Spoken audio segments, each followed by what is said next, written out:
Faced with the halo of the male and female protagonists, Changqing decided to be himself. 1. At the beginning, he broke off the engagement with the Dragon King's fiancée, but ended up being broken up by the King of Heaven Changqing. Sorry, I reinforced it with titanium alloy, but it just won't break. Are you angry?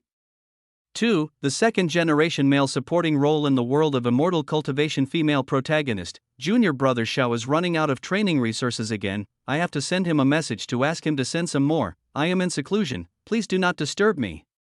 Changqing devoted himself to cultivation and became the youngest psychic cultivator. 3. The little cannon fodder in the apocalyptic stallion novel heroine, if you love me, you must love my family and friends. Take the family and run away early. The northern base has big trees and good shade, so I don't want to hang out with the male and female protagonists. Chapter 1. You can't bear the Dragon King's wrath. 1. Okay. Great job to Yushin family. Breaking off the engagement in front of so many people. As Changqing came to his senses, he heard an old voice. He focused his eyes and felt countless gazes on him, only to find that he was in a hall, surrounded by men and women in strange clothing. In front of him, the old man with white hair and beard sitting on the armchair was staring at him angrily. The veiled woman next to him lowered her head, her body trembling slightly, and she was obviously crying. The whispers around him reached his ears, making him frown. Mr. Shin is going too far. The Tang family is one of the 4 major families in Jiangnan. It is really disrespectful to cancel the engagement in public. This can't be blamed on Master Shin. Miss Tang's appearance is completely ruined. She looks horrible and hideous. Who can tolerate this? Is the Shin family going to break up with the Tang family? Will the dispute between the 2 families cause economic turmoil? After briefly sorting out the information discussed by the people around him, he roughly understood what kind of situation he was in. The original owner of this body is in the process of breaking off an engagement, although it was still unclear why the original owner mentioned this matter in public. Changqing was still happy to see the cancellation of the engagement. He was originally a great demon in the world of immortal cultivation.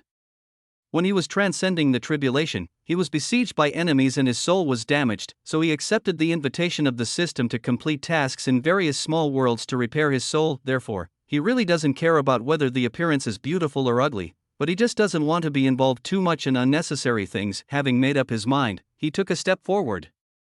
Mr. Tang, Miss Tang, marriage is a matter of mutual consent. Miss Tang and I have a shallow relationship and have not met for decades. There is really no reason to force it.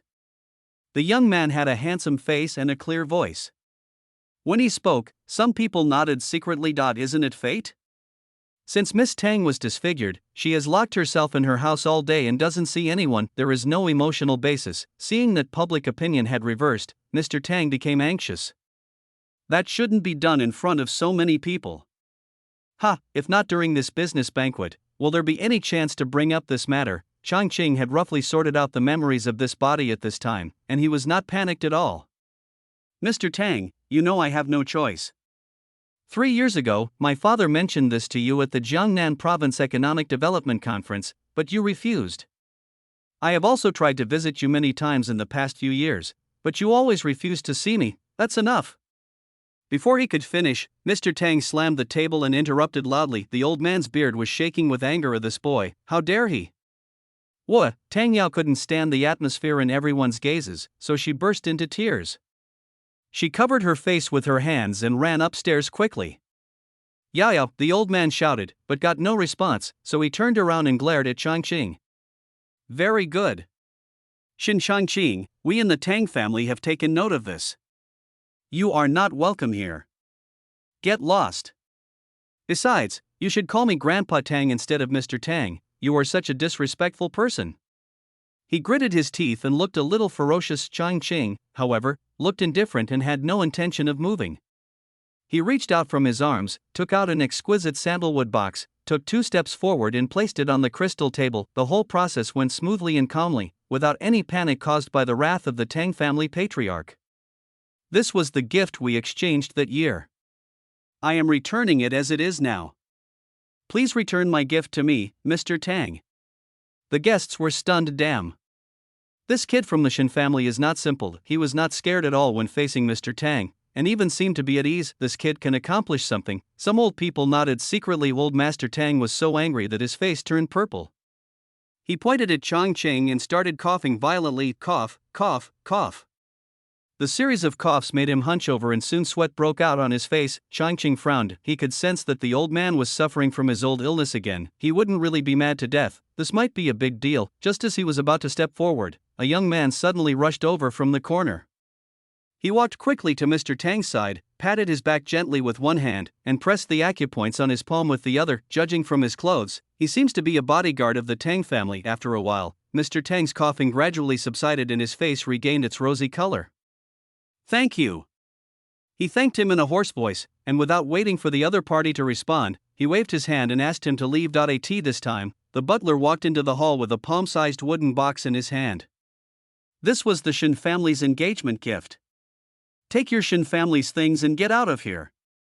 The old man waved his hand, obviously not wanting to see Changqing anymore. Changqing took the wooden box with a hint of surprise on his face. He actually felt a hint of spiritual energy. Suddenly, he turned his head and saw the young bodyguard who had just rescued Mr. Tang staring at the thing in his hand. You can't tell, but he's an expert at this. The work has been done, and he doesn't plan to stay any longer. He turned around and walked straight out of the hall, feeling the cool air. Outside, he took a deep breath. This was obviously not the world he was familiar with. The system. He shouted in his mind. He, host, you have a strong ability to adapt. The system's voice contained a hint of surprise and admiration. A boss is a boss. He can react so quickly even though it's his first time traveling through time. The previous host almost peed his pants when he first came to the small world. It would have been fine if he was just a coward, but he also failed to complete the mission well, and even the whole team was complained about. This host is obviously capable of doing things, and Tangzi's confidence increased greatly. As expected, even the chosen one has to go through some hardships before he can meet a suitable host. Show me the plot. The host's voice interrupted Tangzi's thoughts. Okay. This is a world derived from an urban novel. The male protagonist, Lu Yuan, is the son of the Jiangnan Lu family. 15 years ago, a conspiracy against the Lu family destroyed the Lu family and reduced their ancestral home to ashes in a fire. A young girl was passing by after school. She risked her life to save Lu Yuan from the fire, but she herself was severely burned and her appearance was completely disfigured. This girl was the original owner's fiancée, Tang Yao. At that time, she was only a 10-year-old elementary school student. She is the only daughter of the Tang family. Old man Tang dotes on her very much. After his son and daughter-in-law died in a plane crash, he placed high hopes on this granddaughter. He had hoped that she would inherit the family business in the future, but he did not expect such a thing to happen. After being disfigured, Tang Yao fell into inferiority complex. She locked herself in the house all day to avoid contact with the outside world. Old Master Tang tried many ways, but none of them could help her get out of it. It was no longer possible to expect his granddaughter to take over the family business, so Mr. Tang thought about training a great-grandson after his granddaughter got married. Although the granddaughter's appearance was ruined, the Tang family's fortune was still huge. Mr. Tang is not worried about Tang Yao's marriage. After all, the engagement had been made long ago, and the Shen family was one of the 4 major families in Jiangnan, so they were well known and respected. How could they break their promise so easily? The Shen family did not mention this matter at the beginning, and the two families cooperated and interacted normally. However, after more than 10 years, when it was time to fulfill the contract, they proposed to cancel the engagement. In fact, the Shen family had this idea 3 years ago, but Mr. Tang did not agree. The original owner was a famous young talent in Jiangnan province.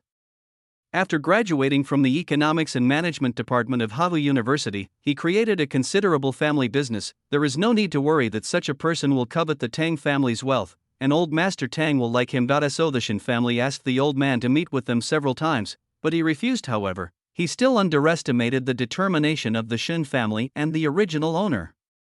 At Mr. Tang's birthday party, the original owner proposed to cancel the engagement in public. This is the first time such a disrespectful behavior has occurred in Jiangnan province. Mr. Tang was so angry that he hated the Shen family completely, but he also knew that after this incident, it would be difficult for his granddaughter to marry into another wealthy family. So he decided to openly recruit a son-in-law, regardless of his family background. In the end, the person chosen was Lu Yuan, the boy who was once rescued from the Sea of Fire by Tang Yao. It turned out that after being rescued that day, he fled far away to the northern desert. There, he met the benefactor of his life. his mentor Lin Buchuan, and was exposed to the other side of the world, gaining power that ordinary people could hardly achieve. That's right, this is actually a world with low spiritual energy. The high-end inheritance was cut off, but the ancient martial arts lineage still remained, and Lin Buchuan happened to be a master of ancient martial arts. After following him for 10 years, Lu Yuan's strength soared. Not only did he have amazing combat power, he also had extraordinary attainments in medicine and treasure appraisal. Later, he went abroad to work as a mercenary. In just 3 years, he became the commander-in-chief of a group and was respected by his subordinates as the Dragon King. He organized the killer organization Dark Dragon and became an internationally famous force. A year ago, he returned to Jiangnan alone to repay his gratitude and take revenge, to repay Tang Yao's kindness and to avenge the extermination of the family. He chose to become the Tang family's bodyguard and gradually gained the trust of Mr. Tang, and Tang Yao is his Achilles heel. Anyone who bullies Tang Yao will have to endure the wrath of the Dragon King. He threw Miss Jiao, who had teased Tang Yao in public, into a beggar's den in the west of the city, leaving her to suffer humiliation and become the laughingstock of the whole city. He broke the legs of the dandy young master who mocked Tang Yao for not being able to get married, and ruined his family's business. The original owner broke off the engagement in public, causing Tang Yao to lose her reputation, so naturally she had to accept revenge. Although the Shen family is wealthy and powerful, they are nothing in front of the extraordinary people. In the plot, 1 year after this time point, Grandpa Tang announced the new candidate for his grandson-in-law, and the Shen family also suffered a big explosion on that day. First, an ancient tomb was unearthed in a major real estate project, forcing construction to stop. Then, shareholders divided power, resulting in deaths. There was even news that the boss had an affair with a female college student. In less than a month, the building is on the verge of collapse and is in a precarious situation. As Shen's father and mother committed suicide in the office out of fear of crime, the Shen family also fell apart. What's even more strange is that after the death of his parents, the original owner couldn't bear the blow and went crazy. He drove his car recklessly on the street and was finally shot dead by the SWAT police who arrived. The Jiangnan Shen family came to an end, and this is just a small episode in Dragon King Lu Yuan's journey to supremacy. After becoming the son-in-law of Tang family's granddaughter, he cured Tang Yao's burns, and his superb medical skills made him famous. Make friends with noble people and slap your enemies in the face. By integrating the 4 major families in Jiangnan, he became a prominent figure in the entire Jiangnan and even Daxia. Chapter 2. You can't bear the Dragon King's wrath. 2. After watching the plot, Changqing just felt a little nauseous. In the world of immortal cultivation, if a cultivator abuses his power among the mortals, he will be deeply despised by his peers. Even small cultivators who have lost their way and have difficulty making any progress in their cultivation would rather stay in the cultivation world than act arrogantly in the mortal world. Lu Yuan clearly possesses extraordinary powers, but he only knows how to bully mortals. This can be described as despicable. With what he did, he would have been crushed to dust in the world of immortal cultivation long ago. Moreover, Changqing saw it at the end of the plot. Lu Yuan discovered that the disaster of the Lu family had nothing to do with the other families in Jiangnan, but was caused by his master Lin Buchuan, who wanted to steal a treasure inherited from the Lu family. But he chose to forgive at that time.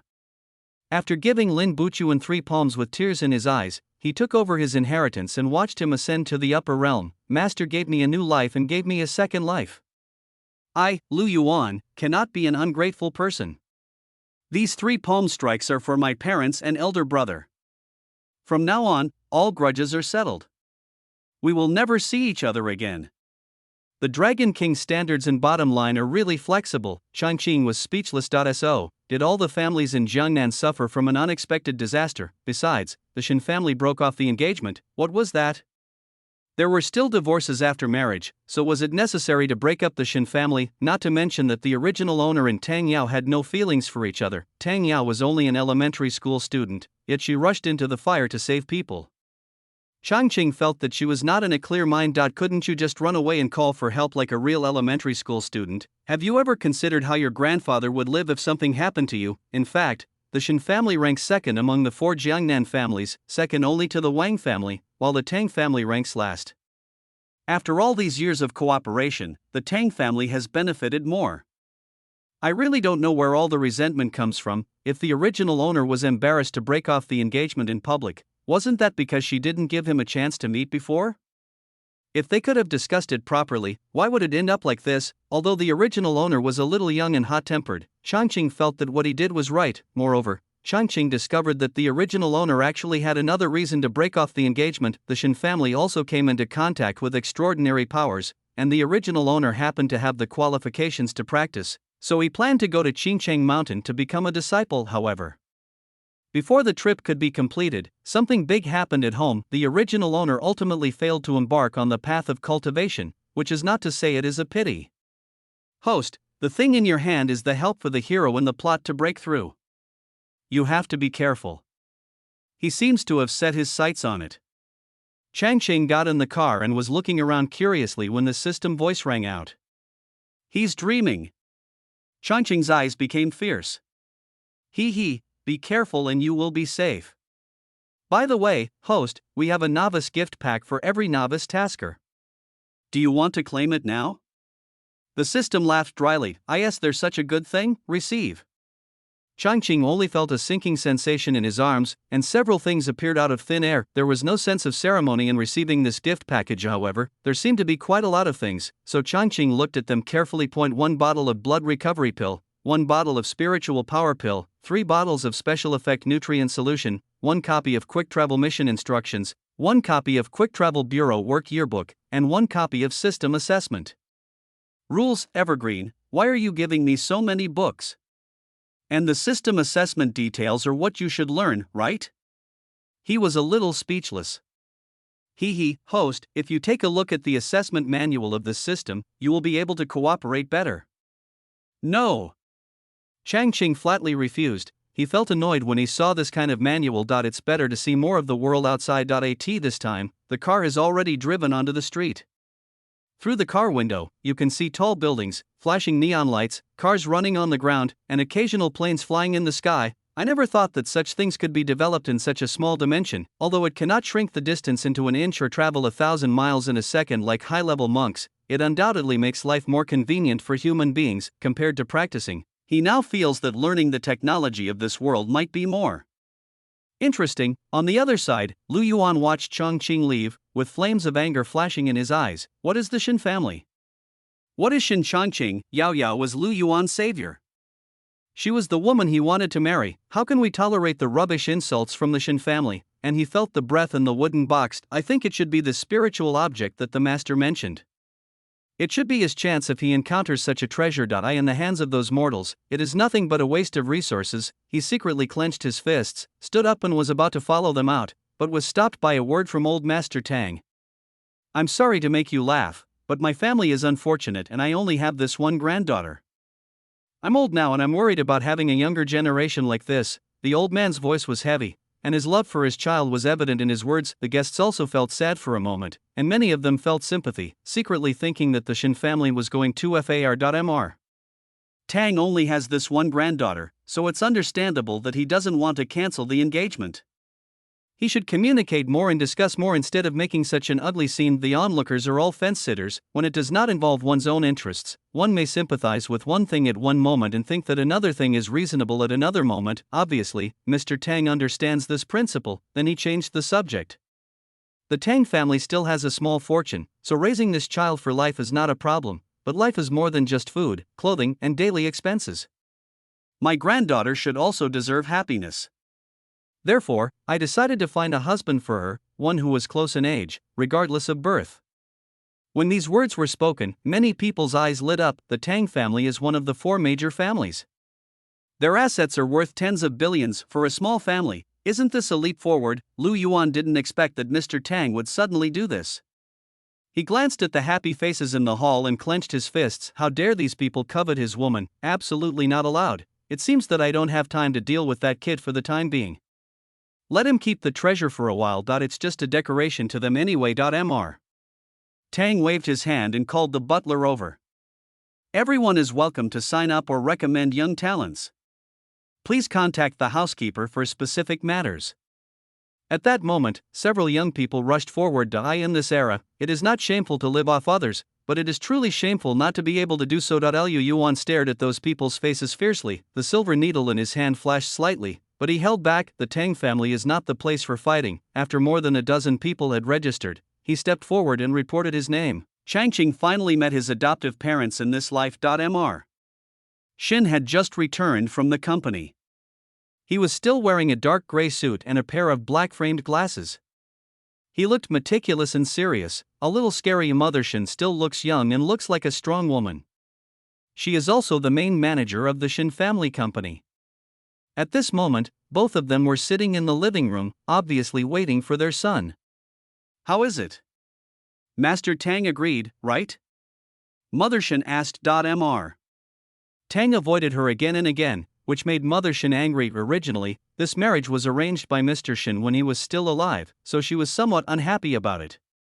As a result, the girl from the Tang family was burned to a state of disgrace. As a mother, she didn't want her son to go through this. The Shin family doesn't need a marriage alliance. Father Shin also looked over. He had no objection to this marriage, but he absolutely supported his son's talent in cultivation. The Shin family had a cultivator among their ancestors, so they have a better understanding of the cultivator's powers. That is a power that can change a family. He had originally thought that if Mr. Tang didn't agree to meet, he would unilaterally place an advertisement in the newspaper to propose marriage, but his son insisted on going by himself. Their son has his own ideas, so it's not appropriate for them to interfere too much. Agreed. Changqing's answer was brief. This is how the original owner got along with his parents. He had been strong and independent since he was a child, and was never willing to admit defeat in front of his parents. His conversations with his parents were more like business talks than friendly family interactions, but he knew that Shin's parents were actually relatively amiable people, especially Shin's mother, who was quite lively when she was young, and the parents in front of him undoubtedly care about their son. Even though the Shin family was in turmoil in the original plot, they still left him a large sum of money and even arranged for him to go abroad. However, they did not expect that this seemingly indifferent son was so dependent on them. He was greatly traumatized after his parents' death and ended up digging his own grave. Liu Yuan might have been responsible for this, but Changqing could sense the despair in the original owner's mood at that moment. He admires and relies on his parents greatly. The original owner's wish was to protect the Shin family and embark on the path of cultivation. Changqing felt that there was no need to get along in such a distant way. In the original plot, the Shin family fell quickly not only because of Liu Yuan's extraordinary abilities, but also because his parents had a lot of bad news that they were unwilling to tell the original owner and wanted to handle it themselves. Otherwise, the original company also has some strength, and some additions might not cause it to fall apart so quickly. Not only did Mr. Tang agree, but I also asked for our family's gift back. His tone suddenly became a little proud, and he sat down on the sofa, very close to his father. Father Shin moved his butt uncomfortably, which made Mother Shin couldn't help but curl the corners of her lips. Old Shin, are you afraid of your son? I'd be scared of that little bastard. Father Shin glared and retorted loudly, and the solemn atmosphere in the living room instantly relaxed. His son has not been very close to his parents since he was old enough to understand things.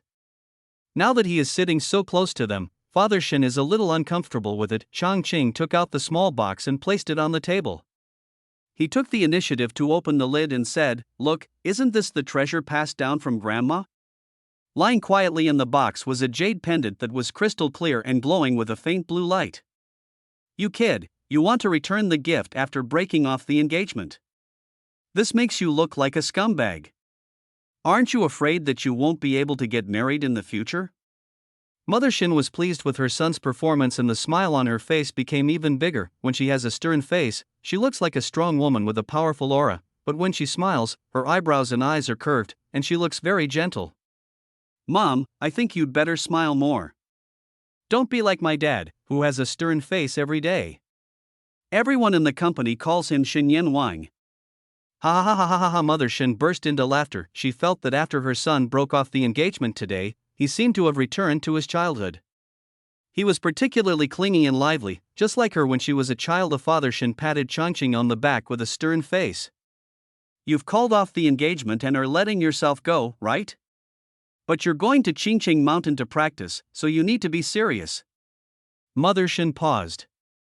I'll ask Aunt Wu to buy you some things in a few days, she said. Having said this, Changqing straightened his expression. Mom and Dad, I don't think it's necessary to go to Changqing Mountain. Facing his parents' puzzled looks, he slowly said, Didn't our ancestors have cultivators? I dreamed of the ancestor last night. He said that Changqing Mountain was my calamity and that it would be difficult to return, so he taught me a set of cultivation methods and asked me to practice at home. Changqing spoke nonsense with a righteous manner, which left Shin's father and mother stunned. Even the system was stunned. Fuck, does the host have this kind of operation? Since there are cultivators with extraordinary powers, what's the big deal about sending a dream? Changqing didn't care. Really? Did the ancestor really come to me in my dreams? Why have I never received any? Father Shin was somewhat incredulous. Of course you don't have my son's talent. Mother Shin glanced at him with some disdain, but she quickly accepted this statement. She was still worried about her son going to Changqing Mountain, which was so far away. As for the talk of robbery, it sounds scary. You can still protect yourself if you stay at home. Father Shin was hurt for a moment, but he quickly reacted. My son shouldn't talk nonsense about such a big thing. Besides, the ancestors have taught him the skills, so he will understand it once he practices. God bless my Shin family. I have to go to the ancestral hall to burn incense for my ancestors. Changqing stretched out his hand to stop him. Dad, the ancestor said that the mountain behind Shinneil Lake Park is suitable for cultivation. You have to help me solve this problem first. Okay, let's arrange it this way. By the mountain. No, by the entire park. Mr. Shin agreed readily. After returning to his room, Changqing breathed a sigh of relief. Things went much more smoothly than he had imagined. He had not expected that Shin's parents doted on their son and agreed to all his requests. Chapter 3 You Can't Bear the Dragon King's Wrath. 3. Half a month later, when Mr. Tang announced that Lu Yuan would become the son-in-law of the Tang family, Changqing had already started practicing. In fact, Mr. Tang was a little embarrassed, because although there were many people who signed up, not many people came, and they were all ugly, with only Lu Yuan as the good one. No choice. At that moment, Mr. Tang suddenly understood why the Shin family broke off the engagement. They even looked down on those who came from small families and had a bit of good looks. It turned out that young people still prefer beauty to the throne. How could he know that all those competitive players had been dealt with by Lu Yuan? Mr. Tang was not a man who was vague.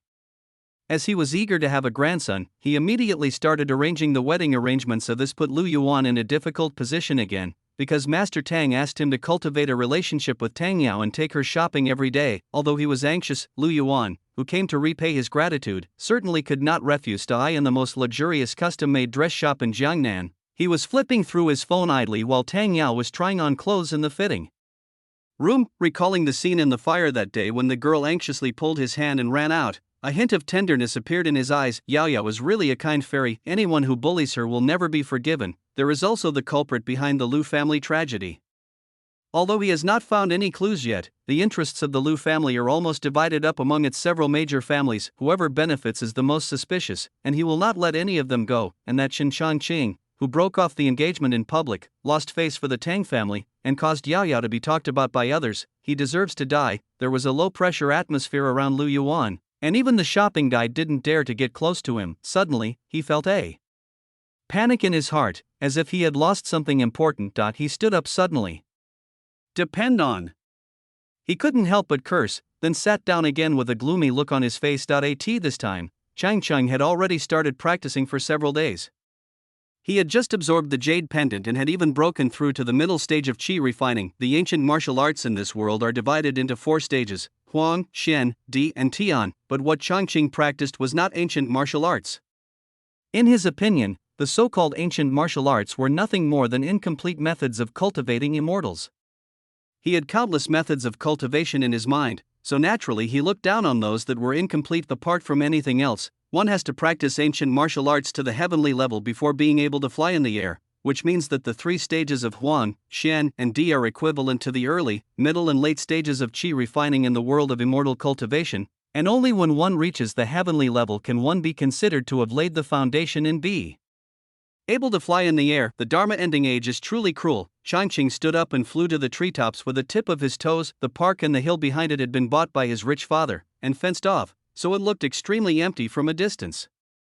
Host, you are practicing very fast. The system jumped out to flatter. The spiritual energy in this world is too thin. TSK, if it were in the realm of immortal cultivation, one would be considered a genius if he could build a foundation in 10 days. Changqing said, however, he still had the spiritual power pill from the big gift package in his hand, so it would be no problem for him to reach perfection in Qi training within a month.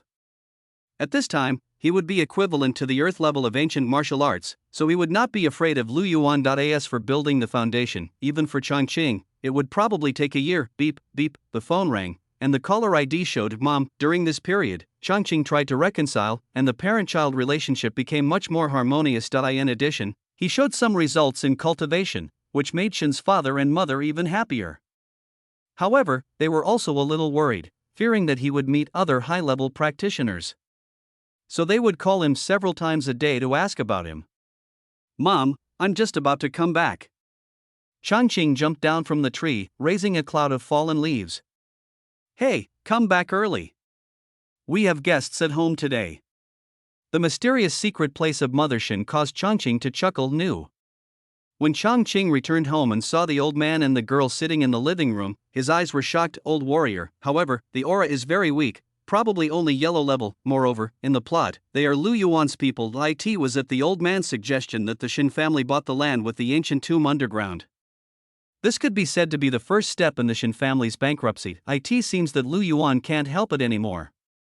Changqing, this is Master Zhang, Zheng Tianchi, and this is his granddaughter Zhang Wolin.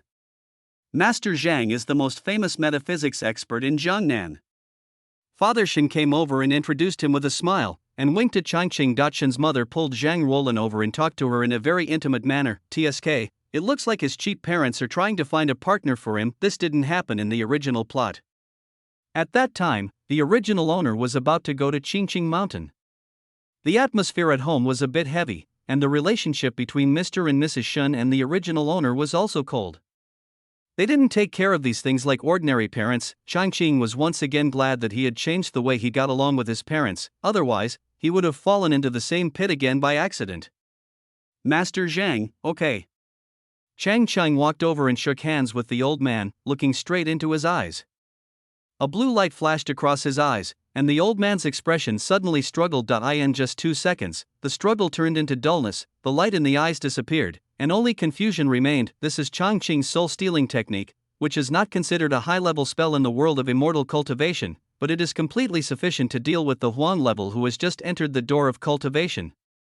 Since Changqing is stronger than the other party, he won't take roundabout approaches. Just like what the system said, if you are in a desperate situation, you should make detours and infiltrate. If you are successful, you should provide firepower coverage. Be direct and save yourself the trouble.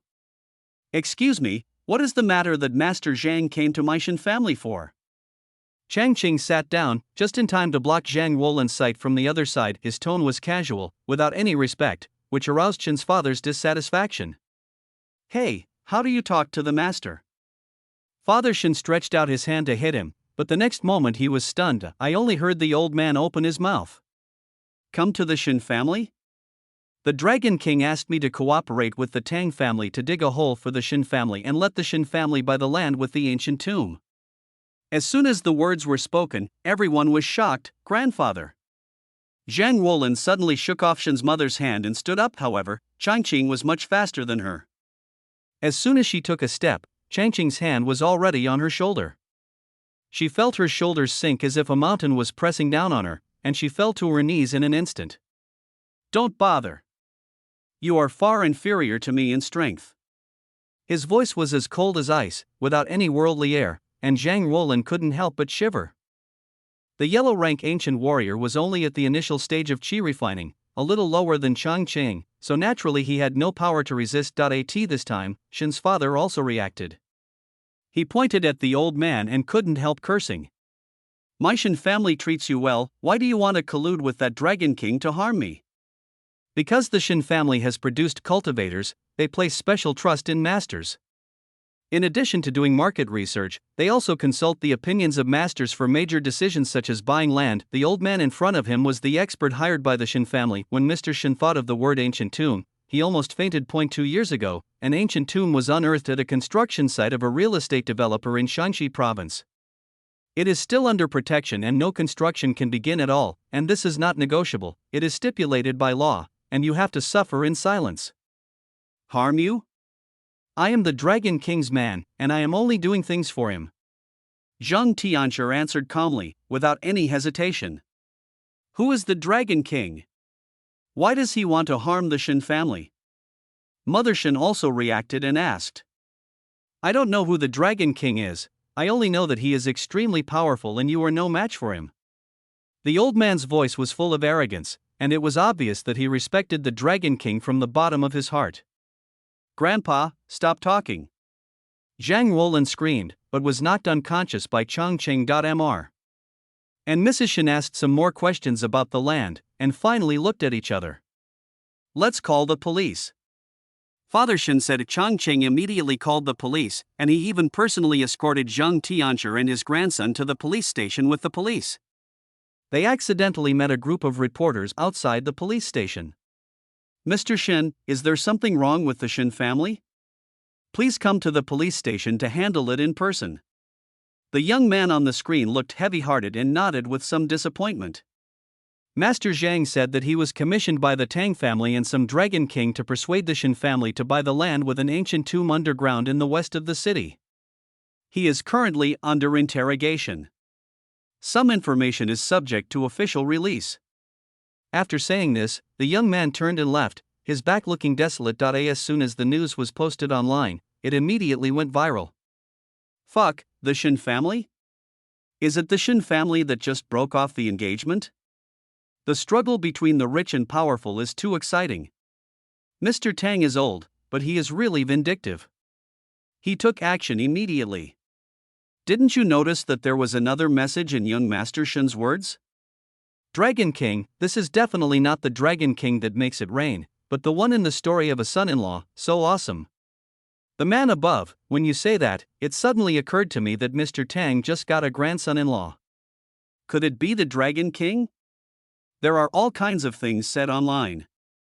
Chapter 4 You Can't Bear the Dragon King's Wrath. 4. Tang Family Villa. Tang Yao looked at the news online in disbelief, her hands shaking. Was it really done by Grandpa? How could a Yuan be the Dragon King? Her appearance has been restored. After taking off the veil she had worn for decades, her fair and beautiful face is revealed. At this moment, the sound of a police car was heard outside. No, she rushed downstairs in a panic and saw her grandfather sitting on the sofa smoking. Grandpa, is that you? She asked in a trembling voice. Mr. Tang had no expression on his face. It's just normal business competition. It's no big deal.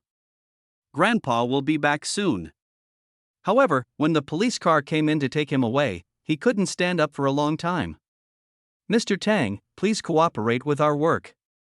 The leading police officer emphasized again. Mr. Tang's face immediately turned pale. He naturally knew that there was no criminal penalty for this matter, but he was the patriarch of the Tang family. After doing such a thing and being taken away by the police, he lost all his dignity and face. Where's Lu Yuan? He also needs to cooperate with the investigation. Although Zhang Tianxia didn't know who the Dragon King was, with so many people discussing and speculating online, it was necessary for the police to find out. The leading policeman glanced around and saw no one. A Yuan, Tang Yao stumbled for a long time and couldn't speak. I'm just going to buy something. If you need my cooperation, please tell me. There's no problem at all. Lu Yuan suddenly appeared at the door carrying 2 large bags. A Yuan. Tang Yao rushed over but was stopped by the police. I'm fine, just stay at home and wait for me to come back for dinner. Lu Yuan was extremely calm, and this attitude also infected Tang Yao, causing her heart to gradually calm down. The news that Mr. Tang and his grandson-in-law were taken away together became a hot topic. Ha ha ha, the patriarch of the Tang family and his son-in-law, the Dragon King's grandson, ha ha ha. My Great Xia official is still the most powerful. In my Great Xia, even a dragon has to coil around me. I didn't say I was the Dragon King. How could you have assumed I was the Dragon King? Looking at the comments online, I burst out laughing. Ha ha ha, host, you actually know how to find a navy. Your ability to adapt is too fast. Changqing was also happy and Edisons are really talented. The money was not wasted. It's really good to have money. However, this matter is not serious from a legal point of view and will not lead to jail time.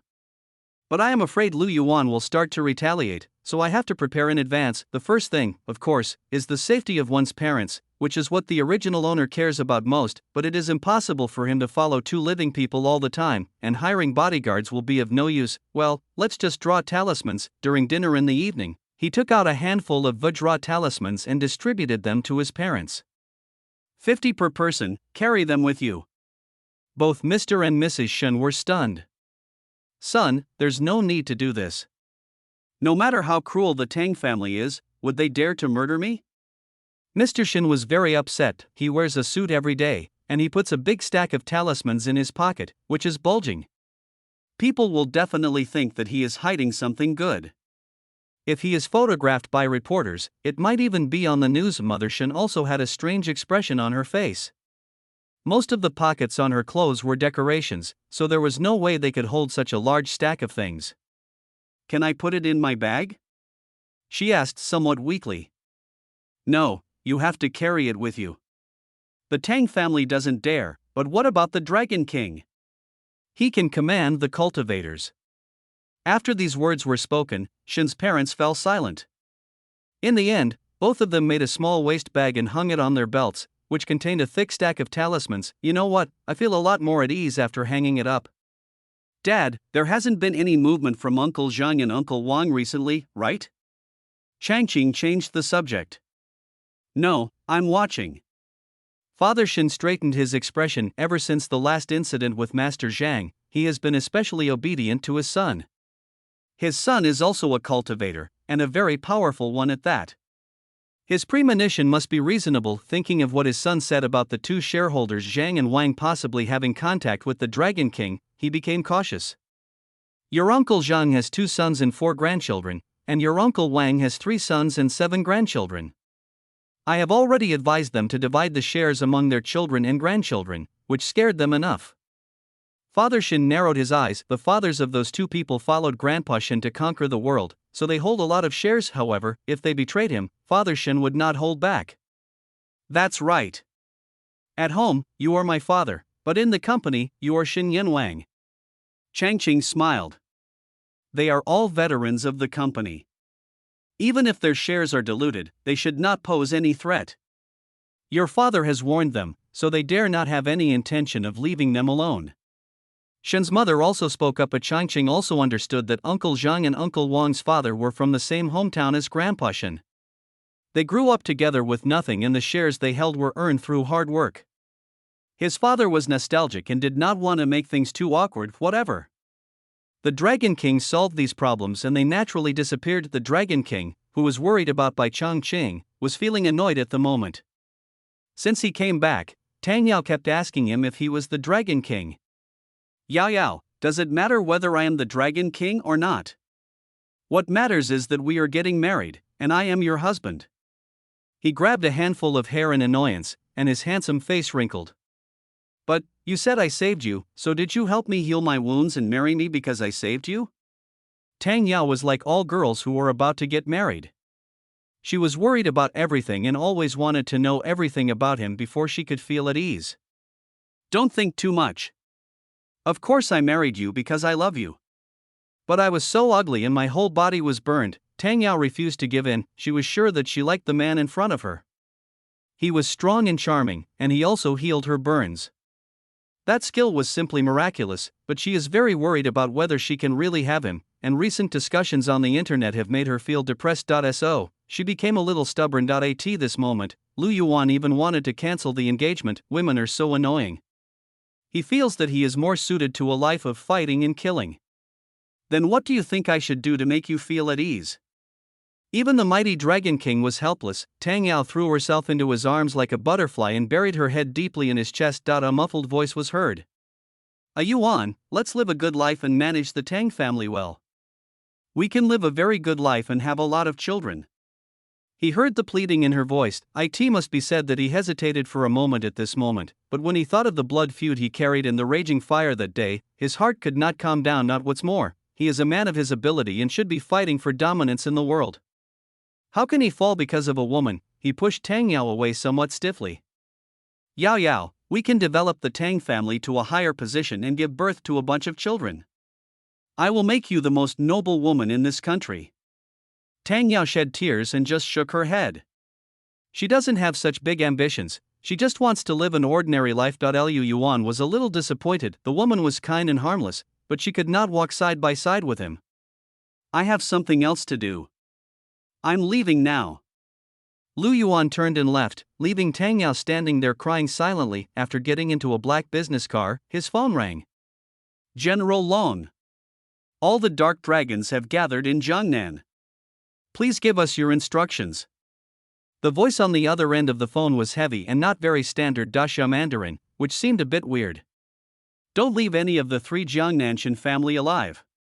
Deal with them cleanly. The cold voice responded, but it caused a burst of laughter from the other side. Ha ha ha ha ha, I'm just waiting to let go and do some big work. The next day, news broke that the Shin couple had been in a car accident, attracting widespread attention from the public. Oh shit, something happened to the Shin family again. This is the first reaction of most netizens. During this period, the Shin family has been on several related hot searches, and netizens have paid close attention to it. Therefore, as soon as the news came out, many reporters and netizens rushed to the scene. This is a big hit. Hello, audience friends. This is X Live.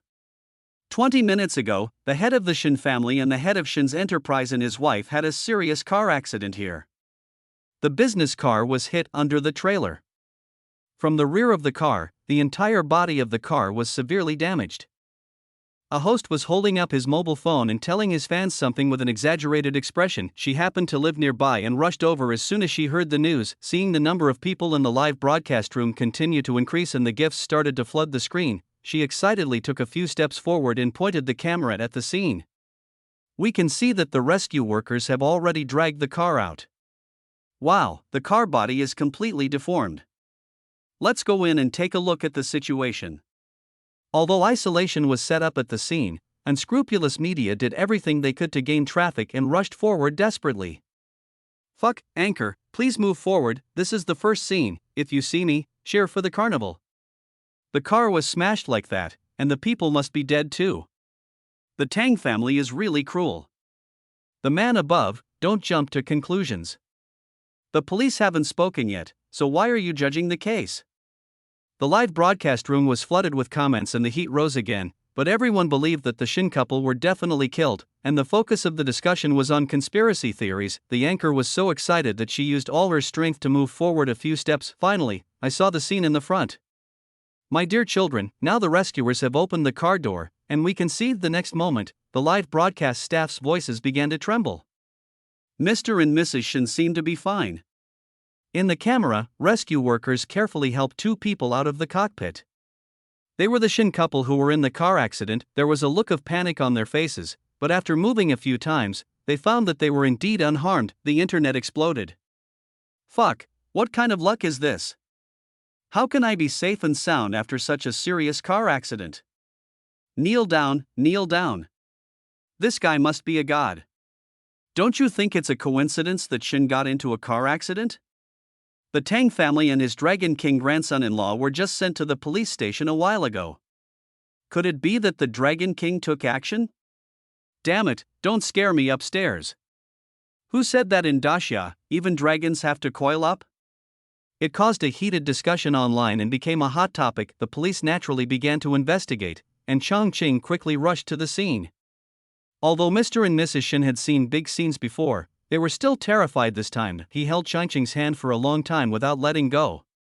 It's okay, Mom and Dad. Where are your 50+ talismans? 50+ lives.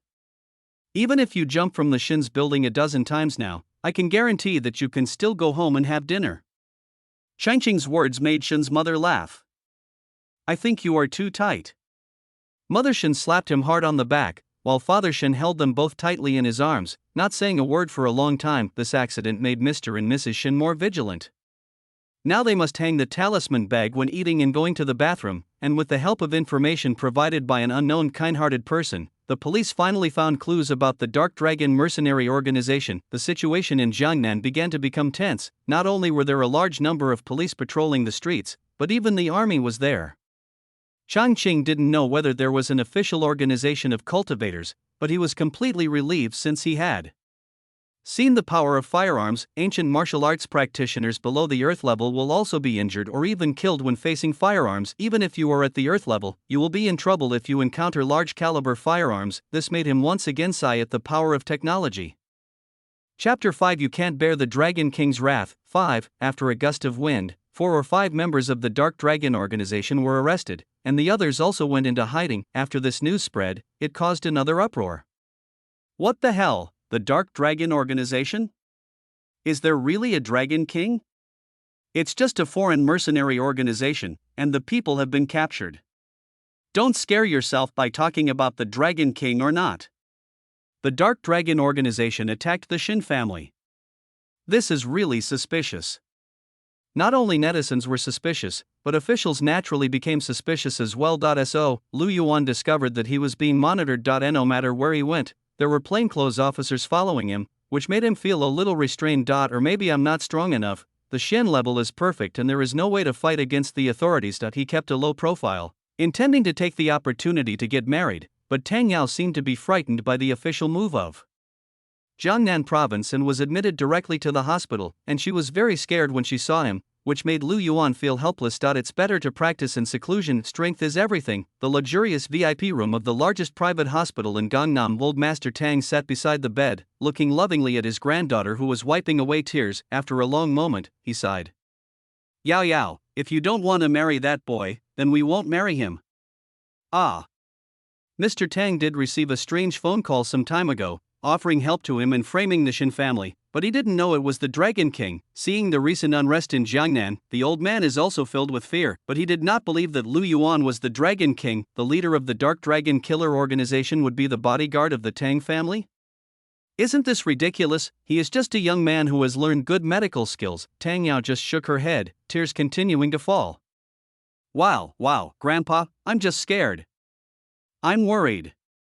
Although Lu Yuan did not admit that he was the Dragon King in front of Tang Yao, he did not deny it either. This gave her a vague guess. The car accident involving the Shin couple and the subsequent official actions frightened her even more, killing someone. That was something she didn't even dare to think about. Hiding at home for so many years had made her mind extremely sensitive. Although the restoration of her appearance had brought her some confidence, she was not a brave person after all. That he was so worried and exhausted that he went straight to the hospital for recuperation. She thought it would be better to just hide like this, just like before, not thinking about anything, not worrying about anything. Mr. Tang patted her hands. Grandpa won't let you get hurt.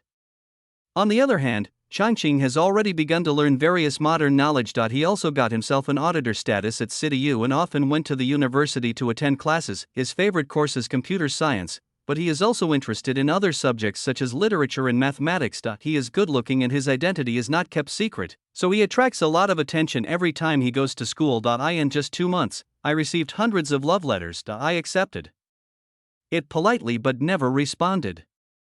Human's courtship method is really very simple. He couldn't help but complain to the system. As a great demon, he was very familiar with the courtship of demon beasts, which usually involved displaying beautiful feathers and dancing. Humans send letters directly. It's so easy. The system curled its lips after hearing what he said. My dear host, that's because you are handsome and rich. Otherwise, you can try it. It's too complicated. It's useless even if your feet become numb from dancing. Really? Changqing expressed doubt. Really, more real than pearls. The system showed him the cases of failed human love that it had seen on the internet. Yes, host, look, this person traveled thousands of miles alone, but the other party had already fallen in love with 5 men. The system also called up the video and showed Changqing the scene. So, it's really complicated. Fortunately, I'm not human. The system sighed. It seems to be really complicated. However, Changqing didn't care and still went to study every day. He had an excellent memory and an extremely sharp mind, and gradually he was liked by many professors who wanted to take him as their disciple. I am also interested in literature, but I already have a doctorate in economics and management. Changqing frowned and sighed, and the old professor with graying hair opposite him also sighed after hearing what he said. I regret that we didn't meet when we were young. You can't force people to get another PhD. At this time, Changqing was extremely grateful to the original owner for obtaining such a degree. It saves him the trouble of making up excuses. Life went smoothly for half a year, and suddenly one day, the system popped up. Host, Lu Yuan has broken through to the earth level. Oh, Changqing closed the book in his hand. He packed up his bag and left. The girl sitting opposite him also quickly packed up and followed him out of the library. Classmate, are you going to the cafeteria to eat? We can go together. I see you are reading Freud, and I am also interested. No, I'm not going to eat. I may not come here again. Here, I'll give this to you. He stuffed his meal card into the girl's hand and turned away. Only the girl was left holding the brand new meal card in her hand, disheveled in the wind. Soon, Changqing met Lu Yuan. His aura became even stronger, and he looked unruly in his black clothes. Look! The Dragon King's classic crooked mouth expression. The system screams. Changqing was very upset. What's so good about this?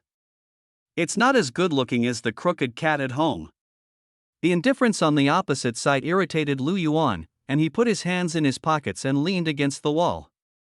Chang. Are you ready? From the moment you broke off the engagement, you are already a dead man. Changqing was at a loss for a moment. I'm breathing fine. Lu Yuan couldn't help it after all. He stood up and suddenly opened his eyes. The powerful aura of the Earth stage spread out, startling countless birds in the nearby park. Bear the wrath of the Dragon King. He suddenly jumped up, hooked his fingers into claws, and grabbed Changqing's face. Dragon Elephant Hand. This was his most proud skill, and he once used it to take the head of an enemy general amidst a huge army. He is very confident in himself. Lu Yuan was moving extremely fast, and in an instant a strong gust of wind blew Changqing's hair in his face. Seeing Changqing had no time to hide, Lu Yuan grinned grimly. I thought this kid had some skills, but it turns out he's just a so-so. But the distance between ideal and reality is as huge as a chasm. As early as the moment he made his move, Changqing had already seen through his intentions. Snap! In an instant, Changqing moved and disappeared from the spot. Lu Yuan's eyes suddenly widened. He felt a sharp pain in his wrist, and before he could even scream out, he felt a pain in the back of his neck and fell to the ground in an instant. You are a heavenly rank. After saying this, he fainted, but Changqing calmly took out his phone and dialed Yaoling. Hey, I'm an innocent citizen. I was attacked by a gangster next to the small park on Day Road. I'm fine, but he was knocked unconscious. Please come quickly, this is terrible. The police officer who answered the call was stunned for a moment, and was able to call the police even after being knocked unconscious. The next moment, she suddenly realized that the gangster was knocked unconscious. Damn, what a ruthless guy. So, Lu Yuan went to the police station again, but this time there was a surveillance camera next to the small park, which recorded the entire process of the conflict between the two. Lu Yuan was stunned when he saw the surveillance video. Didn't he use his spiritual power to destroy the surveillance before taking action? When he saw Changqing's half-smile, he suddenly understood. It's you! He stood up suddenly. Changqing ignored him. Since spiritual power can be used to destroy, it can certainly be used to protect. He had noticed the surveillance over there a long time ago, so he used his spiritual power to wrap it to prevent it from being destroyed. Unexpectedly, it actually came in handy. What are you doing? Cooperate with the police. Several policemen pinned Lu Yuan down in an instant. You're still not behaving yourself even at the police station. He is indeed a jerk. The police couldn't stand it. Even after the police watched the surveillance footage, they were no longer calm. Holy shit, this isn't just a fight between gangsters and citizens, this is clearly a martial arts master. The surveillance video could not display spiritual power, but it could be seen that the two people were extraordinary in skills and extremely fast. The police's eyes changed when they looked at Changqing. I studied in Shaolin Temple for several years when I was a child. Changqing shrugged. Because the original owner had poor health when he was a child, he was sent to Shaolin Temple to learn Kung Fu for a few years. The reason was ready, and Changqing once again thanked the original owner for his efforts. I also studied in Shaolin Temple for a few years. When the police looked at Lu Yuan, he said the same thing. Ha, are you stupid? I really learned it, and I even have a certificate of completion. The police would naturally investigate and discover Lu Yuan's true identity. Jiangnan Lu family. Many old policemen still remember the fire that year. Now that the only survivor is back, the police can't help but dig up the unsolved case again. Lu Yuan also saw the police files on the incident that year. So, were all the surveillance cameras around the Lu family destroyed in an instant? He looked at the file with a frown on his face. Lu Yuan was not detained. As he attacked someone in the street and the other party fought back, the police treated it as a fight. However, Lu Yuan's identity aroused the police's curiosity, so they kept him to chat for a while. Yes. An old policeman nodded solemnly. Lu Yuan fell into deep thought. The destruction of large-scale surveillance must be the work of an extraordinary power. It's impossible for him to do it with his current ability. So, he is a heavenly master. For a moment, he felt a little confused. If Mr. Lu has any clues, please tell us. We have been tracking this case. When seeing Lu Yuan off, the old policeman said this to him. I will. Lu Yuan turned around and got into the car, his eyes flickering and his hands trembling slightly. To be able to destroy so many surveillance cameras in an instant, only a heavenly level cultivator can do it, and the only heavenly rank cultivator he knew in these years was Lin Buchuan. No. There must be other heavenly ranks, he said to himself, but once the seeds of doubt are planted, it is not so easy to pull them out. He couldn't sleep that night. All before my eyes were scenes of my harmonious family life when I was a child, and of me learning martial arts with my master after the accident. This time, he no longer had the heart to care about the Shin family. The next morning, he called the Dark Dragon organization again. Check for me a person, Lin Buchuan. I need all the information within the past 30 years. The Dark Dragon organization has a dense intelligence network, which contains experts in various fields, so investigating a person is naturally a piece of cake, but this time, they didn't find any information. Half a month later, Lu Yuan received an email in his mailbox. The information inside is about Lin Buchuan, but his experience is surprisingly simple. No information can be found about his family, birthplace, or even age. We can only find some times and places where he has appeared. Lu Yuan pulled the file back to 20 years ago, staring at the screen in front of him, his breathing became heavy. At that time 20 years ago, he happened to be in Dasha Jiangnan. And he also participated in an important auction. How embarrassing, he couldn't help but clench his fists. However, this does not prove that the master is the murderer. He thought again, there are few heavenly masters in this world, but he may not be the only one. He took a deep breath and pushed open the door. But suddenly his pupils dilated. Sitting on the sofa in the living room was a white-haired old man. He looked old and pale, his face was filled with death, and even his breath seemed to have disappeared. Master, master. Lu Yuan had never been as panicked as he was at this moment. He paused slightly and looked towards the window. A gust of wind blew and the open window closed automatically. My good disciple, have you found any useful information about me? To be honest, you can't even handle the Shin family. I am very disappointed in you. The old man stood up, and a gleam of light flashed in his turbid eyes, like an eagle seeing a rabbit. Since you can't handle it, let me do it for you. The old man suddenly approached and pressed his withered hands on his head. Lu Yuan mobilized his spiritual power and tried to resist, but found that the meridians in his body seemed to be blocked and he had no strength at all. He felt despair and suddenly fell silent amidst a burst of laughter. Chapter 6. You can't bear the Dragon King's wrath. 6. Changqing was stopped by Lu Yuan again, and his aura became even stronger. Heavenly level. Changqing frowned. You are not Lu Yuan. Ha ha ha ha ha, young Master Shin is really perceptive. I wanted to wait until he finished dealing with the 4 major families before taking action, but that kid is too useless. Lu Yuan on the opposite side suddenly burst into laughter, causing a gust of wind. Suddenly, he stopped laughing. However, it is an honor for you to die in my hands. This can also be regarded as my revenge for that disciple. Lin Buchuan's movements were leisurely and his expression was arrogant, as if he had everything under control. Changqing suddenly had a flash of enlightenment. System, in the original plot, Lu Yuan was also possessed by another spirit in the end, right? The system falters. I don't know about this either, but Lu Yuan's personality did change drastically in the second half, and even his attitude towards the Tang family and Tang Yao changed drastically. Could it be that he was really possessed? That makes sense. So that's how it is. Changqing quickly figured out the trick. Lin Buchuan is a heavenly master who collects ancient martial arts from all over the world, probably to solve the problem of the upper age limit. Maybe he was attracted by Lu Yuan's talent, or maybe he was more compatible with his soul, so Lu Yuan was chosen to be the carrier. What a good calculation. In this way, he took over Lu Yuan's woman and career, and just sat back and enjoyed himself. Unfortunately, he met Changqing.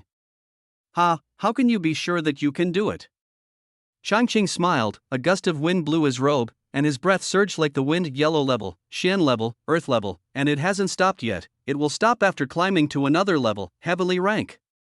Also heavenly rank. Lin Buchuan on the opposite side suddenly burst into laughter. Ha ha, I never thought I'd see another heavenly rank master in my lifetime. Come on. The laughter also exuded the aura of the heavenly level. Changqing flew up, and Lin Buchuan followed closely behind him and came to the back mountain of Qianniu Lake. I didn't expect young Master Shin to be so compassionate. TSK. He sneered, disdainful in his heart. They are just mortals, nothing more than ants, not worth taking seriously. The Lu family was like this in the past, Lu Yuan was like this, and now Changqing and the Shin family will be like this. Unexpectedly, Changqing on the opposite side smiled. Merciful? I'm really not. His eyes gleamed. The formation begins. For light blue curtains rose from the ground, instantly covering the entire hill. Lin Buchuan moved and directly crashed into the blue light curtain. Not good. He felt that his spiritual power was being absorbed continuously. This is the soul-stealing formation. He had seen an incomplete version of this formation in ancient books. This formation could take away the spiritual energy of all people and objects in the formation until it was completely exhausted. Are you crazy? His eyes were red as he looked at Changqing, who was also in the formation. Quickly remove the formation. You and I can dominate the world together. All the beauties, resources, and money in this world will be ours. Lin Buchuan screamed. Ha! I advise you to save your energy. The more panicked you are, the faster your spiritual power will disappear. Changqing let himself fall to the ground, took out a handful of melon seeds from his pocket, and began to eat them leisurely. Talk about dominating the world? I don't have that idea. You'd better not have that idea either. Ha ha ha. He laughed extremely happily, but Lin Buchuan's expression became more and more ugly. By this time he had already discovered that Changqing was not a real heavenly rank at all. I don't know what magic weapon or medicine was used to create the aura just now, and he was fooled. No, it can't be said that I was fooled, but I didn't expect that he would even give up his entire cultivation. 100 years of mortal life is just a handful of sand. Can he really let it go? Lin Buchuan wanted to rush forward, but after only a few steps his spiritual energy dissipated even faster. He sat down on the ground dejectedly. The police operator received another call. Hey! I'm an innocent citizen. I've been attacked again. This time it was in the hills behind the small park next to Day Road. Is the person unconscious? He's not unconscious, but he seems to be stupid. Come quickly. The two went to the police station again, and this time there was no surveillance because they were on the mountain. Lu Yuan, what's wrong with you? You keep attacking others. And you can't win. The old policeman started cursing. Lu Yuan on the opposite side lowered his head with a miserable expression. His cultivation was destroyed, his mind and spirit were unstable, and this body could not support him for much longer. Only death awaits him. What else is there to defend? What else is there to say? He said nothing and just stood there like a wooden chicken. Because he was a repeat offender, the police detained him for 5 days to teach him a lesson. Changqing went back that night. He didn't care about Lu Yuan's affairs.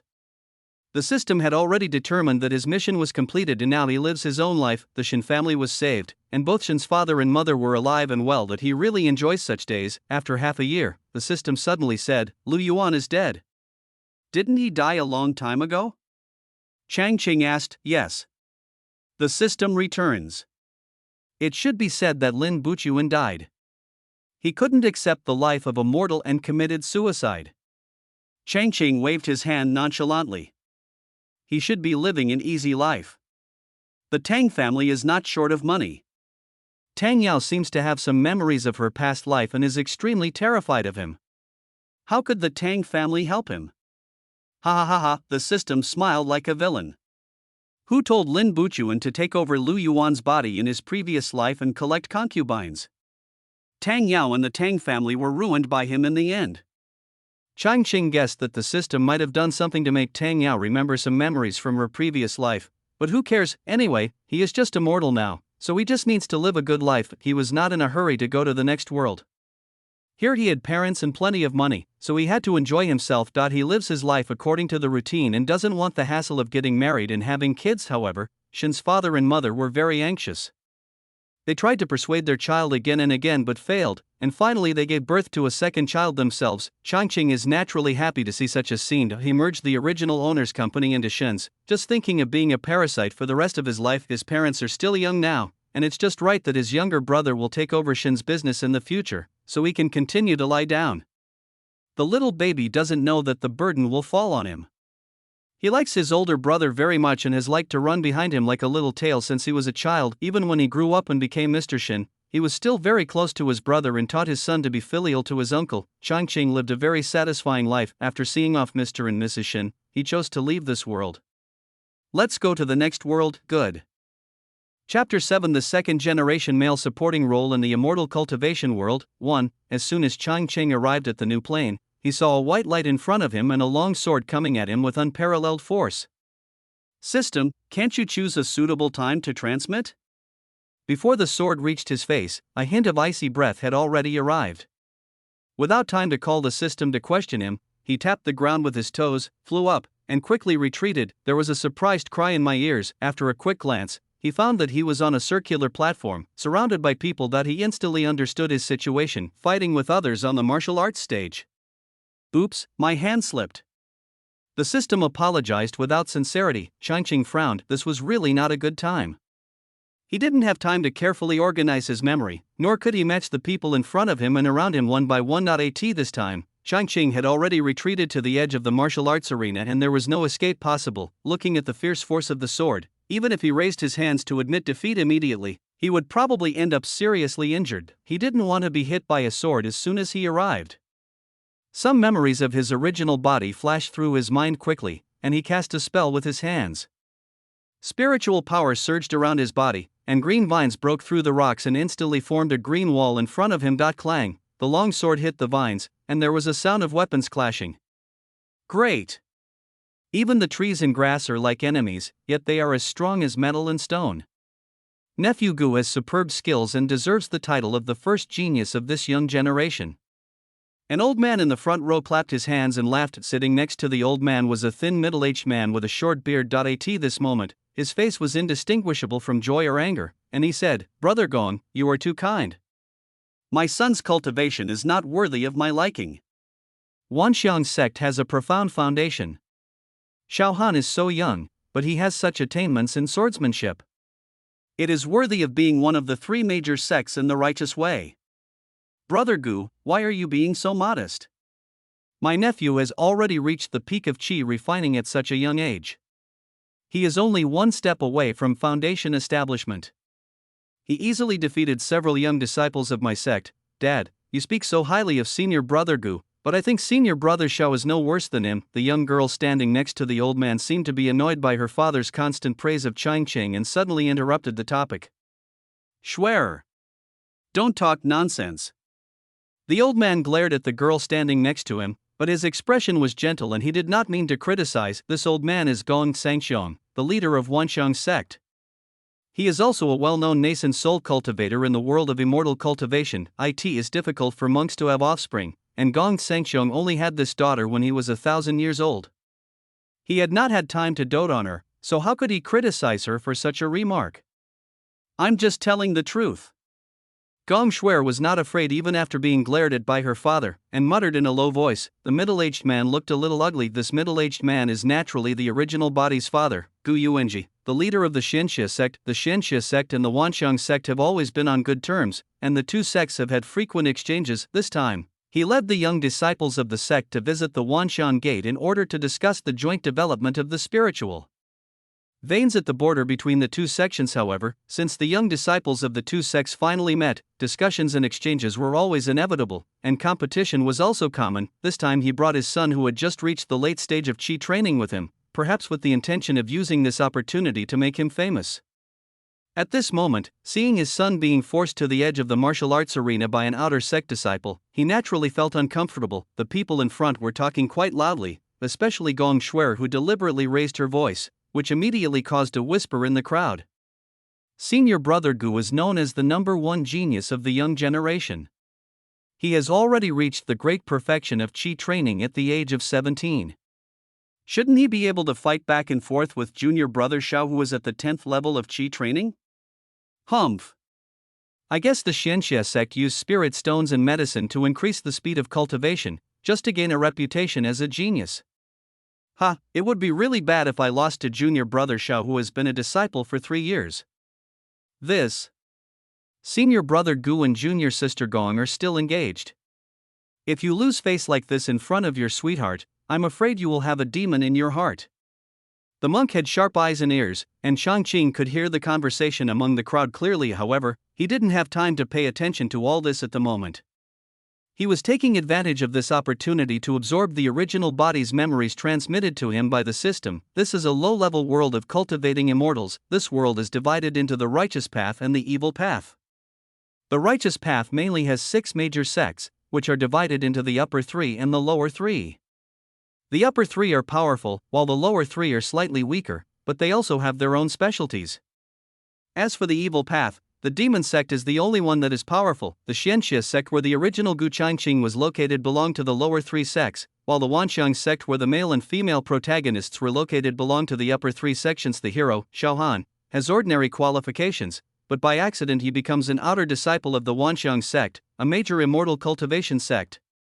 But how can the hero be truly ordinary? After he started practicing, he found that although he was mediocre in other spells, he made rapid progress in practicing the 10,000 swords technique.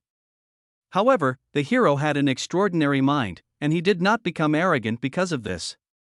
Instead, he chose to practice in a low-key manner and live a stable life in the outer sect. One day, when he was returning from the market, he happened to meet the heroine Gong Shuer, who was knocked unconscious by an evil cultivator. He saved the heroine and left. Gong Shuer is the daughter of the head of the Wanxiang sect and the original body's fiancé. She has been held in the palm of her father's hand since she was young. She is arrogant and willful. When she heard that the outside world was exciting, she sneaked out of the sect to play, but she didn't expect to be targeted by the evil cultivator. After Gong Shuer woke up, she realized that she had been rescued. She put away the robe covering herself and was stunned for a while before quietly slipping back to the sect. She became extremely curious about the person who saved her. Later, due to various coincidences, she finally found out that it was the outer sect disciple Xiaohan who saved her. From then on, Xiaohan's cultivation resources improved by several levels, and his cultivation gradually widened the gap with other outer disciples. An ambiguous feeling developed between the two during their frequent interactions. What really made Xiaohan famous was that he defeated Gu Changqing, who was known as the first genius of the young generation, during his visit to Xianxia sect. It was also this battle that allowed Xiaohan to enter the inner sect of Wanxiang sect, greatly improving his training platform. The original Gu Changqing was an important male supporting role in the early part of the plot. He was the son of the leader of the Xianxia sect, known as the number 1 genius of the young generation, and was also the fiancé of the heroine Gong Shuer. He showed extraordinary talent for cultivation since he was a child. With the intentional or unintentional promotion of the head of the Xianxia sect, he became famous in the entire world of cultivation. Although the Xianxia sect is not as good as the Wanxiang sect, it is also a big sect, and the two of them are considered to be well matched. The elders are all happy to see the engagement. The original body had seen Gong Shuer before, and naturally liked this beautiful and arrogant girl. After learning that the two families were engaged, he was overjoyed. The young man, who was just beginning to fall in love, was extremely concerned about his fiancée and often sent her messages, but rarely received a reply, which made the original body quite distressed. In order to please Gong Shuer, he poured his cultivation resources, magic weapons, and elixirs into the Wanxiang sect. Well, this did work, and Gong Shuer's replies finally increased. This time he came with everyone to visit. In addition to wanting to see his fiancée, he also asked his father for a marrow cleansing pill, intending to present it to Gong Shuer personally. Seeing this, Changqing couldn't help but sneer. The original body probably didn't expect that most of the resources he gave to Gong Shuer were transferred to Xiaohan. This marrow cleansing pill even allowed the male protagonist to upgrade from 4 spiritual roots to 2 spiritual roots, greatly improving the male protagonist's talent for cultivation. This is absolutely a golden thigh that brings fame and supplies. Changqing sighed and continued watching the plot. After the original body lost the battle, his reputation plummeted. But after all, he had talent, was the only son of the headmaster, and had plenty of resources, so he successfully built his foundation. After building the foundation, they had reached adulthood and officially entered the immortal path, so the elders wanted the two young people to fulfill their marriage contract. However, The wedding ceremony made the original body a laughingstock in the entire world of immortal cultivation. Gong Shuai had no feelings for her fiancé, not to mention that he had lost to Xiao Han in the competition. However, she and Xiao Han were still in a vague stage at this time. In order to stimulate Xiao Han, she did not express her unwillingness to get married, but followed the wishes of her elders to prepare to get married. When the wedding procession was about to leave, Xiao Han appeared with red eyes. He publicly stated that he finally realized his feelings, solemnly confessed to Gong Shuai, and said that he was willing to have another fair duel with Gu Changqing. The winner would get the beauty, and the loser would automatically retreat when they met in the future. The original body was stimulated by the male protagonist's words and agreed without considering the consequences. The result, of course, was that Changqing lost again, and lost completely. After returning to the sect in a state of despair, he could no longer recover. With the help of his father, he finally reached the stage of Jindan, but could not make any further progress.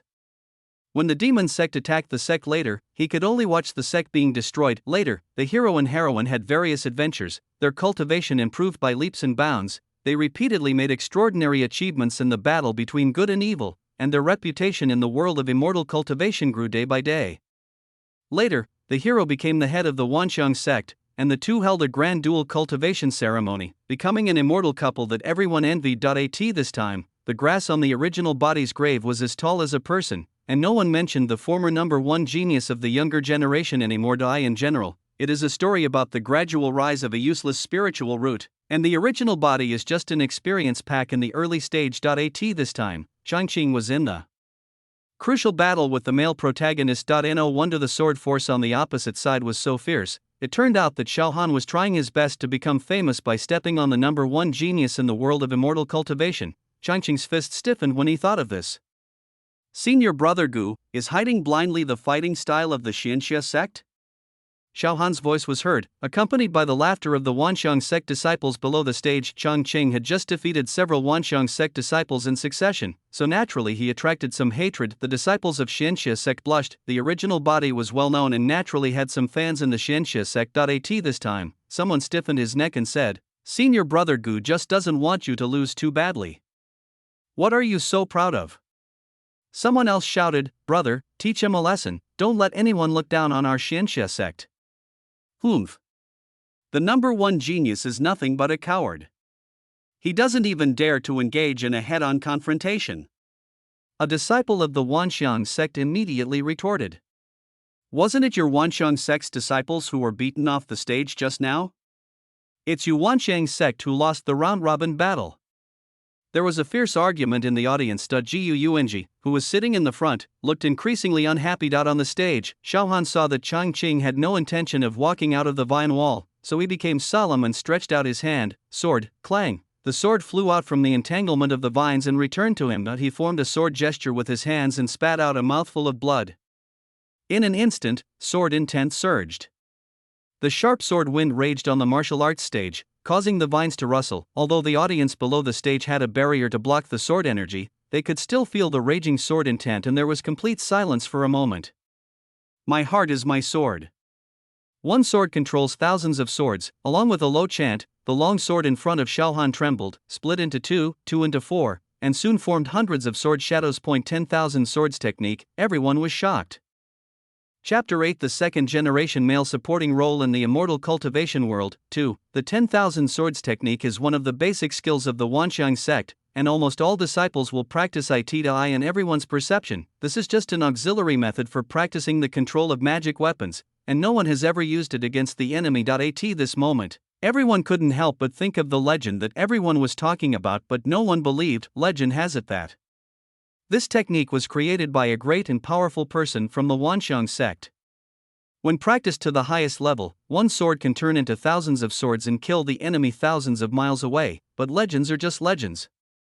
All disciples of Wanxiang sect will practice the 10,000 swords technique, and those who have practiced the 10,000 swords technique believe that the legend is not true, because many people have practiced for more than 10 years, but have only become more sophisticated and proficient in controlling the magic weapon. Gong Sangxian was also shocked. As the head of the sect, he was exposed to more sect secrets than ordinary disciples.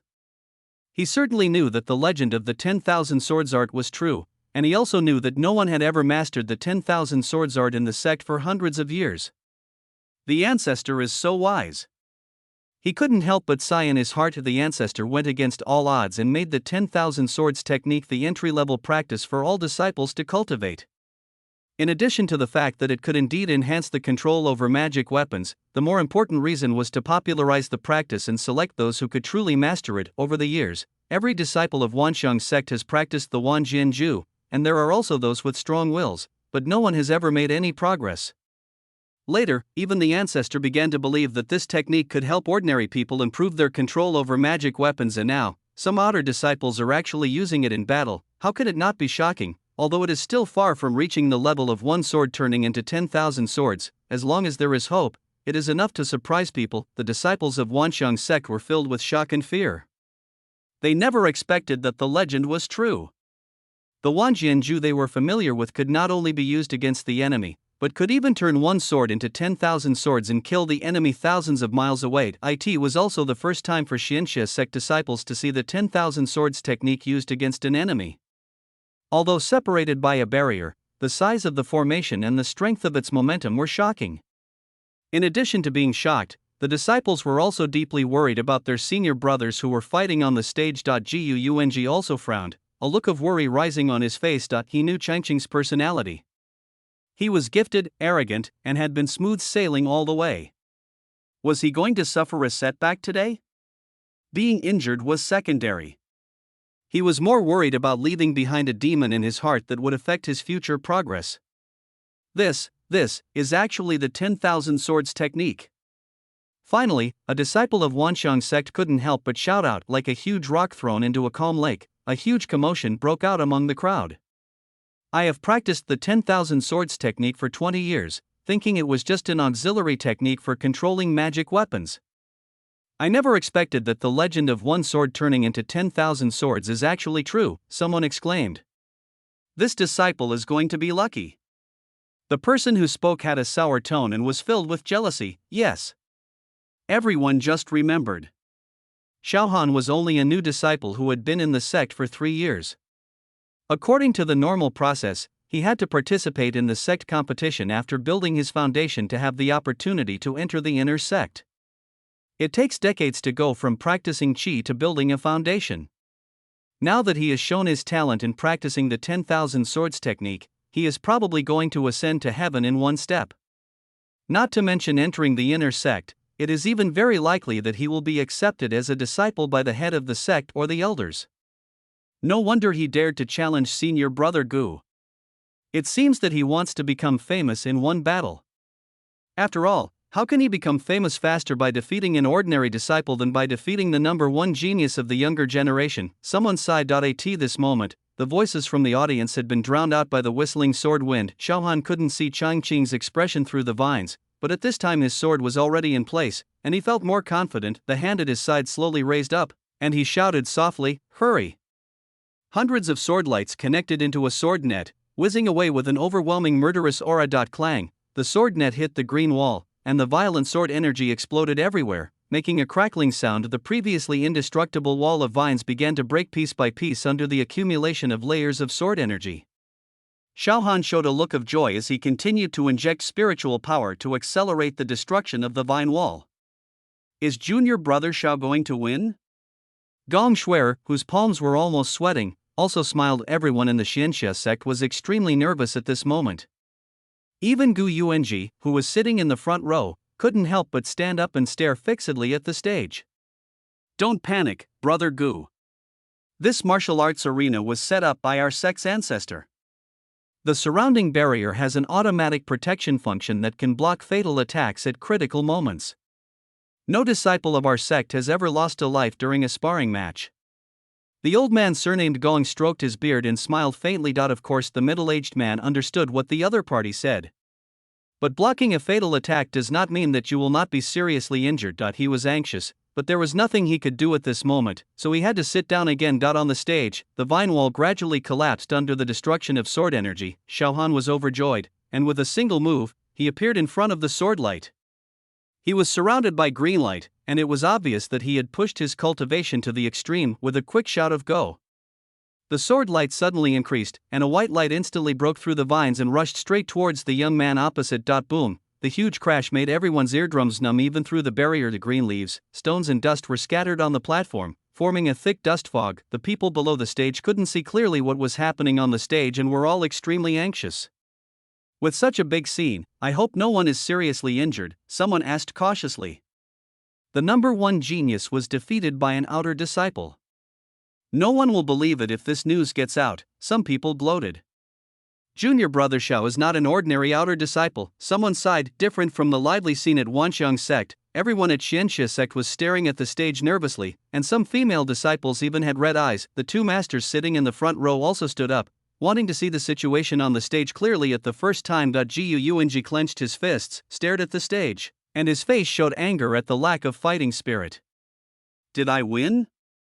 Xiaohan swayed and fell to the ground. Continuous high-intensity fighting has resulted in huge consumption. The 10,000 swords technique transforms one sword into 100 swords, and the spiritual power consumption increases exponentially. Even though he has a solid foundation and a firm will, he still feels that his dantian is empty and all the strength in his body seems to have disappeared. After a while, the dust and fog gradually dissipated, and the situation on the stage gradually appeared in everyone's eyes. Look! What is that? Someone couldn't help but shout. Everyone looked over. I saw that the area around Changqing was in a mess, and even the stone slabs on the ground were blown into pieces by the sword energy. There was no trace of Changqing in the chaos. There was only an oval sphere made of green vines standing in the center. Under the attack of the sword net, it was constantly being destroyed but also growing. This is a contest between destruction and vitality. Cough cough. After a cough, Xiaohan staggered and stood up from the ground. It seems that the battle is not over yet. Everyone suddenly realized. On the stage, Xiaohan's long hair was disheveled and his face was pale. He bit his tongue and a mouthful of blood spurted out. The entire stage was bright with sword light, which made everyone unable to open their eyes for a while. Then there was a sound of sword energy exploding, and the surging sword energy accelerated the destruction of the vine defense. This is probably the last wave of attacks, someone sighed. Such violent destructive power, the 10,000 swords technique is indeed terrifying. The defensive power of the vines summoned by this wood spirit root is comparable to that of a sword? Unbelievable. Wood is a synonym for vitality and extension. It can keep growing, so it goes without saying that it can be used for defense. But if we continue like this, I'm afraid we will have to rely on our spiritual power, explained a disciple with a higher level of cultivation. Gong Shui's cultivation was limited, and she became anxious as the situation on the field became tense. Daddy, will they be hurt? She couldn't help but ask. Gong Shengqiong stared at the stage and did not answer her. He couldn't help but sigh in his heart that there are so many talented people among the younger generation. Xiaohan was able to practice the 10,000 swords art to such a level in a short period of time. Needless to say, he had great talent in the art of sword. Jiu Changqing on the opposite side was no vain man. He withdrew the defense line in front of him and wrapped himself like an eggshell to reduce the loss of spiritual power, but controlling the vines to form an elliptical shell was much more difficult than building a wall. What's more, he had to constantly replenish spiritual power and repair the damaged points. This required not only a strong reserve of spiritual power, but also more precise control of spiritual power. Young people nowadays are amazing, he sighed in his heart. On the stage, as Xiaohan's blood and essence merged into the sword light, the protective shield woven by vines was already crumbling, as if it would dissipate in the next moment. Xiaohan's face looked grim. His spiritual power was almost exhausted and he was holding on by himself. Seeing that he had come to the last step, he became ruthless, tapped the ground with his toes, and spun rapidly, bringing up gusts of wind. Pa! With the sound of a crisp palm strike, his body was covered with visible light. His body turned faster and faster, and the light around him continued to flow into the sword net in front of him. The frequency of the collision between the sword energy and the vines increased further, and the crackling sound continued. Just when everyone thought that the vines were about to be completely destroyed, a cold voice came from inside. Spring is here, everything is alive. The emerald green light increased greatly, and the vines that had been destroyed before grew rapidly like a fast-forward shot in a movie. In just a few seconds, the entire protective shield was intact as if it had never been through a battle. However, the growth of the vines did not stop there. Countless vines grew out from the protective cover like tree branches, densely packed, twisting like a group of snakes, making a rustling sound. These branches quickly wrapped around the long swords that followed one after another, and became tighter and tighter, until the long swords broke completely with a snap and turned into bits of spiritual power that disappeared without a trace. What kind of method is this? Everyone was surprised to see that the vine's growth rate suddenly increased several times. This is a spell from the art of plants and trees. Senior brother Gu is going to win. A disciple from the Xianxia sect couldn't help but shout. Brother Gu, you have a good son. Gong Changqing couldn't help but sigh. With his high level of cultivation, he could tell at a glance that Xiaohan was already at the end of his strength. Although Changqing was wrapped in vines and his appearance could not be seen clearly, his spiritual power showed no signs of exhaustion. It was only a matter of time before he won. Seeing that the spiritual swords he had transformed into were gradually decreasing, Xiaohan became very anxious. He tried frantically to mobilize his spiritual power to control the spiritual swords to break free from the entanglement, but his dantian was empty at this time, so there was no spiritual power available. He tried his best but made the remaining spiritual swords tremble twice, and he could no longer mobilize them at all. The bang! As the last spirit sword turned into starlight, the string in Xiaohan's mind also broke. He swayed for a while, and finally fell to the ground in despair. This time, only Xiaohan's life-saving magic weapon was left on the field. Even this sword was tightly entangled by the vines and branches, and could not move at all. The vines finally parted, revealing a figure within. Xiaohan raised his head hard, trying to find any trace of embarrassment on the other person's face. However, he was disappointed. The young man opposite was tall and slender, his white clothes were as new as ever, and his hair was tied with a silver crown. His face was a little pale, but there was a faint smile on the corner of his mouth, as if he had just finished his retreat and came out of a cave. Junior brother Xiao, thank you for letting me. Changqing ignored the cold hatred in Xiaohan's eyes, controlled a vine to wrap around Xiaohan's sword, and placed it in front of him. The battle is finally over, although it ended in a very calm way, without any serious injuries or explosions. The shock in everyone's hearts did not diminish at all. Not only did the 10,000 swords art reappear its unparalleled lethality, but the grass and tree art's exquisite defense methods and endless vitality were also amazing. Changqing ignored Gong Shui's questioning look and calmly walked down the martial arts stage. On the other side, Xiaohan was helped by two disciples of Wanxiang's sect to Danfeng for treatment. Although he was defeated by Changqing, the potential he demonstrated had been noticed by the elders, and the disciples' attitude towards him was naturally different. Chapter 9: The second generation male supporting role in the immortal cultivation world. 3. As soon as Changqing stepped down from the martial arts stage, he was surrounded by people from the Xianxia sect. Brother, can you give me an autograph? Junior brother, you fought well. This Yuandan was made by my master. It is very effective in restoring spiritual power. Brother, I also have wood spiritual roots, can you teach me? Senior brother, most of the people who came from Xianxia sect this time were young disciples. Seeing that their side had won, they were naturally proud and chattered nonstop. Changqing responded with a smile, matching the people in front of him with those in the plot one by one. The tall man in white is the eldest senior brother Tang, whose cultivation has reached the early stage of Jindan. He died together with the monks of the demon sect in the battle that destroyed the sect. The short, fat man with a smiling face is the sixth junior brother Li Tuxiu, who just happened to go down the mountain to travel and escape the disaster of the sect's destruction. The girl in the emerald green Lucian skirt is junior sister Li Wanqing, who secretly likes the original body.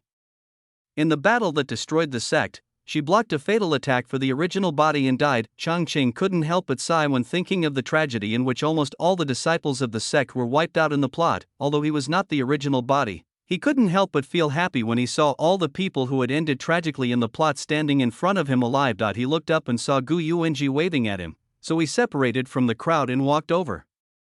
Father, Master Gong Shui. Changqing walked up to them and stood in front of them, greeting them one by one. Gong Changqing happily took out a bottle of foundation building pill and stuffed it into Changqing's hand. My dear nephew, you are still young, but your cultivation is superb. You should be able to build your foundation soon, right? This foundation building pill was given to me by a good friend. I will give it to you today. In the future, you will need to take good care of Shui. Gong Shui snorted coldly and turned away. Changqing didn't care. He took the pill and put it into his storage bag. Thank you, elder, for the medicine. Foundation building pills are in high demand in every sect, and in large sects with many disciples, it is even harder to get a pill. The resources of Xianxia sect are average. Even a genius like Changqing can only get 2 foundation building pills. Elder Gong's bottle contains at least 5. As long as one's talent is not particularly bad, it is basically guaranteed that one will be able to successfully build a foundation. This gift came at the right time, and Changqing certainly would not refuse it at that moment. Gu Yuanji also took out a top-grade magic weapon and gave it to Gong Shuer. Finally, Gong Sangxiang invited Gu Yuanji to taste the spiritual tea, and Changqing said goodbye and returned to the guest room. The guest rooms of Wangxiangmen are built halfway up the mountain, with abundant spiritual energy.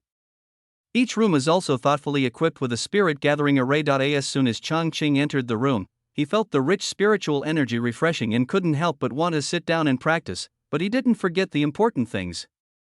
System, come out. Come here, come here. Congratulations to the host for winning the first battle. A ball of white light appeared in front of Changqing. Why don't you choose a safe time to teleport? You're already on a battlefield. You want to kill me? Changqing smiled. The system shuddered. Well, we came at an untimely time. Next time, I will definitely choose a good time next time. The system patted its chest to make assurance. Changqing labeled the system as unreliable. Then what is our mission? After a moment of silence, he asked again. The original body's greatest regret was watching the sect destroyed without being able to do anything, so his wish was to protect the sect. The system looked serious. Changqing thought he was going to take revenge on the male and female protagonists. Fortunately, it wasn't. In his opinion, the original body had it all to himself. Although he had talent, his determination was not strong enough. He saw that the heroine was so cold, but he still had to stick to her and give away kills and resources. Isn't this just being shameful? Changqing cannot accept that he has to take revenge on others because of the consequences of his own behavior. However, protecting the sect is much easier. Host, what are you going to do? Seeing that Changqing remained silent for a long time, the system couldn't help but ask. Practice first. Changqing remembered that in the original plot, although the original body was defeated, he also received the foundation establishment pill from Gong Sangxiang, but it was not 1 bottle, but 2 pills. But the next day, he gave it to Gong Shuer together with the marrow cleansing pill, and finally it fell into the hands of the male protagonist. Changqing doesn't like to be a sucker and make wedding clothes for others, so of course he will use it himself first. He had already reached the peak of qi training, and as long as his state of mind reached that level, building the foundation would be a natural thing. Now that he had replaced the spirit of a great demon, his state of mind was of course completely different. Changqing sat down on the white jade bed, took a foundation building pill, then clasped his hands together and entered a state of meditation. The spiritual energy in the room surged, turning into starlight and flowing into his body. In less than half an hour, Changqing opened his eyes and had become a foundation building cultivator. Changqing was not a crazy cultivator, so after using the cleaning technique to clean himself up, he just lay down with his clothes on. The next morning, Changqing was awakened by the system. Host, the heroine is here to see you. Where? Changqing quickly sat up. It will be here soon. Do you want to give her all the pills? The system grinned. You wish. Changqing spat. As soon as he finished speaking, he felt the vibration of the magic circle and heard a cold voice. Brother Gu, my father asked me to come and see you. Look, this doesn't mean that I didn't want to come, but that my father asked me to come. Changqing sneered in his heart, thinking that his original self was a fool and still thought others were nice to him. The restriction was opened, and a young man in indigo monk's robes walked out slowly. He was tall and slender, with black hair tied up high, and his face was slightly pale, but his eyes were as bright as stars. Gong Shuer was also stunned for a moment. It seemed that Changqing today was different from yesterday, but she couldn't tell exactly what was different. Junior sister Shuer, please thank Elder Gong for me. Changqing showed a perfect smile on his face. When Gong Shuer came to her senses, she discovered that Changqing had already established his foundation. You have established the foundation. She began to stutter. I would also like to thank Elder Gong for the foundation building pill. Have you used them all? Gong Shuer asked in a lost voice, unable to hold back her expression. The reason he came here this time was to ask Changqing for a few foundation building pills so that Xiaohan could use them to build his foundation. Although Xiaohan had an extraordinary talent in swordsmanship, his spiritual roots were too poor, which made her worry. She didn't think there was anything wrong with it. After all, Changqing had only 1 spiritual root, so he could build his foundation even without the foundation building pills. Besides, Her father gave her 5 foundation building pills at once, so how could she use them all? She just wanted to make the best use of them. Of course not. I successfully established the foundation using just one. Changqing said truthfully. Then, can you sell me the remaining few foundation establishment pills? Gong Shuer was still young after all, and she couldn't ask for it directly at the moment. The original body offered the elixir upon hearing this, but Changqing would not. Sure, junior sister, how many do you want to buy? He smiled like a profiteer. This is different from what I imagined. Gong Shuer was stunned, not knowing what expression to make. Junior sister Shuer? Changqing reminded softly. How many spirit stones do you sell it for? Even a discount would be fine. Gong Shuer didn't say the second half of the sentence. Changqing stretched out a finger and said, 10,000 spiritual stones, 10,000 spirit stones? Gong Shuer was a little speechless. Why, junior sister, you think it's too expensive? Changqing's face was solemn. My foundation building pills are of higher quality than those in the market, so the higher price is reasonable. It's reasonable, but this is what my father gave you, right? She stuttered for a long time, but still didn't say the second half of the sentence. Junior sister Shuer, if you don't buy it, I will go back to practice. Seeing that she was struggling, Changqing made a move to leave. I'll buy it. Gong Shuer said, gritting her teeth. You want all 4? Both. She took out a storage bag, put some spirit stones in it, and then threw the storage bag to Changqing. It's exactly 40,000. Give me the pills. She held out her hand. Okay, Changqing said in a long voice, and with a wave of her hand, a bottle of pills appeared in her hand. I didn't expect Gong Shuer to be so willing to spend so much money. However, after spending these 40,000 spirit stones, I'm afraid the small treasury will be empty. Gong Shuer put away the pills and was about to leave when Changqing spoke again. I have another marrow cleansing pill here. Do you want it? 100,000 spirit stones. Marrow cleansing pill? 100,000 spirit stones? Gong Shuer staggered. The marrow cleansing pill has a chance to change the qualifications of a cultivator and can transform low-level spiritual roots into higher-level spiritual roots. This is what Xiao Han needs most. If the qualifications can be changed, the rest of his cultivation journey will be much smoother, but it costs 100,000 spirit stones? 100,000. After she bought the foundation building pill, she had very few spirit stones left. Although there were still some valuable magic tools in her small treasury, they were all given by her elders. Wouldn't it be a bad idea to exchange them for spirit stones? But senior brother Xiao was his savior. How could he bear to see him being hindered in his cultivation because of his spiritual roots? Changqing saw her expression changing again and again and knew that she was struggling in her heart. The marrow cleansing pill is in short supply.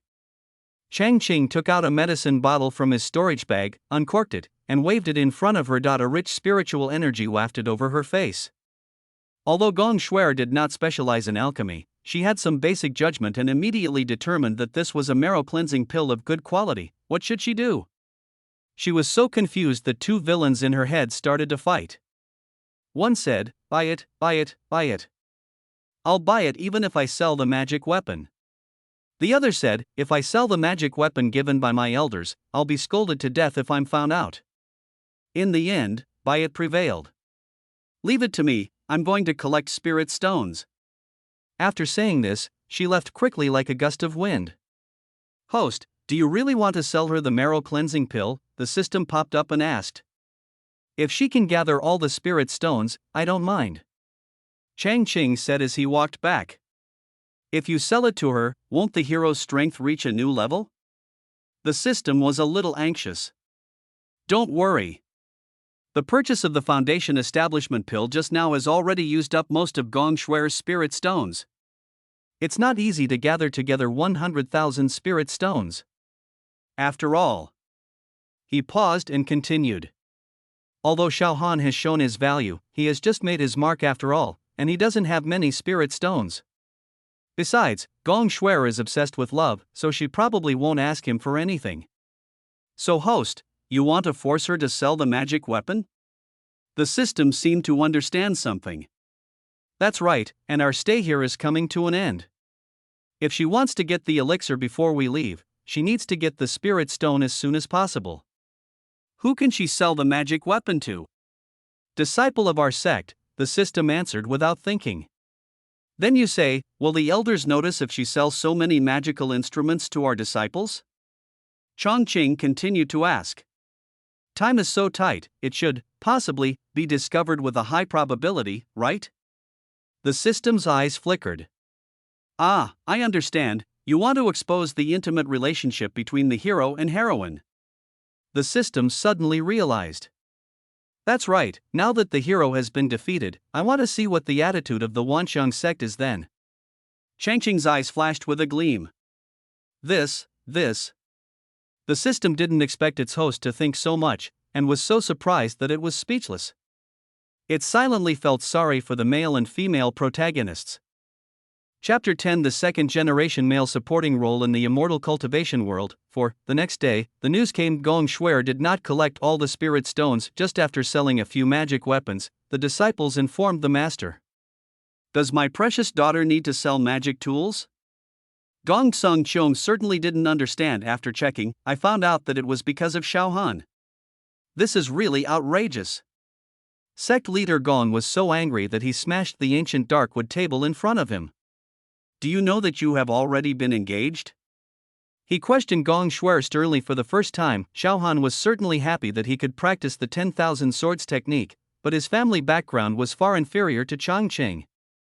Moreover, even if he practiced the 10,000 swords technique, he would still lose to Changqing. It was hard to say who could go further on the road of cultivating immortals. That he didn't understand why Gong Shuer was so attentive to Xiao Han. It was also the first time that Gong Shuer heard her father speak to her in such a harsh tone, and she couldn't help feeling a little nervous. I know, but. She thought of Changqing selling the foundation establishment pill for 10,000 spirit stones, and she made up her mind and shouted loudly. But, I don't like him at all. I just like senior brother Xiao. So what's wrong with me helping him get some pills? Oh no, the little cotton jacket is leaking. Although Gong Sengxiong dotes on his daughter, he will not let her handle this major matter involving the two sections. Besides, the Xianxia sect is still a guest in the sect. If the news gets out, it will not only affect the relationship between the two factions, but may even have an impact on the cooperation between the two factions in developing spiritual mineral veins. Therefore, Gong Shuer was directly put into seclusion and the time of her release was uncertain. When Changqing heard the system say that Gong Shuer was called away by the sect leader for selling magical tools, and then announced to be in seclusion, she knew that her relationship with Xiaohan had been known by sect leader Gong. Why was Gong Shuer punished, but Xiaohan was still able to enter the inner gate? The system couldn't figure it out. Changqing couldn't help but sneer. Although Xiaohan failed in the duel, he showed his talent. Moreover, he saved Gong Shuer, and it was Gong Shuer who had always been the one to initiate their relationship. So even if sect leader Gong wanted to vent his anger on her, he doesn't have a sufficient reason. However, in the original plot, Xiaohan was a disciple of the headmaster, and his resources were guaranteed. Now it seems that his defeat to Changqing and the exposure of his affair with Gong Shuer are not without impact. Changqing thought to himself. Isn't this what is called green tea? The system clicked its tongue. Green tea? Changqing was not used to the system churning out new words from time to time. Is this all you learned during your system training? I learned this from reading the experience posts of seniors on the system work forum. The system scratched its head a little embarrassedly. As a system with ambition, it can't fall behind if the host is powerful, but when asked to explain the meaning of the word, it really didn't know how to express it, so it could only speak with its neck stiff. Anyway, green tea is someone like Xiaohan. Fortunately, Changqing didn't dwell on this, and didn't even inquire carefully about the situation of the male and female protagonists, and followed the main force back to the sect. Changqing is not worried that anything unexpected will happen to the male and female protagonists. A large part of the original body's experience in the plot was actually caused by his own reasons. In the words of the system, that is, he is a bit love-brained and fragile. Now Changqing naturally has no idea about the heroine, but instead he tricked the heroine first, and the hero failed to step on him to become famous as expected. Well, it's a pretty good start, Changqing nodded. After returning to the sect, Changqing learned more about Xianxia sect like Wanxiang Gate, Xianxia sect is also built on the mountain and covers an area of hundreds of kilometers. Although there are not as many disciples as the Wanxiang sect, there are still several thousand people in the inner and outer sects combined. The one with the highest combat power is the ancestor who has been in seclusion in a cave in the back mountain, and his cultivation has reached the stage of transformation of spirits. Below them are the sect leader and the masters of each peak, who are basically all cultivators in the nascent soul stage, and the persons in charge of institutions such as the transmission hall and the spirit beast garden are basically all cultivators in the golden core stage. So the Xianxia sect's combat power is quite strong.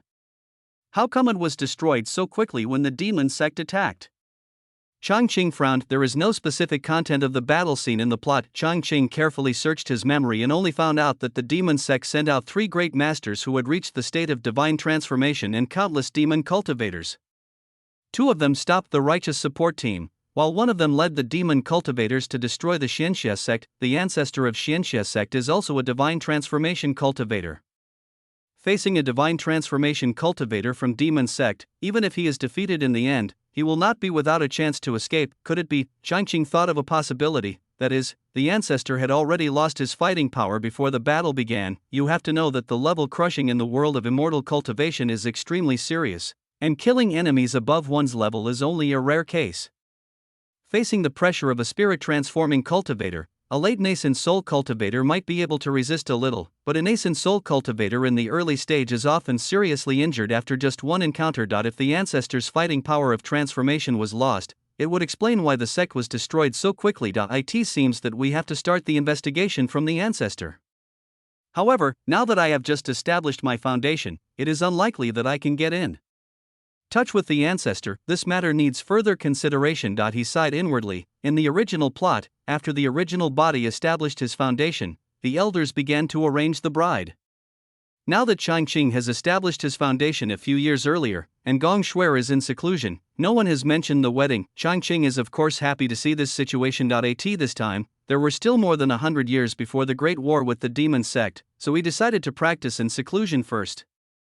After all, strength is still respected in the world of immortal cultivation, but there was one more thing before he went into seclusion. Changqing took out the marrow cleansing pill from his storage bag and thought about it. Marrow cleansing pill? Give it to me? Li Wanqing looked at the small bottle in front of her, somewhat unbelievable. Even through the cork, she could feel a faint spiritual power. This was probably a top-grade elixir. I can't accept such a valuable thing. She waved her hands repeatedly. Changqing's eyes softened as he looked at the little girl who died for her original body. Junior sister, you are the only one in our sect who has 3 spiritual roots, and your cultivation speed is the slowest. Look, I am not much older than you, but I have already established my foundation. If you continue like this, by the time I have formed my elixir, you will probably have just established your foundation. He had a handsome face and a gentle voice. Li Wanqing blushed immediately. It seems that senior brother has never spoken to anyone so gently. Then he thought of the issue of cultivation. Yes, the difference in cultivation means the difference in lifespan. Maybe after one retreat of my senior brother, I would be reduced to dust. Thinking of this, she looked a little gloomy. Take it. Changqing stuffed the pill into her hand. Practice well, and we will become gods together. Yes, let's achieve divine transformation together.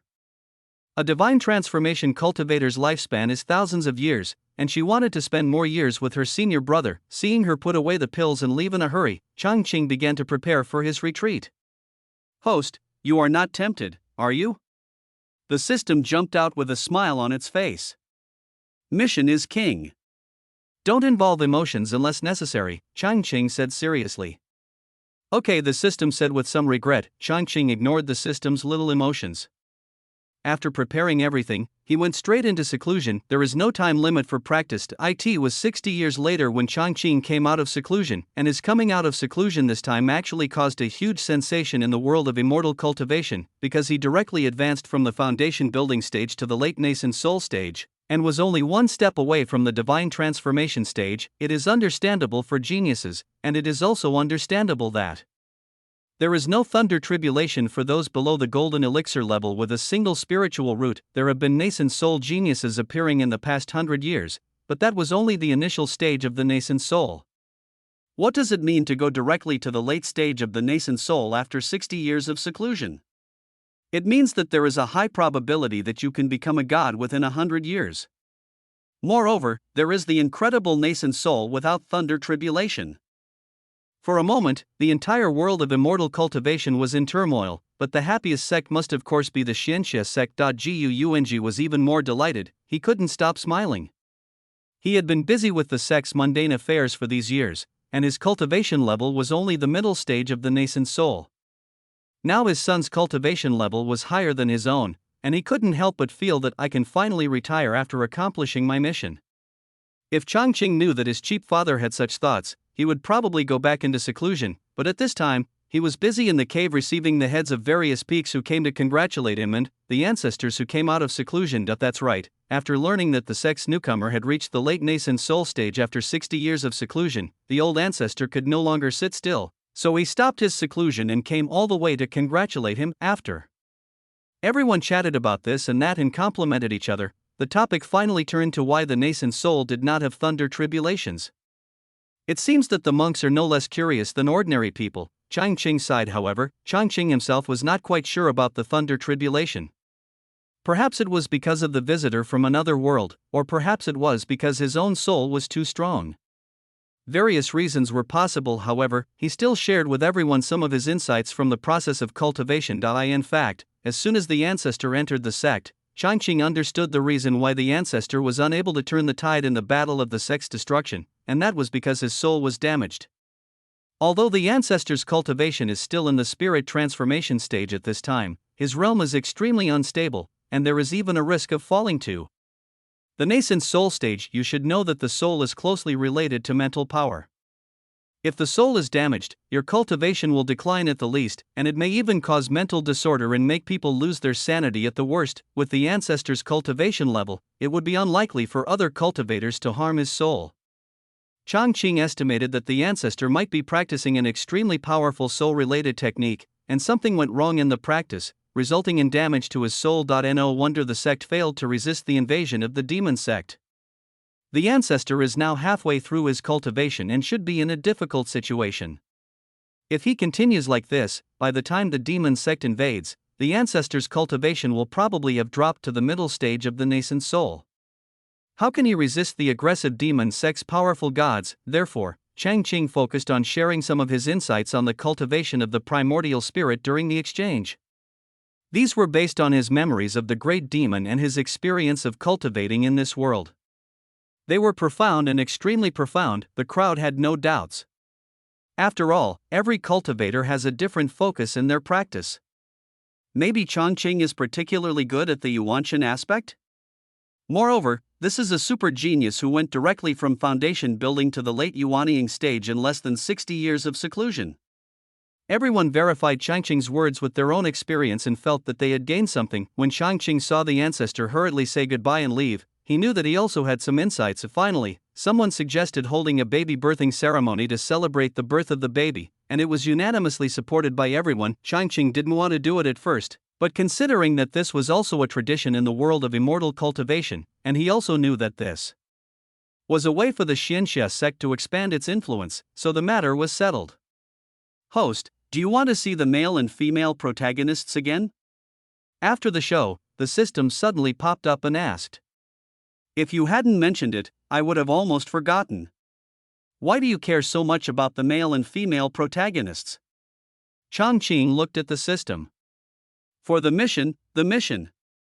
The system was a little embarrassed. After a pause, he continued.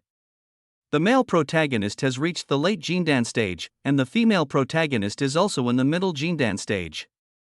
The male and female protagonists' cultivation levels improve so slowly? Changqing found it hard to believe. My dear host. The system's voice was a little broken. Please don't use yourself as a standard, okay?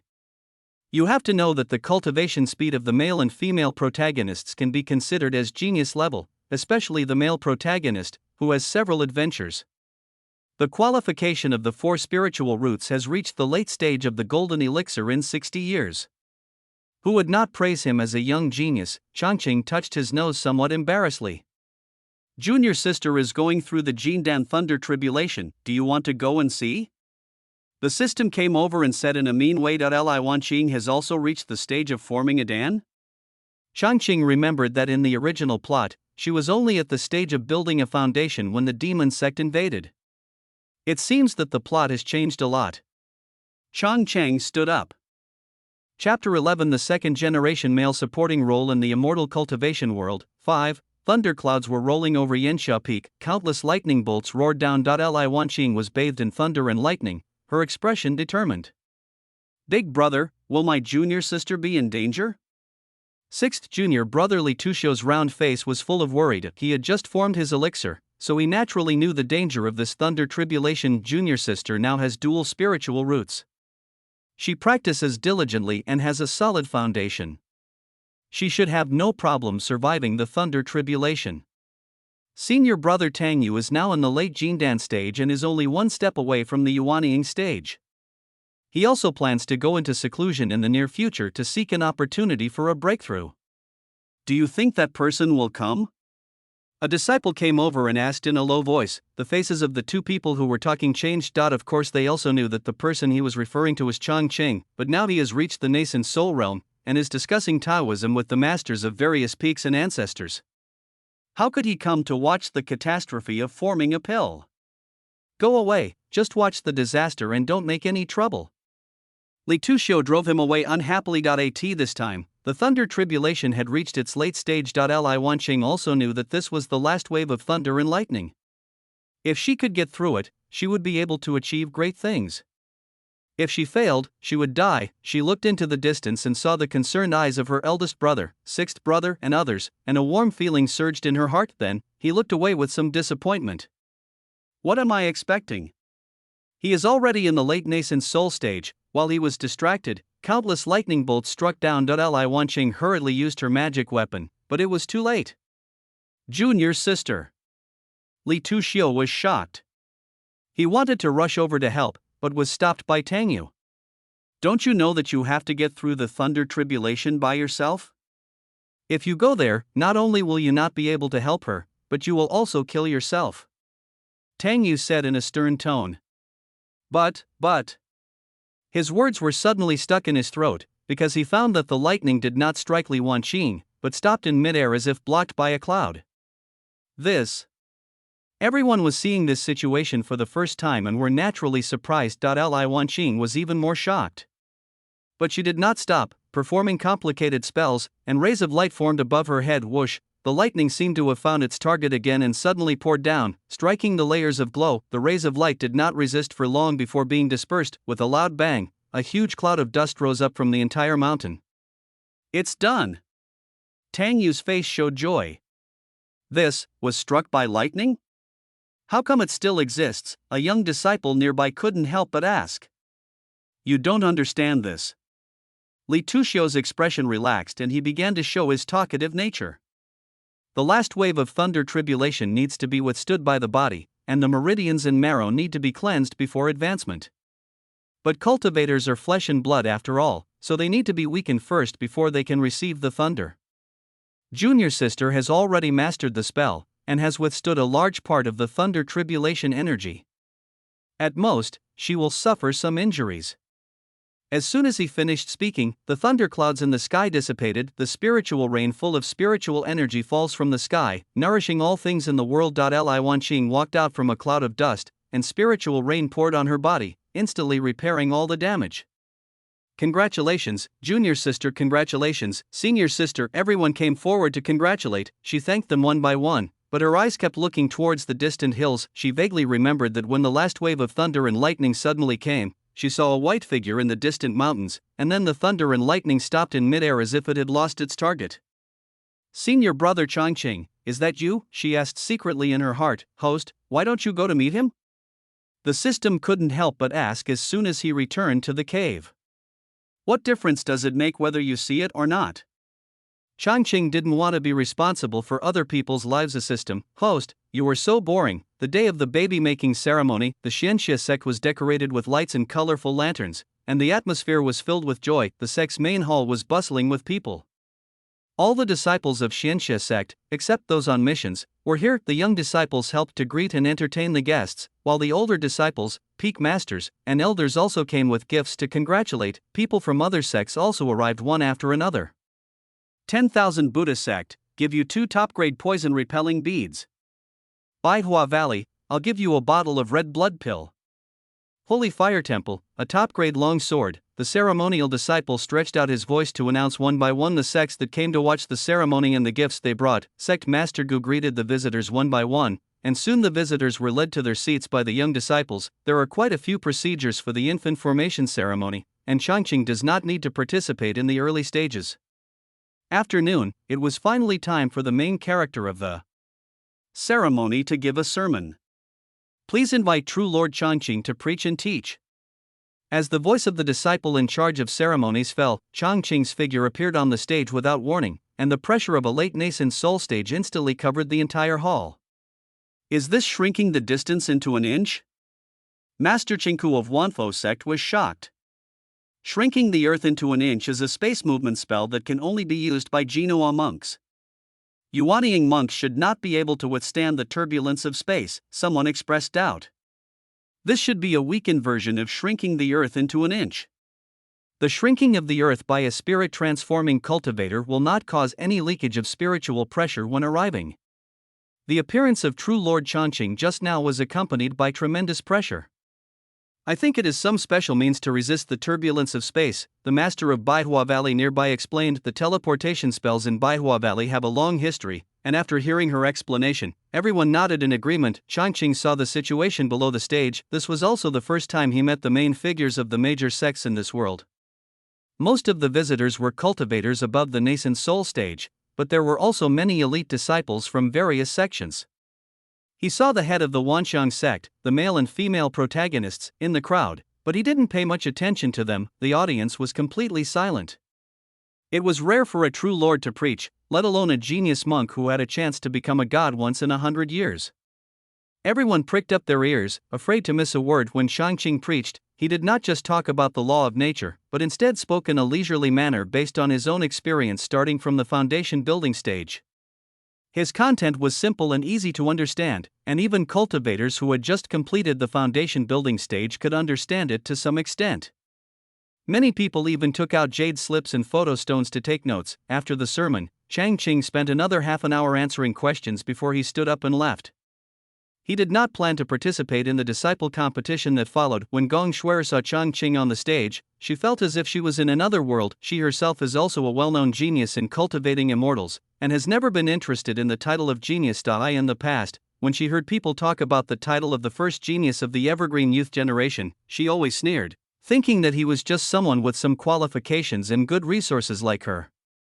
She was more moved by people like Xiao Han who had ordinary qualifications but worked hard to improve themselves. Now, both himself and Xiao Han were nearly 2 realms behind Changqing in terms of cultivation. After listening to Changqing's sermon, they felt that he was unfathomable and a sense of frustration arose in their hearts. Glancing at Xiao Han, who had a ferocious look on his face and exuded a cold aura, she couldn't help but move the stool to the side. The relationship between the hero and heroine is not that strong. When the system told Changqing what it had observed, it couldn't help but roll on the ground laughing. Is it because I, a supporting character, didn't participate that their relationship lacked a catalyst? Or was it because the failure of the duel made the hero focus on cultivation and had no time to be affectionate with the heroine? Or was it because the exposure of their affair and the opposition of the elders of the Wanxiang sect played a negative role? Changqing thought, perhaps all these factors played a role. However, these were not what Changqing cared about. What he cared about at the moment was that he actually sensed a faint demonic aura from Xiao Han during the sermon. This demonic energy was extremely faint, not like it was intentionally sealed, but rather like it had not yet awakened. If Changqing had not been so advanced in cultivation, and his main body's great demon soul was far superior to that of an ordinary person, it would have been impossible for him to sense this trace of demonic energy. Could it be that Xiao Han was actually related to the demon sect? Then did the demon sect's attack on the Xianxia sect have anything to do with him? It shouldn't be the case. He quickly rejected this idea. Xiao Han didn't seem to know that he was carrying demonic energy at this time. Moreover, in the plot, Xiao Han actively participated in the battle between good and evil, and eventually became the leader of the Wanxiang sect. Have you noticed any interaction between the demon sex people and Xiaohan? Changqing asked the system. Demon sect? No, the protagonist has been practicing like crazy every day since he was defeated by you. The system was a little confused. I sensed a demonic aura around him, but based on what you said, he himself probably doesn't know about it, Changqing explained. Demonic energy? The system was somewhat unbelievable. I'll go take another look. It disappeared from the spot like a flash. Chapter 12 The second generation male supporting role in the immortal cultivation world. 6. Changqing thought that today's matter was over, but he did not expect to receive a message from Master Gu in the evening, asking him to go to the conference room to discuss matters. When I arrived at the meeting room, I found that several elders from the sect, several predecessors from the Wanxiang sect, and Gong Shuer were all there. Gong Sengqiang smiled, stood up and bowed. Master Changqing, your cultivation has improved. Congratulations! Changqing quickly bowed in return. Originally, according to the rules of the immortal cultivation world, Changqing's cultivation level was already higher than Gong Sengqiang, so there was no need to perform such a great ceremony. However, Changqing did not have a bad impression of him, and he was older than himself, so he still performed the ceremony as a junior. Seeing Changqing being so respectful and humble, Gong Sengqiang's smile widened a little bit and he continued. In addition to congratulations, we have another important matter to discuss this time. I have just discussed it with several people from Xianxia sect, but I still want to hear your opinion. Changqing glanced at his father. Guang nodded and said, Master Gong just mentioned your engagement to us, but it depends on your opinion. Well, since my cheap dad said so, there is no requirement for me to become a Taoist partner with Gong Shuer. Changqing was delighted and was about to speak, but Gong Sengqiang spoke first. Changqing, you and Shuer have been engaged since childhood. Now Shuer has successfully completed the dance stage. As your elders, we certainly hope that you can be even happier. Changqing listened to Gong Sengqiang's words quietly, but he didn't feel very surprised. After all, my current self is very different from the self-destructive and demon-ridden original self in the original plot, and the relationship between the male and female protagonists is not as smooth as in the original plot. The goal of cultivators is to pursue immortality. The so-called Taoist companion is actually more like a cultivation partner. There are also various dual cultivation techniques in this world that can help break through bottlenecks and improve cultivation. However, these Changqings don't need it. His cultivation is already ahead of the young generation, and although he has no hatred towards the heroine, after reading the original plot, it is absolutely difficult for him to accept the idea of becoming a Taoist partner with her. He looked at Gong Shuer. Junior sister Shuer, what do you say? Everyone's eyes were immediately focused on Gong Shuer. Gong Shuer's mind was in a mess at this time. She knew from a young age that her elders had arranged this marriage for her, but she didn't have much affection for her fiancé, who was known as the first immortal cultivation genius of the young generation. Later, she was saved by Xiaohan, and the two of them gradually interacted more and more. She felt that she was more like a Taoist couple when she was with Xiaohan. However, Xiaohan later failed in the challenge and became addicted to cultivation. She herself was also controlled by the elders, and she became increasingly estranged over the years, but she also thought about how Changqing's cultivation was becoming more and more advanced, and she heard from the elders that there was a high probability that he would be the number one in the world of immortal cultivation in the future, so she couldn't help feeling conflicted. Changqing saw her expression change several times, and probably knew what she was thinking, so he spoke before she could open her mouth. My dear seniors, I see that junior sister Shuer has a lot of concerns, so let's not mention the matter of a Taoist partner anymore. Gong Shuer stood up and was about to speak, but was interrupted by Changqing again. Those who practice Taoism should seek the right path to achieve longevity. I have just come out of retreat and will have to go down the mountain to hone my mind soon. Junior sister, you have some concerns, and so do I, your senior brother. So, let's leave it at that. After saying that, he flicked the sleeves of his long green robe and walked away, not caring at all about Gong Shuer's face, which was turning pale and blue behind him. Guang's expression remained unchanged. He stepped forward and said, Master Gong, since both children have concerns, we as elders cannot force them, right? Gong Sengqiang smiled bitterly and said, of course. He sighed in his heart, thinking that his granddaughter had done something unkind before and hurt Changqing's heart. He also knew how much Changqing, who was in the Qi training stage, cared about his granddaughter, but he had never sent any gifts to Wang Xiangman since that visit. Fortunately, the two sects did not become enemies because of this, which can be considered a blessing in disguise. Changqing didn't know what Gong Sangxiong was thinking. He was facing a person at this time, the male protagonist Xiao Han.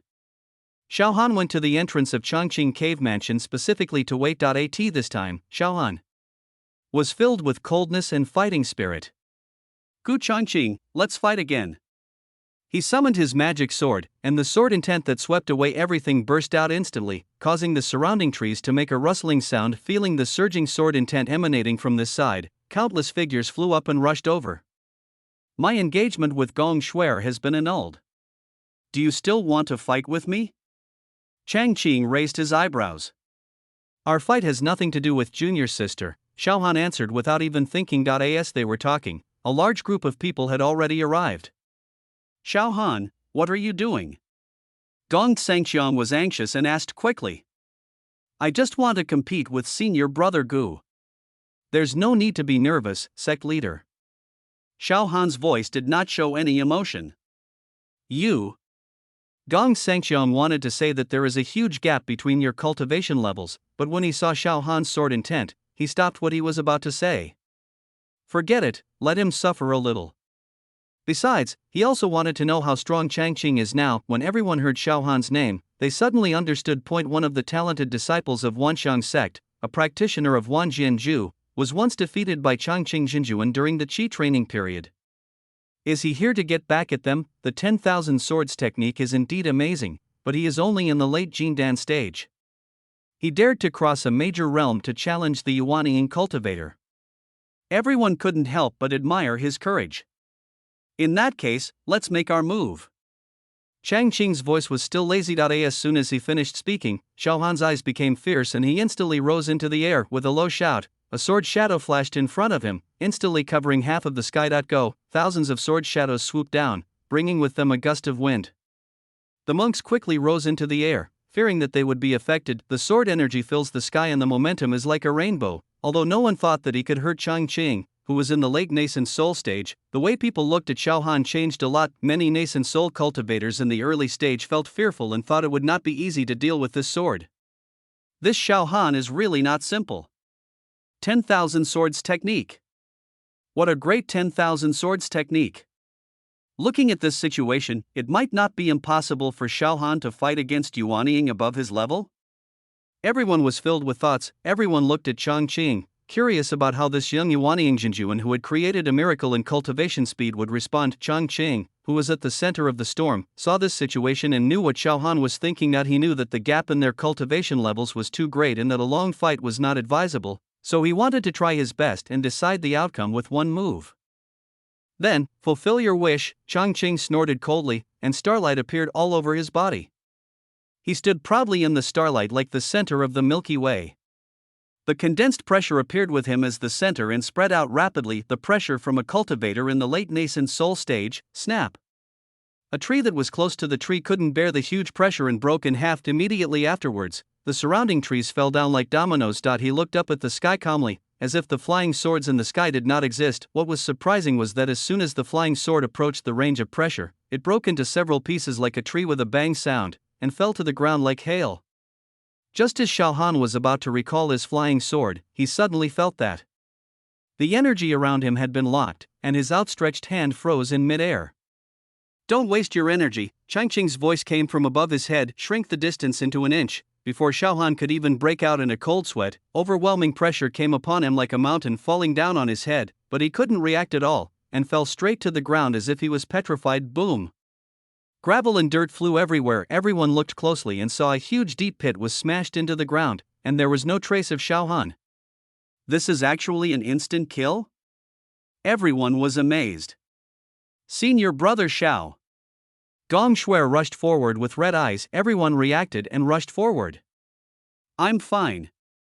A muddy hand stretched out from the pit, and everyone rushed forward to pull Xiao Han out. His hair was disheveled, and his monk's clothes were torn in many places, mixed with dirt and blood, and he looked very disheveled. Gong Shuer's tears immediately fell. She turned around and pointed at Changqing and shouted, your cultivation level is obviously much higher than junior brother Zhao's. Why do you still want to duel with him? Her action was sudden, and when Gong Sangxiong beside her tried to stop her, the words had already been spoken. Can you blame me for this? Changqing was puzzled. Doesn't Gong Shuai know that in the world of immortal cultivation, cultivation is the most important thing?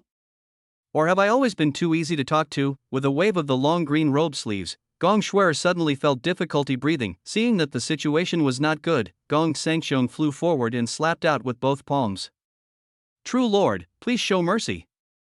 As soon as he finished speaking, he felt a huge force hitting his palms, and his body involuntarily retreated dozens of steps. Everyone was secretly surprised.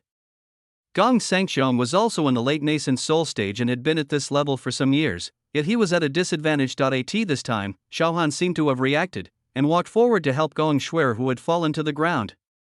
I was defeated. Thank you for showing mercy, Master.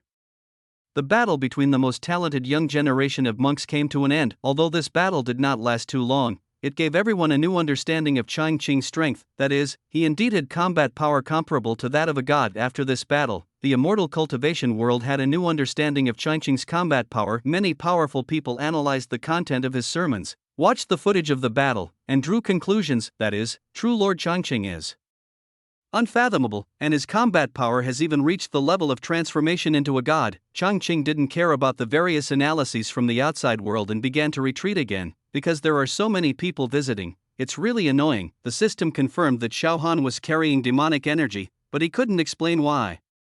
Changqing had no way to deal with this. He promised to give part of his soul power to the system, allowing it to keep a close eye on the external situation so as not to miss any key events. When the system heard that it could also get a share of soul power, it patted its chest and repeatedly assured that not a single disturbance would be missed. However, Changqing did not wait for the news that Xianxia sect was invaded, but waited for the distress signal from Wanxiang sect.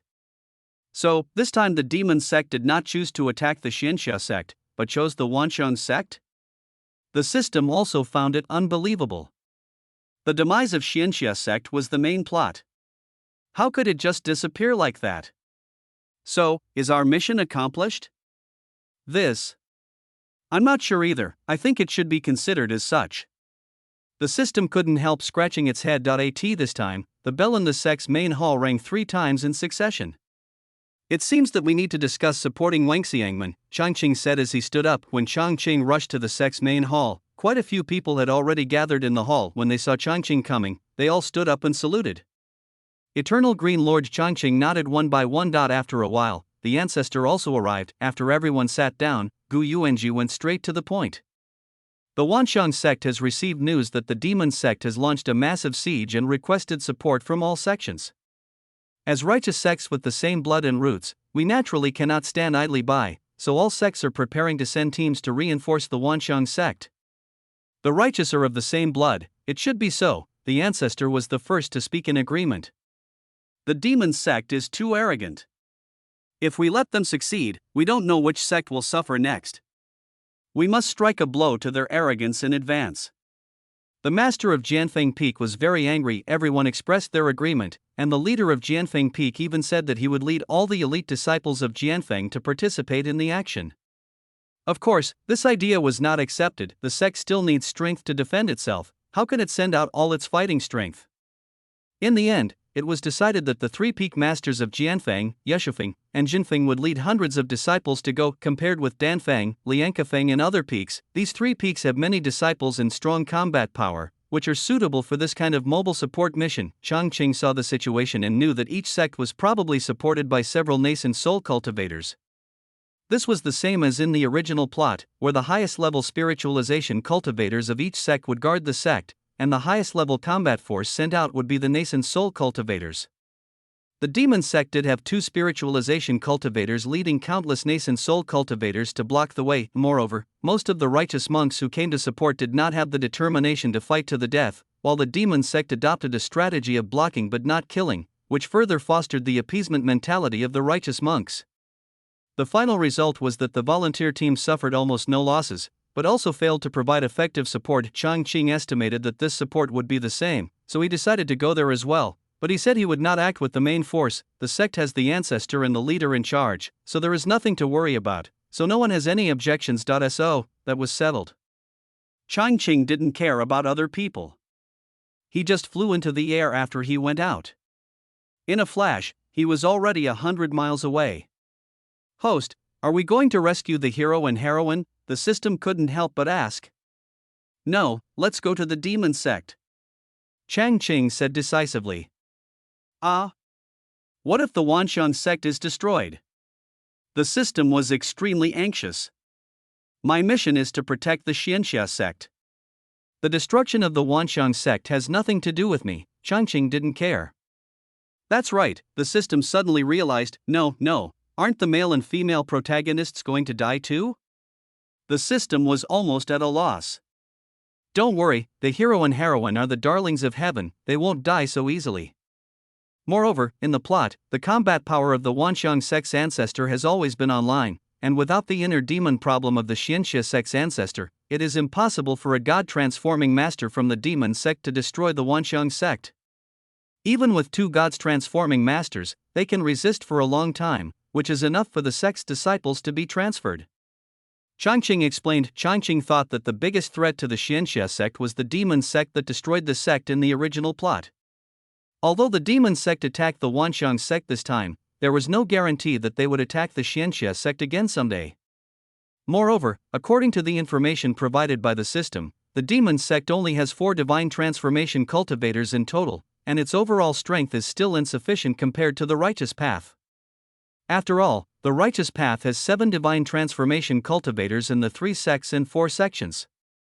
This is why, although the Xianxia sect was destroyed in the original plot, the righteous path united and quickly repelled the demon sect. It was just that the righteous did not unite at the beginning, and many sects thought that the better to have one less opponent, the more resources they could share, which caused such a huge loss.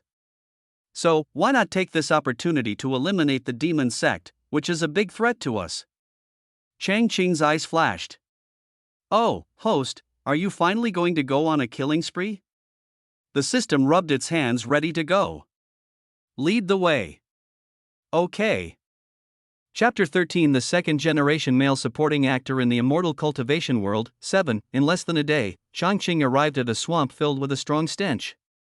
The demon sect's headquarters is right here? Changqing thought that all immortal sects would be built in immortal mountains with rich spiritual energy. Of course, the miasma and swamp beasts outside are natural protective barriers. It is difficult for cultivators below the golden core stage to enter. The system investigated that the demon sect had been here many times and was very familiar with the surrounding environment. No wonder in the original story, although the Righteous Alliance defeated the demon sect, they did not completely eliminate the hidden dangers. It seems that in addition to the internal problems of the Righteous Alliance, the special terrain and environment of the demon sect may also play a big role. However, Changqing is in the late nascent soul stage, and this miasma cannot do anything to him. After entering the swamp, the stench became stronger. Changqing, who was in midair, felt that it was a little unbearable and could not help but cover his nose with his sleeves. He observed while flying, and his speed naturally slowed down. After walking for hundreds of miles, I suddenly heard a buzzing sound in my ears. Host, be careful. This is the fire ant. Although it is only a level 3 magical beast, it acts in groups and has considerable lethality, the system quickly reminded. As soon as he finished speaking, he saw a group of magic fire ants flying directly past Changqing, as if they were deliberately avoiding him. Hey, what's going on? The system didn't understand. Although the 3rd-level spirit beasts are not yet intelligent, they have the instinct to seek benefits and avoid harm. Without being controlled by humans, they will not attack enemies. They have no chance of winning, Changqing explained. As they moved forward, they encountered several kinds of magical beasts, but they all avoided each other and there was no fight. Host, this is too easy for you, the system sighed. That's because I already knew that strength is everything in the world of immortal cultivation. Nonsense, although the dimensions of the cultivation interface in the small world are different from those in the big world, the basic rules are imitated from the big world. Changqing can thrive in the high-level cultivation interface, so he is naturally familiar with these things. This is also the reason why he had to practice until the late nascent soul stage before coming out. Soon, Changqing crossed the swamp, but the scene before him surprised him. I saw a majestic palace complex standing among the mountains, with phoenixes flying and dancing, colorful clouds lingering, carved beams and painted buildings, which was beautiful beyond words. Is this mountain more magical than a fairy mountain? Changqing was a little shocked. That's how it is. Do demon cultivators have to live in darkness every day? The system felt a little proud when it saw Changqing's shocked expression. IT just couldn't stand its host's indifferent expression, so it deliberately didn't tell him the specific situation in the swamp in advance. Forget it, I'm here to destroy, not to admire. Changqing ignored the system. He showed up and a huge pressure poured down. The originally peaceful demon sect's palace immediately became noisy, with countless figures rising from everywhere. Changqing swept his spiritual sense and saw more than 10 nascent soul cultivators. No, isn't there a Huashan guarding here? Could it be that the system intelligence is wrong? As soon as I thought of this, a sense of crisis suddenly arose. Changqing's mind moved, and the person disappeared instantly. A black water dragon emitting a corrosive smell was hovering in place. Tick, the corrosive liquid keeps dripping. A dignified god actually used such a sneak attack. Is this the demon sect's way of treating guests? Changqing's voice was unrecognizable. Seeing that his sneak attack failed, the man wrapped in black mist on the opposite side stretched out his hand, and the water dragon flew back to his side and circled around him. He. A sound like a broken bellows came from the black fog. In the late nascent soul stage, he can actually shrink the earth into an inch. What does Changqing Jinjuan want to do by visiting my demon sect? It seems that the demon sect is very concerned about the affairs of the righteous path. Since the demon sect can attack our righteous path, it is not excessive for the righteous path to attack the demon sect, right? Changqing is at his leisure. Not only the demon sect's divine transformation cultivator in front, but also dozens of nascent soul cultivators nearby couldn't help but burst into laughter. Is Lord Changqing the only one left in the righteous path? The cultivator from the opposite demon sect spoke in a mocking tone, but the water dragon circling around him stood up straight, emitting a series of low dragon roars. One person is enough. As soon as Changqing's voice fell, he disappeared from the spot. When he reappeared, he was already above the nascent soul cultivator of the demon sect. Everyone was horrified and tried to leave, but they found that a huge pressure had locked onto their entire body and they were unable to move. Countless vines appeared at the soles of their feet, growing in the wind and instantly drawing everyone in. Bloodthirsty vine. All this happened in a flash.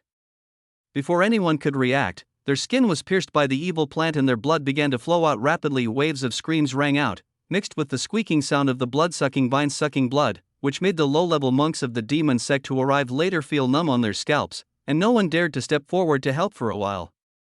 Start the formation. The sound like a broken bellows rang out again. Several extremely powerful forces rose up around Changqing, surrounding Changqing tightly in the center.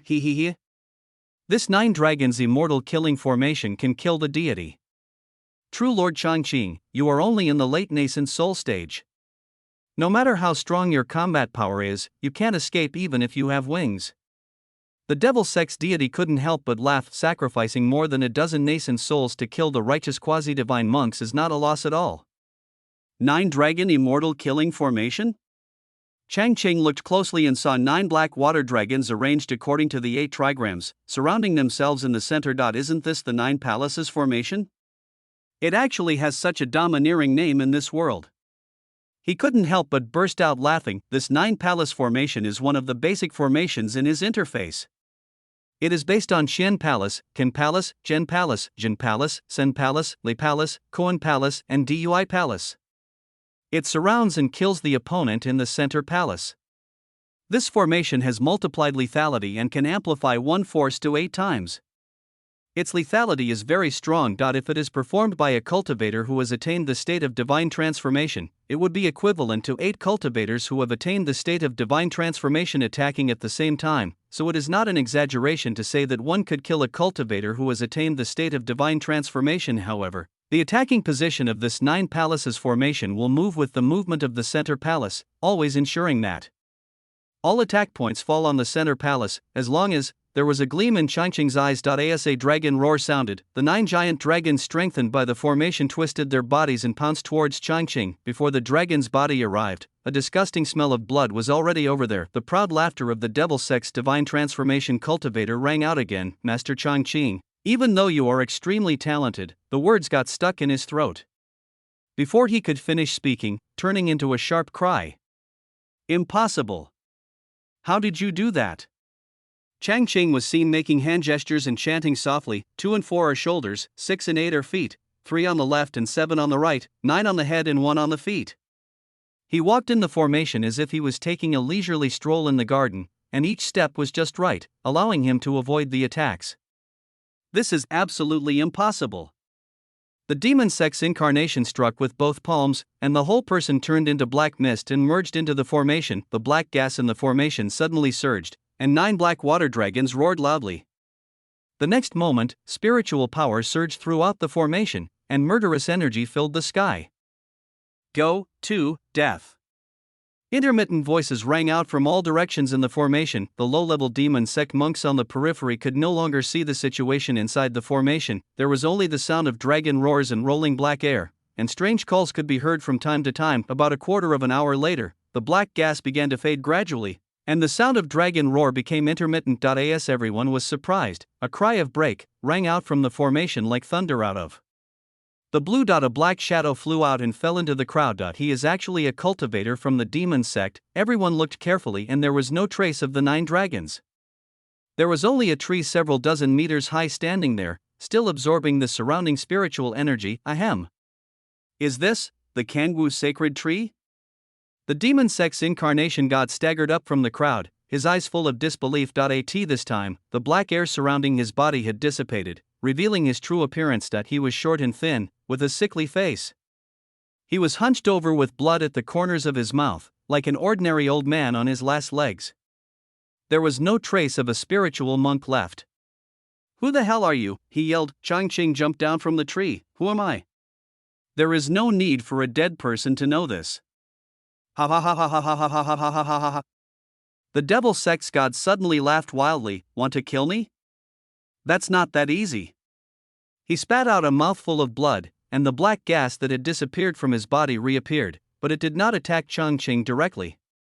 Instead, it quickly spread and swept up the low-level cultivators of the surrounding demon sect. As soon as a scream was heard, the whole person turned into a ball of black gas and merged into it. The low-level cultivators of the demon sect were horrified and fled in their weapons, causing the scene to become a mess for a while. Want to absorb cultivation and recover from injuries? These low-level cultivators may not be enough? Changqing snorted coldly, and countless vines emerged from his feet. Under the stimulation of his spiritual power, these vines rolled out like spirit snakes, constantly penetrating the fleeing disciples of the demon sect. For a moment, the entire sky above the demon sect was dyed red with blood, and screams were heard one after another. After the demon sect's incarnation absorbed a lot of cultivation, he was about to take advantage of the chaos to escape. But he didn't expect that Changqing had already been staring at him. As soon as he moved, a vine pierced his chest. The divine transformation monk died here. I just asked you to help me kill some low-level demon sect disciples. You want to escape when you are seriously injured? No way, the battle in the sky is over. Only 1 out of 10 disciples of the demon sect survived. After cleaning up the battlefield, Changqing entered the demon sect and found that it was already empty. The demon sect has committed many evil deeds of exterminating families. Seeing that our ancestors were no match for them, the low-level cultivators on the ground had already fled. The system jumped out and said, Host, do you want to chase them? I know their direction. They are just some low-level cultivators in the chi training and foundation building stage. They are not capable of anything. Just leave them alone. Changqing didn't care. Host, let's go to Wanshan Gate quickly to see the male and female protagonists, the system said again. No rush. Changqing began to carefully examine the demon sect's protective formation. In the fierce battle just now, the ancestor of the demon sect probably didn't expect that he would be defeated by Changqing, who was in the late nascent soul stage, so he didn't even activate the sect protection formation. If he had activated the sect protection formation early, he might have needed some effort in this battle, but it is understandable. Who would activate the sect protection formation just because of an enemy attack? You have to know that the sect protection formation is built on the sect's spiritual veins. It can only operate by absorbing the sect's spiritual veins. The cost of activation is not low. Changqing killed dozens of Yuanying cultivators with one move and entangled the Xinhua cultivator. The low-level cultivators on the ground were powerless to activate the formation. Although Changqing did not specialize in formations when he was a great demon, he was not unfamiliar with them. The development of formations in low planes was obviously much lower in level, so he immediately made some magical changes to the demon sect's protective formation.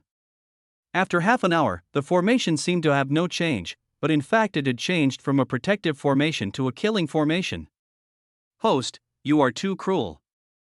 The system watched the whole process and couldn't help but break out in a cold sweat. The demon sect is allowed to destroy my clan, but I am not allowed to destroy the demon sect? Changqing clapped his hands leisurely. The demon sect will have a battle with the Wanxiang sect and the righteous sect, and no matter success or failure, they will eventually have to return to this base camp. At that time, this formation will be activated, absorbing the entire demon sect's spiritual veins as attack power. Even a god transformation master will find it absolutely difficult to resist. By then, the entire demon sect will be destroyed, and the Xianxia sect will no longer have to worry about being exterminated. So, can we leave now? The system asked cautiously. No rush, let me get through this calamity first. Changqing looked up at the thunderclouds gradually gathering in the sky system. I have never been so speechless. Chapter 14 The second generation male supporting role in the immortal cultivation world. 8. Changqing summoned the Kangwu sacred tree again, and his whole body darkened and turned into starlight and merged into it. The spiritual power of the entire demon sect began to flow rapidly towards the sacred tree. At this time, the calamity clouds that were constantly rotating in the sky continued to accelerate and stratify, forming a huge inverted bucket-shaped vortex. The outer edge of the vortex was black clouds whose color was constantly deepening, and the color gradually became lighter from the outside to the inside. There were no black clouds within a few dozen feet of the center, only white lightning, with deep red arcs flashing continuously, indicating the destructive power of the heavenly calamity. Boom! Countless purple lightning finally formed, winding down along the rotation of the calamity cloud, and flying towards the sacred tree like a blood-stained spear. Powerful thunderbolts kept striking the tree, but the sacred tree remained motionless, only its branches and leaves kept falling off and growing. Again, when the thunder tribulation finally ended, the entire sacred tree became much thicker. A flash of white light appeared, and Changqing's figure appeared. The aura belonging to a cultivator who has reached the state of spiritual transformation was overwhelming. Changqing closed his eyes and absorbed the spiritual rain falling from the sky. His cultivation had already reached the peak of the nascent soul stage, and he was only one opportunity away from becoming a divine being. Ever since he summoned the Kangwu sacred tree during the battle with the demon sect cultivators, he felt that this opportunity had arrived. Sure enough, the thunder tribulation came just as he completed the changes to the formation. With a wave of his hand, he put away the Kangwu sacred tree. Let's go to Wanxiang Gate. Changqing stood up and said to the system. The system jumped 3 feet high. Host, are you finally going to save the hero and heroine? Why are you so concerned about the male and female protagonists? Changqing didn't quite understand. The life and death of the male and female protagonists was not the original body's wish. The system hesitated for a long time before speaking as if it had made up its mind. The hero and heroine are people with great luck, and are favored by the heavens. If they die before their luck is exhausted, it will cause chaos in the world, which will affect my assessment. Changqing, just say it directly.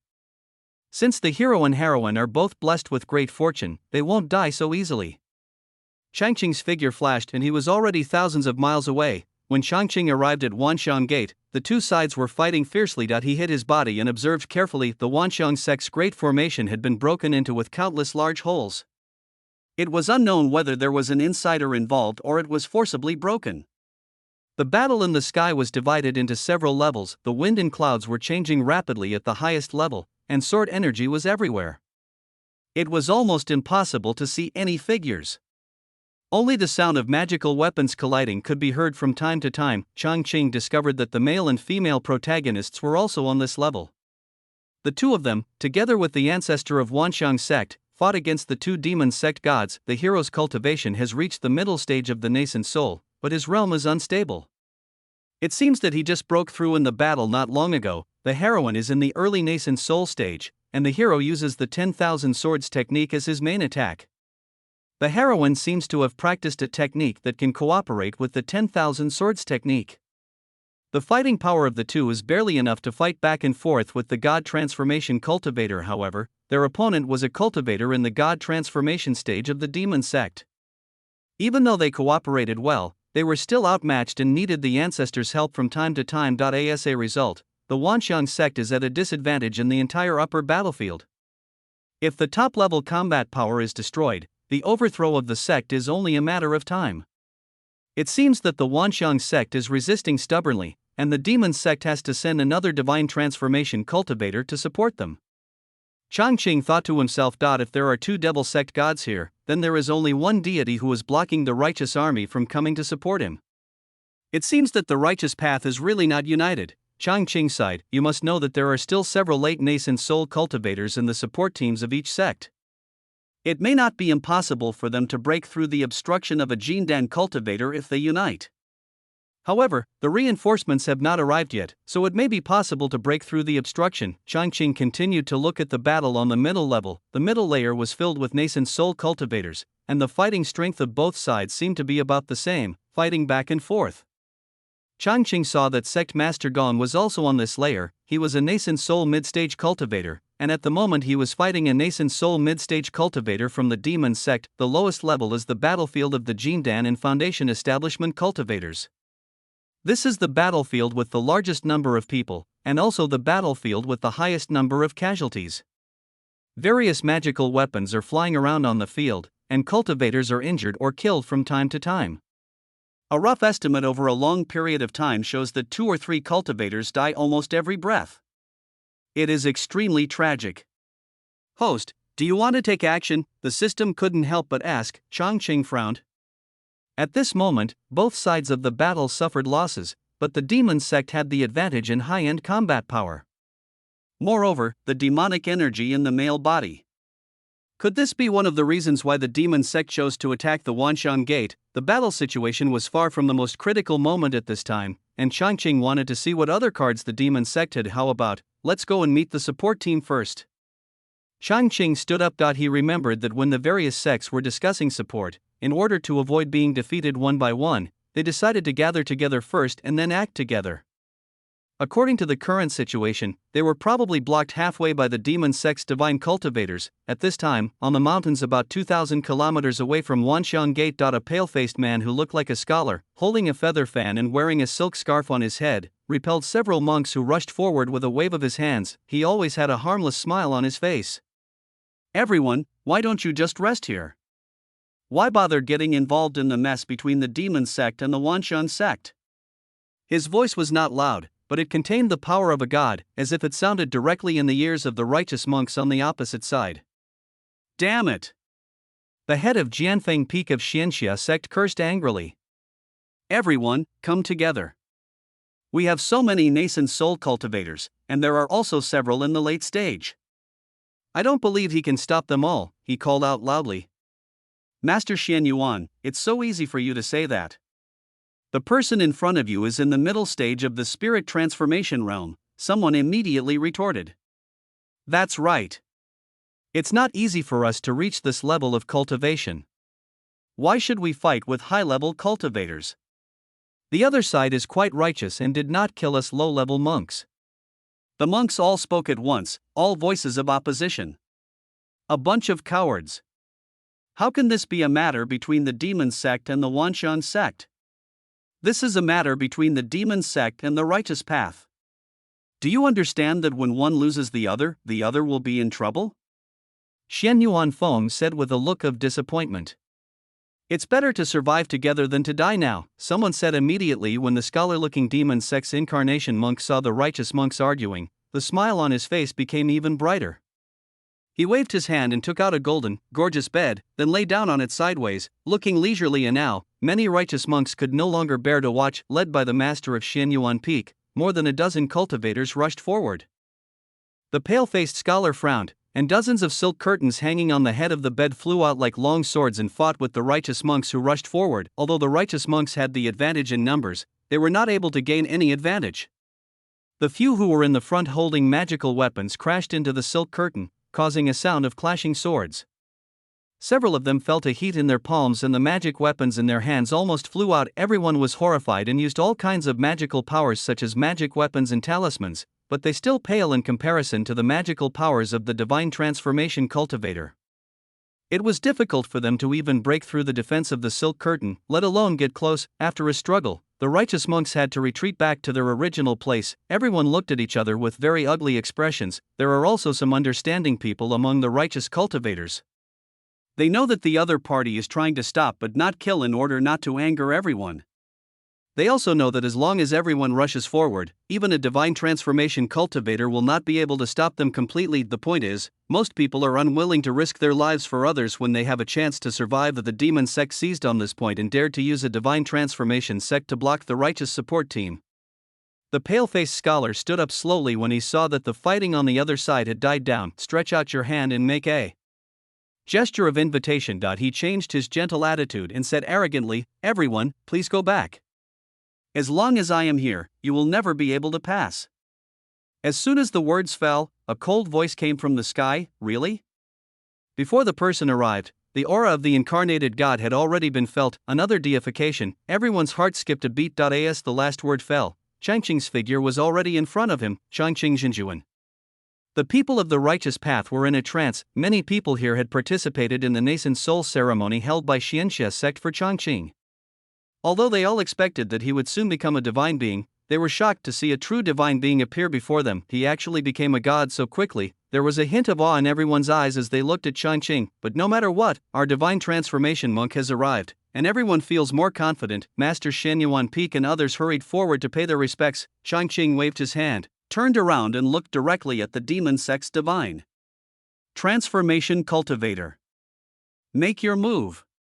Before he could respond, a bunch of thorns rose up from nowhere and rushed over with a roar. Changqing doesn't want to have a long argument here. He mobilized his spiritual power, and the thorns continued to grow and multiply. In less than a breath, they covered half of the sky in front. What a powerful force. It is not common to see a large-scale battle between divine transformation monks. Everyone watched the battlefield from afar in silence. However, the demon sect cultivator on the opposite side had no intention of fighting. He pinched his hands together and a visible red light appeared, and the whole person disappeared from the spot. Only one voice came from the sky. "Master Changqing, this place is not suitable for fighting. We will meet again later." Changqing did not chase him. A divine transformation cultivator could travel thousands of miles a day, so it would take several days to catch up. Unless he was killed in a single blow or seriously injured in the battle, there was no good way to run away at the beginning. He waved his hand and withdrew his magical power. "Comrades, the battle at Wanxiang Gate is still going on. Now that the blockade has been removed, please rush to support us." Everyone nodded in agreement. There is nothing much to say about this. They came here to support Wanxiang Gate. Everyone set out together and headed towards Wanxiang Gate in a mighty procession. Changqing was originally worried that the demon sect's god would return, so he wanted to move with everyone. But when the system told him that the demon sect's god seemed to have sensed the sect's affairs and had already rushed to the demon sect's base camp, he quickened his pace and left everyone far behind in a blink of an eye. Chapter 15. The second generation male supporting role in the immortal cultivation world. 9. At this time, the battle situation above Wanxiang Gate was different from before. Half of the lowest level Jindan Foundation building cultivators have been killed, and the casualty rate is extremely high, but the overall strength is still similar, and the fight is evenly matched. In the middle battlefield, the demon sect had a complete advantage among the Yuaniing cultivators. The Wanxiang sect seemed to have lost 3 or 4 people. The head of the Gong sect was covered in blood, but he was still fighting 1 against 2 and struggling. But his aura had changed a lot, and he must have used some forbidden technique to increase his combat power. The highest level of the battlefield was the most shocking. The male protagonist Xiao Han's appearance changed drastically at this moment. Black air was lingering all over his body, which was indescribably weird. His eyes were confused, and sword energy was flying around him. It was obvious that he had lost his mind. Gong Shui's eyes were red, and she used all kinds of talismans and magic tools to attack the demon sect monk on the opposite side, but he dodged it easily. The ancestor of the Wanxiang sect tried to split himself to rescue several times, but was entangled by the monk on the opposite side. "Yes, that's right. Release the demonic energy in your heart, a little more, a little more. Don't you feel more comfortable?" The demon sect cultivator on the opposite side easily blocked Gong Shui's attack and spoke. His voice was sharp, like the sound of metal friction, and it was emitted with a trace of spiritual power, which had the power to move people's hearts. "Ha ha ha ha ha ha ha ha ha ha ha ha ha." Xiaohan let out a strange laugh from his throat, and his body began to twist strangely. Bursts of black gas continued to emerge from his skin, soon covering his entire figure. Xiaohan, wake up! Gong Shuer shouted at the top of her lungs. Originally, she and Xiaohan were at a disadvantage when they teamed up to fight against a spirit-transforming enemy. Although the two of them cooperated well and the 10,000 swords technique had a strong attack power, their cultivation was one level lower after all. After a long time, they would run out of spiritual power and be in danger. Xiaohan had to use forbidden techniques several times to barely hold on until now, but no one expected that a large amount of demonic energy would burst out from Xiaohan's body at the critical moment. This made the demon sect's god on the opposite side very happy. Under his intentional guidance, Xiaohan lost his mind as if he was possessed by a demon, and all his fighting power was gone. Gong Shuer also knew that it was impossible for her to defeat a Jindan cultivator at this moment, so she threw out all her cards at once, trying to delay as long as possible, hoping that Xiaohan would wake up in time. The Wanxiang sect's ancestor was also in despair at this time. He knew clearly that it was almost impossible to wake up after being possessed by the devil. Xiaohan was now completely insane, but if the possession continued, indiscriminate attacks would be possible. Seeing that Gong Shuer was also in danger at this time, he knew that the consequences of this battle would be bad. He has lived for thousands of years, and although he cares about the sect, he values his own life more. Besides, it is not difficult for a divine transformation cultivator to rebuild the sect. Thinking of this, he made up his mind. Changqing saw that his eyes were wandering and he suddenly launched a series of fierce attacks, so he knew what he was thinking. However, there are two gods on the opposite side, so it may not be easy to escape. As expected, although the Wanxiang sect ancestors' attack repelled the opposing demon sect cultivators, when he was about to leave, another demon sect incarnation directly left Gong Shuer behind and stopped him. Old ghost, we two brothers are here, and you still want to leave? He let out a broken gong-like laugh. Gong Shuer reacted and saw that the ancestor was thinking of running away, and she felt even more desperate. Seeing that Xiaohan had already started to slash at the air randomly, she was frightened and did not dare to get close at all. She subconsciously thought of Changqing, the man who always looked calm no matter what happened. What would happen if he were here? I have no idea for the moment. Over there, the ancestor of the Wanxiang sect was immediately in danger when dealing with the two demon sect gods. In less than a moment, he had many new wounds on his body. He knew in his heart that the support from various factions must have been blocked, and now that they had been completely defeated on the battlefield of the god transformation, the entire sect was doomed. Am I really going to have to resort to self-destruction? He couldn't help but feel sad. Not yet. Suddenly, he felt a powerful aura approaching rapidly. Changqing was traveling at full speed, without hiding his presence at all. This time, not only several Genoa stage cultivators felt it, but even Gong Shuer realized that someone was coming. Has the rescue finally arrived? This was the common thought of the Wanxiang sect's ancestor in Gong Shuer. The expressions of the two gods of the demon sect finally changed. The demon sect sent a total of 3 gods for this operation. Since 2 of them are here, and the other one is blocking the righteous support team, the person coming cannot be a cultivator from the demon sect. A divine cultivator from the righteous path actually came to help. The two looked at each other and understood. A man suddenly rushed towards Gong Shuer, and a huge hand formed by black energy stretched out and grabbed downwards like an eagle's claw. He actually wanted to strike first and eliminate an opponent. Gong Shuer has already seen hope at this point, so she naturally won't just sit there and wait to die. She clapped her hands and took out a small purple umbrella from the storage ring. With a gesture of her hands, the small purple umbrella opened instantly. The umbrella surface, which was emitting a soft purple light, covered her entire body, forming an independent small space. 7 Treasure's exquisite umbrella. This is a magic weapon given to him by his father when he was a nascent soul cultivator. It can withstand a blow from a cultivator in the late nascent soul stage. This is also the last defensive weapon in her hand. She formed a magic seal with her hands and continuously injected spiritual energy into it. 7 Treasures Linglong Umbrella, 7 Treasures Linglong Umbrella, you must help me block this attack, she prayed in her heart, but the one opposite is a divine transformation cultivator, a crisp sound. The 7 Treasures exquisite umbrella that could withstand an attack from a late nascent soul cultivator shattered into pieces. The giant palm of demonic energy only paused slightly, and then continued to swoop down. Under such tremendous pressure, Gong Shuer couldn't move at all from the corner.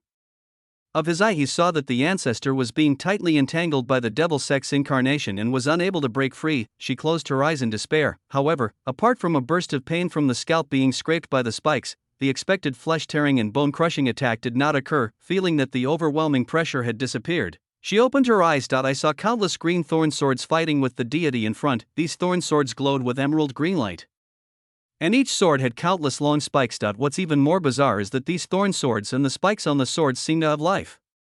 Their length can be increased or decreased freely, which greatly increases their attack flexibility. The incarnation of the devil on the opposite side was not careful and got several cuts on his face and body. A voice sounded from behind. "Junior sister Schwer, go and look after your senior brother Xiao. Don't stand there and hinder me from fighting." The second half of the sentence was not spoken, but Gong Shuer heard it clearly from the tone of the voice. She turned around and saw Changqing standing leisurely behind her. He looked at her indifferently, and seemed to be looking through her at the demon sect monk in front of him. Gong Shuer didn't expect that it was Changqing who came, and she didn't expect that Changqing had already become a god. Seeing Changqing's cold eyes, she touched the large patch of hair that had been shaved off her head and swallowed all the words. "Humph, what's so great about becoming a god?" She shook her head and ran towards Xiao Han. However, the next moment, she flew straight out. Xiao Han's eyes were red and sword energy was dancing in front of him. Although he had lost his mind, he still retained the vigilance of a monk. At this moment, he didn't recognize anyone, and Gong Shuer was knocked away as soon as she approached him. Changqing ignored Gong Shuer and controlled the Sword of Thorns to fight with the incarnation of the demon sect. Over there, the Wanxiang sect's ancestor was greatly encouraged upon seeing the support had arrived. He wielded all kinds of magical weapons with great force, and for a moment suppressed the incarnation of the demon sect to the point that he had no power to fight back. "Brother Gu, be careful." Gong Shuer's voice rang out. It turned out that Xiao Han was actually coming towards Changqing with a sword energy all over the sky. "It seems that this male protagonist is still very hostile to me. He even knew to attack me when he lost his mind." Changqing's eyes turned cold. "System, if I can kill the hero now, will it affect the small world?" "Well, I'm not sure about this either." System's hands were sweaty with nervousness. "What's the use of you?" Changqing couldn't help but complain. "Let's tie them up first, after all, the mission is important. If the small world collapses, all the previous efforts will be in vain." He waved his hand and countless lines emerged out of thin air. Xiao Han had no time to react before he was tied up tightly. Changqing threw Xiao Han next to Gong Shuer and said, "Get him out of here." Gong Shuer naturally would not disobey. She picked up Xiao Han, who was struggling weakly, with one hand, turned around and left the battlefield. This time, the righteous support teams had also arrived and joined the battle. The situation in the middle and lower classes was immediately reversed. The two demon sects incarnations looked at each other, and the incarnation who was fighting against the ancestor of the Wanxiang sect actually pounced towards Changqing. "You think I'm a soft persimmon?" The two demon sect incarnations did have this idea. Although they had consumed some energy, they were already in the middle stage of the spiritualization after all. Seeing that Changqing was a newly promoted spiritualization, they naturally looked down on him and wanted to concentrate their strength to kill him first, thus establishing an advantage on the battlefield. However, the next moment, they regretted it. With the Changqing spell, a huge sacred tree descended. Its huge canopy covered the sky and the earth, integrating the entire upper battlefield into it. One tree makes a forest. The two incarnations of the demon sect only felt the sky suddenly darken, and a green stream appeared before their eyes. They fell into the forest before they could react. The two men thought to themselves that something was not right and were about to withdraw when attacks came from all directions. They had no choice but to use all means to protect their bodies. This time, the ancestor of Wang Xiangman also rushed over, and this forest seemed to have no effect on him. So the war continued. The battle lasted all day. The huge trees obscured the entire battlefield, and no one knew the specific situation of the battle inside. After the battles at the middle and lower levels were decided, and after all the fleeing demon sect monks were hunted down and killed, the battle at the top level came to an end. Without any warning, the forest that covered the entire battlefield suddenly disappeared. Changqing and the ancestor of Wang Xiangman appeared among them, but the demon sect's god was nowhere to be seen. Although it cost a heavy price, the righteous path finally won. Everyone couldn't help cheering. In front of the Wanxiang Gate Hall, countless medical practitioners shuttled back and forth to treat the wounded. Although the battle was won, a sad atmosphere still shrouded the Wanxiang Gate. Half of Wanxiang sect's nascent soul cultivators were killed, and countless more were golden core cultivators and below. Most of the surviving disciples had friends who died in this battle. It will probably be difficult to recover without hundreds of years. This is what everyone thought. Some people cast their eyes towards the young god who was talking to the people of Xianxia sect, and couldn't help but feel emotional. The world of immortal cultivation has changed. The demon sect suffered heavy losses in this battle, and the Wanxiang sect was also seriously injured. However, the Xianxia sect has produced a young and powerful god. The balance has been broken, and the influence of the Xianxia sect will probably continue to expand in the next few hundred years. My fellow practitioners, you have lent a helping hand in times of crisis and saved Wangxiangmen from danger. The entire Wangxiangmen is grateful. The ancestor of Wanxiang sect stood up and bowed deeply, thanking everyone for their help. You are too polite, ancestor. The righteous are of the same blood, and it should be so. Everyone returned the greetings. He looked sad and spoke in a sonorous voice as he continued. In the past 100 years, the demon sect has been increasingly rampant, and now has even committed the evil act of attacking a major sect of the righteous path. Today it is my Wanxiang sect, but which sect will be the target tomorrow? He looked around and saw that everyone was thinking about something, so he spoke again. After this battle, the demon sect lost 2 gods, and its strength has been greatly reduced. This is a good opportunity for us in the righteous way. Therefore, I propose that the 3 sects and 5 sects of the righteous way unite and issue a killing order to completely reduce the living space of the demon sect and prevent the tragedy from happening again. What do you think? Wangxiangmen suffered huge losses in this battle. How could they swallow this humiliation? Naturally, they had to retaliate. The cultivators from various sects who came to support were usually led by peak masters, and they were considered powerful figures within the sect. Seeing the tragic plight of the Wanxiang sect, they naturally felt sympathetic, but issuing a killing order was not something they could decide on their own. They still needed to discuss it with the sect and get the approval of the ancestor of transformation. There was a moment of silence in the atmosphere. Okay. A cold voice broke the silence. Changqing stood up and said, I agree with the Wanxiang sect's proposal. The cultivators of the world have suffered from the demon sect for a long time. After the demon sect's defeat, they might even seek revenge. We should pursue the enemy with all our remaining courage and completely eliminate this major threat to the cultivation world. On behalf of the Xianxia sect, I agree with this proposal. Changqing was naturally happy to hear that someone was taking the lead in fighting the demon sect. Although the demon sect's combat power has been greatly damaged at this time, no one knows whether it will be able to develop again. The best way is to keep it in a state of continuous high pressure and cut off the soil for its development. Now the demon sect and the Wanxiang sect have become mortal enemies. Since the Wanxiang sect wants to take revenge and take the lead in destroying the demon sect, Changqing will naturally add fuel to the fire. Yes, the demon sect is really going too far.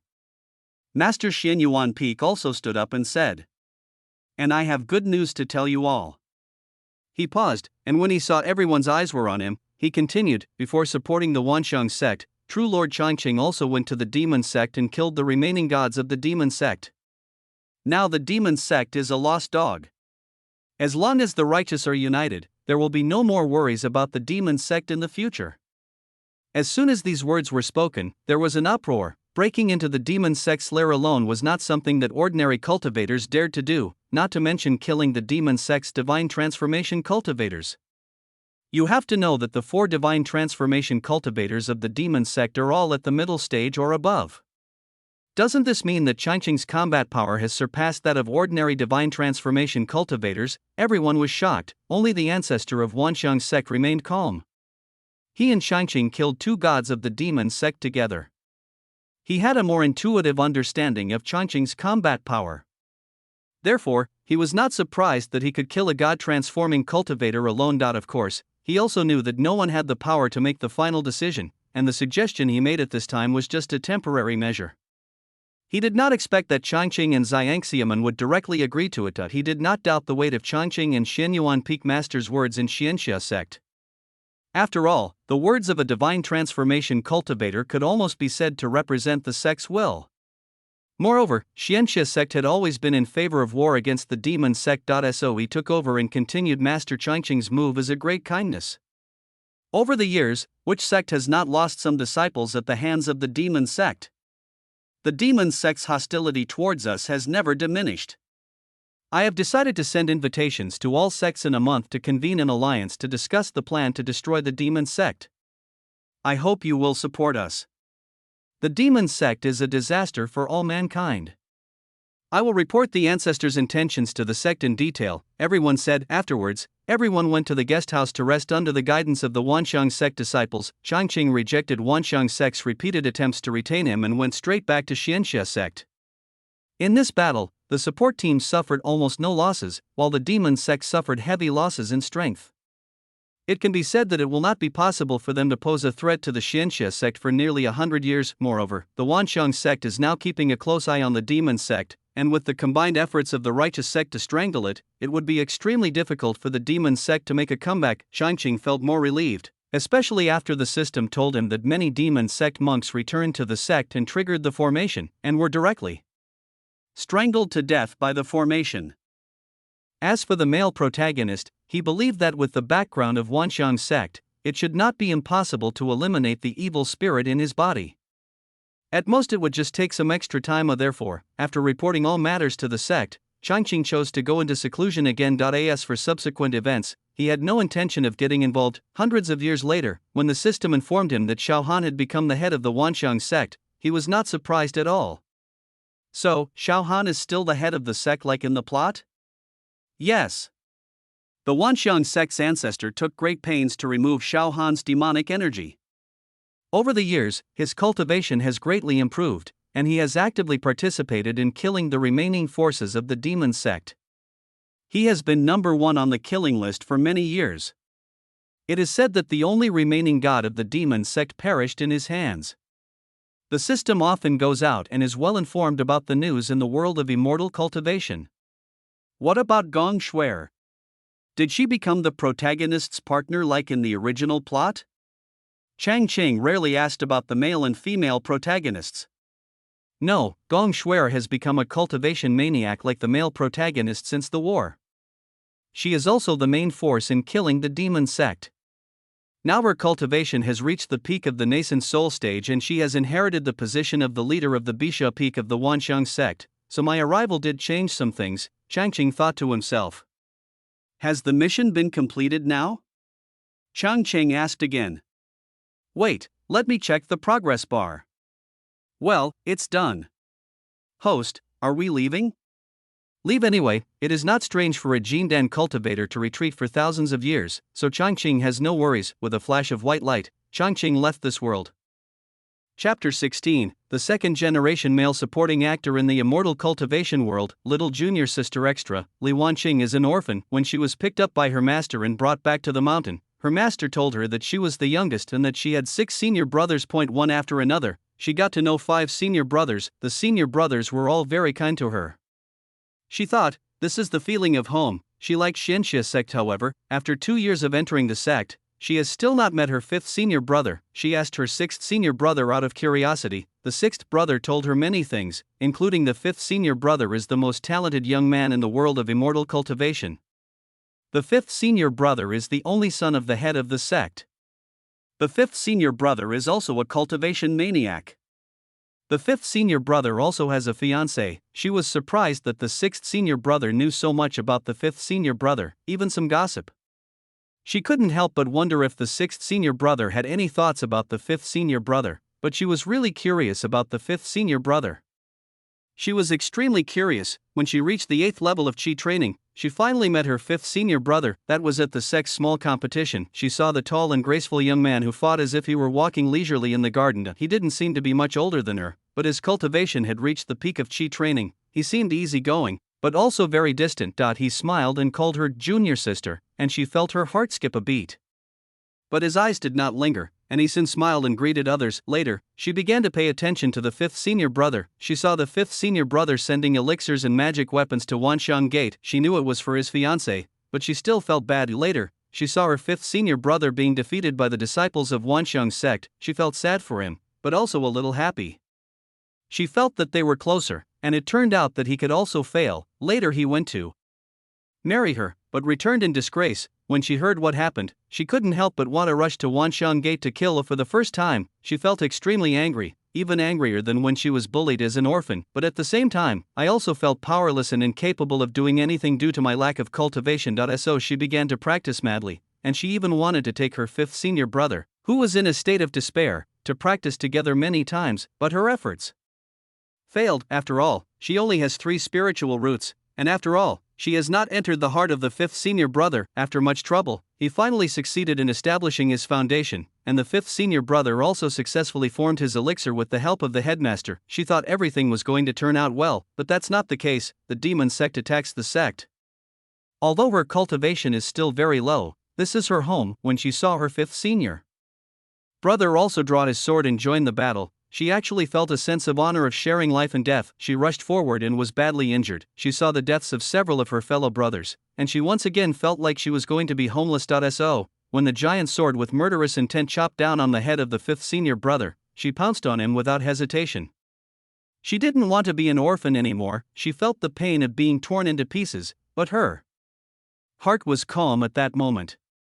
She hoped that fifth brother could survive, although she knew the probability was very small. But the next moment, she woke up again, returning to the scene where the fifth senior brother was fighting with the disciples of Wanxiang's sect. Seeing her high-spirited fifth brother again, she felt she couldn't stop crying. But this is a fight that is bound to fail. She wanted fifth senior brother to stop competing, but she didn't know how to start doing it again. She found that she still couldn't do anything. She felt frustrated, but the result was different from what she remembered. Fifth brother won, and won beautifully. She felt that fifth brother seemed a little different from what she remembered, but she couldn't tell what the difference was. She wanted to talk to fifth brother about what she remembered, but she never had the chance. So when she received an invitation from her fifth senior brother to be his guest, she was determined to tell him about the sex crisis, but she didn't expect that fifth senior brother would give her the marrow cleansing pill. She never expected that fifth brother would gently make an agreement with her to become a god together. She almost ran away. When she returned to her cave, she still felt as if her cheeks were burning. Later, she succeeded in her marrow cleansing and her cultivation level improved by leaps and bounds,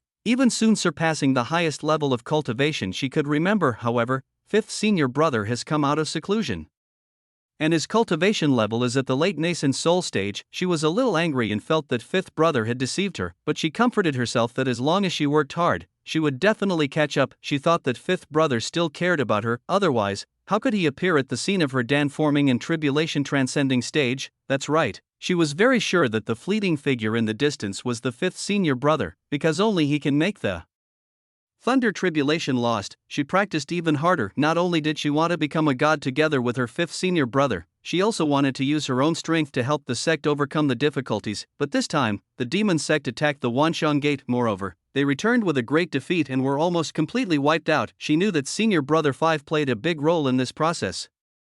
She thought that fifth brother might also have memories like her, but no matter what, her home was saved and her family was still there. She is very happy. The only regret is that senior brother 5 is in seclusion again. Later, many years passed, she finally became a god, but the fifth brother has not come out yet. She didn't care either. After all, it is normal for a divine transformation cultivator to retreat for thousands of years. She began to travel across the continent and even brought back many talented disciples for the sect. However, these children were snatched away by several senior brothers as soon as they were brought back to the sect. She wasn't angry either. Instead, she felt very happy. After all, the home is still there and the family is still there. Chapter 17, The Little Cannon Fodder in the End-Time Stallion Story. 1. Changqing just came to his senses, and what he saw was a face that was so rotten that it was unrecognizable that he frowned subconsciously and took a few steps back. Only then did he realize that the person opposite him was no longer recognizable as a human. His clothes were torn and covered in dried blood, the skin on his face looked like it had been gnawed by a wild beast, revealing a large cheekbone, and his left foot was turned outward at a strange angle, as if his body was being dragged forward by an external force. This is corpse refining. No, although some evil cultivators will make their corpses look scary in order to intimidate the enemy, their movement speed will not be that slow.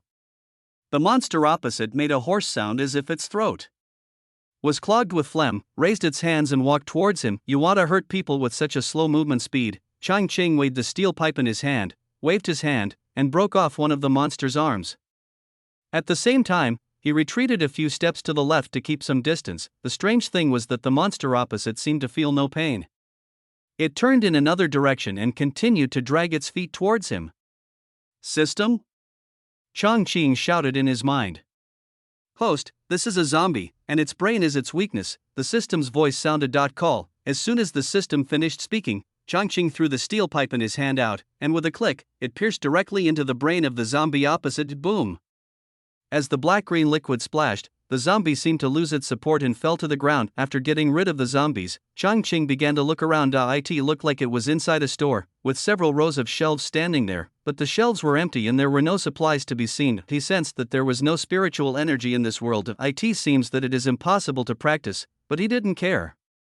The rules of each world were different, so he just had to adapt. There were no other threats in the room, so he decided to watch the plot first. This is a small world derived from a novel, the title of which is The End of the World. 100 million spent at the beginning. The hero Changqing struggled to survive for 10 years in the apocalypse and suffered humiliation. One day he was reborn before the end of the world, and was accidentally bound to a super large space jade pendant, having been beaten in his previous life. He certainly knew how valuable supplies were, so he started to go shopping: clothing, food, fuel, medicine, weapons. As long as it was necessary for life and could be bought with money, he would buy it all without asking the price. In just 10 days, 100 million was spent. Later, the end of the world came. More than half of the human beings turned into zombies overnight, and the whole world fell into chaos. The hero escaped the initial chaos in the basement of his villa and awakened his lightning ability. Then, he began to show his prowess in the apocalypse. He has abundant resources and great strength.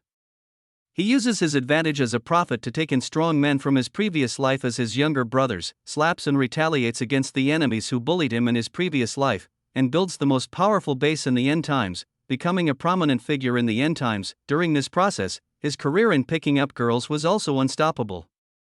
There was nothing he couldn't pick up, except what you couldn't think of, from the pure and lovely girl next door to the hot and seductive gangster lady, from the cold and aloof school beauty to the domineering and fierce female president. All are impressed by her demeanor. These women are goddesses in the eyes of others, but for the male protagonist, they are willing to give up their self-esteem and share a husband. Not only do they act like sisters to each other, they even generously choose other outstanding women for the male protagonist. There is a sentence in the text that describes the male protagonist: when awake, he holds the power of the world; when drunk, he lies on the lap of a beauty. Changqing? Isn't it just building the largest base? There are 7 bases in the country, and the strength is not very different. How can this be called world power? In ancient times, he was at most a small prince. But this doesn't seem to have anything to do with the original owner, he asked the system. Host, please take a close look at the part where the hero builds the base, the system reminded. So Changqing went back and searched, and finally found the plot related to the original owner. The original owner, young Changqing, was just an insignificant cannon fodder in the plot. The Young family is one of the richest families in South City. The original owner's parents started out with a small clothing business, and quickly made their fortune with the momentum of reform, building a large group with assets worth tens of billions. Yang's father and mother were a couple who had gone through hardships together and built their empire together. They had a deep affection for each other. They had only one son, young Changqing, so they doted on him very much, and the family had a very harmonious relationship, because Yang's father and mother were busy with work and did not impose any financial restrictions on the original owner. The original owner grew up a little crooked. He spent money generously, and was surrounded by some rich second generations who did not work properly. They skipped classes, played games, and raced cars, and got into trouble a lot, which gave Yang's parents a headache. Of course, it was impossible for the original owner to get good grades in the college entrance examination, so Yang's father donated a building to enroll him in the preparatory class of Nanchang University. It's not that they haven't thought about sending him abroad, but the main reason is that extreme weather has occurred frequently in recent years. Various plagues have also appeared frequently, and the original owner's self-care ability is also poor, so Yang's father and mother are really worried. After entering university, the original owner continued to eat, drink and have fun, and did not work properly, which disappointed his parents. So, Yang's father and mother arranged a marriage for him, and his betrothed partner was Su Kaiwei, the daughter of the Su family. The Su family started out in real estate and was one of the richest families in South City. However, due to a wrong decision made by Su's father in the company's transformation and being taken advantage of by others, the company's funds were trapped and faced bankruptcy. It is undoubtedly difficult to get support under such circumstances. After all, there are more icing on the cake than timely assistance, so Su's father thought of marriage. Su Kaiwei is a girl carefully cultivated by the Su family. She is not only beautiful, but also has excellent grades. She was admitted to the Business Administration Department of Nanchang University with high scores.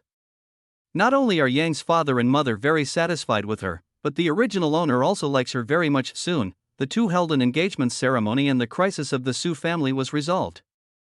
Chapter 18, The Little Cannon Fodder and the End-Time Stallion Story. 2. Could this Su Kaiwei be the cold and frosty school beauty who was one of the protagonist's concubines?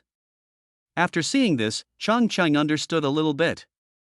As the heroine's fiancé, he must be left in the cold. The system remains silent, agreeing with Changqing's statement. So Changqing continued to watch the plot. The two of them met each other, and the original owner certainly wanted to get closer to his fiancé, but Su Kaiwei's attitude towards him was always cold, and it was lucky that she could come out once out of 10 invitations. Her cold attitude actually aroused the original owner's interest, so he sent her gifts and made her happy in various ways. She liked to eat fried dumplings from the west of the city, so he often got up early and drove to buy them and delivered them to the downstairs of her dormitory. She liked a certain handsome boy, so he invited him to endorse his products and fought for her to have dinner with his idol. There was also the sense of ritual that girls cared about, so he always organized activities in various ways, whether it was birthdays or festivals. The more he gave, the more humble he became. In the end, both Su's father and mother said privately that he was not only uneducated but also had no future. After the doomsday, the school was in chaos. Su Kaiwei and her roommates did not dare to go out, so the original owner took the initiative to take on the task of finding food and went to the school cafeteria and surrounding supermarkets and shops to look for food. A month later, the authorities announced the establishment of the first human base in the north, and the few people decided to go home to pick up their parents and escape to the base together. After picking up Su's parents and younger brother, they rushed to Yang's house, but Yang's father and mother were not at home. The original owner wanted to stay for a few days to look for his parents, but the Su family and others disagreed. They also said that the official had sent people here, and Yang's father and mother might have already gone to the base with the official. The original owner didn't think much about it, so everyone set off together. Along the way, the four members of the Su family always encountered various situations. Su's mother is in poor health and has diabetes, and Su's father also has high blood pressure, so they have to go to the city hospital to find insulin and other medicines. His younger brother Su Zhou is a complete naughty child, demanding to eat this and that along the way, crying and throwing tantrums, which brings a lot of danger to the team. Although Su Kaiwei is better, she is also a young lady who has never suffered any hardship, and can't help much along the way. Although the original owner was not good at studying, he was agile and alert. His previous racing and fighting skills came in handy in this doomsday, so he became the team's protective umbrella. Whether it is finding routes, fighting zombies, or looking for food and water, he is the absolute main force. 2 months after the appearance of zombies, humans began to awaken their special powers. Some of them awakened naturally, while a very small number awakened after being bitten by zombies. The original owner awakened the wood-related supernatural power, and Su Kaiwei awakened the water-related supernatural power. The official initially divided superpowers into 3 categories. One is enhanced superpowers, mainly including the enhancement of the 5 senses as well as speed and strength. One is natural elemental superpowers, including gold, wood, water, fire, earth, lightning, wind, ice, etc. One is special superpowers, including spatial superpowers and clairvoyant superpowers. After awakening the superpowers, the team's life is indeed easier. The wood superpower can promote the growth of plants and provide vegetables for the team. The water superpower can release water and provide drinking water for the team. In the end times, vegetables are extremely scarce. When you go to supermarkets or shops to shop, you can only find biscuits, noodles and other ingredients that can be stored for a long time, but no vegetables. In addition to driving, looking for food, and fighting zombies every day, the original owner also had to grow vegetables for everyone and had no rest all day long. In their relationship, he was always the humble one, so he could only be extra nice to Su Kaiwei and her family and friends, hoping to tie her down with niceness. The result was of course not satisfactory. The more he gave, the more others took it for granted. Su Kaiwei was always lukewarm, and Su's father and mother always complained that the food he found was not enough or good enough, and that the vegetables he grew did not taste as authentic as they had eaten before, and Su's younger brother complained that they did not find the toys and snacks he wanted. Later, they met the male protagonist's team who were out on a mission, and accepted the invitation to join the male protagonist's base. The base is a small society with a complete operating mechanism. Any item needs to be exchanged for points, and points can be exchanged for crystal cores obtained by eliminating zombies, or by participating in base labor. As a person with special abilities, the original owner certainly was unwilling to farm or engage in production at the base like ordinary people, because the points obtained in this way were very few, and the points obtained from a day's work could barely meet his own survival needs. Suit Saiwei's water-based abilities have basically no offensive capabilities, and the amount of water she releases every day can only meet her own water needs, which is not enough to exchange for points. Sue's father and mother are unwilling to work on the grounds of poor health, not to mention her younger brother Sue, who was only 8 years old, so the burden of supporting the family falls on the original owner. He followed the team to fight zombies to earn points during the day, and had to grow vegetables at night. It was extremely hard work. During this period, he proposed marriage to the Sue family many times, but was rejected every time. The Sue family's reason was that they needed to investigate him further. He also tried to contact other bases to find his parents, but in the end all efforts were in vain. 3 years passed like this. Due to being busy day and night, he had no time and no crystal cores for cultivation. When most of the psychics in the base had reached level 3 or above and brother Sue had also awakened his fire ability, his ability level was still at level 2. At this point, it was already difficult for him to form a team. Going out alone was not only much more dangerous, but the gains were often less than satisfactory. Finally one day, Sue's parents proposed to cancel the engagement. The reason is that the Sue family is making progress, and he can no longer keep up. What else could the original owner do?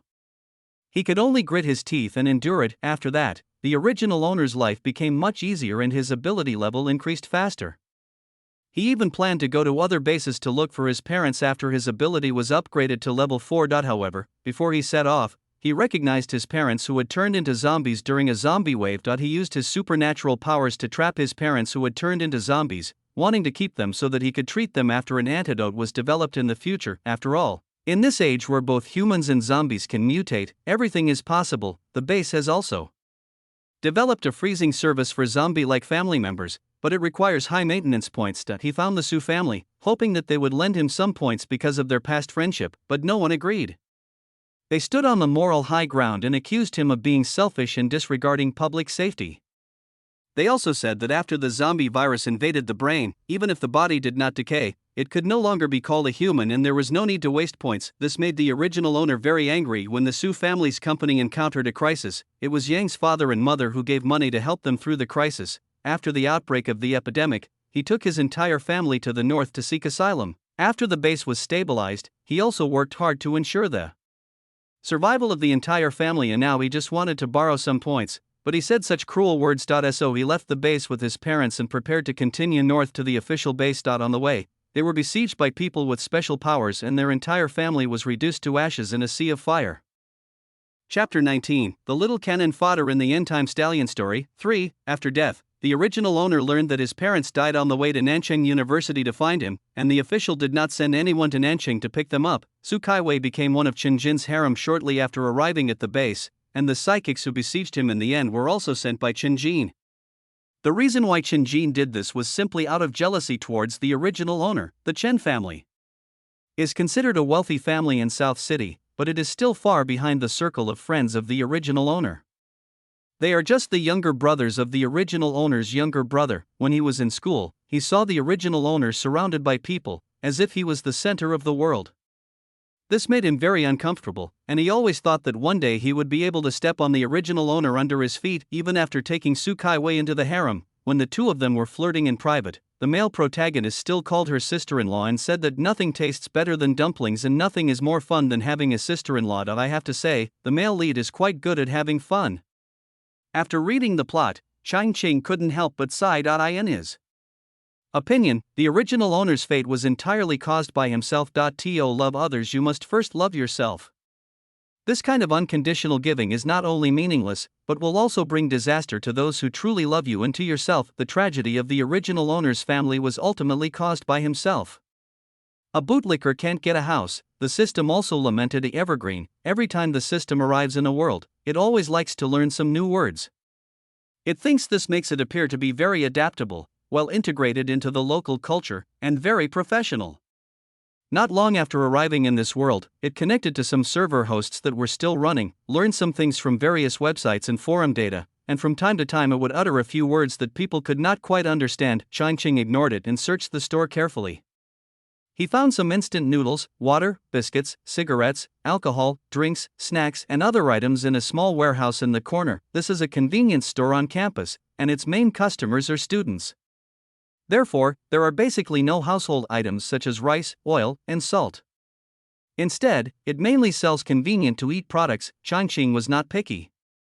He took half of the instant noodles, water, and biscuits and filled the trunk and back seat of the car. That he was not being kind and leaving a way for those who were looking for supplies behind him to survive, but was adhering to the principle of everything should not be taken away in the world of immortal cultivation, so as to avoid the evil spirit of exhausting all resources. During this time, several zombies heard the noise and moved over, but they were all dealt with cleanly and neatly by him. After starting the car and driving on the road, he asked, "What is the original owner's wish?" He hopes that he can live with dignity and that his parents can live well. This is not difficult. Changqing stepped on the accelerator, and the car made a sharp turn, leaving the zombies behind, far behind. As a well-known rich second generation in South City, the original owner's car was naturally a good car. At this time, Changqing half opened the car window, feeling the slightly warm autumn breeze, and it felt like the first time to fly on a sword. Soon, the car stopped downstairs of dormitory building 19. The sound of the car engine was quite loud, causing the entire dormitory building to make rustling sounds on doors, which sounded extremely eerie. There are 2 people in a dormitory at Nanchang University, and they lock the door at night when they sleep. If one person mutates, the other will often be bitten as well. So the current situation is that either everyone in the dormitory has become zombies, or no one is infected. Fortunately, the zombies had weak mobility in the early stages and were driven entirely by instinct, so it was not easy for them to open the door and rush out. This was also the reason why most of the uninfected students were able to remain safe by hiding in the dormitory. Changqing got out of the car, took out a steel pipe from the trunk, and walked towards the dormitory. The electric door was half open. About 10 meters ahead, a man in security uniform was lying on the ground. There was a big hole on his head, and a large pool of thick black blood had dried up on the ground. Changqing learned from his memory that this was the first time the original owner killed a zombie when he went out, but he didn't stop, but walked towards the stairs. Although the dormitory elevator is still running at this time, who knows if you will encounter a group of zombies when you open the door. He didn't dare take the risk. This is a 9-story building. Floors 1 to 5 are girls' dormitories, and floors 6 to 9 are boys' dormitories.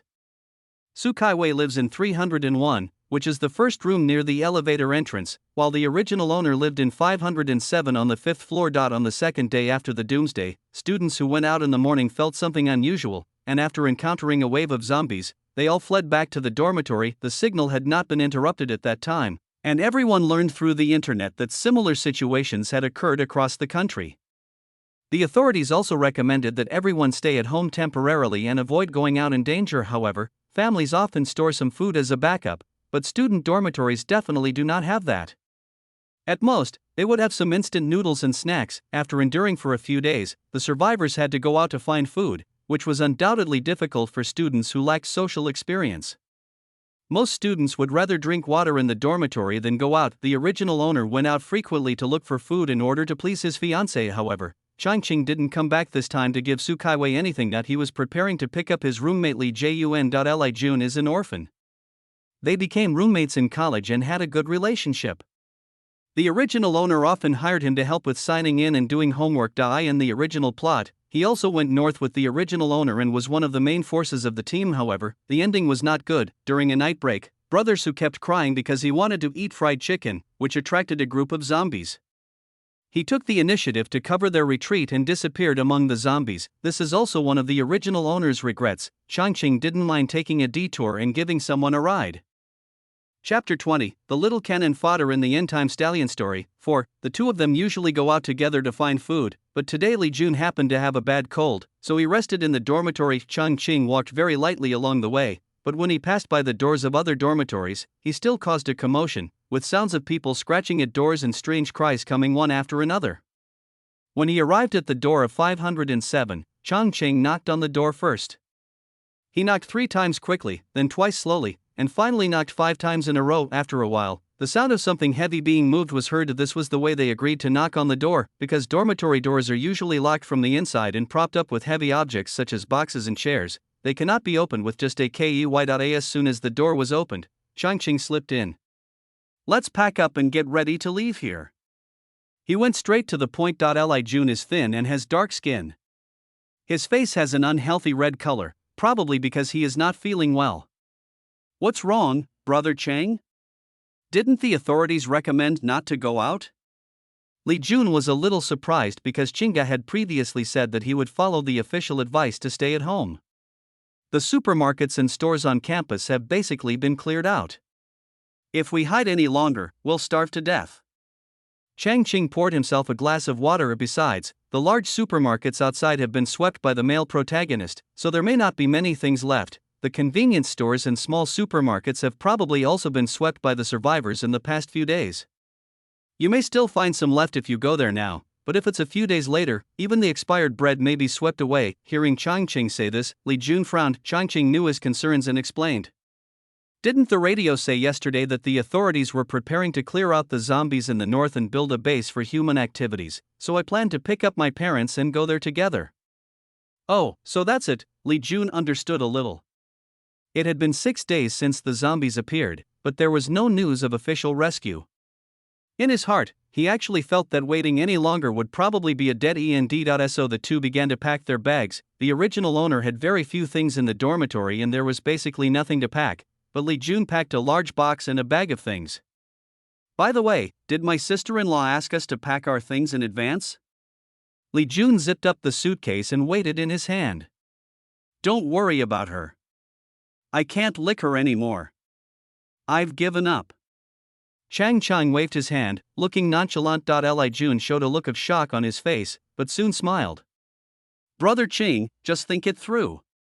Li Jun actually felt very sorry for Changqing. He had witnessed with his own eyes how good Chinga was to Su Kaiwei over the past year, and it would not be an exaggeration to say that he was wholeheartedly devoted to her, not to mention spending a lot of money on gifts and ceremonies. He also helped run errands like a servant to buy breakfast, and since the end of the world, he has even helped find food regardless of his own safety. However, Su Kaiwei remained cold and did not react. Brother Chang is so wronged. His brother Ching is also a handsome man, his family is rich, and he has no shortage of suitors around him.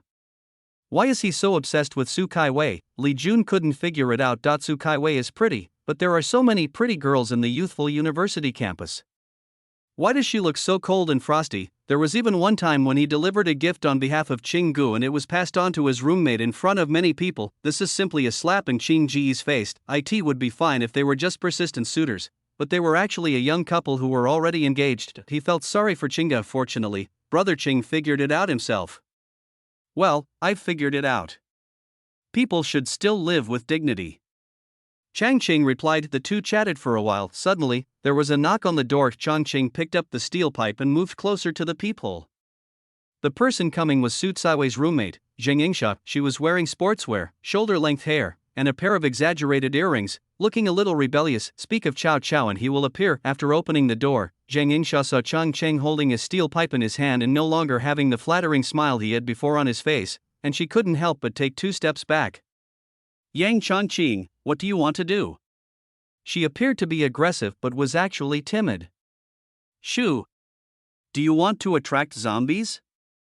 Changqing lowered his voice, moved aside and made a gesture of invitation. As she spoke, Changqing clearly heard a commotion coming from the dormitory next door. Seeing that she had no intention of leaving immediately, Changqing had to let her in. As soon as Zheng Yingsha entered the door, she saw the packed boxes and packaging bags. Are you leaving? She was a little surprised. There are a lot of zombies outside. The authorities recommend staying at home and waiting for rescue. Staying at home is the safest. The official is just making a suggestion, and we don't intend to accept it. Changqing pulled out a stool and sat down. He didn't have a good impression of Zheng Yingsha either. In the plot, she is Su Tsaiwei's roommate and best friend. Su Kaiwei has to maintain an image of self-reliance and self-improvement. She does not make any requests directly to the original owner, and all her words are conveyed through this best friend. He is self-reliant when nothing happens, and his brother will help him when something goes wrong, and he doesn't even need to ask anyone for help. Isn't this character really tenable? Moreover, Su Kaiwei introduced her best friend to the male protagonist, and she became a member of the male protagonist's harem. Seeing Changqing speaking in a sarcastic tone, Zheng Yingsha frowned. Yang Changqing, if you're leaving, you should discuss it with us in advance. Kaiwei doesn't like people who act on their own. After glancing around and seeing no food, she said, "Didn't you go out to look for food? Are you still in the car? Go get some food to 301 first. Kai Wei is hungry." "Oh, did you find the milk you mentioned before? Bring some up." Her self-righteous attitude almost made Changqing laugh. "How many days has it been since the end of the world? How dare you suck blood so blatantly? It's getting harder and harder to find food outside. There are a lot of people on our campus, and the few supermarkets have been swept several times. Moreover, many students who went out to look for food were attacked by zombies and became part of the zombies. Now there are many more zombies wandering around the campus than at the beginning. You can see that we don't have any supplies stored in our dormitory. If we stay here any longer, we'll probably starve to death before we can get rescued." Changqing let out a long sigh and began to complain in a serious manner. "So, you didn't find food today?" Zhang Yingsha's focus was still on food. "Yes, it might be found in a store outside the campus. However, it is more dangerous outside, so I didn't go out." Changqing nodded with a bitter face. "It is precisely because I have no supplies that I decided to take the risk and go home. Maybe there are still some supplies at home." Changqing explained why he was preparing to leave. Zhang Yingsha felt that young Changqing seemed a little different today than in the past, but after hearing what he said, she accepted the reason for his departure. After all, the food he had found in the past few days had become less and less, and he had given a large part of it to them, so he basically had no reserves, but she was unwilling to leave now.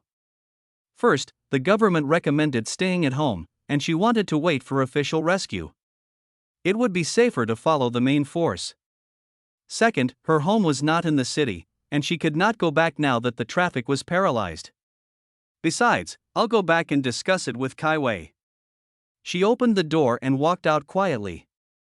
Chapter 21, The Little Cannon Fodder in the End-Time Stallion Story. 5. Brother Chang, do you really want to give up?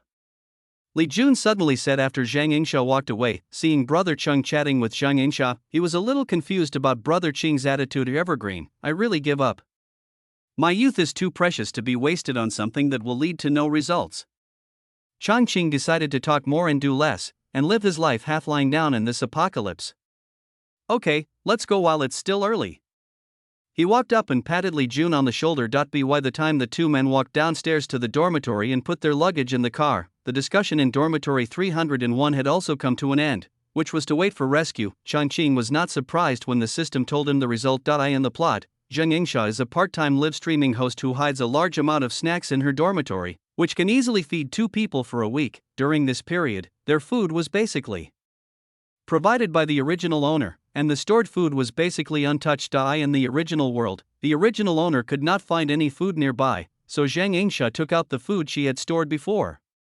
She also implied that the original owner was unreliable and could not even support his fiancée at the critical moment. Later, when there was really nothing left to eat, they decided to go home. There is still so much food stored now, and Changqing is sure that given their personalities, they are definitely not willing to take any risks. If you want to wait for rescue, just keep waiting. I won't keep you company. Changqing stepped on the accelerator and the car drove out with the roar of the engine. Here, Zhang Yingsha had just taken out some snacks to prepare for a meal when she heard the sound of a car starting downstairs. Oh my god. She walked to the window and saw only the rear end of a car disappearing around the corner. That man is too unreliable. Not only did he leave without consulting us, he also left without even saying goodbye.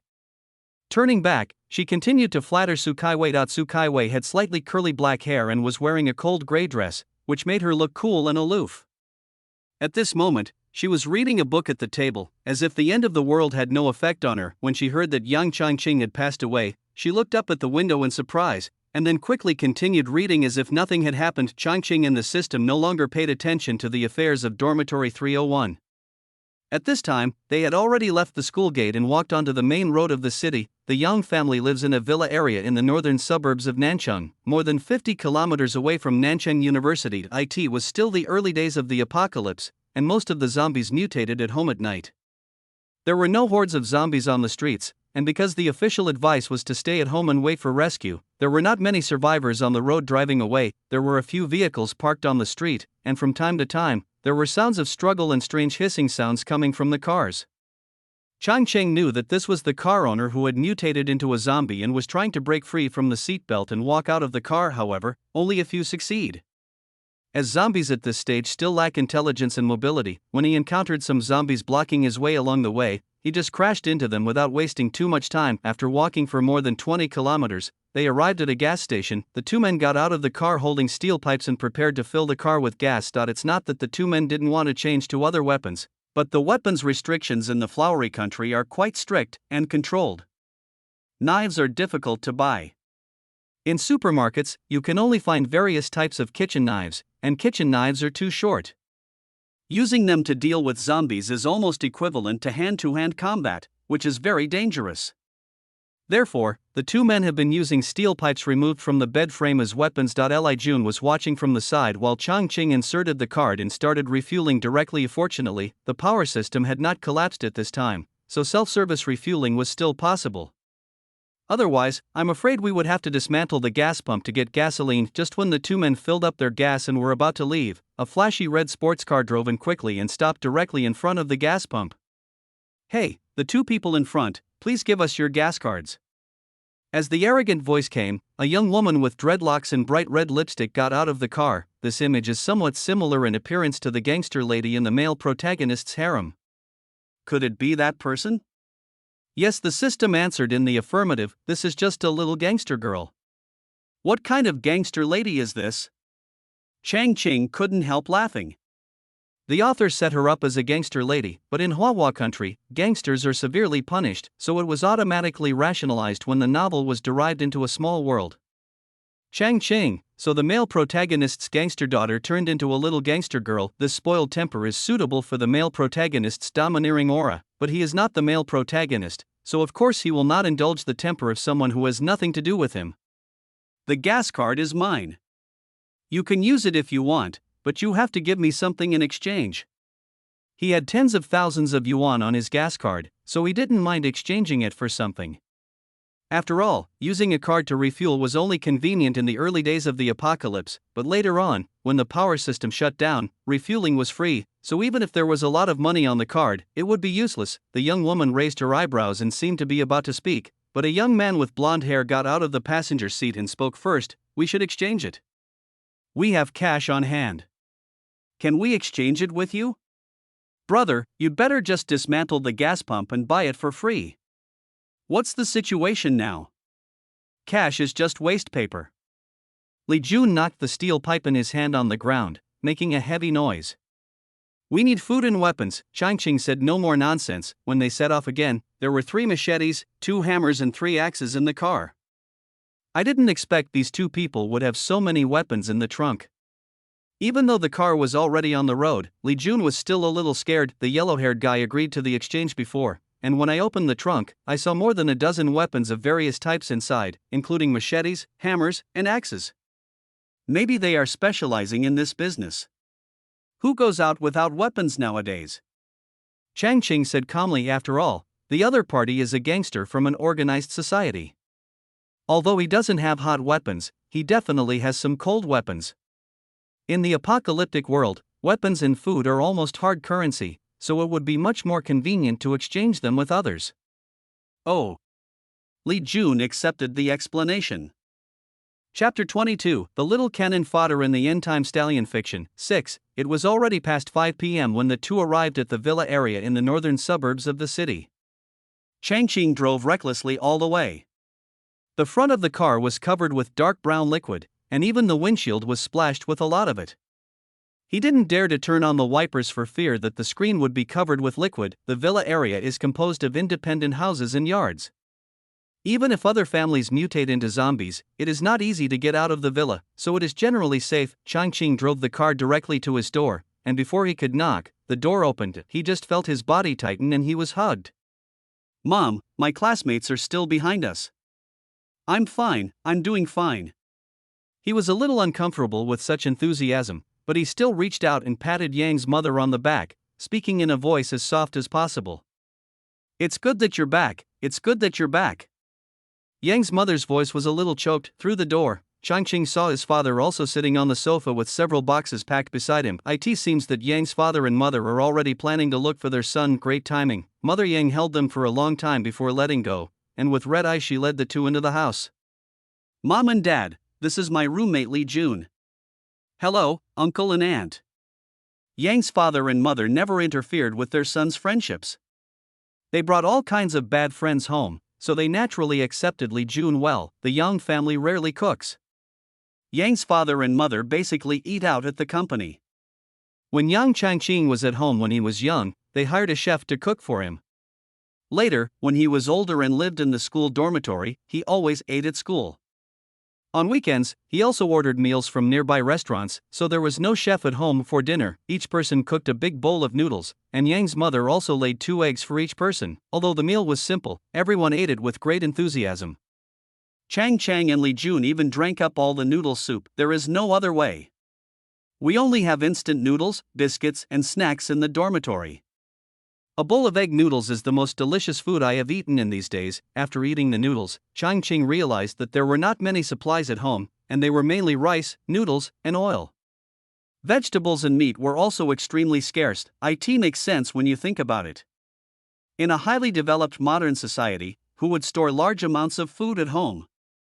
If doomsday comes suddenly and the supply chain is broken, vegetables, meat and other materials with a short shelf life will quickly go bad and become inedible. But no matter how much supplies we have, we can't stay at home anymore. So he expressed his idea of heading north to the official base. Surprisingly, both Yang's father and mother were very supportive. Are you going to give up your family business in Nanchang so easily and go to a strange place? Li Jun was very curious. Father Yang waved his hand nonchalantly. Money is worthless nowadays, and what is a family fortune compared to life? Old Yang is right. In the future, the base may be the main place for human survival. If we go there earlier, we may have a chance to build a new business. Yang's mother and husband expressed their agreement. Changqing couldn't help but give a thumbs up to his parents. At the same time, I couldn't help but secretly curse the original body for being stupid for not cherishing such good parents. Both Yang's father and mother started from scratch. They have vision and ability. If they can successfully reach the human base, they may be able to rebuild a business. Mom and Dad, I support you in starting another business. I still want to continue to be a parasite. Changqing said with a smile. You, too, need to be more careful. You already have a fiancé. Seeing that he was acting so nonchalant, Yang's mother reached out and slapped him on the back a few times. Since Su Kaiwei was mentioned, Changqing must make it clear all at once. Mom, Su Kaiwei doesn't like me at all, so let's forget about this marriage, he said bluntly. What's going on? She didn't object to your engagement. Did you do something? Yang's father and mother's first reaction was disbelief. Then they suspected that their unruly son had done something to let her down. The original owner had tried various ways to please Su Kaiwei over the past year, but out of pride as a man he did not tell his parents. Changqing would not hide it, and he immediately sold out the original owner completely, including sending breakfast, inviting the young hunk to dinner, and making a ceremonial confession. Li Jun can testify that what I said was the truth. Su Kaiwei even gave the gift I gave to her roommate. She definitely looks down on me. There was a look of sadness and anger on his face. What could Li Jun do?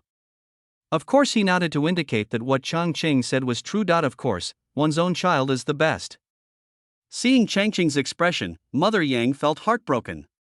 It was the Su family who wanted the marriage in the first place, and now they have adopted this attitude.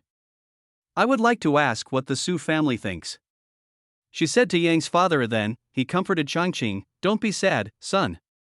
You are still young, talented, and good-looking. You will definitely meet someone better." Father Yang didn't say anything. He was thinking more, and now that the end of the world has come, all assets have been reduced to zero, and everyone is back to the same starting line.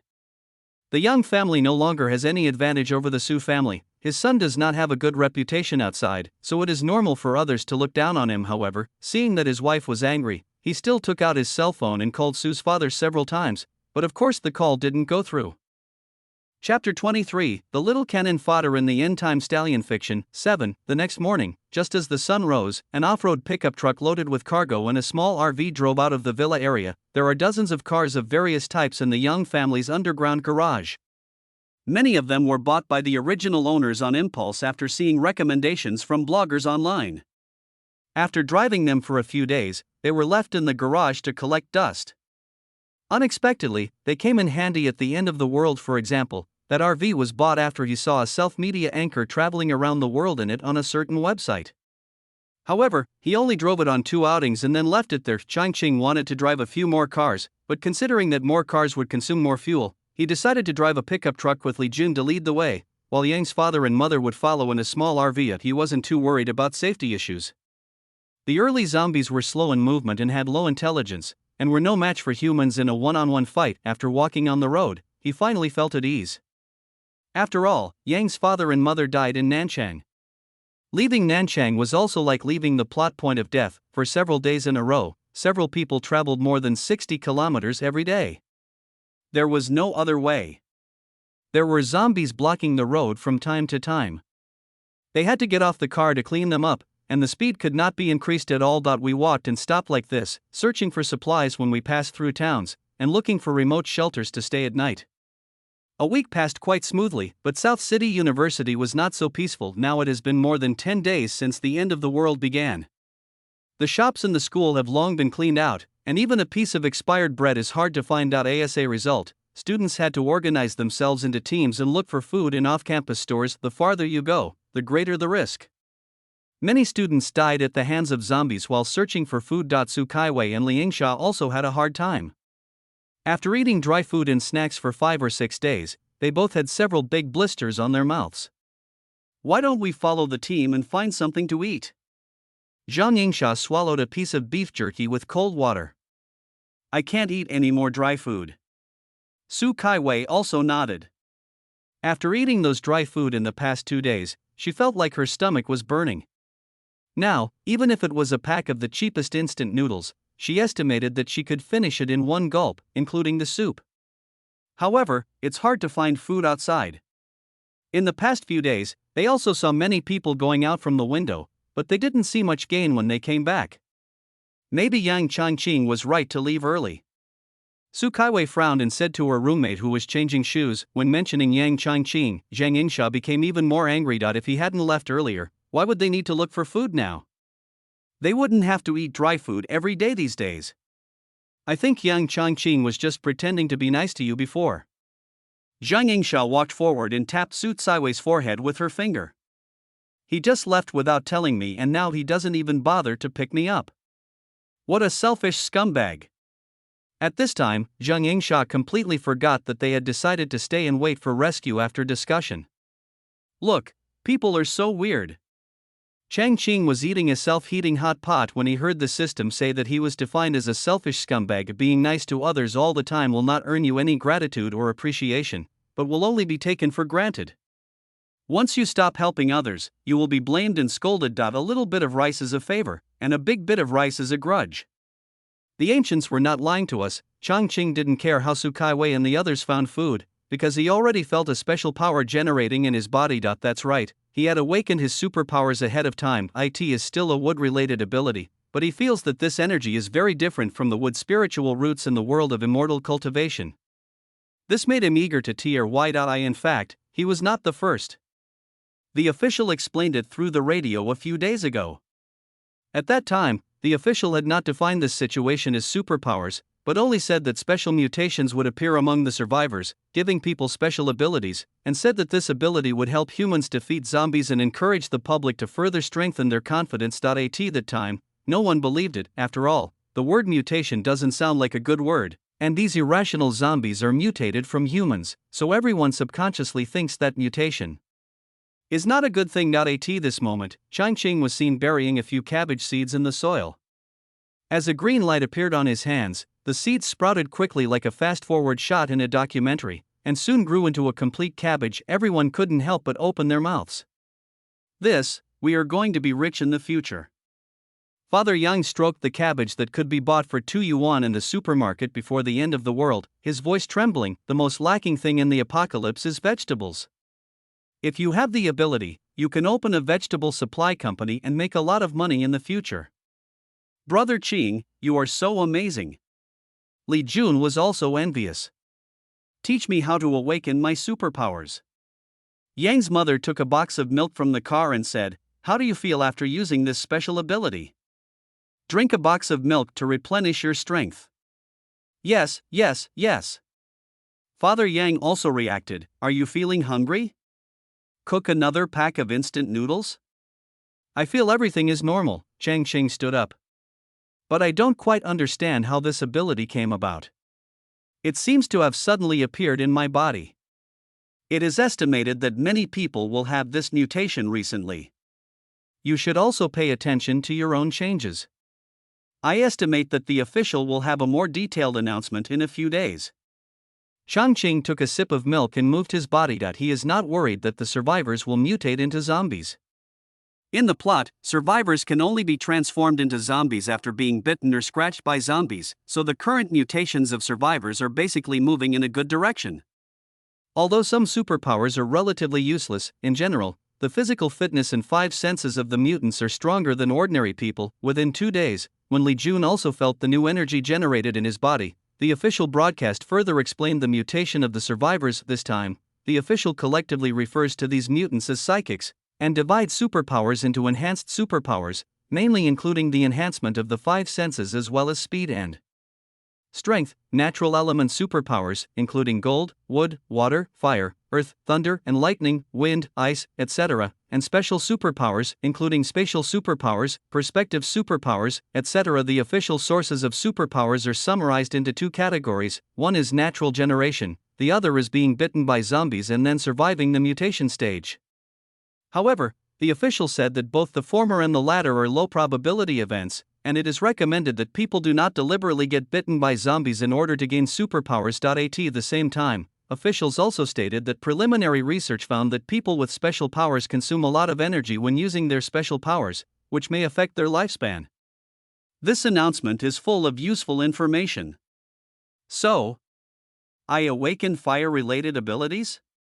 Li Jun looked at the little flames jumping on his fingertips with an incredible look on his face. Yang's father and mother were originally envious of the 2 young people for having superpowers, but when they heard that using superpowers might shorten their lifespan, they became worried. "Xiao Jun, put out the fire quickly. It will affect your life." Seeing Li Jun playing with the flame in his hand, Yang's mother hurriedly tried to persuade him. "Changqing, you should also be careful not to use this ability unless it is necessary." She turned around and reminded her son again. "The official just said it's possible, don't be so nervous." Changqing picked the tomatoes that were growing in front of him and said, "I'll make tomato soup tonight." As for the fact that using superpowers will affect one's lifespan, Changqing doesn't care too much about it. Although using superpowers will cause great consumption to the body, as the superpowers are upgraded, the body will actually be strengthened. In this way, the loss and gain basically reach a balance. Moreover, in this chaotic world, as the zombies upgrade, it is difficult to fight against advanced zombies without using superpowers. Sure enough, 2 days later, the authorities reported a situation of advanced zombies on the radio. Advanced zombies moved faster and could even run. They were also stronger than ordinary zombies. The authorities expected that the zombies might further mutate and upgrade over time. After hearing the news, everyone looked worried. Chapter 24, The Little Cannon Fodder in the End-Time Stallion Fiction. 8. That day, they rested at a gas station in a small town. A few people went out to look for supplies and came back to find that the room they cleaned was occupied by a group of people. As soon as he entered the door, Changqing saw familiar faces in the crowd. The yellow-haired man and the woman with dreadlocks who had exchanged gas cards at the South City gas station before. In addition, he also saw a female police officer in uniform with a pistol on her waist and a tall woman with long brown hair. This is, the male protagonist's harem is gathered together. Changqing looked around and didn't see Sukaiwei and her family, nor was Zheng Yingsha there. The yellow-haired man seemed to want to step forward and say hello, but was stopped by the girl with dreadlocks. "Who are you?" A bearded man with a cigarette in his mouth stood up from the other team. "This is our territory, get out of here." "Oh, that's interesting. We were just out looking for supplies, but it's only been 2 hours and it's already your territory? We built the fire and those things in the corner are ours too." "You know who should get out," Li Jun retorted. "You don't know what's best for you, do you?" The bearded man had a bad temper. Seeing that there were only 4 people opposite him, he didn't take them seriously. He put down the water bottle in his hand and walked towards Li Jun with his arms swinging. If I don't teach you a lesson, you won't know how high the sky is or how deep the earth is. However, after taking a few steps, he saw a flash of fire in front of him, and his beard and hair instantly caught fire. With a loud cry, he quickly reached out and slapped the flames. Someone nearby reacted quickly and poured a bucket of water over him, which put out the flames. A person with superpowers.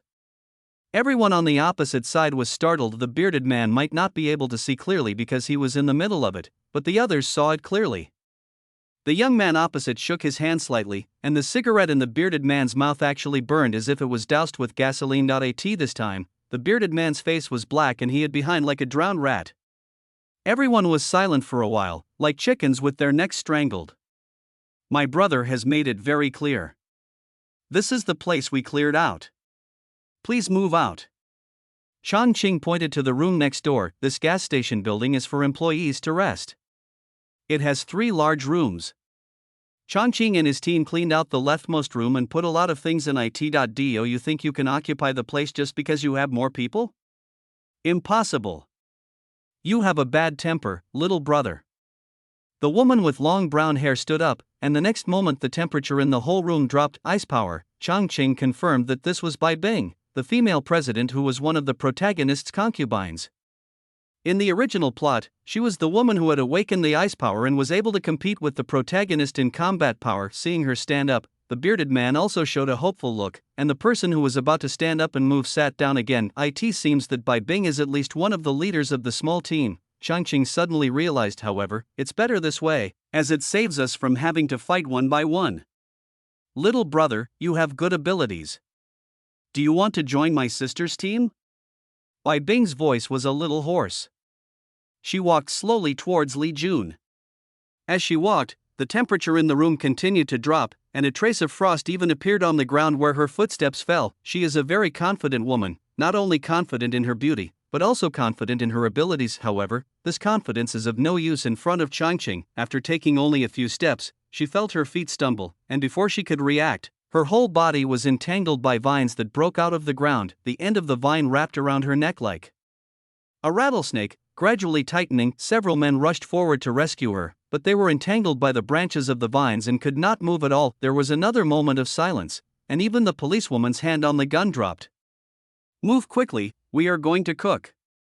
Changqing waved his hand, and the vines released their restraints. Everyone stepped forward to help Bai Bing up, and in less than 5 minutes everyone had retreated cleanly.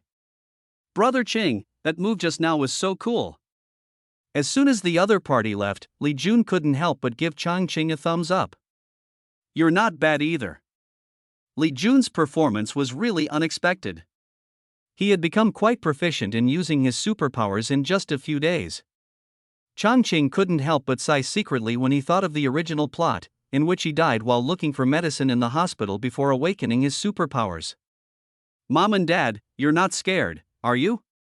Usually, when they saw them using their special powers, Yang's father and mother would nag them about how it would affect their lifespans. But this time, they didn't say a word, which made Changqing a little worried. Yang's mother threw the hot pot ingredients into the oil pan. Your parents have seen big things before. They have reorganized their worldviews over the past 10 days. There's nothing to be scared of. I just thought that you have to fight zombies and humans, and we can't help you. Father Yang was washing cabbage nearby, his voice a little low. Well, Changqing knew that they were overthinking. Just like many elderly people in modern society, they always want to devote themselves to their children. When they find that they can't help, they will fall into low or even depressed mood. Mom and Dad, you are indispensable to our team. We rely on you to arrange our 3 meals a day, food, clothing, and other expenses. You also have to remind us what we need. Otherwise, if we rely on Li Jun and I'm afraid we will starve to death on the road due to malnutrition even if we are not bitten to death by zombies. Brother Qing is right. Uncle and Aunt, you are the housekeepers and nutritionists of our team, Li Jun also agreed very politely. That's right. In a war, there are combatants, technical personnel, and logistical personnel. Dad, aren't you a military fan? Do you think this war can be fought with only combatants? You little brat, you're such a smooth talker. Father Yang couldn't help but laugh when he saw them getting further and further away. However, Yang's father and mother are cheerful people, and they soon stopped worrying about it. The hot pot soup base began to boil. Li Jun tore open the dried meat bag he found and threw a handful of dried meat into it. A fragrant aroma wafted out instantly. Together with the large pot of cabbage on the small stool next to it, it was a rare delicacy in this environment. As Sukaiwei and her companions arrived at the door, they smelled the aroma of hot pot. These people are too much. We went to find food, but they are eating hot pot here. Zhang Yingsha complained irritably, holding a box of milk in one hand. Not long ago, they met Bai Bing's team and thought about joining them to get shelter, but they didn't expect that they had to provide a large amount of food as membership fee. So, they arrived in this small town and went to look for food. Chapter 25, The Little Cannon Fodder in the End-Time Stallion Fiction. 9. As soon as I entered the room and saw Changqing and others, I couldn't help but be stunned for a moment. Why are you here? Yang Changqing, you are not dead. Zhang Yingsha started sarcastically. According to her thinking, Yang Changqing and Li Jun insisted on having their own way and would definitely die outside early. I didn't expect that the other person was still alive and well and was eating hot pot here. Seeing the hot pot with the aroma of meat and tumbling cabbage, Sukaiwei couldn't help licking her lips. Hello, uncle and aunt. She recognized Yang's father and mother and greeted them directly. Kaiwei, where are your parents? Aren't they with you? Father Yang still wanted to ask what the Su family meant, whether they looked down on his son or something. They may also be on their way to the base. Su Caiwei's eyes dimmed and she lowered her head. Changqing was not surprised to meet Su Caiwei. They walked and stopped frequently, and stayed for a few days to rest several times. However, when he heard her say that Su's father and mother might be on their way to the base, he knew that Su Caiwei did not go back to reunite with her parents, but went directly north with her classmates. System, what's going on with the Su family? Some time ago, the system made a special trip to South City to watch the show, so it must know something. The Su family had already turned into zombies. They didn't have much food left at home, and after more than 10 days they ran out of food. The family went out to look for food, but the naughty child cried and made a fuss, which attracted a large number of zombies, and they were all gone. The system explained the matter clearly in a few words. In the original plot, Brother Su caused a lot of trouble to the original owner. On the way north, he wanted to eat this and play that, and he would cry and roll on the ground at every turn, regardless of the occasion. He attracted zombies several times, and even Li Jun died because of his willfulness unexpectedly. Just making the decision to leave Sukaiwei would actually wipe out the entire Su family. It seems that as long as you don't get too close and act like a slut, the heroine's halo can't keep you safe. Changqing laughed secretly in his heart. Still wanna pretend to be an acquaintance to get a meal? Sorry, I don't know you. Are you from that team? He pointed to the next room. We just had a conflict with them. Go over there quickly and don't let them misunderstand you. This was tantamount to directly kicking them out. Although he said it politely, the two of them could hear it. Their faces turned pale and they said nothing before turning into the next room. Eat, eat. Yang's mother asked everyone to sit down and served each of them a large bowl of rice. It smells so good. Li Jun exclaimed. If there weren't other people with special abilities living next door, he would have thought this was a camping experience. As the old saying goes, everything tastes delicious when you're hungry. I feel that this hot pot is even more delicious than the delicacies I had at Yuping Pavilion before. Father Yang also felt a little emotional. So many things have changed in this apocalypse. In the past, who would fight for the first come first served in a venue? Now, people will even fight for a bucket of water. Several people sighed as they ate with their mouths full of red oil, but the situation next door is not so harmonious. There were more than a dozen of them, and although they collected a lot of food, there wasn't much left after dividing it. At this moment, each person was given a piece of bread and beef jerky, which they were chewing without any appetite. The aroma of the hot pot from next door wafted over from time to time, making many people's stomachs growl. Damn it, God is so unfair. We are eating hard dry food here while people next door are eating hot pot. The bearded man who was burned before slapped his thigh and complained loudly. You can't afford to offend people with superpowers. The man sitting next to him also sighed. Even Bai Bing was defeated. What else could he do? Bai Bing was eating bread in small bites at this time. She looked calm and didn't look like she had just experienced a defeat. She didn't even try to cover the marks on her neck. Her skin was very white, and the circle of red marks made it look a little shocking. "Do you know the person next door?" she suddenly asked, looking at Su Kaiwei. Su Kaiwei opened her mouth but didn't know where to start. After thinking for a while, he said, "Yang Changqing and Li Jun are both students of Nanchang University. We are classmates. The two older ones are Yang Changqing's parents." "Really?" Bai Bing's voice was somewhat amused. "I remember that the Yang family and the Su family were in a marriage relationship. It should be you, Miss Su, and Yang Changqing. Why do you seem to have a bad relationship?" "Humph, he was Art Siwei's follower in college, and Kaiwei didn't like him at all." Zhang Yingsha rushed to say she really didn't like Yang Changqing's attitude just now. It turned out that he was pretending to be nice to Kaiwei before. The affection between the big guys on the internet lasted for decades or even a lifetime, but Yang Changqing had only been pursuing her for a year, but he had this attitude. It was really disgusting. Sha sha. Su Kaiwei pulled her sleeve to stop him from continuing. "Our two families do have such an agreement, but now, my parents and brother are missing. I'm afraid any agreement is invalid." If Changqing saw her behaving like this, he would probably vomit. This sounds as if the Yang family was despised because their family had fallen into poverty, but in fact it was the Yang family's investment that saved the Su family from bankruptcy, and the marriage only brought benefits to the Su family. But Changqing didn't care what the heroine said. He just wouldn't come forward to make any contribution. At this time, they had finished dinner and were eating watermelon around the stove. Of course, the watermelon was also grown by him using his supernatural powers. Chapter 26, The Little Cannon Fodder in the End-Time Stallion Story, 10. It was at this time that Su Kaiwei knocked on the door and came in, completely ignoring Changqing's ugly expression. "Uncle and aunt, I am a water-related mutant. If you need water supplies, I can help." She spoke directly to Yang's father and mother. Changqing then remembered that Su Kaiwei was also a psychic.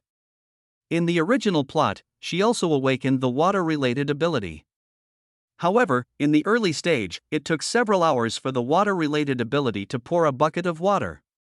She must be trying to take advantage of him, thinking of putting a small bottle of water to show that you have tried your best, and then taking a bunch of things back. Changqing said that this kind of loss-making business cannot be done. "Su Kaiwei, you are from another team, we can't take advantage of you," he said in a businesslike manner. He took out a bucket of water and said, "How about this? I'll trade you 2 packs of instant noodles for a bucket of water." Their prices were similar before the apocalypse, and this way you can explain to your teammates. Li Jun was happy. Brother Qing always used to be servile, but this time he finally stood up for once. Yes. Although we are classmates, we cannot let your team suffer any loss." Su Kaiwei's expression was hard to describe. Couldn't people help each other? Did they have to raise it to the level of 2 teams and handle it impartially? She didn't understand, so she looked at Yang's father and mother. "Kaiwei, Changqing, and Li Jun are right. It's not easy for everyone in the last days. Your team has more people, so let's make an equal exchange." Father Yang cleared his throat and said he thought the same as the 2 young men. Water is the source of life. Of course, it is better to store more, but agreeing on an equal exchange in advance is the best option. This can not only avoid owing favors to others, but also avoid being at a disadvantage. Seeing the other party say this, Su Kaiwei had no choice. After all, she has always been an independent and cold person, so she took the bucket and started to fill it with water using her supernatural power. As a result, after half an hour, until her energy was exhausted, she only had half a bucket of water. Seeing Changqing frowning and looking dissatisfied, she actually felt a little uneasy. Half a bucket of water is just a pack of instant noodles. Happy cooperation. Changqing's words reminded her of the miser granddad. Only then did she realize that the young Changqing who used to try so hard to please her was indeed no longer there. She took the instant noodles, turned around and ran back. Changqing thought that today's matter was over, so he asked Yang's father and mother to rest, while he and Li Jun were on duty. Unexpectedly, Zhang Yingsha came running over with a bang. The door was pushed open. "Yang Changqing, what did you do to Kaiwei? She's crying now." This righteous accusation almost made Changqing laugh. "Hey, classmate Zhang, Can't you just ask her what I did? Why do you have to come to me to cause trouble? She came over and exchanged half a bucket of water for a pack of instant noodles. It was an equal exchange, no one was cheated. A pack of instant noodles. Zhang Yingsha's voice was a little sharp. Before she could finish her words, Changqing interrupted her coldly. The past is the past. The previous young Changqing is long gone. Don't always blame me like a female parent. If someone doesn't know, they would think you are her mother. You.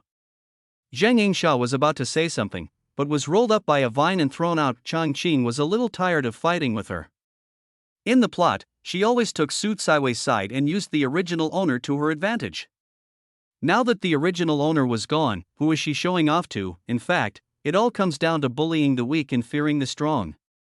The original owner was only interested in trying to please her, which fueled her arrogance. The male protagonist Changqing, who came later, did not have such a good temper. After hitting a few snags, he became obedient. Li Jun was no longer surprised by Changqing's changes in recent days. After all, the end of the world had come, and who could still be the same as before? He never thought that Changqing's core had changed. Brother Chang, I'll watch over you tonight, you go to sleep. He was worried that the people next door would come to bother Brother Chang again. Changqing knew what he was thinking, but there were more than a dozen people in this small gas station tonight. In addition to guarding against zombies, others also needed to be vigilant.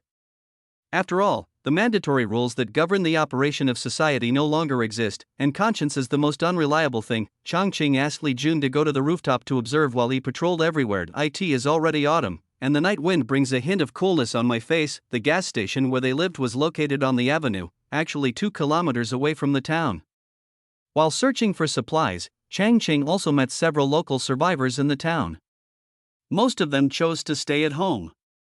On the one hand, it was because this was the official advice, and on the other hand, it was because the town's economy was not well developed and most families did not have cars, making long-distance travel very inconvenient.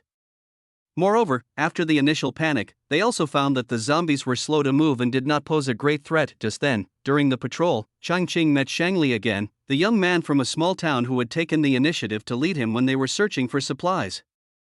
Brother Ching, Shangli took out a bottle of water from his backpack and handed it to Changqing. The zombies wandering around in this town have been cleared out by me and a few of my buddies.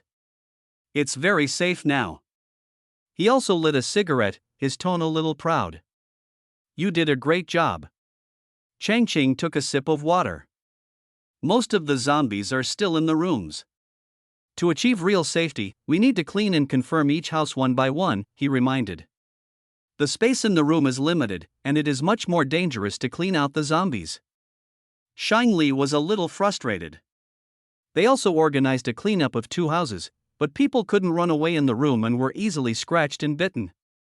They lost 2 brothers, and a few hours later, many people objected to entering the room to clean it, and there was a huge argument, so the matter was put on hold. Brother Ching, why don't you stay here?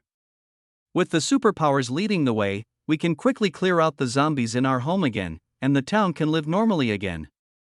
There was some excitement in his voice, looking forward to a normal life in the future. When he first saw Changqing using his superpowers to clear out the zombies, he made an invitation. He was a kid who grew up in a small town and had neither the courage nor the ability to go to the northern base, so he just wanted to clear out the zombies and live here. But clearing out zombies was definitely dangerous, and he had no leadership skills. After 2 accidents, the team almost fell apart. That's why he desperately hoped that Changqing could stay. Changqing is also seriously considering the possibility of staying. The town is surrounded by mountains on all sides and looks like a small basin. There is also a national highway passing through it, so transportation is convenient. There are also many fields around it, so it can basically achieve self-sufficiency. At present, many people have turned into zombies, the population has been greatly reduced, and there is no shortage of land and houses. However, the zombies will be upgraded in the future, and ordinary people will not be able to fight against high-level zombies. Moreover, high-level zombies can control low-level zombies and form a zombie tide, which is not something a small town with no defense can resist. He didn't want to be a saint who took on everything and saved people from suffering, so it would be better for him to stay in the official base. Official news says that zombies will evolve. After evolution, they can rival those with special powers. It is difficult for ordinary people to stop them. I suggest you find a base for shelter. He gave a rare explanation. Changqing understands people's fear of unfamiliar environments and their special feelings for their hometowns. Maybe we can wait until humans completely defeat the zombies and then come back to rebuild our hometown. After Changqing finished saying this, he heard Li Jun's voice coming from the intercom. Brother Qing, something's going on. Chapter 27, The Little Cannon Fodder in the End-Time Stallion Fiction, 11, You should think about it carefully.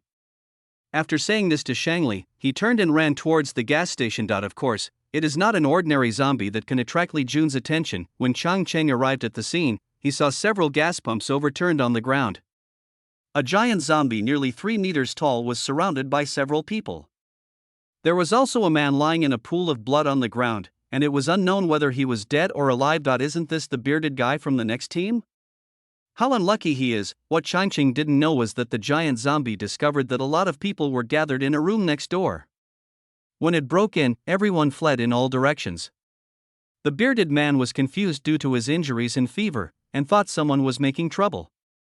He was about to teach them a lesson, but was grabbed by the zombie and his neck was broken on the spot. This time, there were 4 people with special powers besieging the zombies, including a yellow-haired man, a woman with dreadlocks, a female policewoman and an old man who looked like a butler. Changqing felt relieved when he saw that Li Jun had taken Yang's father and mother far away from the battlefield, and began to observe the battle situation carefully. The yellow-haired man obviously had gold-related abilities. His entire skin turned into the same golden color as his hair, and he was fighting a giant zombie in close combat. The girl with dreadlocks actually has the ability to turn her hair into a whip, and she is now waving dozens of long braids to attack up and down. The policewoman was still using a gun, but she moved very quickly, constantly changing angles to shoot, as if trying to find the giant zombie's weakness. The old man who looked like a butler turned his arms into sharp machetes and fought in close combat with the yellow-haired man. Changqing could see that the cooperation between the several people was very methodical, and it seemed that this was not the first time they had fought together. Bai Bing was standing by to support them, his face looking somewhat solemn. When he saw Changqing coming over, he forced a smile. Now that Changqing is here, he doesn't plan to sit idle. With a thought, thorny vines broke out of the ground, quickly entangled the giant's legs, and dragged it to the ground. Roar! The giant let out a shrill cry and struggled to get up, but the vines quickly extended and tied his arms and body tightly. A burst of white mist floated out. It turned out that the sharp thorns of the thorn vines had pierced the giant's skin, and the flowing dark brown blood corroded the ground and the vines. Everyone was shocked. The giant didn't bleed when they were besieged by many people just now. Could it be that the thorns were sharper than swords and guns? Even Bai Bing, who was supporting the team nearby, couldn't help but touch her neck with her hand. Attack its eyes.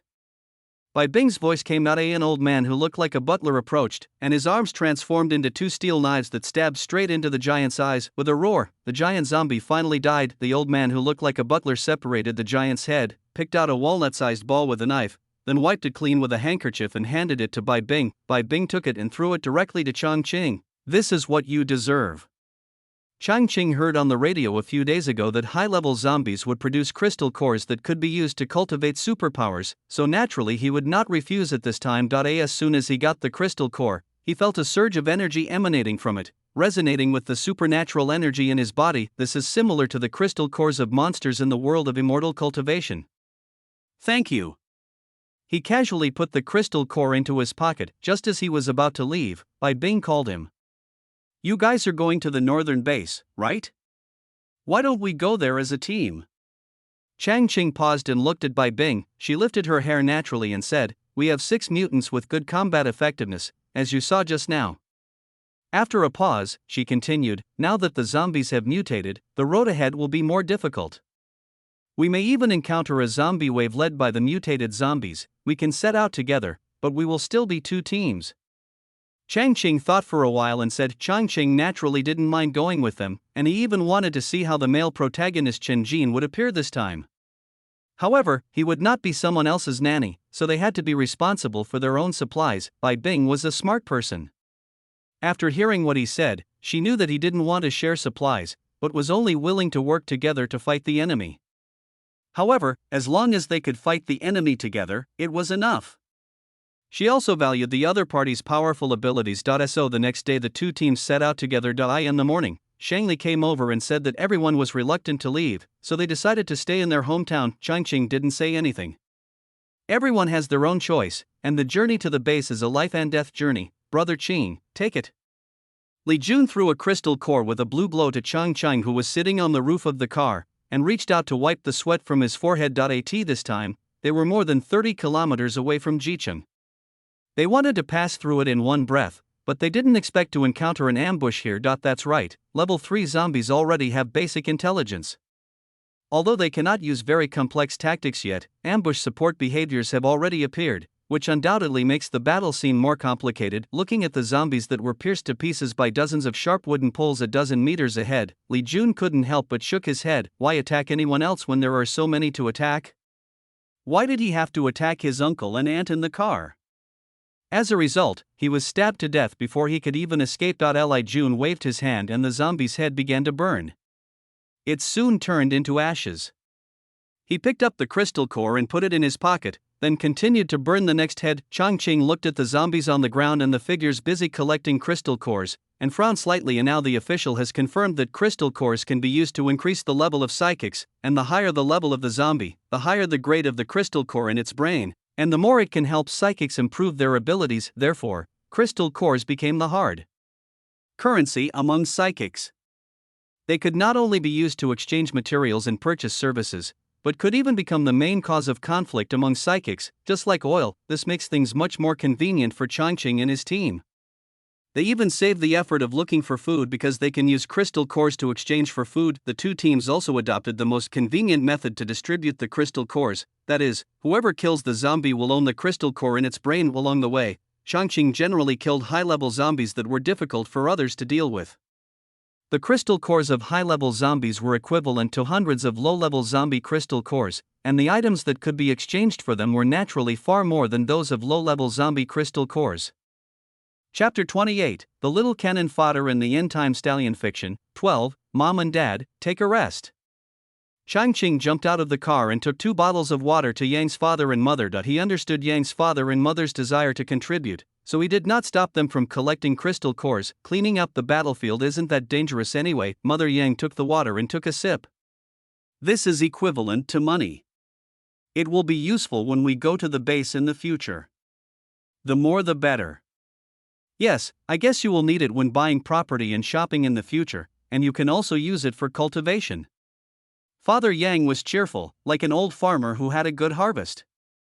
You just used your supernatural power, you must recover well, don't just stand here. Changqing used a large-scale group attack skill during a zombie siege, which caused him to be exhausted and unable to muster energy for several days. This scared Yang's father and mother, and they urged him to rest after every battle thereafter. Seeing his father urging him to rest again, Changqing smiled helplessly and found a clean place to sit down. You said, if zombies evolve into the same intelligence as humans, are they still zombies? Bai Bing also sat down next to him and asked casually. The cooperation during this period has given Changqing a new perspective on this woman. Not only does she have powerful abilities, she also has her own set of management skills. She treats everyone in the team equally, whether they are ordinary people or people with abilities, and is very convincing. Changqing was somewhat puzzled that such a career-oriented woman would become one of the male protagonist's concubines. However, having watched the plot, he does have a certain understanding of the ultimate direction of zombie evolution. Even if they evolve higher intelligence, their instincts will not change, and their food preferences should not change either. Changqing replied. At the end of the story, a level 5 zombie appeared. He had the same IQ as humans and even learned human language and culture. However, he did not learn the human way of life, but instead kept humans in captivity for food. He was the final big boss. So do you think humans can eventually defeat the zombies? She continued to ask. Who knows? Changqing really didn't know, because at the end of the story the zombie boss had not been eliminated. But he thought for a moment and then said, since God has given humans the ability to fight zombies, I believe that humans will at least not perish because of zombies. Changqing has also come into contact with humans in other worlds. He discovered that although individual humans have a short lifespan, as a group they have infinite vitality. I didn't expect that a powerful psychic like you would also believe in God's will. Bai Bing was a little surprised. Changqing smiled. He pointed at the superpowers and zombies in front of him and said, I think these are hard to explain scientifically. Bai Bing also laughed. At this time, the cleanup of the battlefield was nearing completion. The two men finished their conversation and stood up, ready to go to Jiqing. During this period, Changqing and Li Jun have fully demonstrated their strengths, so they are relatively respected in the entire group. Su Kaiwei occasionally comes to exchange water for food, but the two do not communicate much. Since Zhang Yingsha encountered setbacks last time, she basically avoids Changqing when she sees him, which makes him feel a lot more at ease. In this end times, just like in the world of immortal cultivation, strength is everything. Changqing couldn't help but side-eye in the car. Li Jun was still very excited. Brother Qing, I feel like my supernatural power will be broken through after I use up all these crystal cores. He weighed the small bag full of crystal cores, his face flushed. Who doesn't want to have powerful strength in this end times? It is not only necessary for survival, but also a source of respect. Changqing was driving. He smiled when he heard Li Jun's words. As you become stronger, our team will be safer. Speaking of strength, Li Jun started talking again. I recently developed a new skill called the flame pistol.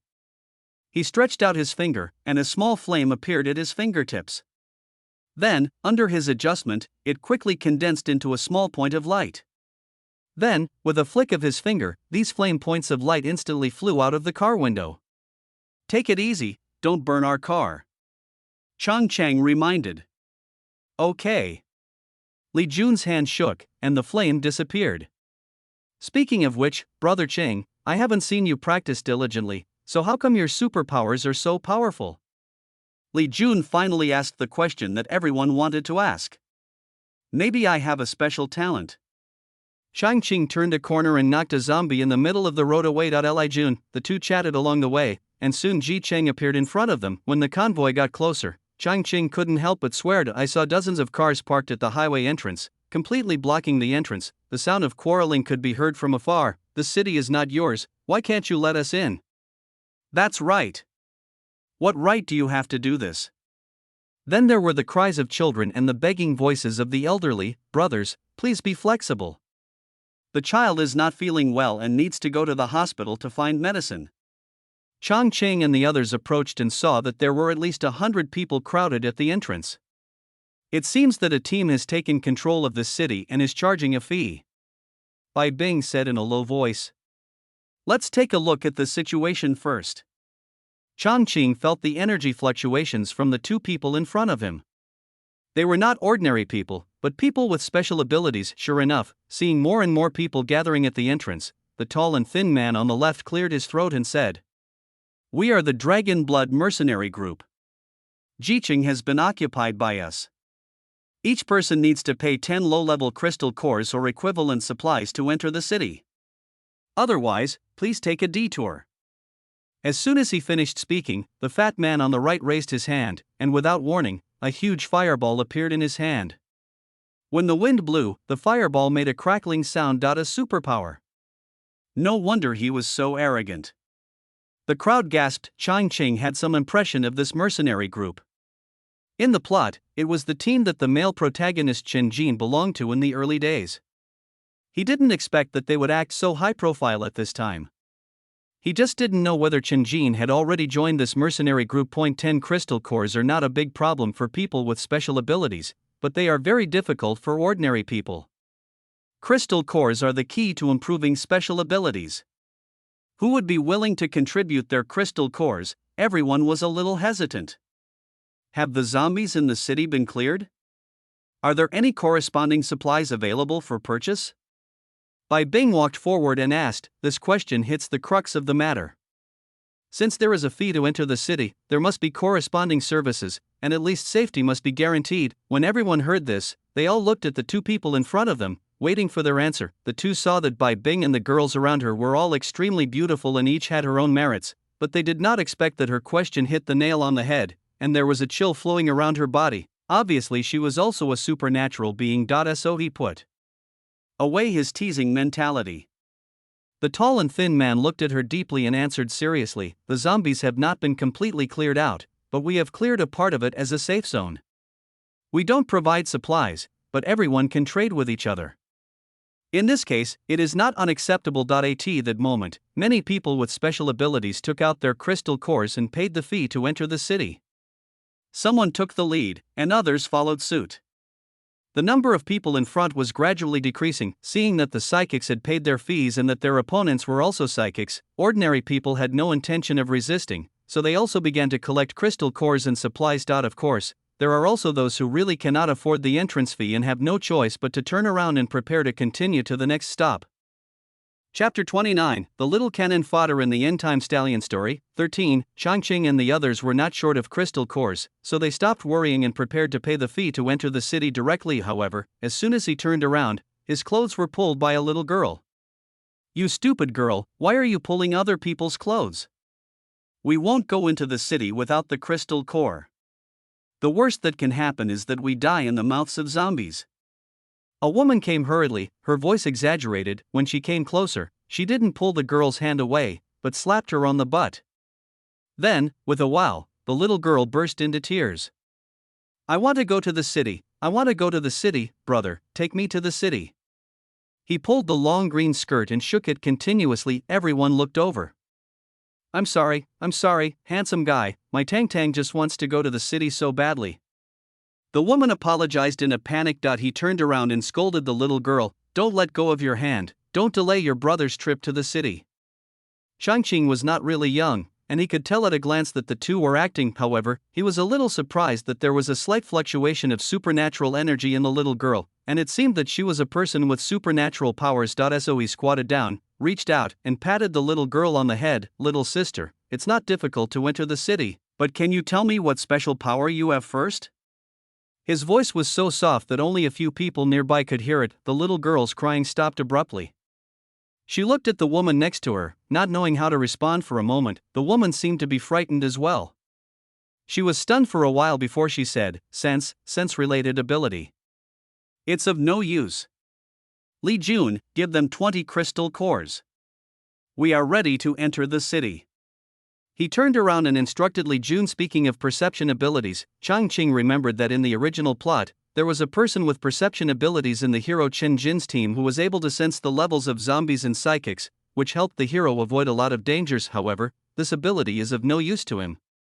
Although he does not know the level of his own ability, since there is no benefit from absorbing the third level crystal core, his ability is at least at the third level now, or even more than that. He believed that there was no danger in this world that he needed to avoid. After handing over 40 crystal cores, the team entered the city smoothly. Behind him, Tang Yun and her daughter Tang Xiaotang also handed over the crystal cores and entered the city. She doesn't have any special powers, and her daughter doesn't have combat-related special powers, so it's really too difficult to collect crystals. Fortunately, their perception ability can sense the existence of zombies and psychics in a wide range, so they were able to get here safely. At the entrance, Tang Xiaotang said that she sensed a very powerful psychic.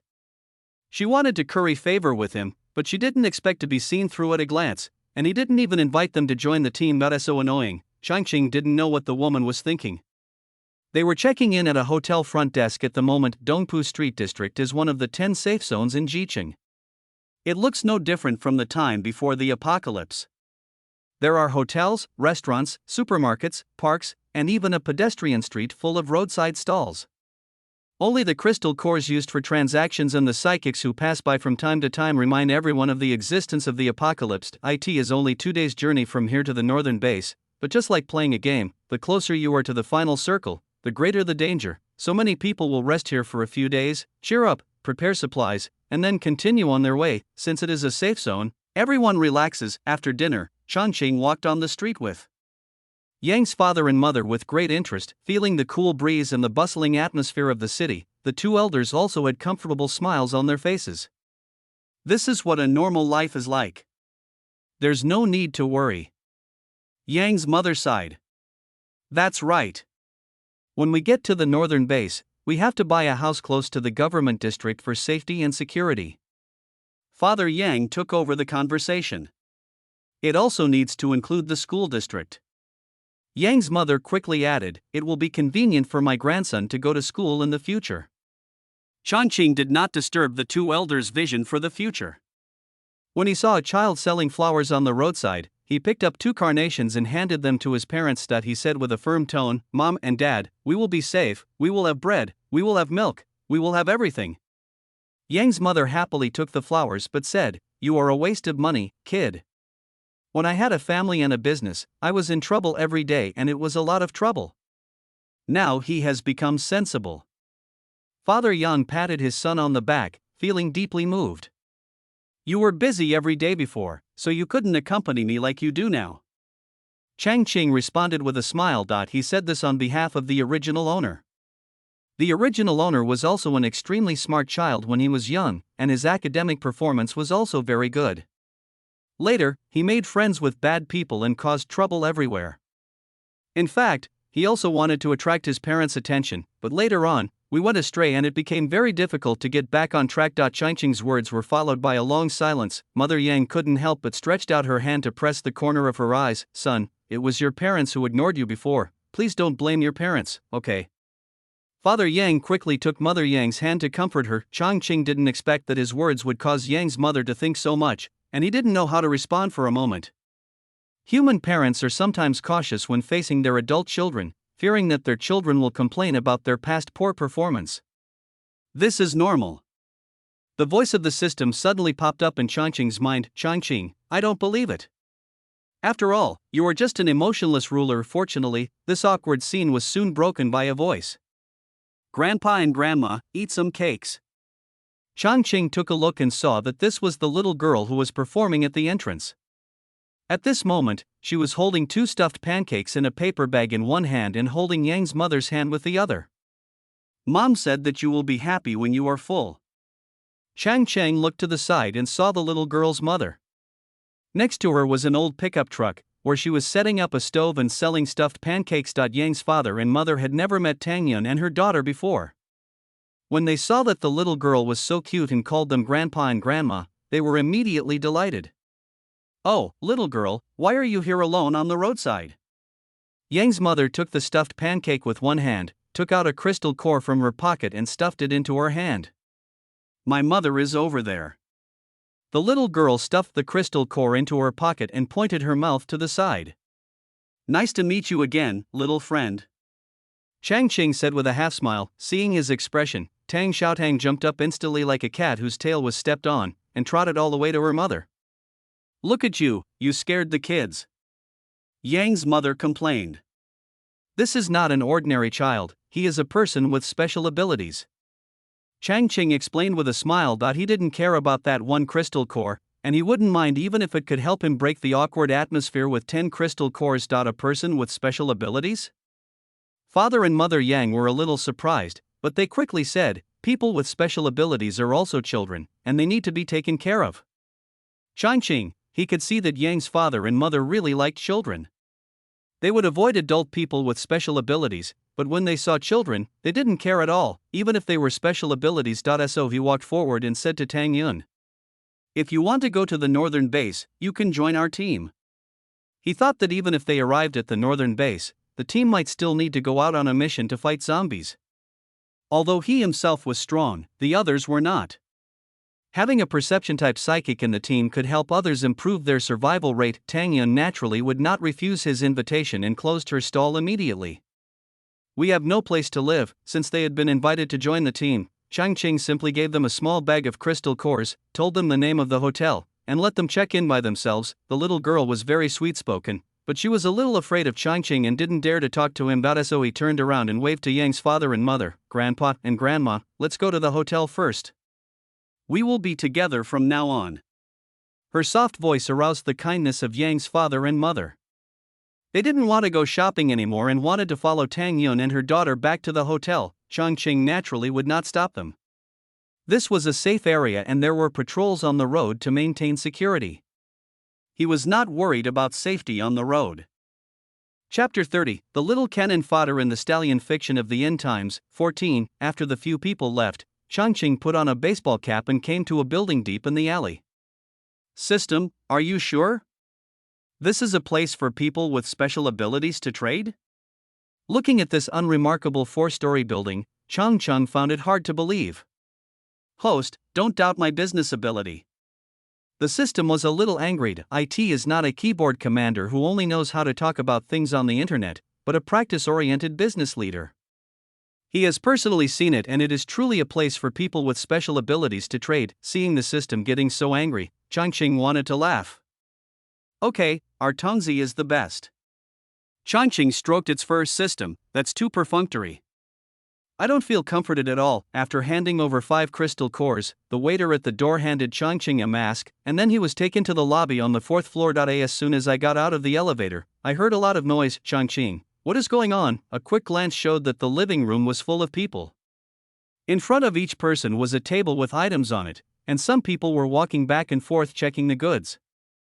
What's the difference between this and a vegetable market? It's not serious at all. Changqing couldn't help but complain. That's also the vegetable market for people with special abilities, the system corrected. Changqing ignored it. He went into the market and took a look around. It was indeed a little different from the vegetable market outside. Everyone here wears a mask, but one can feel the energy fluctuations from everyone.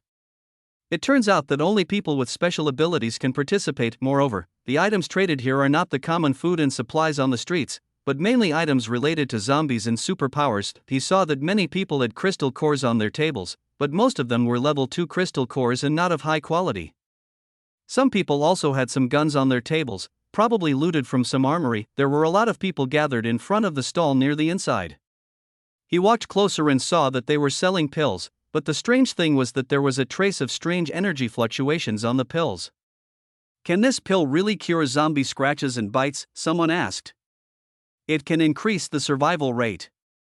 The person behind the desk answered. His voice was very low, obviously not wanting others to hear his real voice. Everyone here is a supernatural being, so they can naturally feel the supernatural energy fluctuations in the pill, so everyone is interested in this pill. Of course, there are also people who are more interested in sellers. Excuse me, are you a person with healing abilities? How do you input this energy into the pills? Someone asked. Not asking for personal information is a requirement here. The person behind the desk replied coldly. 1 pill containing 100 crystal cores is too expensive. Someone was concerned about the price. Psychics need crystal cores to improve their ability levels, and they are usually used for cultivation after collecting the crystal cores. Few people have large reserves, so 100 crystal cores are not something that can be easily taken out. This big box of yours contains at least 40 or 50 pills. Does it have to be so expensive? It's not easy for everyone to survive. Can't we help each other? Someone tried to use moral blackmail, but the person behind the table was not moved at all, and even took out the lid to cover the box. I want 5, Changqing said quickly when he saw that the other person seemed to be leaving. Everyone looked over at once. Some were surprised at his generosity, others were angry that he broke the balance of the asking price, but he didn't care, and took out 5 third-level crystal cores with blue light from his pocket and placed them on the table. A third-level crystal core can be exchanged for 100 low-level crystal cores outside. If used for cultivation, it will be even more effective than 100 low-level crystal cores. I'm sure the seller won't mind. His voice was calm, as if he was really buying vegetables in the market. When everyone saw Changqing take out so many level 3 crystal cores at once, they were all shocked. The seller behind the table was holding the lid and his hand was shaking, and he almost dropped the lid on the table. Of course you can. I can even give you an extra pill. His voice finally had a hint of ups and downs. You should know that level 3 crystal cores can only be obtained from the brains of level 3 zombies, and level 3 zombies are the highest level of zombie mutation officially confirmed. It often takes a team of multiple psychics to annihilate them, so level 3 crystal cores are so rare. Everyone's eyes changed when they looked at Changqing. In everyone's mind, they had already determined that he was the main figure of the large mercenary group. Someone immediately stepped forward and clasped his fists. Is this brother from the Dragon Blood mercenary group? After all, Jiqing is the territory of the Dragon Blood mercenary group, and this is the first thing everyone thinks of. Changqing took the bag of pills and put it in his pocket. Not asking for personal information is a requirement here. Everyone, in any case, Changqing demonstrated his financial strength, and naturally many people came to him and offered to trade with him. Changqing picked and chose, and finally changed 3 pistols and some bullets, and then he was let out through a side door. It is worth mentioning that in order to avoid robbery outside after the transaction is completed, the organizers set up many exits, and only one person can go out from one exit at the same time. Although it is time-consuming, it can avoid some conflicts. Chapter 31, The Little Cannon Fodder in the Stallion Fiction of the End Times. 15. It was almost 10 o'clock when Changqing returned to the hotel. He was surprised to find that there were many people with special abilities gathered in the hotel lobby. Upon asking, I found out that it was the Dragon Blood mercenary group that organized a competition for supernatural beings.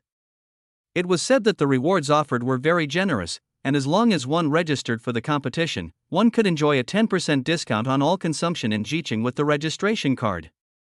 The more victories one had, the greater the discount amount one could enjoy. Are you going to participate in the competition too? Changqing saw Li Jun also filling out the form, so he came over and asked. Everything is discounted, Li Jun said in a low voice, and the first place prize is a jade pendant with space-related abilities, the second place prize is medicine to treat zombie infection, and even the third place can enjoy a free mission from the Dragon Blood mercenary group. Other places will also have corresponding rewards. Is there such a good thing?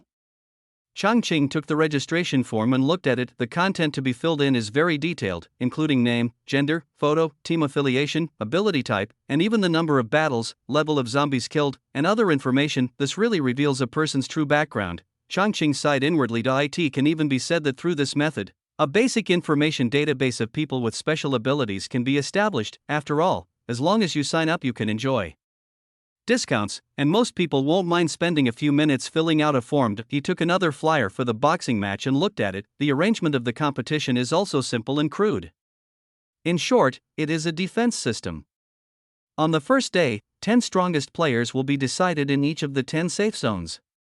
On the second day, 10 strongest players will be decided again. On the third day, the top 10 will fight each other to determine the order. On the fourth day, there will also be a passerby challenge. All competitions were played on a winner-takes-all basis, and those with lower abilities had to pay a considerable amount of crystal cores to challenge those with higher abilities.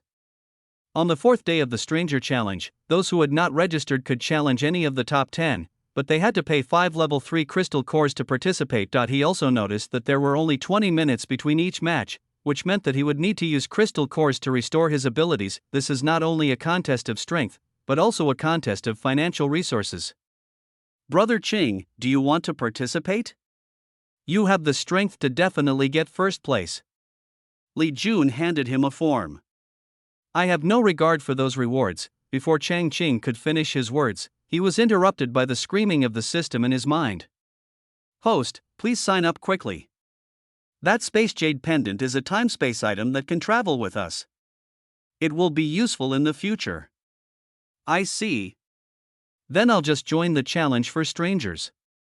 I don't need any crystal cores system. Well, I am too narrow-minded, so Changqing put down the registration form and patted Li Jun on the shoulder. I'll see how the situation plays out when the time comes. He gave a vague answer. In the next 2 days, Changqing did not pay special attention to the competition, but took the opportunity to teach Shang's father and mother in Tang how to use a pistol. In this world, thermal weapons are gradually becoming ineffective against high-level zombies and people with special abilities, but they are still very lethal against ordinary zombies and ordinary people with bad intentions. Stand firmly with your feet. Your arms and body form an isosceles triangle. Tang Yun, how can you withstand the recoil when you stand like a lady? Hold it steady, Mom. You're holding it too low. The gun will fly out when you fire. Daddy, your posture is still pretty good, but don't hold your breath, relax a little. After 2 days, the three of them experienced what it was like to be in a class taught by a head teacher and did not dare to be distracted at all. Son, I didn't expect you could shoot, Yang's mother said while rubbing her sore wrist. Of course. I, your son, am a senior member of dozens of clubs including the shooting club, boxing club, equestrian club, etc. Changqing said confidently. The original body was very good at eating, drinking and having fun, and he was indeed a senior member of many clubs. However, he only learned the basics of each one. Changqing came here and inherited his memory, and integrated the skills he learned to reach his current level. Of course, they also knew the importance of firearms to non-superpowers, so they studied very hard. After 3 days, they went from being complete novices to being basically familiar with the operation, and they also had a certain accuracy in close-range shooting. Okay, let's stop here for today's practice. Changqing saw that the prepared bullets were almost used up, so he stood up and clapped his hands. He has been going out early and coming back late these days, and has not gone to watch the ring match. He also wants to go and find out about the battle situation from Li Jun, so the top 10 in Jiqing have been decided now, right? Through the steam rising from the hot pot, Changqing looked at the young man opposite him who was looking quite high-spirited. Yes, and I am one of them. Li Jun's expression was very proud. It turned out that after 3 days of regional competition, and position-changing competition, Li Jun and Bai Bing both made it into the top 10 of the overall list. Li Jun ranked 7th and Bai Bing ranked 2nd. Who's first? Changqing asked. He was well aware of Bai Bing's strength. He should have reached level 3 after practicing all the way. Ice ability was also a powerful attack ability, so it was not surprising that he was ranked 2nd to 1st. Could it be the male protagonist Changqing? After resting here for a few days, the male protagonist should be arriving soon. The first is Hu Yenzan, the lava ability user of the Dragon Blood mercenary group, and the third is Changqing, the lightning ability user. Li Jun announced the names of the top 3 in one breath. Changqing is not the first? Where is the male protagonist who was supposed to be so domineering? In the original story, Changqing wasn't the first either, the system said again. But in the story, he defeated Bai Bing and ranked 2nd. Oku, Changqing understood after a little thought. In the original plot, Bai Bing led the team alone, which was naturally very stressful. She had few resources and time for cultivation, and she basically did not encounter any psychics of the same level along the way. Without a control group, she lacked the motivation to cultivate hard. Now, the battle with Changqing has made her feel a sense of crisis, and later when she formed a team, she had more time and resources for cultivation, so naturally her strength is far better than before. But I wonder if Bai Bing is willing to become one of the harem of a male protagonist who was not as strong as herself? Changqing was a little curious. Chapter 32, The Little Cannon Fodder in the End-Time Stallion Fiction, 16. The next day, Changqing finally met Changqing at the Passerby Challenge. Changqing was wearing a dark blue suit, a light blue checkered tie, and his hair was combed meticulously. He was sitting in the third seat on the stage, looking a little ugly. The host came on stage and repeated the rules on the flyer, and reiterated that any passerby could participate in the challenge, provided that they handed in 5 level 3 crystal cores. Changqing looked at the other people. The first one was a sturdy man as strong as an iron tower. He was a head taller than Bai Bing next to him when he sat there. He was taking a nap with his eyes squinted. Li Jun was sitting in the 7th seat. Although he was extremely excited during the chat yesterday, he was sitting upright on the stage now, looking like a master. 5 level 3 crystal cores are certainly not a small amount, but not everyone can afford them. Not long after, a middle-aged man with a goatee handed over the crystal core and walked onto the stage. "Sir, please introduce yourself first." The host was not surprised that someone was willing to hand over the crystal core challenge at this time. In the past 2 days, other teams have arrived here one after another. Although 5 crystal cores are difficult to obtain for ordinary people, it is not a difficult task for those powerful team leaders. The goateed man clasped his fists and said, "My name is Mu Shanai, from Confronting, and I'm the captain of the Coyote squad. I just entered the city yesterday and didn't make it in time to sign up." He was tall and thin, with dark skin, but his voice was like a loud bell, making people's eardrums buzz. "So Mr. Mu, which seat do you want to challenge?" As soon as the host said this, the audience below fell silent. The one who hands over the crystal core to challenge at this time is definitely not someone who is easy to deal with. No matter who you choose, it will be a fierce battle. Many people in the audience were relatives and friends of the 10 people on stage. When they saw Mushanya's eyes moving around the stage, they couldn't help but sweat in their hands. Finally, Mushanya fixed his eyes on the third seat. "I want to challenge him." Now that he was on the stage, he was of course aiming for a good reward. If he chose the ones at the bottom, he would be letting down his 5 crystal cores, so after much thought, he still wanted to challenge the top 3, but he made the most conservative choice among the top 3. Changqing's face darkened and he stood up suddenly. "Who are you looking down on?" "I looked at the first 3 several times and finally chose him." "I think he is a soft persimmon." The third seat is Changqing from South City, captain of the Thunder Squad. The host's passionate announcement sounded. Changqing walked forward and stood still, his eyes sweeping towards the audience. He saw his own team in the crowd and the worried eyes of the girls in the team. When he saw young Changqing, his gaze paused, and then he saw several women of different styles next to young Changqing, and a subtle hatred appeared on his face. Changqing was so perceptive that he naturally caught the hatred in his eyes. He was a little confused at first, but he soon figured it out. At this time, he was sitting with the psychics in Bai Bing's team. The male protagonist must have thought that those beauties were related to him. Thinking of this, he couldn't help but burst out laughing. This male protagonist is too jealous. What he didn't know was that the original owner had always been the object of jealousy of the male protagonist Changqing.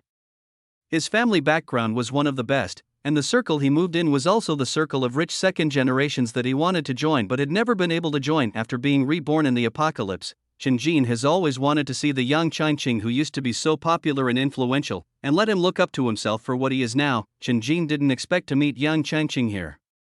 Although he was on the stage, he was not the first. While young Changqing still seemed to be the center of the crowd and still had the support of everyone, this made the jealousy in his heart surface again. It was clearly the end of the world and a new reshuffle, so why were people still as crowded as before the end of the world? But soon, he had no time to pay attention to Changqing because the battle began. The battles between people with special powers are naturally cool. They are very fast, and their attacks and defenses are even difficult to see clearly, but Changqing saw it clearly. The lightning ability was a powerful offensive ability, while the earth ability used by Mu Shanai was both offensive and defensive. The two fought back and forth, and it was difficult to tell who was better. Boom! As the huge beam of lightning hit the earth wall, a large cloud of dust rose. Mu Shanai waved his hand, and the rising mud and dust quickly condensed into long and thin needles. With a shout of go, countless needles flew towards Changqing like snow. There was a hissing sound from the audience, and everyone was worried about Changqing. The attack range almost covered the entire arena. It was impossible to avoid it, and the only way was to block it. Changqing also had a solemn expression on his face.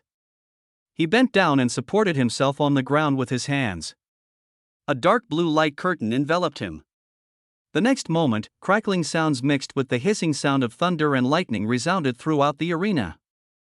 For a moment, everyone in the audience felt dizzy. At this time, the people sitting at the back of the stage were secretly glad that they were not chosen, otherwise they would not be sure of dealing with such a large-scale damage skill. Only Hu Yenzan in the first seat and Bai Bing in the second seat had unchanged expressions.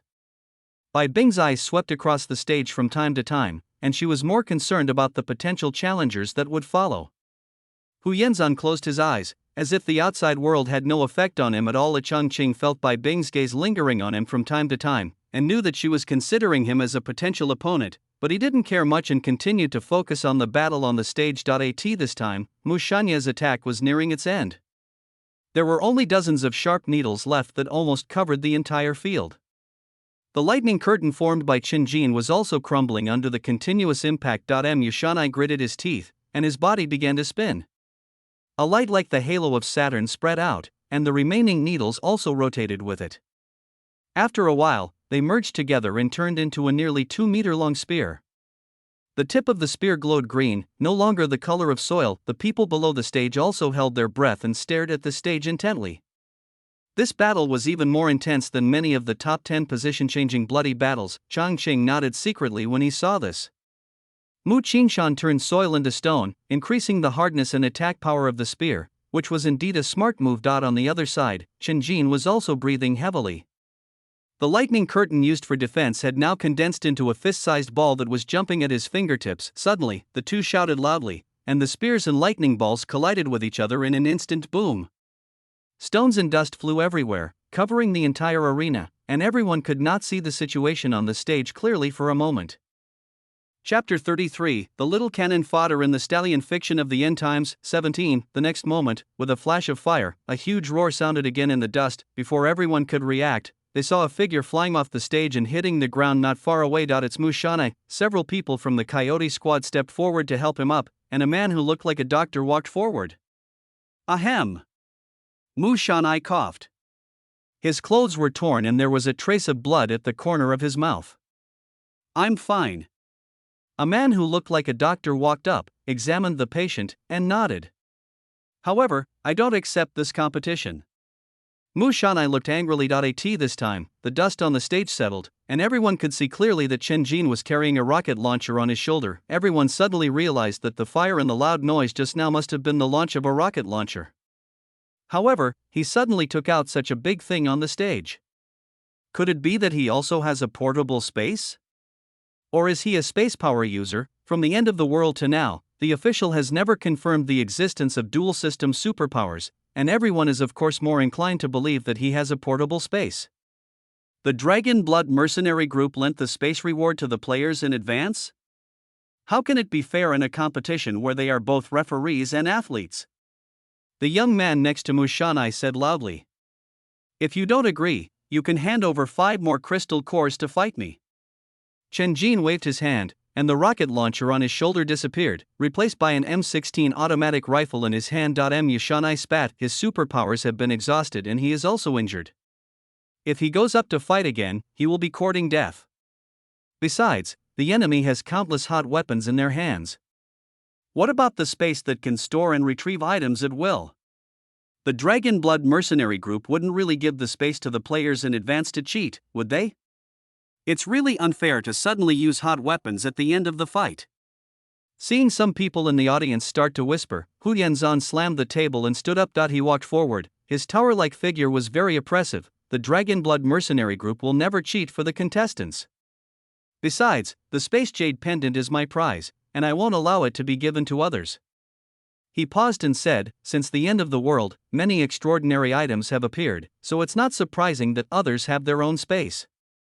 His words both made a strong statement and explained the situation, and everyone nodded in agreement. When Mu Shanai saw Hu Yanzan come forward, he didn't dare to say anything more and was helped down by his teammates. The host came on stage. In the first passerby challenge, Changqing held the 3rd spot. He will be protected from challenge in the next match. Anyone who wants to challenge other players, please come on stage.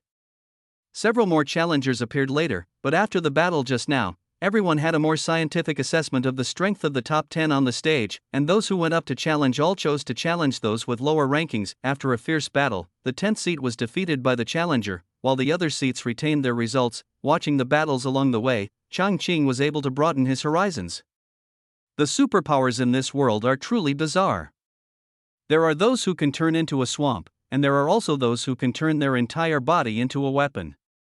Moreover, it seems that the fighting style can be developed according to personal preference. Sometimes, the same superpowers are used, but the fighting styles are completely opposite. Congratulations to Li Jun, the 7th seat, for keeping his seat. He will be protected and cannot be challenged in the next round. Are there any other challengers? When the host's voice sounded again, Changqing stood up. Bai Bing's expression changed. Li Jun, who had just secured his seat, was very excited. Brother Qing, you are finally going to take action. His voice was loud and could be heard by people on and off the stage. It seems that this person is on the same team as the 7th seat. It seems he is still the leader of the team. This is going to be interesting. I wonder who he will challenge.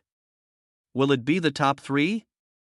Li Jun's words caused the audience to think a lot. The young man named Yang Changqing walked onto the stage and stood still. Excuse me, Mr. Yang, which team are you from? The host was also looking forward to it. Today's battles were very exciting, and the young man in front of him seemed to be the leader. He would most likely challenge the top 3. Team? Unknown. Changqing thought for a while and said, they were just a group of 5 or 6 relatives and friends. It couldn't really be called a team. They were just cooperating with Bai Bing temporarily and they didn't form a real group. Okay, Mr. Yang from the nameless team, which seat would you like to challenge? 1st seat. As soon as Changqing's voice came out, there was an uproar in the audience again. The audience who have been watching the competition know that Hu Yanzan has never lost from the beginning of the competition to now. Even as strong as Bai Bing, who was in the 2nd place, and Changqing, who was in the 3rd place, were defeated by him. His strength is obvious to all. Moreover, everyone knew how convenient this Space Jade pendant that could store supplies would be in the end times. Everyone tacitly believed that the Dragon Blood mercenary group was only using the Space Jade pendant as a cover to attract contestants, and that the 1st place would definitely be a master from their own mercenary group, and would not be taken away by anyone else. The first seat is from the Dragon Blood mercenary group, Hu Yenzan. As the host announced, Hu Yenzan stood up. He deliberately put heavy footsteps, making dull clattering sounds on the bluestone stage. However, this method of attracting attention with voice had no effect on Changqing. He stood there calmly as if he was just watching the scenery. At this moment, everyone on and off the stage were looking at the two people in the middle. Li Jun felt relieved when he saw Changqing finally coming on stage. He lay sideways on his seat and leisurely took out a bag of melon seeds and started cracking them. Bai Bing breathed a sigh of relief when she saw Changqing chose the first seat, but then she couldn't help but despise herself for being like this. She had clearly made defeating him her training goal, but she felt relieved when Changqing chose someone else as his opponent. Changqing glanced at Bai Bing beside him and saw that she looked nervous, not as relaxed as before. He thought she was worried about young Changqing, so he looked at Changqing with even more jealousy. Somehow, when he saw Bai Bing for the first time, he felt a sense of familiarity, but the other party was not polite to him at all and defeated him mercilessly in the ring. It's so hateful. At this moment, Changqing prayed in his heart that Hu Yenzan would be more powerful, and it would be best if he could beat the opponent so hard that he would lose all face and be covered in dirt. When the people in the audience saw Hu Yenzan stepping forward, they couldn't help but break out in a cold sweat. Chapter 34, The Little Cannon Fodder in the Stallion Fiction of the End Times, 18, As a hot breeze blew by, the two of them moved instantly. Changqing wanted to test the extent to which his supernatural powers could strengthen his body, so he pushed his speed to the extreme. He held the Sword of Thorns in his hand and created a whirlwind on the stage. In an instant, everyone saw a flash before their eyes, and saw the thin young man split into dozens of figures who surrounded Hu Yenzan. The attacks in their hands were dense and continuous, just like the special effects in a movie. Hu Yenzan was also confused for a moment. He only saw the figure in front of him suddenly disappear, followed by a sharp pain in his shoulder. Before he could react, the pain came all over his body. No. It's a speed type, but this amount of damage is nothing to him. He just needs to defend against the first wave of attacks. A loud roar was heard from the stage, and the temperature of the entire venue instantly rose. Everyone felt as if they were suddenly placed on the edge of a volcano. It's lava, someone shouted. This time, Changqing also stopped attacking and retreated to the side. The Sword of Thorns in his hand was also emitting wisps of white smoke due to the high temperature. Only then did everyone see clearly that Hu Yenzan was now completely covered by lava. No, it should be said that he was already a lava man. Everyone at the table was also very nervous. Bai Bing clenched her fists. She was well aware of how powerful this lava man was. The temperature was so high that even glaciers could not freeze it. This was a move that made her helpless. At this moment, she was also a little curious about how Changqing would respond to such a scene. Changqing did not respond at all. When the lava man rushed towards him, he stepped back, counting down 10987665. As soon as he counted to 5, the lava man's pace slowed down, and before he could count to 4, Hu Yenzan fell to the ground with a bang. The scattered lava was blocked by a green light waved by Changqing, and then slowly fell to the ground with a hissing sound. The lava on Hu Yenzan's body gradually dissipated, revealing his original figure. It's actually poisonous. His voice seemed to be squeezed out of his throat, as weak as an old man. The rules don't say we can't use poison. Changqing put away the Sword of Thorns in his hand and looked at the host. The host came to his senses and walked onto the stage. Challenge successful. Mr. Yang Changqing successfully challenged for seat number 1. At this time, everyone realized that the battle was over. After a moment of silence, applause broke out, and then a series of applause spread from the crowd. Li Jun rushed over and hugged Changqing. Brother Qing, I knew you would definitely get first place. Bai Bing and others also came forward to congratulate him, and for a moment Changqing was surrounded by people inside and outside. Changqing sat in his seat with a look of horror on his face. Then he saw Changqing being surrounded in the crowd, and his expression became even more unwilling, but there was nothing he could do. Even the second place might not be remembered by the audience, let alone he was only the third. Changqing ignored them.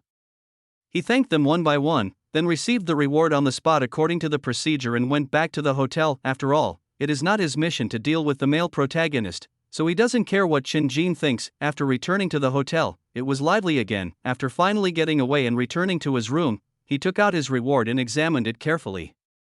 This is a very simple teardrop-shaped jade pendant. It looks like it has some flaws and doesn't have the round and smooth feeling of jade. Changqing moved his mind and entered the jade pendant space. Changqing, don't you need to swear confession of loyalty by dripping blood? It may be a spatial object with damaged functions.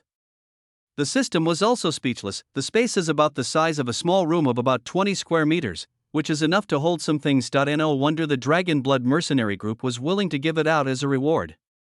It could be snatched away without requiring blood to be sworn in. The size of the space is totally insufficient to store supplies for a team of dozens of people, although it is far less than the space that is several football fields large that the male protagonist Changqing has. It is better than nothing, so Changqing still hangs it on his chest. At least the Dragon Blood mercenary group has given out tangible rewards. So what can they gain from such a competition? This is what Changqing is considering now. In the world of cultivating immortals, there are also competitions like sect competitions, but these are obviously for the purpose of selecting and motivating outstanding disciples of the sect, whereas the arena competition here is not an internal competition within the mercenary group, and anyone passing by can participate. It must be to recruit new people. The system thinks this is a very obvious thing. If the mercenary group wants to develop, it will definitely need a large number of people with special abilities. Through such competitions, not only can they obtain information about people with special abilities, but they can also recruit powerful people with special abilities in a targeted manner. Changqing thinks things may not be that simple. It is easy to identify a superpowered person, and no superpowered person would deliberately hide their identity. If you want to recruit them, wouldn't it be more convenient to negotiate the terms individually? Why go to so much trouble to organize a competition? Never mind him. Host, you're leaving tomorrow, aren't you? The system was quite open-minded. That's right.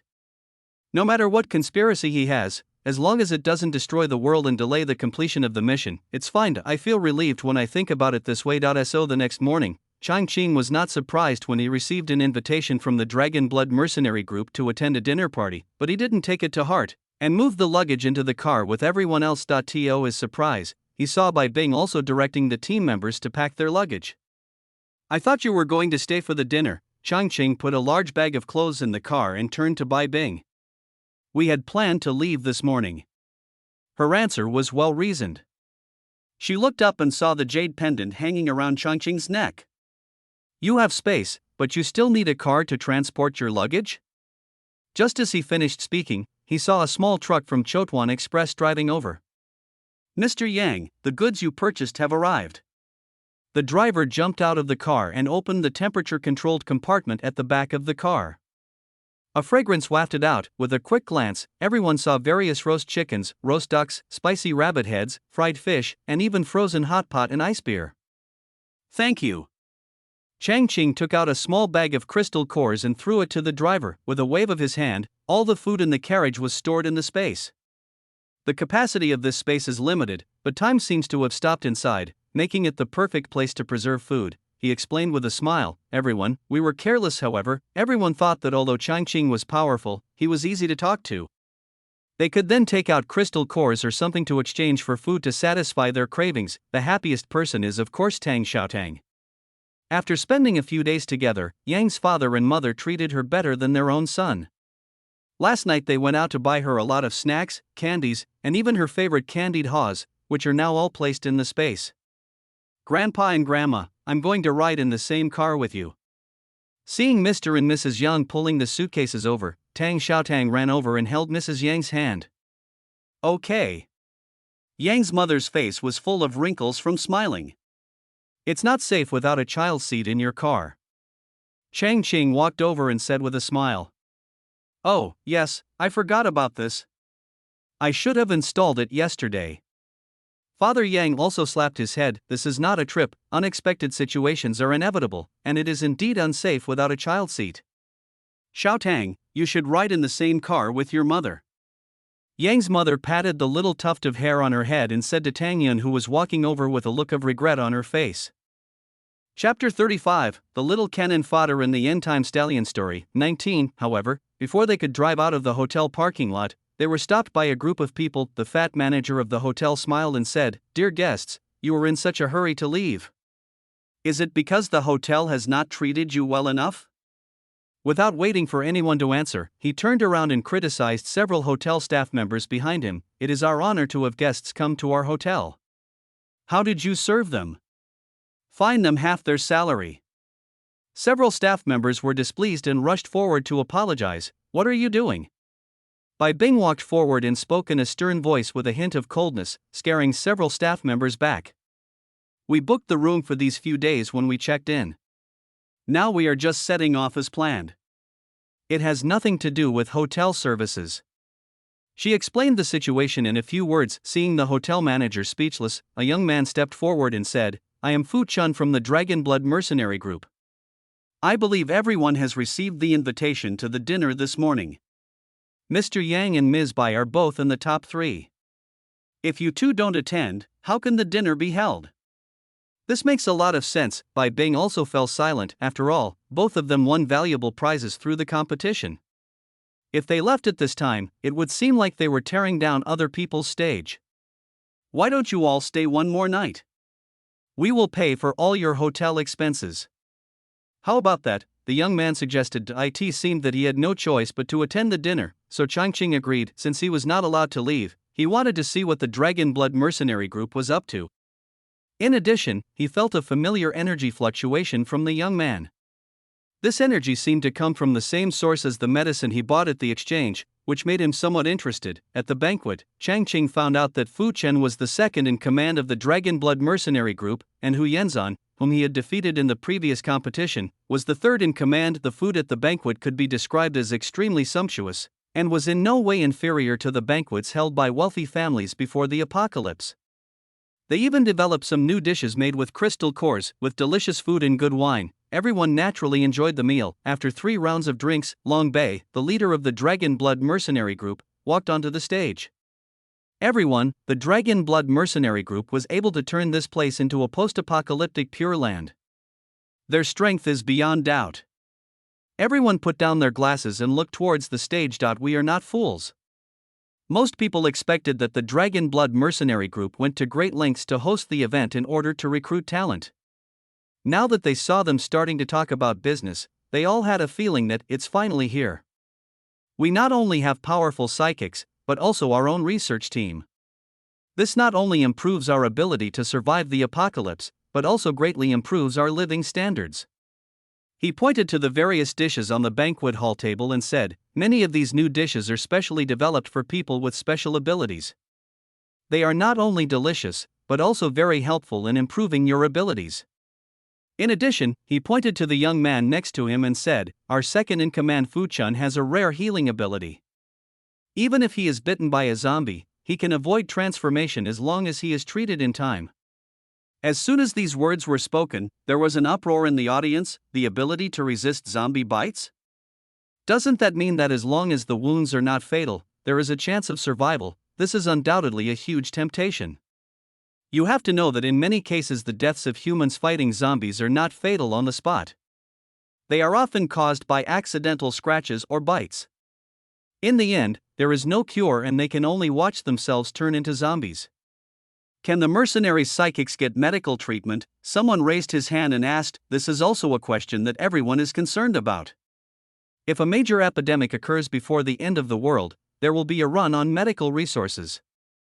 Now there is only one person with healing abilities.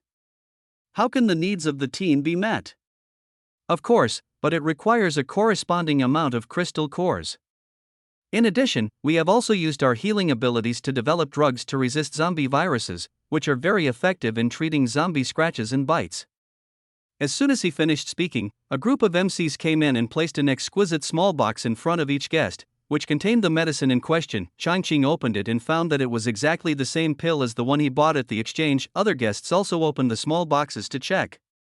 Since they were all psychics, they could naturally feel the special aura in it. Many of them began to breathe rapidly. Pills for treating zombie scratches and bites. Doesn't that mean you have an extra life? Seeing everyone nodding, Long Bei continued, therefore, I sincerely invite everyone to join us. Everyone had been heading north in search of a safe place, and after listening to the Dragon Blood Mercenary Group's passionate introduction, they couldn't help but be tempted. At this time, another team of MCs came in with trays and placed a special sign in front of each guest. What is this? Everyone looked at it again and again but couldn't see anything strange, so they all looked towards the stage. Everyone, this is the identity card of our mercenary group. You only need to drop blood to recognize the master to join our Dragon Blood Mercenary Group. Long Bei's voice sounded like he was talking about something extremely ordinary. Fu Chen and Huyen Zan next to him also took out the same card to show everyone. So magical? Although everyone found it a little unbelievable, since supernatural powers could appear in the end times, the appearance of other magical things seemed understandable. Changqing was playing with the ID card in his hand. He didn't know what material the card was made of. It was jade white in color. Although it was a thin piece, it felt heavy in his hand. He spread out his spiritual sense and sensed a hint of ominousness from the sign. Host. Stop immediately. The system's voice was sharp. Your current body cannot withstand the power of the soul. I know. Changqing retracted it immediately. This body has been enhanced by supernatural powers and is much stronger than that of an ordinary person, so he dares to use a trace of his own spiritual power. Looking around, he saw that some people had cut their fingers and transferred their blood to the ID cards. The blood was completely absorbed as soon as it touched the ID cards. The whole process was silent, as natural as a drop of water merging into the sea. Chapter 36, The Little Cannon Fodder in the End-Time Stallion Story. 20. Brother Chang, are we going to join the Dragon Blood Mercenary Group? Li Jun asked, coming over with a sign in his hand. Bai Bing also looked over. I feel something strange, not joining. Changqing said with certainty that he always felt that this method was a bit like the means used by the demon cultivators in the immortal world to control their subordinates. You must know that blood contains rich personal biological information and may even contain supernatural information, which is undoubtedly very important for individuals. Although according to common sense a drop of blood cannot be used for anything, there are all kinds of strange superpowers in this world, and it is not ruled out that there are special superpowers that can target a drop of blood. Most people on the field performed the blood oath to recognize their master, but Changqing and others seemed particularly out of place. The people on the stage also noticed it. Long Bei looked a little unhappy and winked at Hu Yenzan. Hu Yenzan hesitated for a moment and walked up to Changqing. He said in a muffled voice, Mr. Yang, do you have any concerns about joining the Dragon Blood Mercenary Group? Doubts? I have no doubts, and you, I just feel that the Dragon Blood Mercenary Group is too weak to accommodate a big Buddha like me. Changqing narrowed his eyes and flipped the identity card in his hand. You? Hu Yenzan seemed to be about to get angry, but the wound on his body was suddenly affected and his whole face wrinkled immediately. Keep calm, calm down. This poison requires a calm mind. Changqing's voice sounded like that of an attending physician. Hu Yenzan almost fled in panic. Changqing was still waiting for the follow-up, but he didn't expect that after Hu Yenzan whispered in Long Bei's ear for a while, there was no follow-up. Long Bei just told everyone to eat and drink well, and notified the new psychics to go to the lobby of Area 1 to receive their joining rewards, and then the group withdrew on their own. After the host family left, the banquet hall became lively again, and many people came over curiously to ask Changqing why he didn't join the mercenary group. I feel an ominous aura from this ID card. Changqing was telling the truth. I can still sense the ominous aura. The perceptors in my team didn't notice anything. Don't play tricks. Chen Jin was sitting opposite and couldn't help laughing when he heard Changqing's words. You only ranked third in the competition. It's normal that you can't feel it because of your weak strength. Changqing glanced at him. The original owner's death was closely related to Chen Jin. Although the mission did not require revenge and he did not want to meddle in other people's business, he would not be polite if he was stabbed in person. You? Chen Jin slammed the table and stood up, but after seeing Changqing's cold eyes, he suddenly felt a chill on his back, his feet shook, and he sat down again. The banquet is over, let's go. Changqing stood up and left with Li Jun and others. Leaving the next day was smooth and there was no obstruction until leaving the city. Changqing was still driving in the front. At this time, they were only 2 days away from the northern base. Everyone was in good spirits after a long rest. I don't know who started it, but someone else started singing a song. This hymn to the future attracted many people to sing along, and also gave many people more confidence in the road ahead. Changqing did not stop singing just because it might attract zombies. One reason was that this was a deserted road and the probability of attracting zombies was small. The other reason was that he felt the emotions of the crowd, an emotion called hope. However, the singing did not attract zombies, but attracted people with special powers. Just as the convoy was about to enter a dense forest, Changqing felt the unusual energy fluctuations around him. He did not stop, but informed each car of the situation via the intercom. Xiao Tang, how many people with special abilities can you sense in the surrounding woods? His voice was as steady as before. 15, 5 of whom are level 3 psychics. Tang Xiaotong's voice sounded a little nervous. The captain of an ordinary team is only a third-level psychic, so this is really a big deal. They seem to be about to attack. Tang Xiaotong's trembling voice came from the intercom. She is a perception-type mutant and is particularly sensitive to large fluctuations in mutant energy. Everyone get ready. When the flames filled the sky, Changqing was already standing on the roof of the car looking at the fireballs and lava in the sky. He seemed to see the original owner who was buried in the sea of fire in the plot. The sky was filled with a chill, and the collision of cold and heat in the sky formed a large amount of white fog, which instantly enveloped the entire convoy with a whistling sound. Countless figures rushed out from the dense forest, however, before they could get close to the convoy. They were blocked by the psychics here to eye in the white mist. There was a dense sound of weapons clashing and the sound of supernatural powers colliding. At this time, basically all the people left in the car were non-superpowered people. Although there had been conflicts with superpowered people along the way, this was the first time they had been ambushed by so many superpowered people, and everyone couldn't help feeling a little nervous. Yang's father and mother were also very worried about the situation outside. After Changqing reminded them, they took out their pistols and were staring out the window with nervous expressions. Tang Xiaotang hugged Tang Yin tightly. "Mom, there are so many bad people outside, I'm so scared." Her voice was crying and her body was shaking uncontrollably. This was Tang Yin's first time seeing such a scene, and a thin layer of sweat appeared on her hand holding the gun. She looked outside, but only saw a white mist, and the sound coming from her ears showed that the battle was fierce. "Don't be afraid, Mom is here. Our team is strong and the bad guys will be driven away soon." She reached out and stroked her daughter's back, comforting her softly. "Someone is coming!" Tang Xiaotang suddenly screamed. Although she was scared, her supernatural powers became even more acute. When Tang Yin turned around, she saw a figure swooping down from the bushes high up in the dense forest. The weapon in his hand was still flashing a cold light even in the white mist. Tang Yin quickly fired. Bang! Bang! Bang! She fired several shots in succession. The attacker's body was blocked, but he did not fall down. Instead, he continued to rush forward. Tang Yin closed her eyes and hugged her daughter tightly. The next moment, she heard the sound of something heavy hitting the ground outside. "Mom, there are so many vines." When she opened her eyes, she saw that the entire car was densely wrapped in vines, as if it was covered with a layer of green shield. Through the gaps, she saw that the attacker had been entangled by the vines and was lying on the ground, unable to move. Saved, Changqing controlled his supernatural powers to wrap the entire convoy in the vines, and then carefully observed the battlefield. Although the attackers were all wearing hoods, Changqing still felt many familiar energy fluctuations from them. The participants of the party to it seems to be the Dragon Blood mercenary group without a doubt. He saw Hu Yinzan, who had turned into a lava man, but his momentum was much weaker than when he was in the ring. Facing Bai Bing, who had ice-based abilities, he was in a state of complete defeat and was retreating step by step. He also saw the lightning-type psychic who was fighting against Li Jun.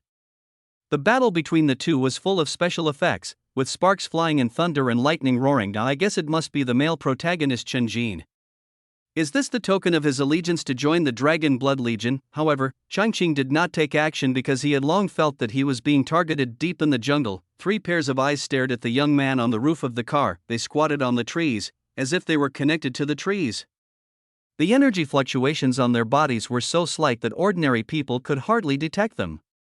"Host, those 3 are Japanese ninjas, and they all have agility abilities." The system couldn't help but remind him, "Ninja?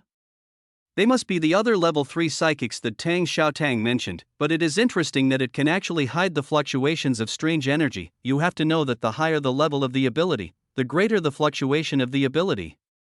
And the fluctuation of the ability of these 3 people is even weaker than that of the newly awakened ability users, which is quite interesting. Chapter 37, The Little Cannon Fodder in the End-Time Stallion Story. 21, Why don't they attack yet? Changqing waited for a while, but there was no movement. Please, ninjas are all about assassination, so of course they have to wait for the best opportunity. The system was full of black lines.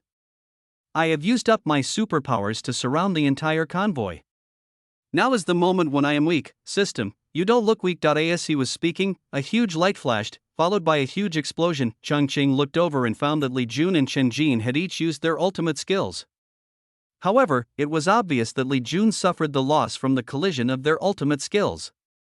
A flame channel extended out, hitting the trees on both sides and had begun to burn.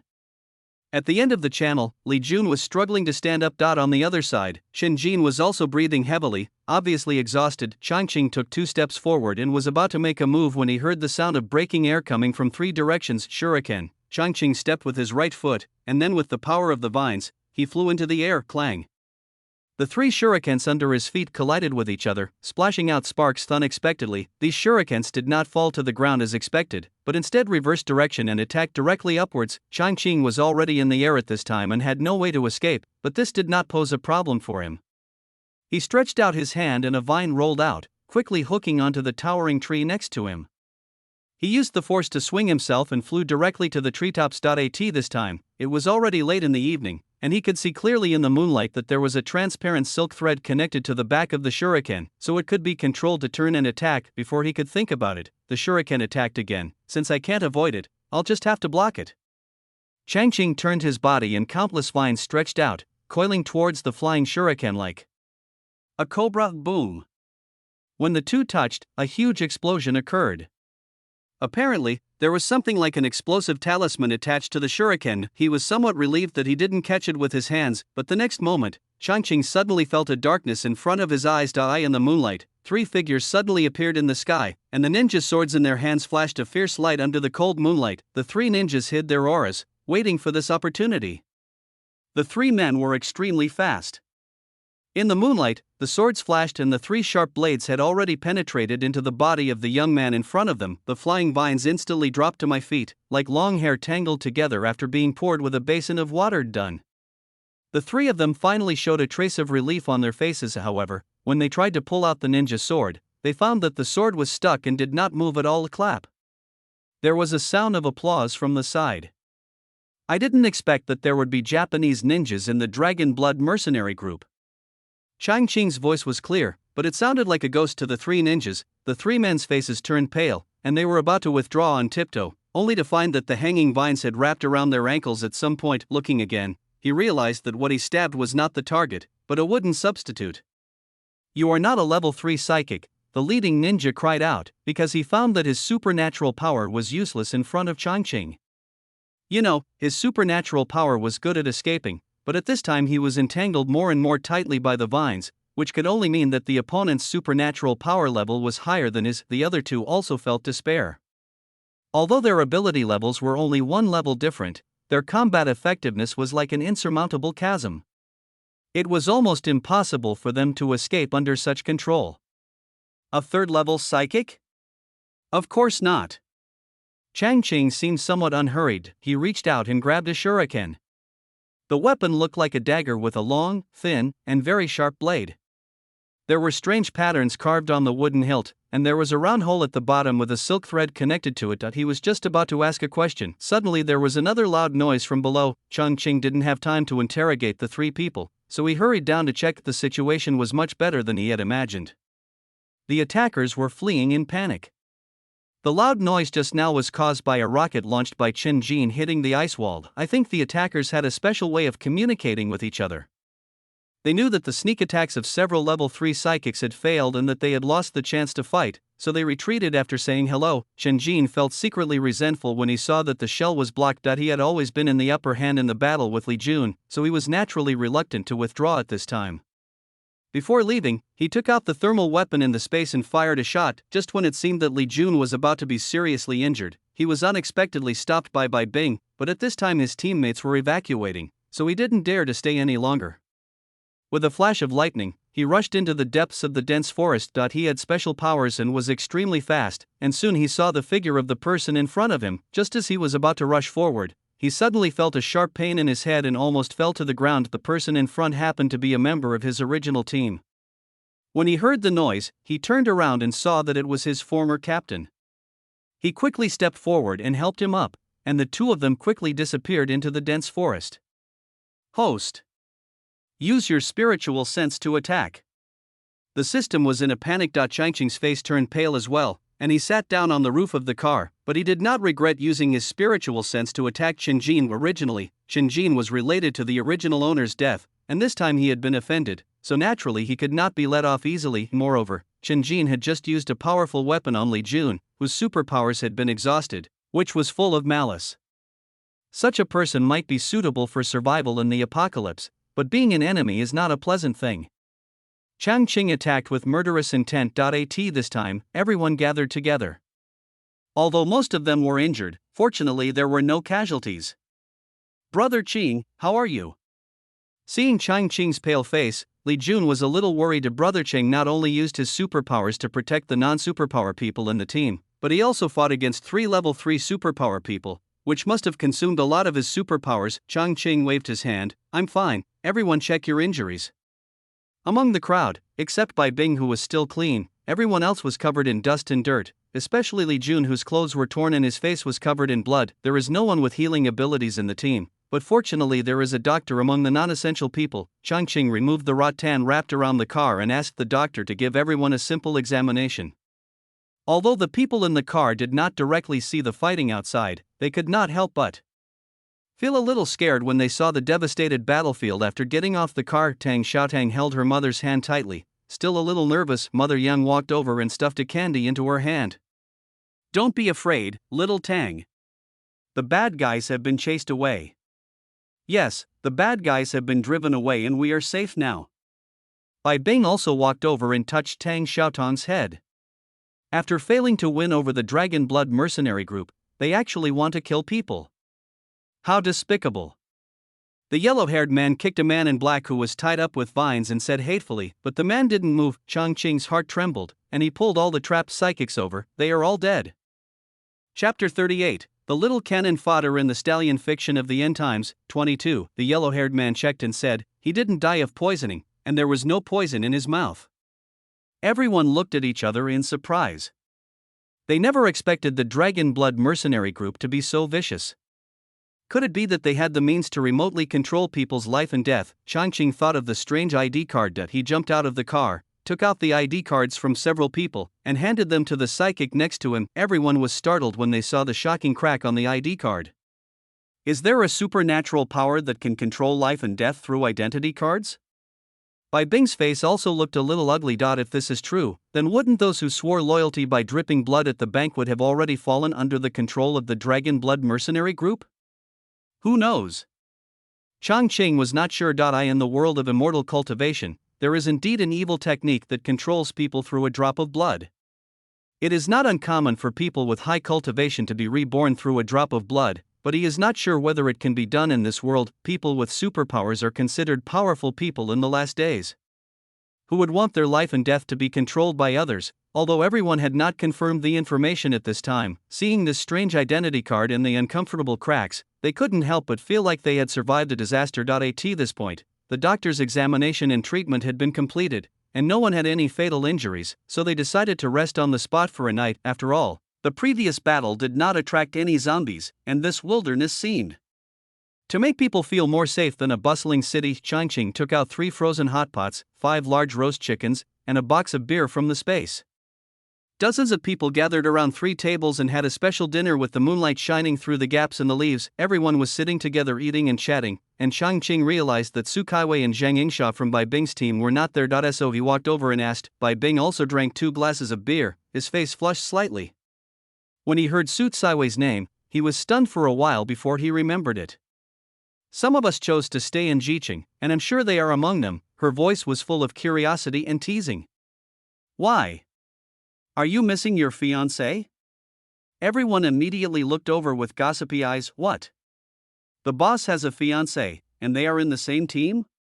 Some people have an impression of Su Kaiwei, but they didn't expect that she had such a relationship with young Changqing. That was all before the end of the world. You've seen it. I have no connection with her. Changqing explained casually. Since you're here, sit down for a while. Someone pulled out a stool. Changqing usually doesn't communicate much with Bai Bing's team, giving people a distant feeling. In addition, because of his strong strength, others don't dare to chat with him casually. Now the atmosphere is good and everyone wants to chat more with the big guy. He didn't hesitate and sat down directly. After this big battle, he felt that the atmosphere of the whole team had changed. Everyone talked about superpowers, life since the end of the world, and the official base information they knew. Everything seemed so natural, just like a class reunion before the end of the world. At this time, in a high-end treatment room in the first safe zone of Jiqing. Fu Chen, dressed in a white coat, was concentrating on looking at the various complex data graphs displayed on the computer. Changqing was lying on the treatment bed in front, looking painful. After a long while, Fu Chen's cold voice came. It seems that you have been attacked by a powerful mental power. You, relieve my pain first. Chen Jin's voice trembled. He was in real pain. Seeing that he had no injuries on his body, he thought the pain would ease with time. Unexpectedly, it became more and more severe after he came back, and even became unbearable. If he had known that he would be injured so seriously, he would never have participated in this hunting operation. He even regretted joining the Dragon Blood mercenary group. He had thought that he would recruit a few new beauties here, but the official base had too many rules and he was afraid that life wouldn't be that happy. He didn't expect to get injured before he could enjoy himself. Fu Chen injected a tube of medicine into his body, then put his hand on his head. With a burst of white light, the pain in his brain finally eased, and Chen Jin finally fell asleep slowly. Afterwards, Fu Chen pressed the call bell at the bedside, and soon 4 men in white coats came in.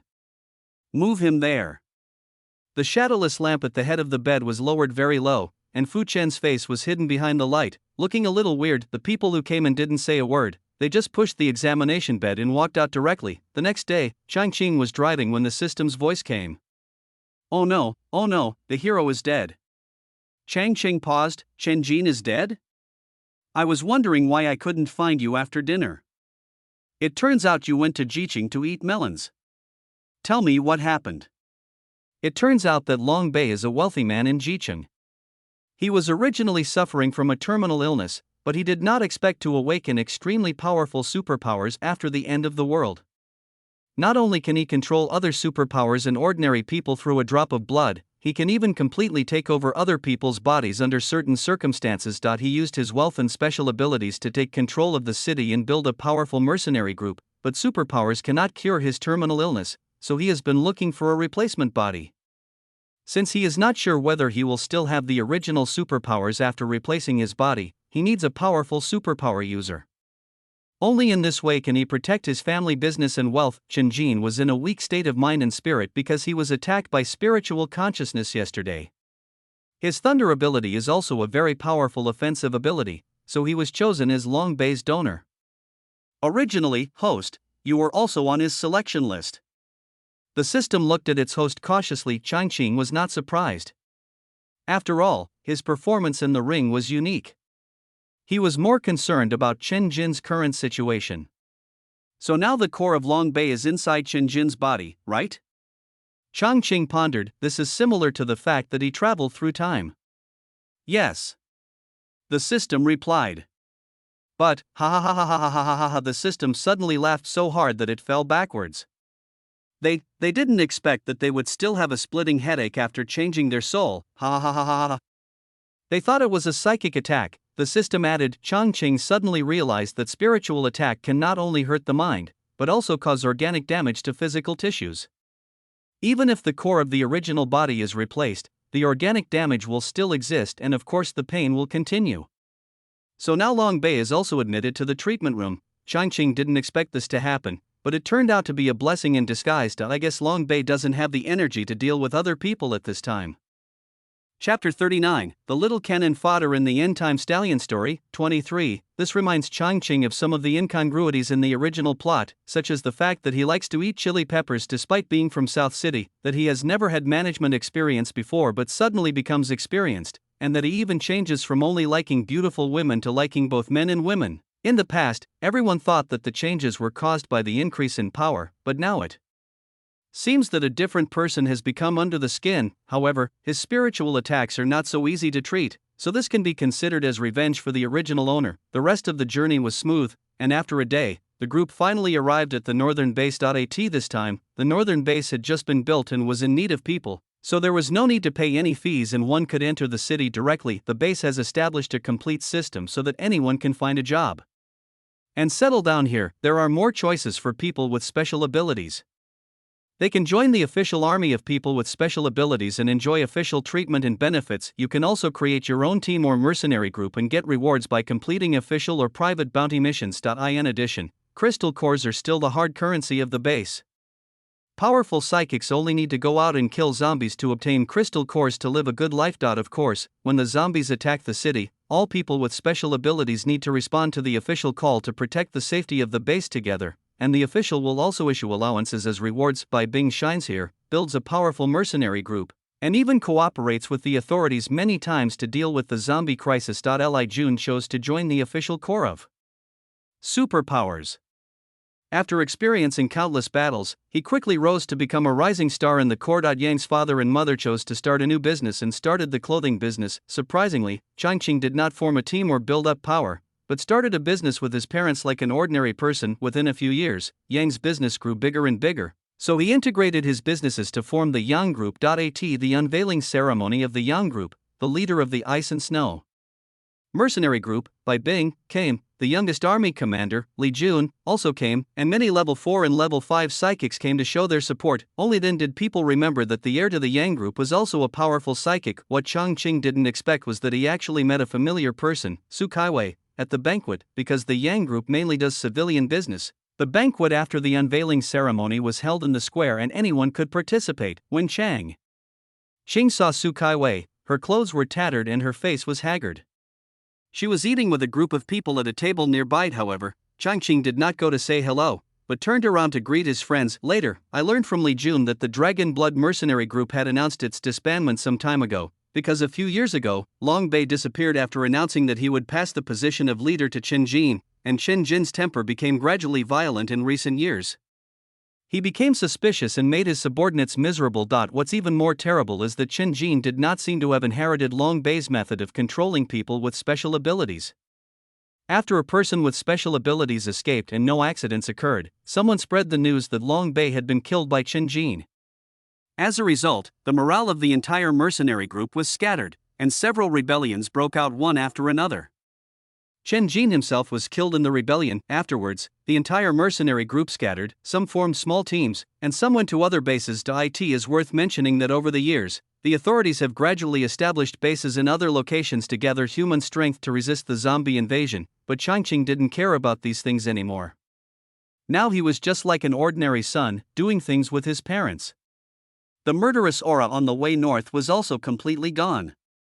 Anyone who saw him would think that he was a good child who listened to his parents and worked hard to make progress. He hadn't had much contact with his old friends in recent years, so when Bai Bing came over to toast him and thank him, he was a little confused but still talked to her politely. What he didn't know was that Bai Bing had had a dream some time ago. In the dream, she was still leading the team northward, but she did not meet Changqing on the way.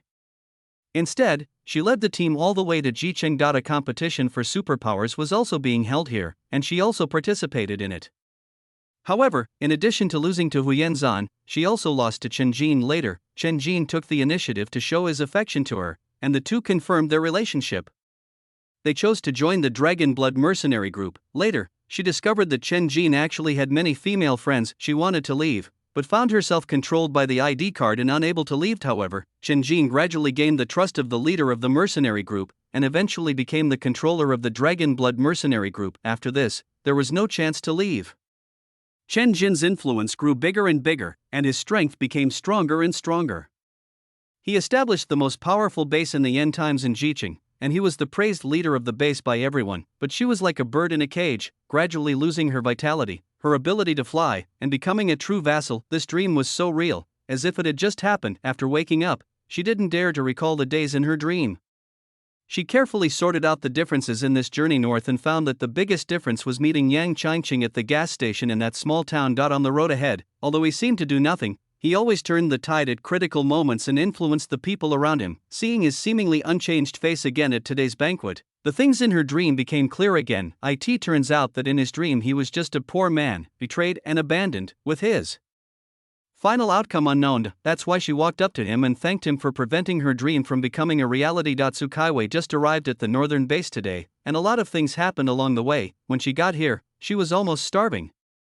She saw a banquet being held in the square, so she sat down and started eating. He didn't expect to see young Changqing here, and he didn't expect that this would be the unveiling ceremony of the Yang Group. A Yang Group, when she heard the name, she felt dazed, as if she had returned to the time before the end of the world. At that time, my parents and younger brother were still alive, but now, although there is no definite news, she has already accepted the death of her parents and family members. Thinking back to the time in Jiqing, she didn't know why she listened to Zhang Yingsha's advice and stayed.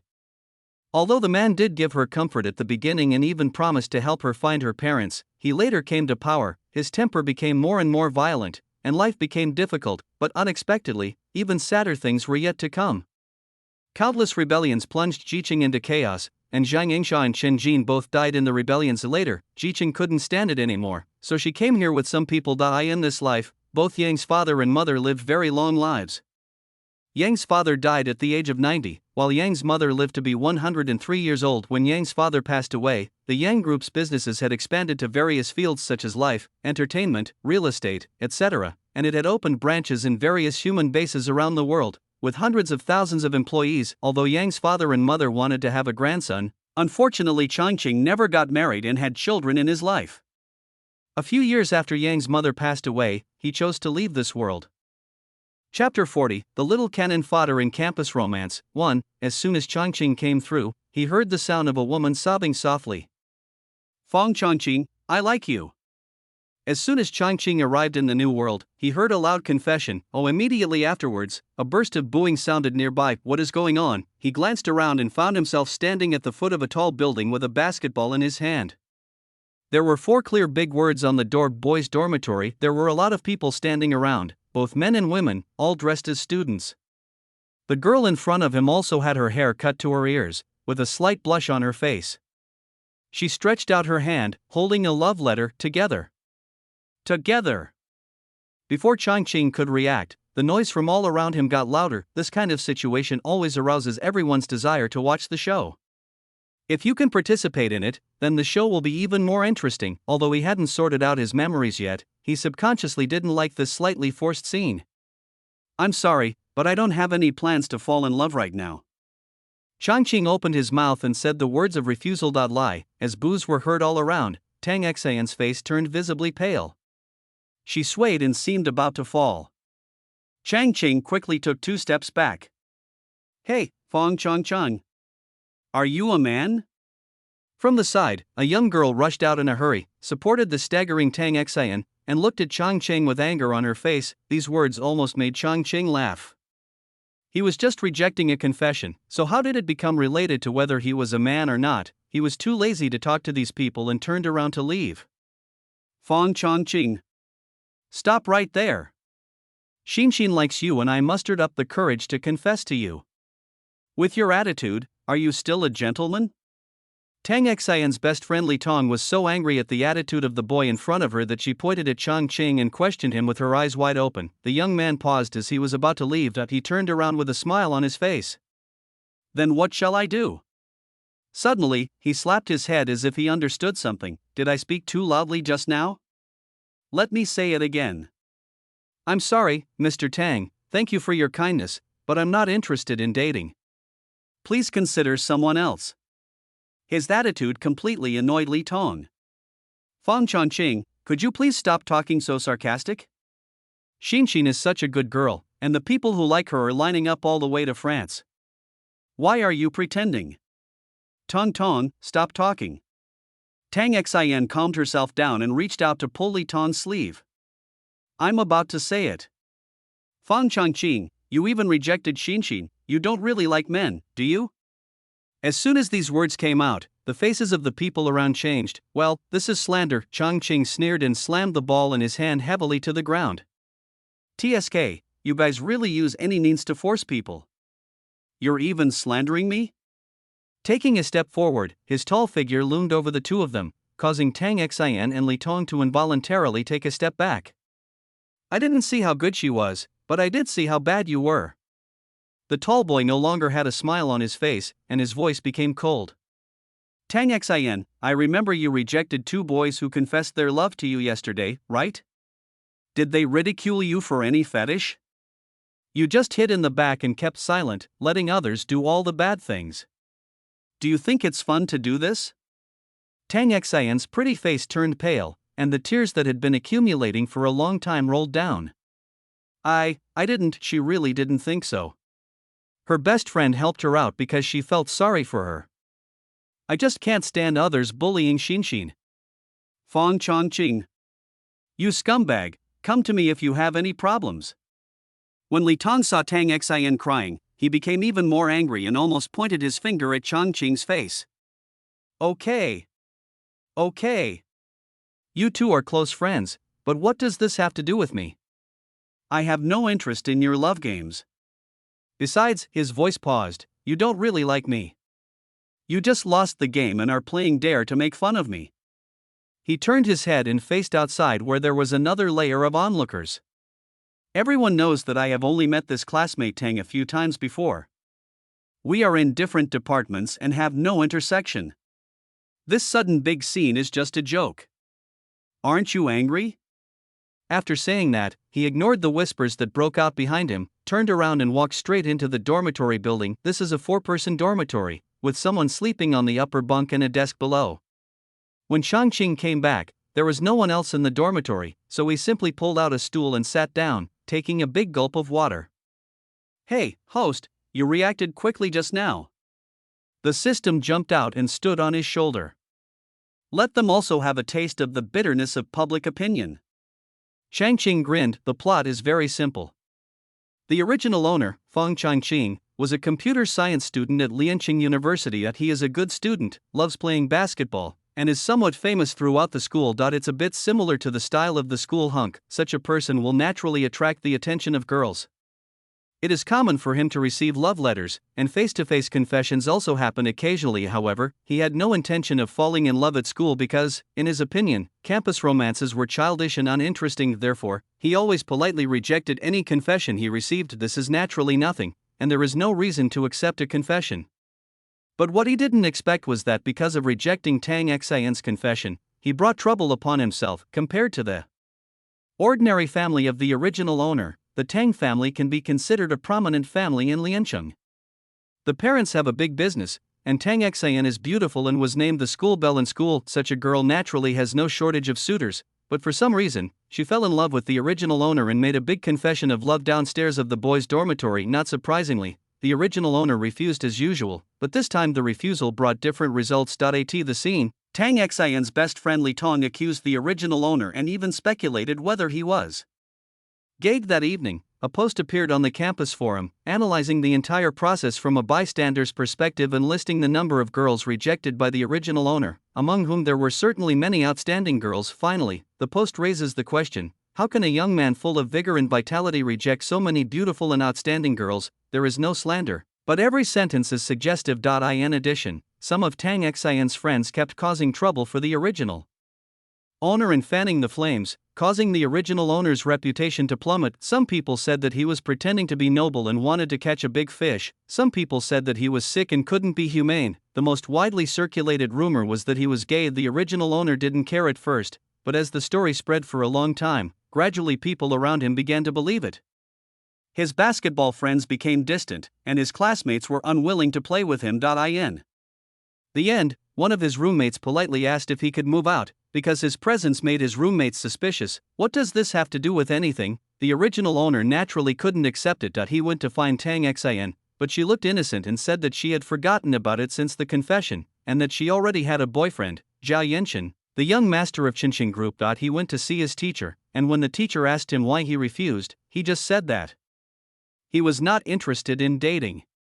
But someone spread the news, further confirming his speculation. Call the police. There's no evidence that he even thought about finding a girlfriend to prove himself, but no one was willing to agree. There was even a saying that the more people lack something, the more they want to prove it. The original owner didn't understand. He clearly didn't do anything. How did it become like this? He began to doubt and even started to degenerate, and was completely unable to continue his studies. The parents came to the school, but there was nothing they could do about the situation. In just half a semester, the original owner went from being a good student with excellent character and academic performance to a dropout. However, this is not the end yet. Whatever he did, he could never get it done. When I helped my parents run the store, people would come to cause trouble. When I wanted to travel, I met thugs and got beaten up. He felt like he was caught in a net, his fate was not in his own hands, and he could hardly even breathe. Later, this influence spread to the family. My parents' small shop was squeezed out of business, and the family's livelihood became a problem for the city dwellers, so they had to move to the suburbs. The original owner wanted to help ease the burden on his family, but he couldn't find a job. He felt like a joke, and he became very sick. This time, someone told him that his fate was bad and would bring bad luck to himself and his family, and that only death could bring him relief. So, on the verge of collapse, he died, jumping off a tall building. This time, it was only a year since he dropped out of school. Only after her death did he realize that all this was pushed by Tang Xian's friends and her later boyfriend. They just wanted to see him in desperate situation, which brought them happiness. And after his death, they even secretly helped his parents, making their lives better. This undoubtedly made his parents begin to doubt whether the original owner was really plagued by bad luck in the situation that brought disaster to himself and his family. How is this different from murder? After watching the plot, Changqing's face turned as cold as ice. Rumors are as ferocious as a tiger. It takes only one mouth to spread a rumor, but it takes a lot of effort to refute it. This is not just a casual saying. These guys who have destructive power and no self-control really deserve a beating. He clenched his fists. Squeak. The dormitory door was pushed open and three young men walked in one after another. They were Changqing's three roommates, Li Zhan, Lu Meng, and Zhao Ping. What's wrong with Changqing? You look so unhappy. Seeing Changqing's gloomy face, Li Zhan asked in surprise. I heard that you rejected the love confession of the school beauty downstairs. You don't regret it, do you? Lu Meng laughed and blinked his eyes with some curiosity. That's definitely not the case. Brother Changqing has rejected many people. They are only focused on studying and have no interest in love. Zhao Ping said. Changqing glanced at the few people. They were all dressed casually, and their faces were filled with the vitality unique to young people. It's not a big deal, I'm just a little annoyed. I just refused to confess my love, but you even slandered me as a homosexual. The annoyance on the young man's face flashed away, but several of his roommates burst into laughter when they heard what he said. That's really interesting. Do you need us to testify for you in court? Several people laughed so hard that tears came out. Go! Go! Go! Changqing waved his hand unhappily. You guys are just laughing at me. At least, for now, his roommates are all normal and they seem to have a good relationship with each other. Well, the attitudes of the roommates in the original plot are somewhat intriguing. Was it bribery? Or coercion? Or both? For the original owner, being excluded by his roommates was the first step in the breakdown of his faith. After all, being betrayed by familiar people who he had been with day and night was even more heartbreaking. At night, Changqing lay in bed and browsed the campus forum. According to the plot, a post will be released that night. At this point, there were already several posts on the forum discussing this matter. After all, situations where people argued with each other over confessions were still rare. Changqing quickly found the most popular post. Shock! The school beauty's confession was rejected. Is it a moral decline or a sexual orientation abnormality? The content is also very suggestive. Not only does it describe the process of the incident in detail, it also summarizes his previous experiences of refusing confessions, and even includes photos of him playing with his teammates on the court, with very ambiguous angles. There were hundreds of replies, making it a very hotly discussed post. I said that guy was a little abnormal. He rejected Changqing, such a good girl. Looking at these photos, there is indeed something wrong with him. That's right, this kind of scumbag is the most hateful. Sisters, please keep your eyes open and don't accidentally become a gay wife. When Changqing saw several malicious and slanderous comments, he immediately took screenshots and saved them. It is necessary to fix the evidence. However, there is a comment below that also received a lot of likes. The young ladies and gentlemen are playing a game of dare and they don't allow others to refuse? Everyone at the scene said that you would confess your love to a stranger you have only met a few times? There are also many comments under this comment, most of which express agreement. You're right. Tang Xian has so many suitors, many of whom are more handsome than this guy. He also has money. He must have lost in the game and is taking advantage of others. Is this kind of behavior called love? It's disgusting. I was there. If nothing else, I could smell the strong smell of tea very clearly. Upstairs, tell me in detail. It seems that the plot I made up at that time worked. Changqing curled his lips. In fact, there was no plot of betting and confession, but Changqing didn't believe how much Tang Xan liked the original owner. It was probably just an impulse driven by emotion, or maybe he heard that the original owner had rejected many people and wanted to prove his charm. After all, in the original plot, Tang Xan got together with Zhao Yenshin not long after this incident. This time, in a large flat in a high-end residential area outside the school, Tang Xian looked at the post displayed on her phone, tears streaming down her face. Tong, please delete this. We didn't make any bets with anyone, nor did we take any big risks. Why did he say this? Her little face was pale and she seemed to be unable to breathe from crying. Li Tong and two other young men and women were also sitting in the room. They all looked unhappy as they looked at the post on their phones. Damn it, that kid is too much. I can't let him off. Changqing was the first one to get angry. He slammed his cell phone heavily on the sofa and stood up. Brother Changqing, thank you, but please don't cause trouble for others. I was wrong in the first place. Tang Xian wiped away her tears and raised her eyes hazily. This made Changqing feel even more heartbroken. These women were the apples of his eye, but they had to suffer such humiliation at the hands of others that he must get this place back. Kai Ding, don't be impulsive. It's unreasonable for you to cause trouble to others for no reason. Another tall young man next to him started to advise. Changqing's expression changed. Mo Lingyu. You coward, you said you treated Xinshin as your own sister, and you're just going to let it go just because she was bullied? He pointed at the young man who had just spoken, his fingers shaking with anger. Did I say I wouldn't teach that person a lesson? I just told you not to be impulsive or you will suffer in the end. We have been friends since we were young, how can I be so disloyal? Mo Lingyu's expression remained unchanged and he was still smiling. Humph. That's more like it. Changqing sat down and his expression relaxed a little. So what do you say about this post? A lot of people are spreading rumors about us making bets and taking risks, but that's completely fabricated. It's all that guy's fault. He said that in front of so many people.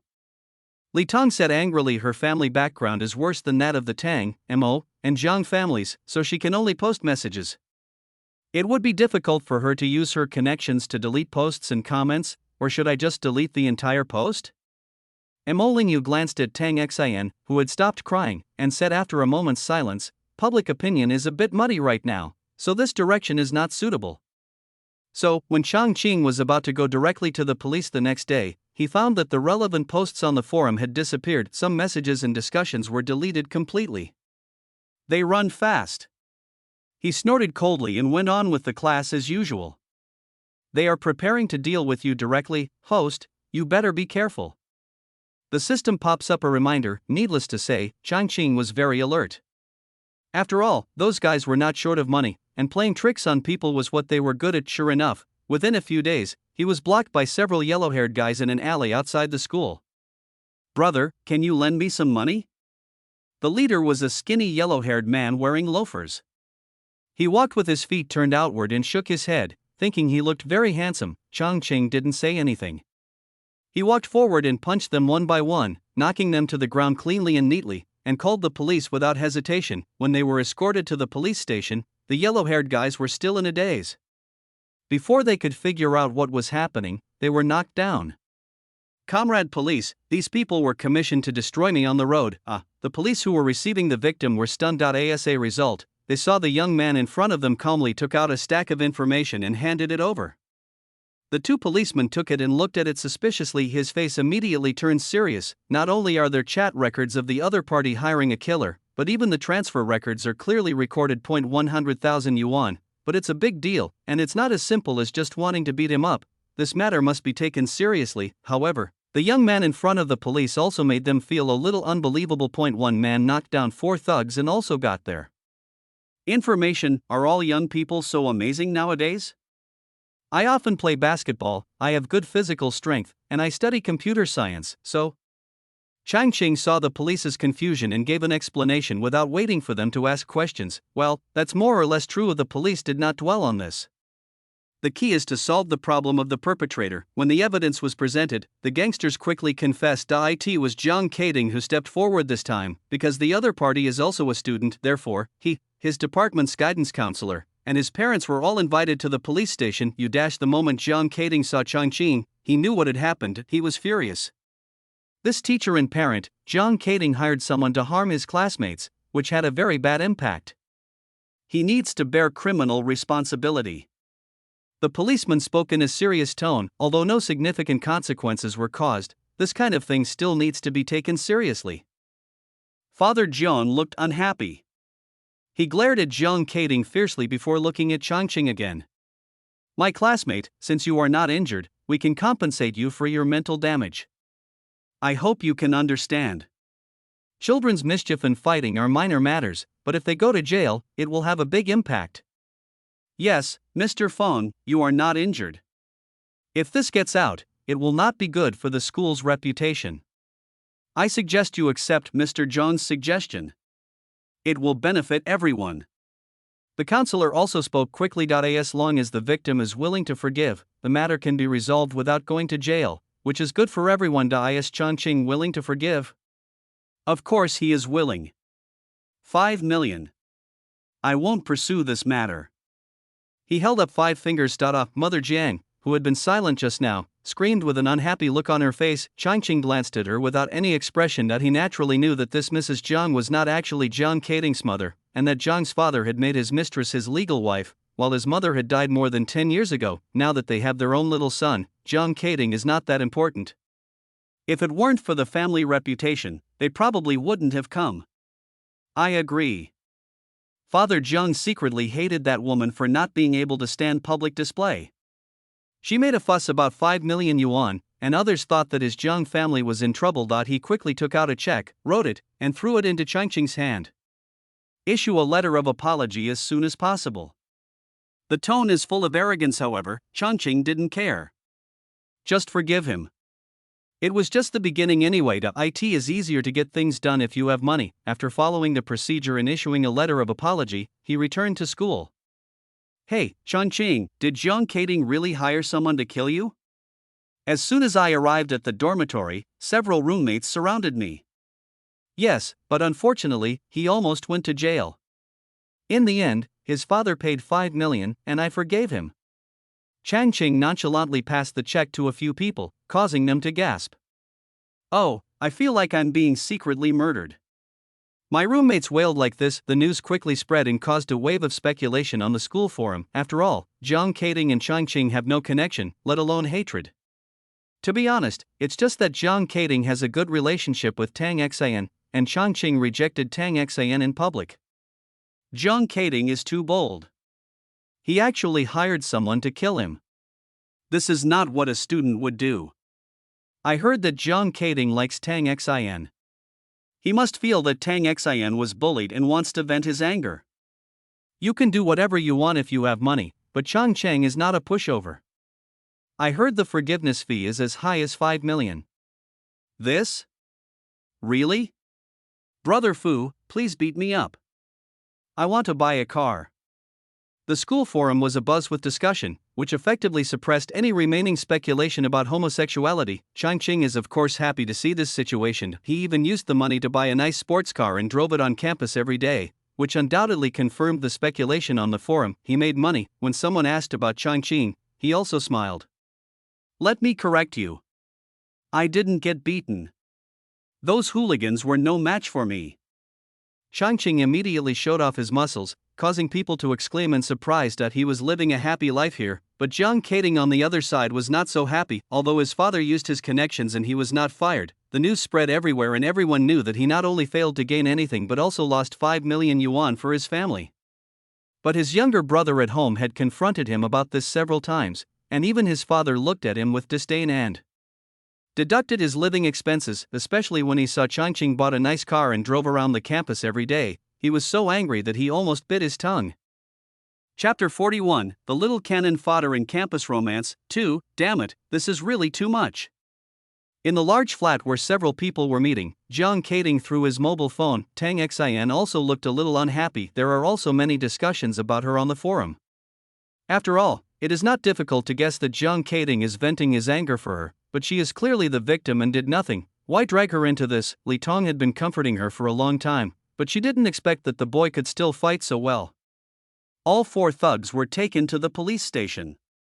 You mean, that guy provided the police with evidence that you hired a murderer? Mo Lingyu frowned for a long time, still unable to figure it out. Although that guy is a computer major, this is too amazing. He directly stole the black communication records? Transfer records, or has he been asking people to keep an eye on them? When this thought came to mind, Mo Lingyu himself was a little frightened. That guy shouldn't have that much power. Jiang Kading didn't believe that Changqing had such ability, but this was something his father had heard from a familiar policeman, so he couldn't help but believe it. My dad told me not to mess with others. He sat down angrily. This, are all computer science students so good?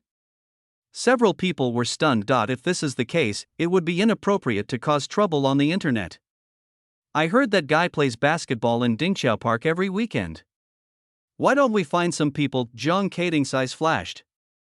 We can't. Tang Xian stood up anxiously to persuade him, but was directly stopped by Li Tong.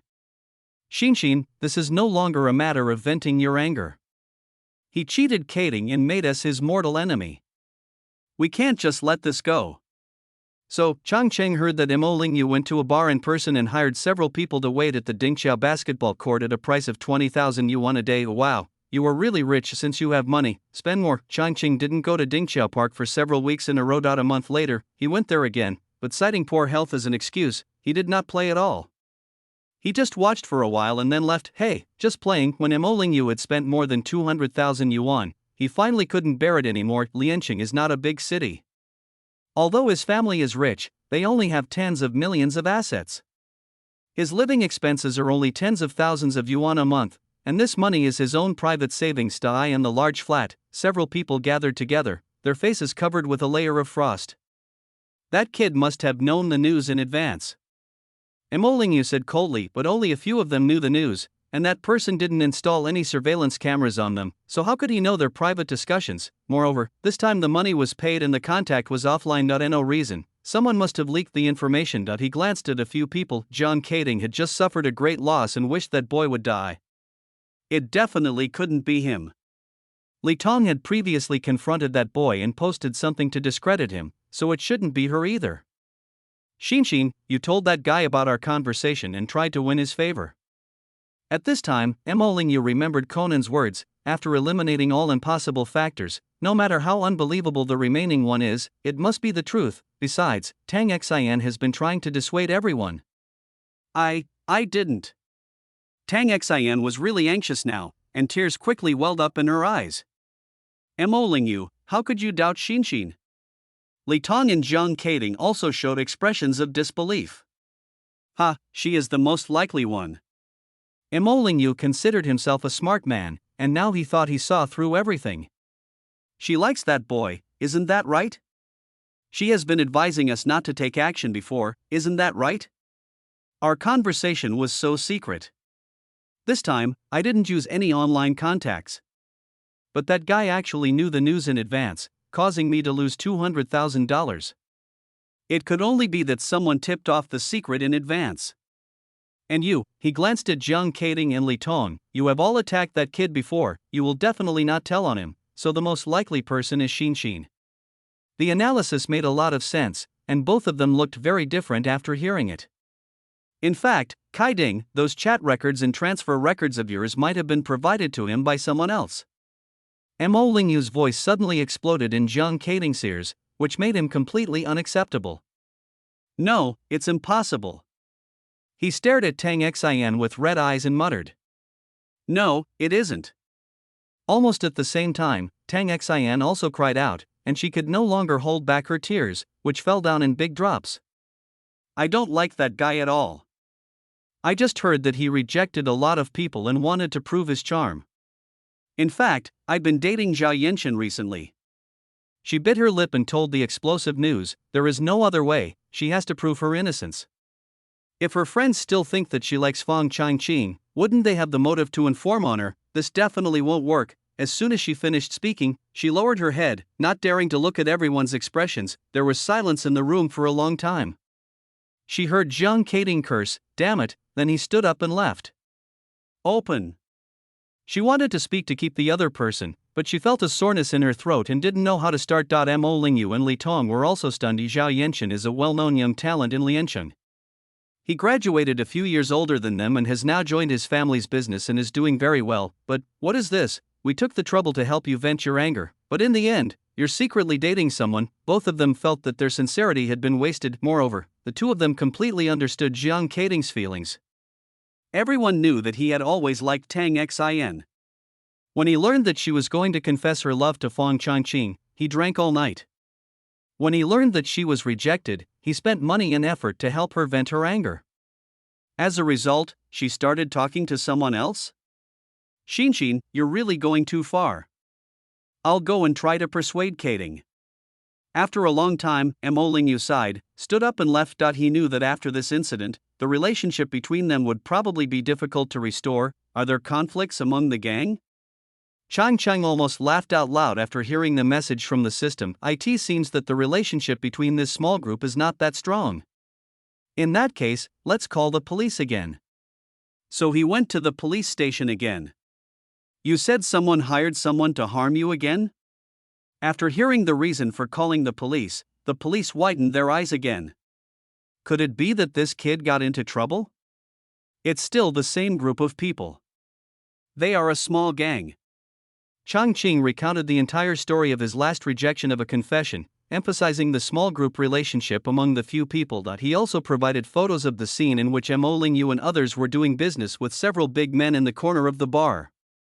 Wads of money were handed over, and the police who saw it were all exclaiming that it was incredible. Children from rich families are really too much of a troublemaker. However, judging from the photos, those people were regular visitors to the police station, so they were invited over without much effort. After the interrogation, they confessed everything. Anyway, the money has been spent, so they don't care. Yes, this is true.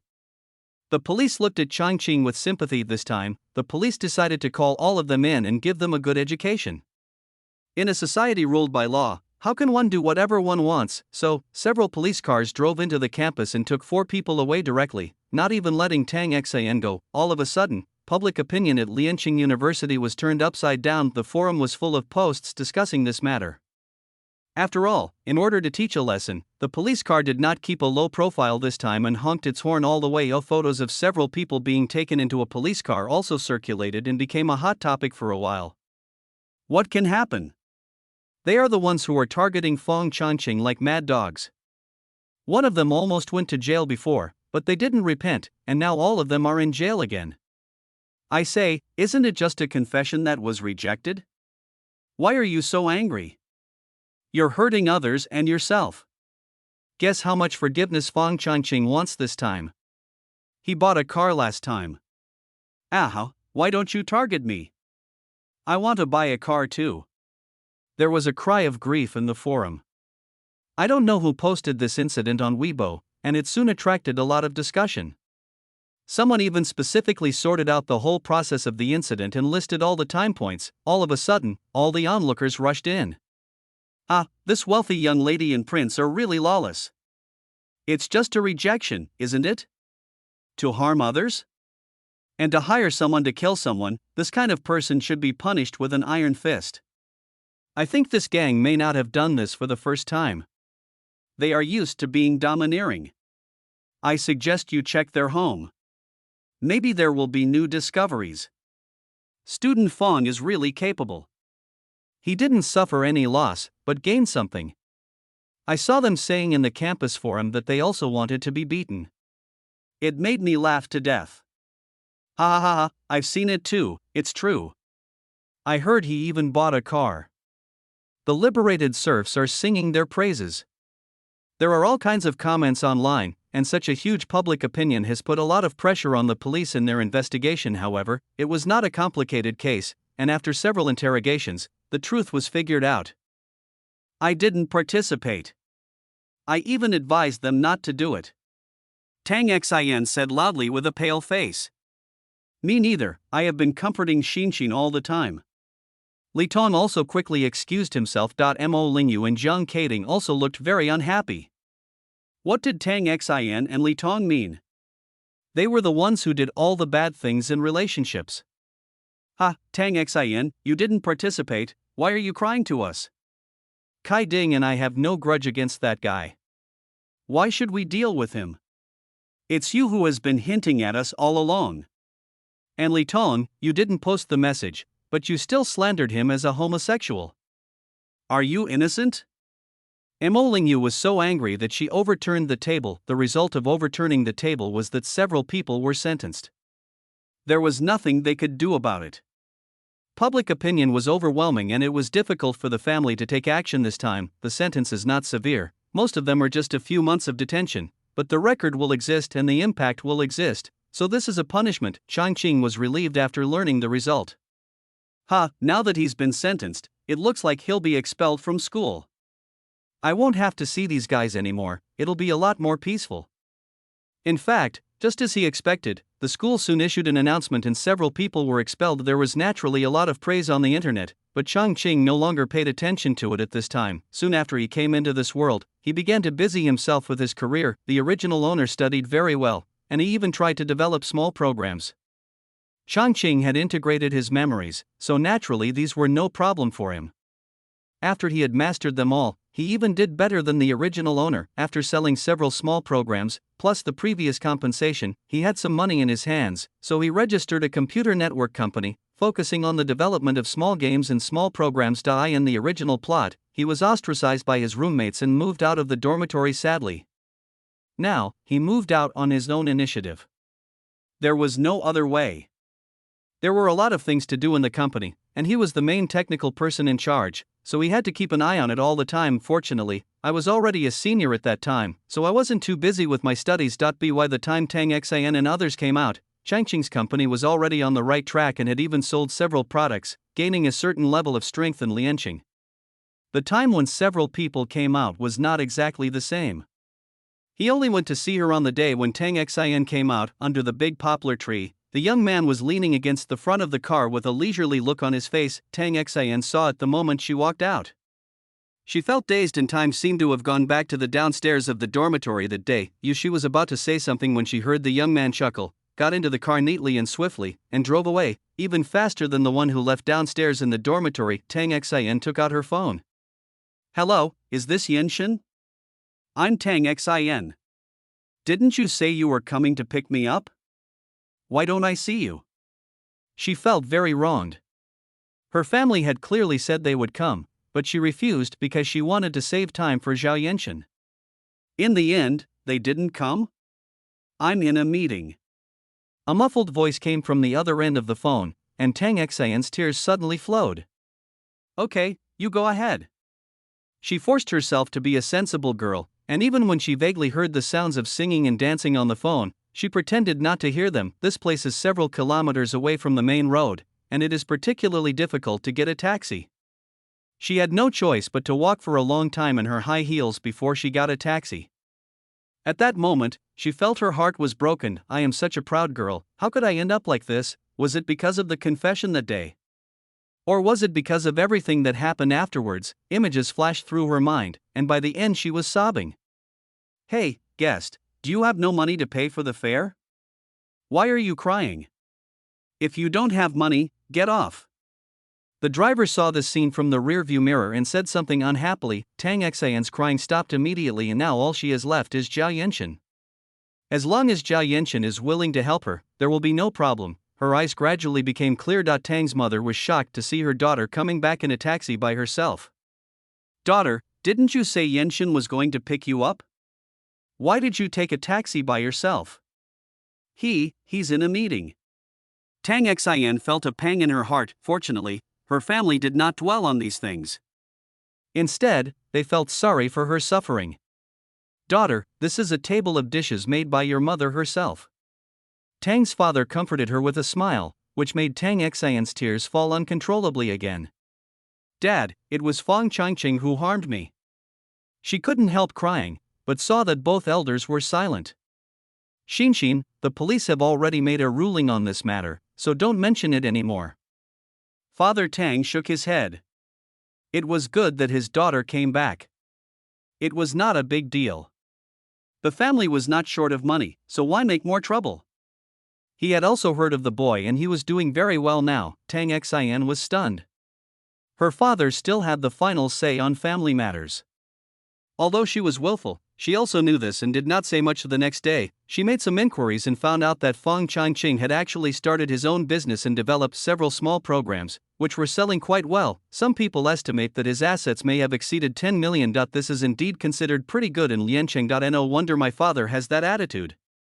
Tang Xin sat down dejectedly, but she hated it. At this time, she even forgot why she confessed her feelings in the first place. She only knew that the man had embarrassed her by rejecting her in public and even caused her to go to jail. I'm going to find Yenshin. She packed her clothes and went out.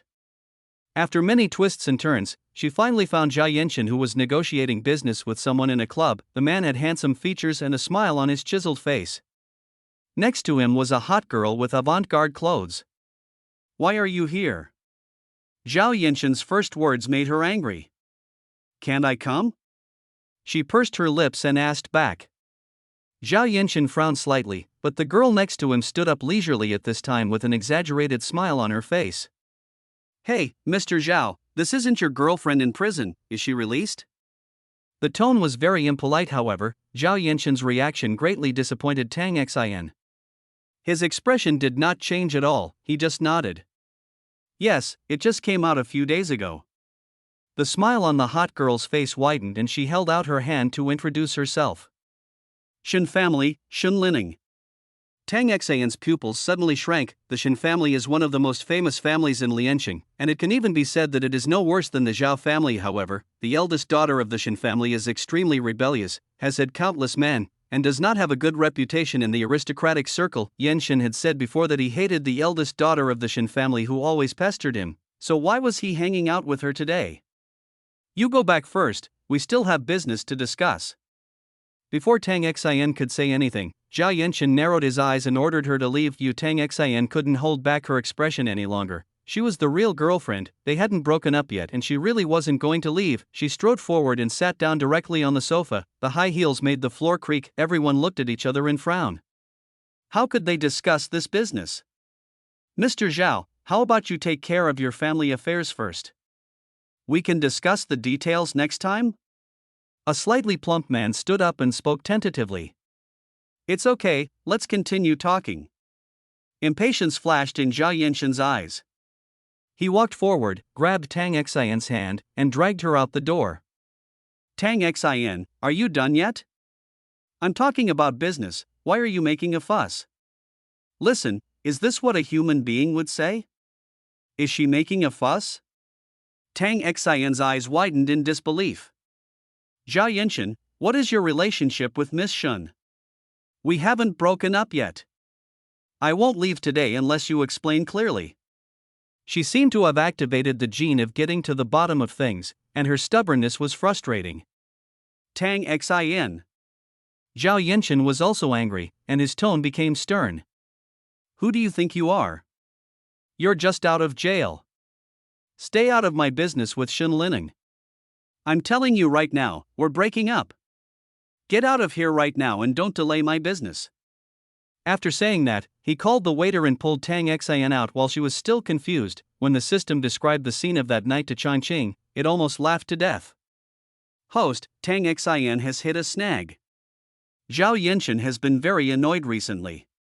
If she continues to make a scene like that, she will surely suffer a setback. Changqing also laughed. Then Zhao Yenshin must be very busy, right? He also contributed to this. The Zhao family is wealthy and powerful, with many competitors. Although Zhao Yenshin is also very powerful, he is by no means without rivals. Among them, the biggest rival is his uncle Zhao Lian, who is 5 or 6 years older than him. Zhao Lian studied abroad and started a business. In the original plot, there was a big age gap between him and his eldest brother, so the company was handed over to his eldest brother early on. Of course, the shares were still controlled by the old man later. Brother Zhao died in a plane crash while he was still in college, and old man Zhao had to come out again to stabilize the situation. Zhao Lian had his own ideas about the family business, but the old man was more concerned about his grandson Zhao Yenshin, who grew up by his side, and kept it a secret from him. By the time Zhao Lian got the news and rushed back, The Zhao family had already been completely in Zhao Yenshin's hands. This is also the reason why he could easily take action against the original owner's family. He holds power, has money and connections, and with just a stomp of his feet, Lotus City would tremble 3 times. Crushing the original owner's family to death is as easy as crushing an ant, isn't it? Now, Zhao Lian got the news about Changqing early and rushed back in advance. They are all members of the Zhao family. Zhao Lianen has a considerable business abroad and has proven his ability. Changqing heard that among the Zhao shareholders, the majority support him. So, Zhao Yenshin doesn't have the heart to be romantic anymore, and instead wants to marry into the Shin family to increase his bargaining chips? Changqing looked thoughtful. In that case, let's lend a hand. He looked at the project book on the table and made a mark on it with a pen. The dispute between the uncle and nephew in the Zhao family lasted for more than a year and finally came to an end.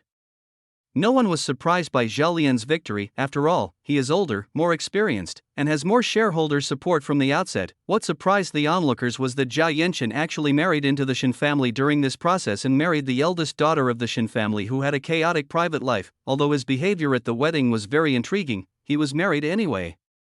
What is even more surprising is that after Zhao Lianen returned to China, he actually received strong support from the upstart Fang Changqing, who almost offered him concessions in cooperation on several projects, which allowed him to quickly gain a foothold. Many people have their own speculations about why Fang Changqing did this. Shin family, old house. Zhao Yenshin sat on the sofa with a dejected look on his face. He looked at the paternity test report in front of him with some disbelief, and the anger in his eyes seemed to be overflowing. Mom and Dad, how can we live like this with Li Nong treating me like this? His voice was filled with resentment. Marrying Shin Lining was a last resort and a desperate effort for him, but he didn't expect that he still failed. Now he stays in the Shin family like a son-in-law, being cautious in every step, but he didn't expect that even his own children are not his own. The knuckles of his clenched fists began to turn white. He looked towards the 2 old men in front of him with a look of resentment in his eyes. TSK, if it's not yours, then it's not yours. Anyway, the one my daughter gives birth to is my grandson. Father Shin glanced at him lightly. If you want a divorce, I support you. Divorce immediately, but don't think about the Shin family's things. Pack up and leave. If you don't want to divorce, don't mention it again. Your parents will still support your career. This can be said to be quite impolite. Zhao Yenshin was stunned for a moment, then sat down on the sofa. The light in his eyes was dying. Changqing eventually heard that Zhao Yenshin was divorced, and he moved out of the Shin family alone, like a lost dog. TSK, it seems he still has some pride. But it's useless. Without the protection of the Shin family, Zhao Lian will not let him go. That guy is a ruthless person. In fact, it was just as he expected. A few days later, Zhao Yenshin's body was found in an alley behind a bar. A case was filed for investigation and several drunken robbers were arrested. Changqing smiled when he learned about this. No one has figured out the form yet. Changqing never saw Tang Xan and the others again. It was said that their family knew that they had offended him, so they sent them somewhere else, but he doesn't care. In the original plot, these people are all big shots who inherited family businesses and are extremely successful, and now they are marginalized and have nothing to do, which is probably hard enough for them. 10 years later, at the school anniversary celebration, he gave a speech as an outstanding alumnus. Here, he met Tang Xin and others again.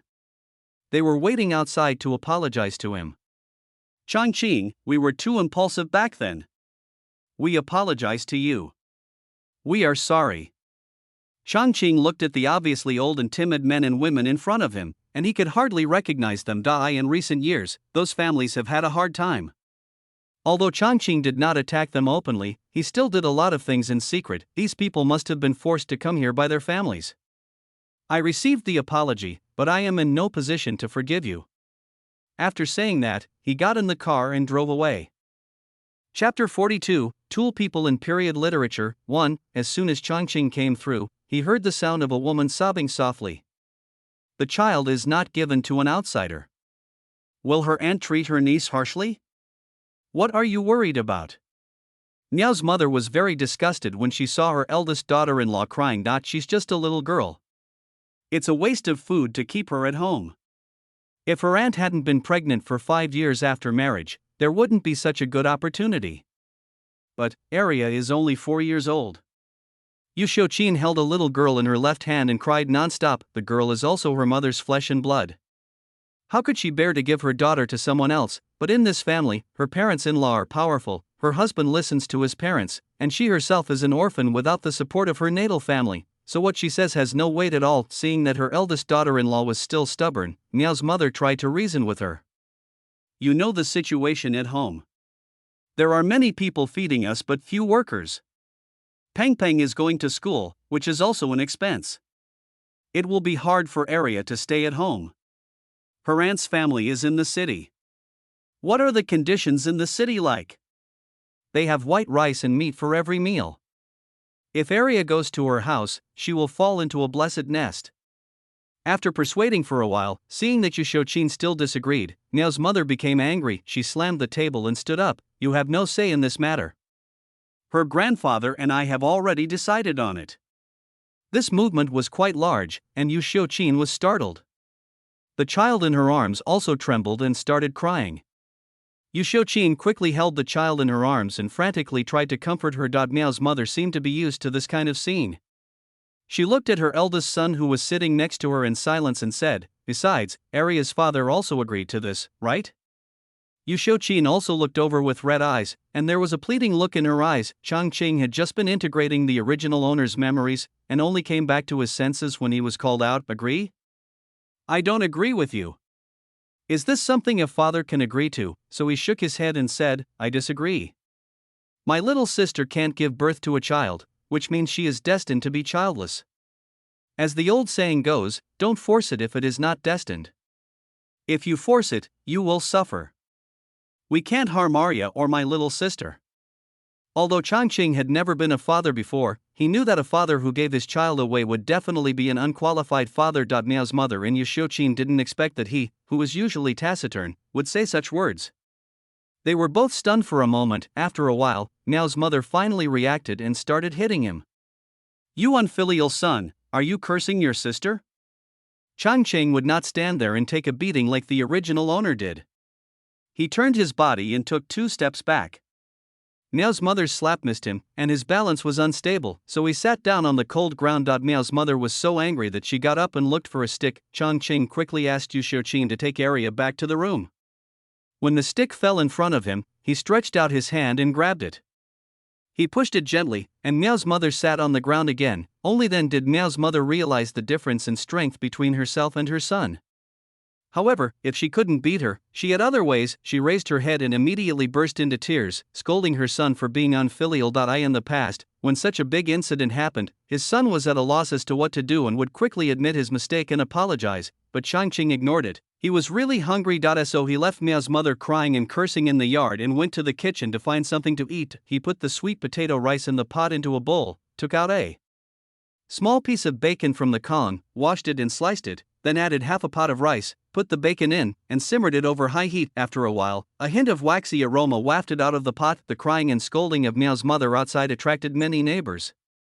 When someone asked what happened, Miao's mother pulled out her eldest son and accused him of being disobedient and unfilial. Changqing had sharp ears and eyes, and he heard it clearly in the kitchen, but he didn't care. When the cured meat rice in the pot was cooked, he took out 2 large bowls, filled them with the food, and went straight around the front yard into his room. As soon as Yu Xiuqin opened the door, she smelled the aroma of bacon and saw her husband walking in with 2 large bowls of bacon rice. Daya and Arya were also in the room, and their mouths were watering at the aroma. Didn't we just have dinner? Why are you cooking again? Yu Xiuqin felt that her husband was a little strange today. For the first time ever, he talked back to his mother-in-law and even cooked and brought the meal to her. I know you guys aren't full, so I made some more. Changqing sat down naturally. He let his 2 daughters eat 1 bowl of rice together, and he and Yu Xiuqin ate another bowl of rice. The 2 daughters also thought their father was a little strange, but they were really hungry, and the aroma of the bacon aroused their appetite, so they came forward, picked up the spoons and started eating. Yu Xiuqin felt a little embarrassed to use the same bowl with her husband, so Changqing didn't hesitate to eat half a bowl of rice in a few bites, then stuffed the bowl and chopsticks into her hands. After eating half a bowl of rice, Changqing felt a little full. He looked at the furnishings in the room. There were 2 beds in the small room. The big bed was for the couple, and the smaller bed was for the 2 daughters. There was a tall and low cabinet, and no other furniture. These days are really hard. Outside, Neo's mother seemed to be in a fight, crying and cursing nonstop, and the 4 people in the room all had their mouths full of grease. If you cook bacon like this, your parents will be angry. Yu Xiuqin was still very worried. After all, meat and eggs were scarce commodities in those days, and the meat and eggs in the house were controlled by my mother-in-law. Occasionally, she would fry some, but it was only for her precious grandson to eat, and no one else could touch them. We both earn work points every day and do the most work. Most of the things in the house are earned by us. Is there anything we can't eat? Changqing has no worries. Seeing Yu Xiuqin's incredulous expression, Changqing explained, I figured it out. They don't treat me as a son at all. I'm not even as good as a farmhand at home. If they can send our youngest daughter away today, they can send our eldest daughter away tomorrow. For the sake of the children, I can't continue like before. It was the first time that Daya heard that her sister was going to be sent away, and she became anxious. He put down his chopsticks and walked over to hug Changqing's legs. Dad, can we not send my sister away? I can eat less and share the rice with my sister. Yu Xiuqin also felt sad. She put her arms around her daughter and started to cry. Arya was only 4 years old and didn't quite understand the meaning of being sent away. However, when she heard her sister's words, she subconsciously felt that it was not a good thing, so she stopped eating and started crying again. Changqing walked up and picked up Arya. You are all Daddy's good children. Daddy will not send any of you away. He reached out and touched Arya's sparse hair. Of course he would not send the child away. After all, this was one of the original owner's wishes. This world is derived from a period family romance novel. The Miao family is the most ordinary family in the Hongyan Brigade. Miao's father and mother had 3 children, the eldest son Miao Changqing, the second son Miao Guodong, and the third is a daughter, Miao Chaoyan. The eldest son, who was the original owner, had his father Miao break his leg before he was born, and his mother Miao almost died during childbirth due to dystocia when he was born. Therefore, he was considered to be unlucky for his father and mother and had the lowest status in the family. He started cooking on a small stool when he was 5 years old, went to the mountains to collect grass for pigs when he was 7, and worked in the fields to earn work points when he was a teenager, but he was the one who ate the worst and wore the worst clothes in the family. He was taught from a young age to give in to his younger siblings and listen to his parents, which made him foolishly filial and dull. Not only did he make selfless contributions himself, he even brought his wife and children with him to make contributions. When his sister had no children after marriage, he listened to his parents and gave his youngest daughter to her for adoption. When his younger brother got into trouble and hurt someone, he took the blame and went to jail. When he was released from prison, he learned that his wife and eldest daughter had committed suicide by jumping into the river. Although the original owner was foolishly filial, he definitely had feelings for his wife and daughter. He was in a daze for a long time after hearing the news. Later, it was Miao's mother who suggested that he raise his nephew together and let his nephew take care of him in his old age. Only then did he find his life goal again. The reason why he needed help in raising his nephew was that a few years after the resumption of the college entrance examination, his brother's wife was admitted to university and left her husband and children. His brother was deeply shocked and became addicted to gambling, and was away from home all day. So he cheered up and went to work at a construction site. He was reluctant to eat or spend money, and sent all the money he earned back home to support his nephew. Later, when his nephew graduated from college and wanted to buy a house in the city to get married, he even got himself into a car accident and used the hundreds of thousands of dollars in compensation to help his nephew buy a house. However, what he didn't expect was that his efforts did not get the desired results. When he really lost his ability to work and needed support, he was told that his nephew had no obligation to support him. He wanted to get back the money he had paid over the years, but was driven out by his nephew. He was hit by a truck while in a daze, thus ending his life. The original owner's wish was to protect his own little home and avoid the tragedy of his previous life. This world is generally a civilized society and there is no need to worry about security issues, so it is not difficult for Changqing. After watching the plot, Changqing just felt a sense of melancholy. The original owner himself was of course the main cause of his tragedy, but his own problems were also related to the fact that he was brainwashed and PUA'd since childhood, so it cannot be entirely blamed on him for not awakening. However, Changqing was not affected by those things, and he didn't even have any moral constraints, so he just treated it as a vacation world. As long as I have no morals, no one can kidnap me. At this time, he was not in a hurry to go out. Instead, he comforted the mother and daughter and coaxed his daughter to finish her meal. Finally, the neighbors who came to watch the fun dispersed. After all, it was just Miao's mother talking to herself, and there was no rivalry, so it wasn't very interesting to watch. Who really cares about how other families are doing? After everyone left, Miao's mother remembered that her eldest son had gone into the kitchen and had not come out. She went in to check and found that a piece of bacon on the Kong was gone. When she smelled the smell in the pot, she was confused. In an instant, she felt that her dignity was even more offended, and a surge of anger rushed to her head. She rushed to her eldest son's door and slammed it. "You bastard, that piece of meat is for your nephew's birthday. You are an adult and you are fighting with a child for food. Why don't you just die?" Changqing walked to the door and opened it. Miao's mother almost fell in and staggered before she could stand firm. She reached out her hand to hit someone again, but when she looked up and saw Changqing's cold gaze, she put her hand down again. "Where's the remaining meat? Give it to you. Save it for your nephew." Her voice was stern, but in Changqing's opinion it seemed a little timid. Miao's mother was a person who bullied the weak and feared the strong. In the past, she had the final say with her eldest son, so she was naturally very angry. However, after suffering 2 losses before, she was actually a little timid now. "I'm done eating." He leaned against the doorframe for a long time, and his voice was lazy. "You know what, I actually feel a little sleepy after eating." "You, wait for your father to come back and deal with you." Miao's mother finally said this harshly, turned around and left angrily. Changqing then remembered that today his father Miao Jiangwo went to visit the in-laws with his younger brother's family. Thinking of Miao Jiangwo, he couldn't help but sneer. His father usually looks impartial at home and rarely participates in family affairs. His mother always speaks first. Today, when they are discussing sending area to Miao Xiaoyan, he went out to visit relatives. He is also a guy with a kind face but a black heart. Changqing wanted to see what tricks they could come up with after they came back. Since they were all full, he simply took his family and lay down in the room. During this time, he stopped Yu Xiuqin from going out to chop pig grass. "We just want to take a break from the work, so that everyone knows who does the housework and can go to bed early today." Yu Xiuqin was only in her 20s at the time, but her skin was rough and her face looked miserable.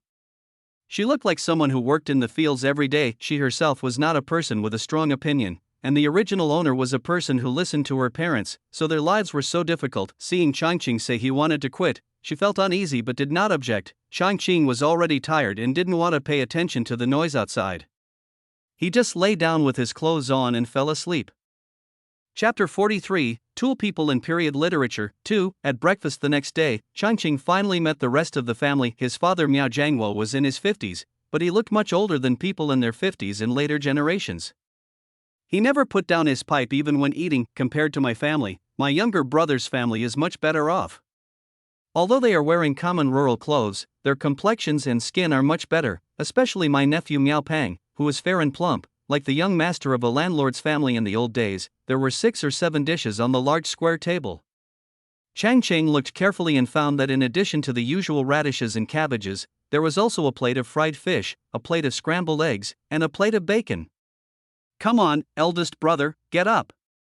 Everyone in the family, sit down. We'll be having dinner soon." Miao's mother smiled, as if yesterday's unpleasantness had never happened. "Well, the same trick again," Changqing sneered. In the past, the original owner had lost his temper and refused to do anything.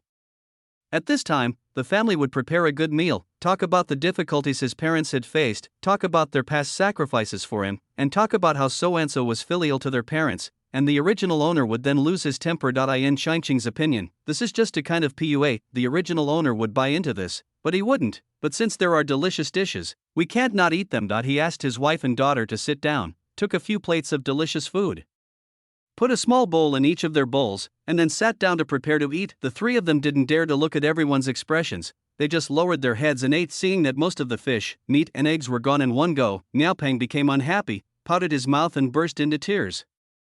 "Grandma, Mom, don't let them eat it. I want to eat fish, I want to eat meat, I want to eat eggs." Seeing Changqing taking 2/3 of the delicious food, his mother Liang looked a little unhappy. She quickly picked up a few dishes for her son and said, "There are still some left. Eat them quickly. They are all yours." But Miao Pang was the only male of the 3rd generation of the Miao family and was very pampered. Usually, when eating, others would just pick up a piece of delicious food with chopsticks at most, and the rest would be given to him. This time, so much was shared, but he was not willing to comply and continued to cry and make a fuss. The original owner would definitely be embarrassed to pick up the chopsticks in this situation, but Changqing is not the original owner. He reached out and picked up 2 slices of bacon and stuffed them directly into his mouth, then picked up a fried egg and put it into his bowl. Well, now Miao Pang was even more unwilling and just lay on the ground and started crying. His younger brother Miao Guodong's face also turned ugly. He has always looked down on his elder brother, who was uneducated and only knew how to dig for food in the fields. His clothes were never clean. Now he was actually snatching food from a child. How rude! Miao's mother had never seen her eldest son act like this before. Just as she was about to teach him a lesson, Miao's father stopped her with a look of father. Miao knew at a glance that his eldest son was still angry, so he could only be gentle and not confront him. So he cleared his throat and said, "Big brother, it was not easy for your parents to raise you 2 brothers. When you were young, you..." As soon as he started, Changqing picked up a piece of dried fish with chopsticks and put it into his mouth, chewing it with a crunching sound. What a move! Miao Pang's crying rose another octave. Miao's mother hurried forward and poured the remaining dried fish into Miao Pang's bowl. The dried fish is gone, but there is still bacon. Changqing picked up 5 pieces with his chopsticks again, leaving only the last 2 pieces alone at the bottom of the bowl. Now Miao Guodong couldn't help it anymore, and quickly reached out and put the last 2 pieces into his bowl of eggs. They were long gone. We haven't even gotten to the point yet and all the main dishes are gone. With this interruption, Miao's father couldn't continue his speech, and his sentence was stuck there. Miao Peng didn't care about crying anymore. He got up and started eating quickly. He was afraid that if he didn't eat, the food in his bowl would be taken away by his uncle. Seeing Changqing share the meat in the bowl with Yu Xiuqin and her 2 daughters, Miao's mother finally couldn't suppress her anger. She couldn't help but mutter, "Are these money-losing bastards worthy of eating good food?"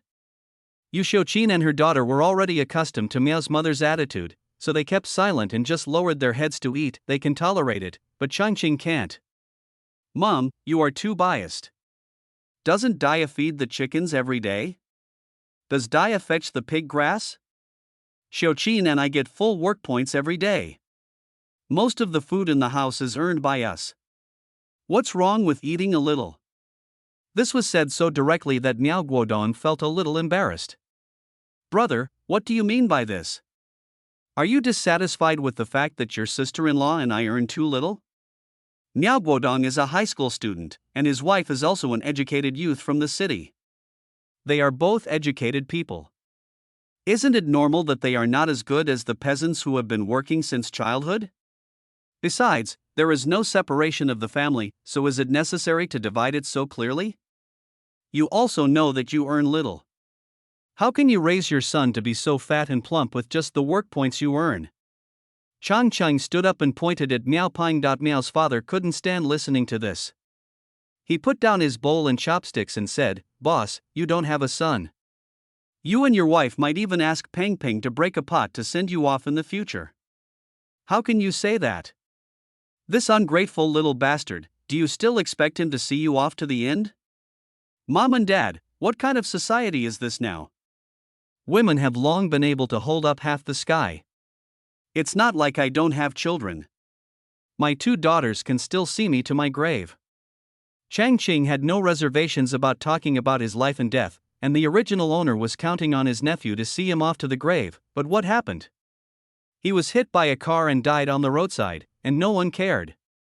The brigade even raised money to bury him hastily. Therefore, Changqing had no interest in spending money to raise his nephew. He would rather use that money to educate his own daughter. Seeing that the topic was getting further and further away, Yang's mother finally brought up the main matter. "Boss, you have 2 daughters, so even if you need to take care of them in their old age, only one is enough. Your sister and brother-in-law have been married for several years and have no children. Please help them and let Arya be adopted." Miao's father also encouraged him, "Your brother-in-law's family is much better off than ours. You can enjoy a good life there. Besides, it's only in the county town, so you 2 can go visit him. They are all siblings. There is nothing to worry about. Just treat them as visiting relatives." Miao Guodong also chimed in. The whole family took turns talking, just to send Arya away. Dia and Arya were enjoying the delicious food without paying attention to what other people were saying. Yu Xiuqin, on the other hand, was very nervous because she knew her husband was not someone who could stand persuasion, and she was afraid that he would agree without hesitation. Would Changqing agree? Of course not.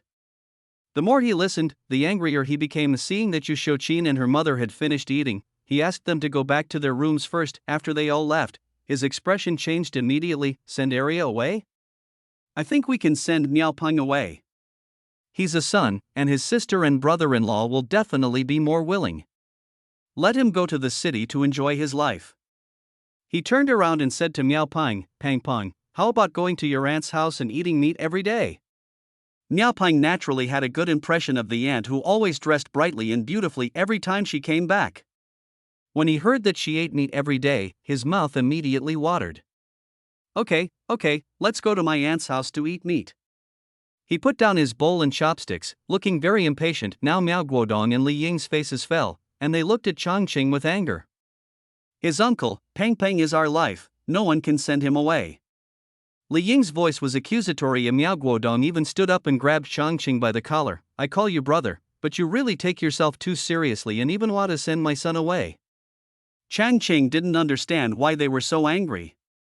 You can agree to send someone else's daughter away, but others can't propose to send your son away? What's the logic? He grabbed Miao Guodong's hand and squeezed it hard. He cried out ouch, and tried to swing his other hand, but Changqing gently pushed him back and he fell to the ground. Miao Guodong's face turned red, and he felt as if his wrist, which was pinched by Changqing, was burning. He tried to get up several times but failed. It was Li Ying who walked over and helped him up. When Miao Peng saw his father fall, he burst into laughter and clapped his hands as if he was seeing something strange. Miao's mother started crying again. Oh my God! What sin have I committed to give birth to such an unfilial son? Changqing found it boring to hear her repeating the same words over and over again. He didn't understand that no matter what he did, as long as he went against his parents' wishes, he would be accused of being unfilial. Let him scold you, it won't hurt him at all. Changqing, just pretend he didn't hear it. The breakfast ended unpleasantly. After dinner, the whole family has to go to work. There is no way. We still have the work point system. The more work points you have, the more food you get. If you don't work, you won't have any food. The original couple were both good laborers and were not lazy. They basically got full work points every day. Miao's father and mother were old, and could only get 5 or 6 work points for a whole day's work. Miao Guodong and his wife were unwilling to do the dirty and tiring work, and they were lazy from time to time, so they could only get 5 or 6 work points a day. So it's not wrong for Changqing to say that the bulk of the family income is earned by him and his wife while he was working. Many neighbors asked him about the situation at home in the past 2 days. There were no entertainment facilities in the countryside at that time, and gossiping about neighbors was one of the few entertainments. Miao's mother kept yelling and cursing for 2 days in a row, and everyone was curious about the reason. Changqing didn't have any idea that family disgrace should not be made public, so he directly told everyone about how Yang's father and mother wanted to adopt Arya to Miao Chaoyan despite the couple's opposition, and also said that they had been making trouble at home for the past 2 days because he disagreed. Only then did everyone realize that Miao Chaoyan had been married for several years and had no children. Chaoyan has been married to the Wang family for 5 years, but still has no children? Everyone was surprised. The main reason is that Miao Chaoyan has seldom returned to the village since she married and moved to the city. When she occasionally comes back, she is always very high profile, dressed up, and looks very happy. It is hard to imagine that she has not had a child in 5 years. Moreover, Miao's mother was a person who attached great importance to reputation. Her daughter's marriage to the city was one of her few proud things. How could she tell the villagers that she had no children? In later times, it was normal to be childless after 4 or 5 years of marriage, but in this era, you would be looked down upon by your in-laws and gossiped about by your neighbors. Thinking about it this way, everyone understood why Miao's mother wanted to adopt her granddaughter as her own daughter. Miao Chaoyan is the pride of her mother. Not only did she graduate from junior high school, but she also married into the city. I heard that she is a temporary worker in a sugar factory. These are unique in the brigade and have earned a lot of face for her mother, but the adoption of a child requires the consent of the child's parents. This is the rule in the countryside, everyone was whispering. Adopting a child requires the consent of the parents. No one can force someone to adopt a child. No one did not believe what Changqing said. The original owner has always been an honest and dull person, so everyone naturally believed that what he said was true. Everyone's impression of Miao's father and mother immediately fell to the bottom. A young man who often goes out said, "The country has long had laws that prohibit sending children away at will. It is illegal and you will go to jail." Hearing him say this, Changqing frowned and looked worried. Well, of course we don't agree, but my brother and sister-in-law only make 5 or 6 work points a day. Peng is going to school, and the family expenses are high. My mother just wants to save food for one person. Changqing just spoke the truth. Since they were going to force him to give his daughter away anyway, the Miao family had no face to maintain. Your brother and sister-in-law are adults, and they only get 5 or 6 work points a day? Ansu next to them screamed in surprise, and everyone showed an incredible expression. 5 or 6 work points are really not enough for a young and middle-aged person. You should know that there are many rural guys who earn full work points at the age of 15 or 16. 5 or 6 work points are the daily workload of a 10-year-old child or an elderly person in his 50s or 60s. They are all high school students, well-educated, clean, and don't want to do any dirty or tiring work. What can we do? Changqing sold his brother out. The villagers didn't like to hear this. They all worked in the fields, which were exposed to wind, rain and sun, so how could the land be clean? Who was nobler than who? What's wrong with being educated? The educated youth still need to receive re-education from the poor and lower-middle peasants. How can you get an education if you are picky about your work? At that moment, one of the elder brothers disagreed. I think you two are too honest. If you earn enough work points a day, it won't be a problem to raise 2 daughters. If you want to give someone away, you can't give it to your second daughter. Others recalled Miao Changqing's growth experience, saying that the Miao family's favoritism was too obvious. The younger son studied while the older son worked, and now they want to cheat the older son, which is really unfair. Finally, someone suggested that you should just split up the family business. Your parents are able to work and don't need to be supported anymore. It would be much more comfortable for them to live their own lives. Changqing had a bitter face, looking like he was humbly listening to the education. The Miao family has always had a good image in the village.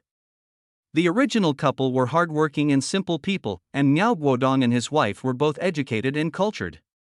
Miao's father and mother also maintained good popularity in the brigade. They raised high school students, married their daughter-in-law to an educated youth, and their eldest son was also filial. Changqing did this to tear off the colorful outer layer and let everyone see how the Miao family favored the younger son and how they betrayed the older son. Ansu has always been at odds with Miao's mother because in the past few years Miao's mother had often mocked her daughter-in-law as a hen that doesn't lay eggs, and the two had a fight. Now, not only does your daughter not lay eggs, but you are also trying to adopt your granddaughter to your daughter, causing a conflict with your son. Ansu immediately decided to publicize what Miao's mother had done. Chapter 44, Tool People in Period Literature. 3. Miao's mother gradually discovered that the way the neighbors looked at her had changed. The old sisters who used to chat with her came less often, and from time to time a few people who didn't get along with her would say something sarcastic to her. People would also ask Miao's father if he favored his youngest son or daughter, and if he wanted to give his granddaughter to his daughter. Miao Guodong and his wife also felt the pressure from public opinion. Some people even mocked him to his face, saying that he only earned 5 or 6 work points a day. This made him very angry, but he couldn't refute it because he really only earned 5 or 6 work points. Even Miao Peng was asked if he was stealing food from Dia and Arya, otherwise why were Dia and Arya so skinny while he was so white and plump? It must be my brother who spread the rumors outside. Now everyone in the team knows that I earn 5 or 6 work points a day. Miao Guodong kicked over a stool in anger. Li Ying was also very angry. Can't we keep the family affairs private?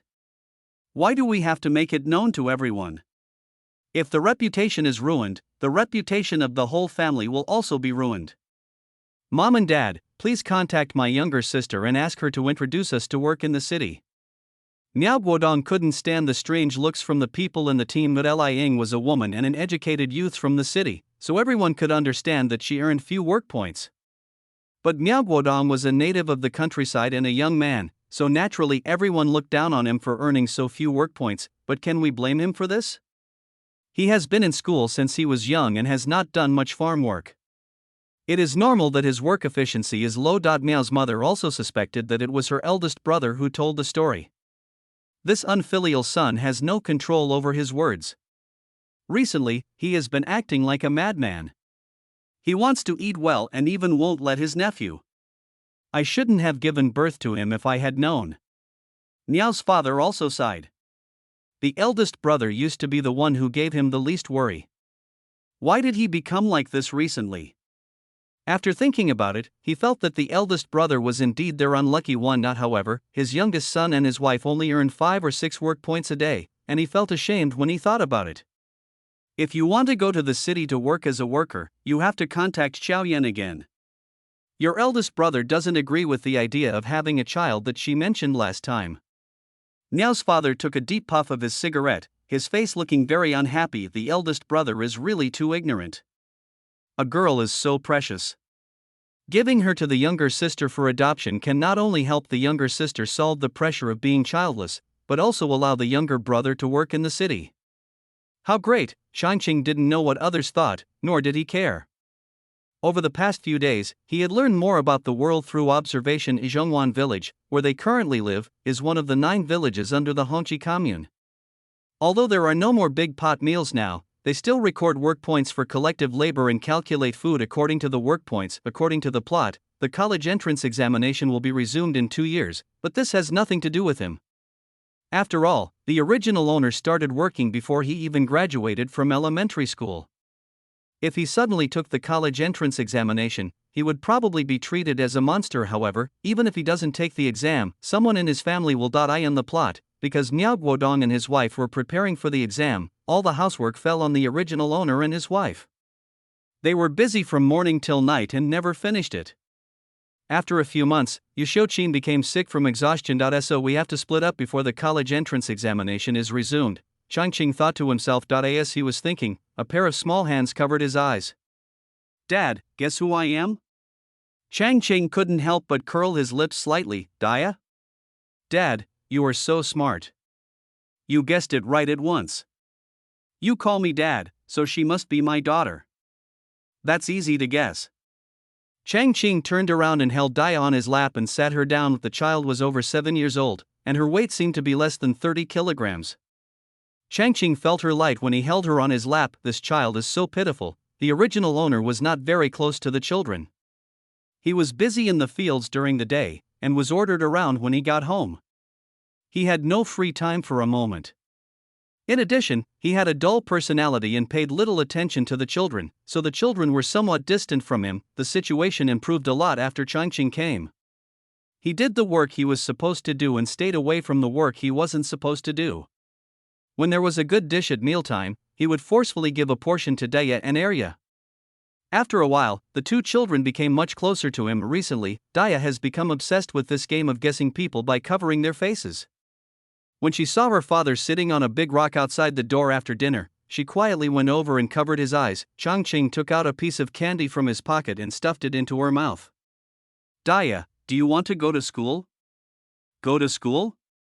Before Dia could react, she felt a strong sweetness melting on her tongue, and the words she wanted to say were stuck in her throat. Changqing saw that the dimples on her face became more obvious and her eyes narrowed into crescent shapes. Kids of this age are too easily satisfied. Dad, what is this?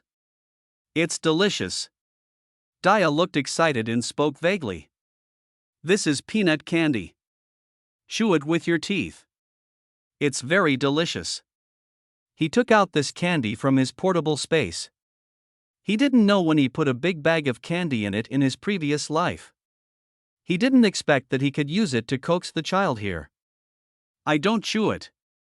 If I eat it, it's gone. I want to stay a little longer. Changqing understood her thoughts, so he didn't say anything and let her quietly feel the sweetness of the candied. It was a long time before Dia remembered that her father asked her about going to school. Dad, what you just said about going to school, does it still count? She was a little hesitant. Changqing couldn't help but laugh. Of course it counts. As long as you and Arya want to go to school, Dad will definitely support you. If you don't believe me, we can make a promise.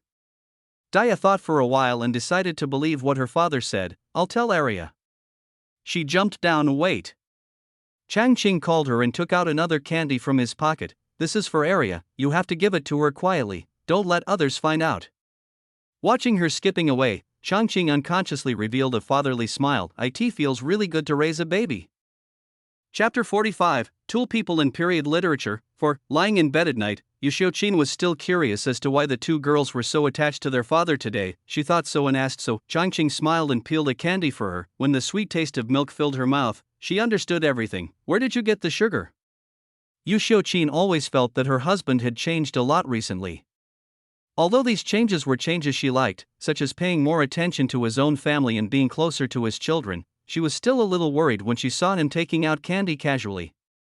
I exchanged with the educated youth and helped them do some labor.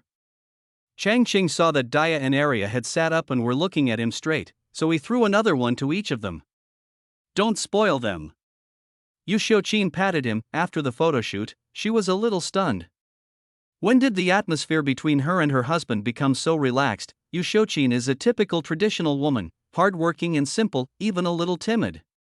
She takes her husband as the leader at home and dares not resist her mother-in-law. She is the kind of person who can be manipulated by others. In the original plot, although she mustered up the courage to oppose the adoption of Arya, she accepted her fate after her husband nodded. She had the submissive character of women of that era. During this period, Changqing was very protective of his two daughters and was much more considerate to her than before. These good changes made the relationship between them much more casual. I said, Daya is old enough to go to school. Changqing took the lead, and the two of them didn't really have much to talk about except for their children. Mom will definitely not agree if Daya goes to school. Yu Xiuqin had never really thought about sending Daya to school, because she didn't think it was possible from the bottom of her heart. Firstly, there are not many girls going to school in rural areas, and most families only send their boys to school for 2 years. Secondly, the Miao family is indeed not well off, and Miao Peng is already of school age, so it goes without saying that Miao's mother will only let her grandson go to school.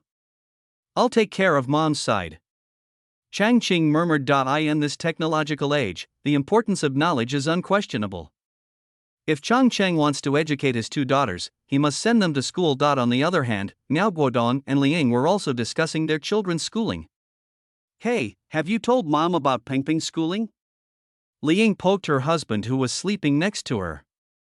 The family had not yet divided up, so such an important matter as going to school still needed the approval of the housekeeper. Need I mention this? My mother has paid for my sister and I to go to school. The only child of the third generation of our Miao family must go to school. Miao Guodong turned over and spoke vaguely. I'm just worried that Big Brother might have an opinion. Liang said unhappily when she saw that Miao Guodong didn't care at all. She hadn't been worried at all before, but recently her eldest brother seemed to have become more independent, and even had complaints about the low salary they received, so she couldn't help but feel a little worried. Brother? It's not his turn to make the decisions in this family. When mentioning Changqing, Miao Guodong's voice couldn't help but get louder. In the past, he could not get anything out of him even if you hit him with 3 sticks, but recently he seems to have been fired up, and he has been rude to people. But what he says makes sense, and he cannot refute it. Oh, it would be great if we could work in the city, so Peng Peng can go to school in the city and won't have to worry about Big Brother's mood. Liang was silent for a while and then said Miao Guodong certainly wanted to work in the city, even if it was just to burn boilers. It was better than farming. But going to the city required connections, and his younger sister was the only one in the city. However, it is still spring and it is still a long way to go before school starts. Changqing thought so too. It is still early for the autumn semester to start, and the brigade has its own school, so it is convenient to go to and from school. Now it is a good idea to earn more work points during the busy farming season. One day, he was weeding in the field when Daya came running over breathlessly. Mom and Dad, Arya is missing. Gone? Yu Xiuqin put down her hoe and ran home. Changqing also quickly asked for leave from the team leader, and then rushed back with Arya. On the way he found out that Daya went out to collect grass for pigs in the morning and did not return until noon.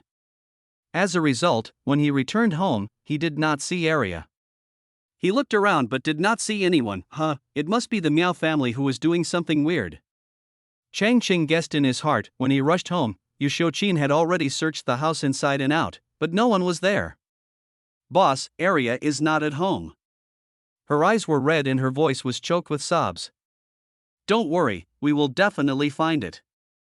Changqing comforted. There is less population mobility these days, and there are not as many human traffickers as in later generations.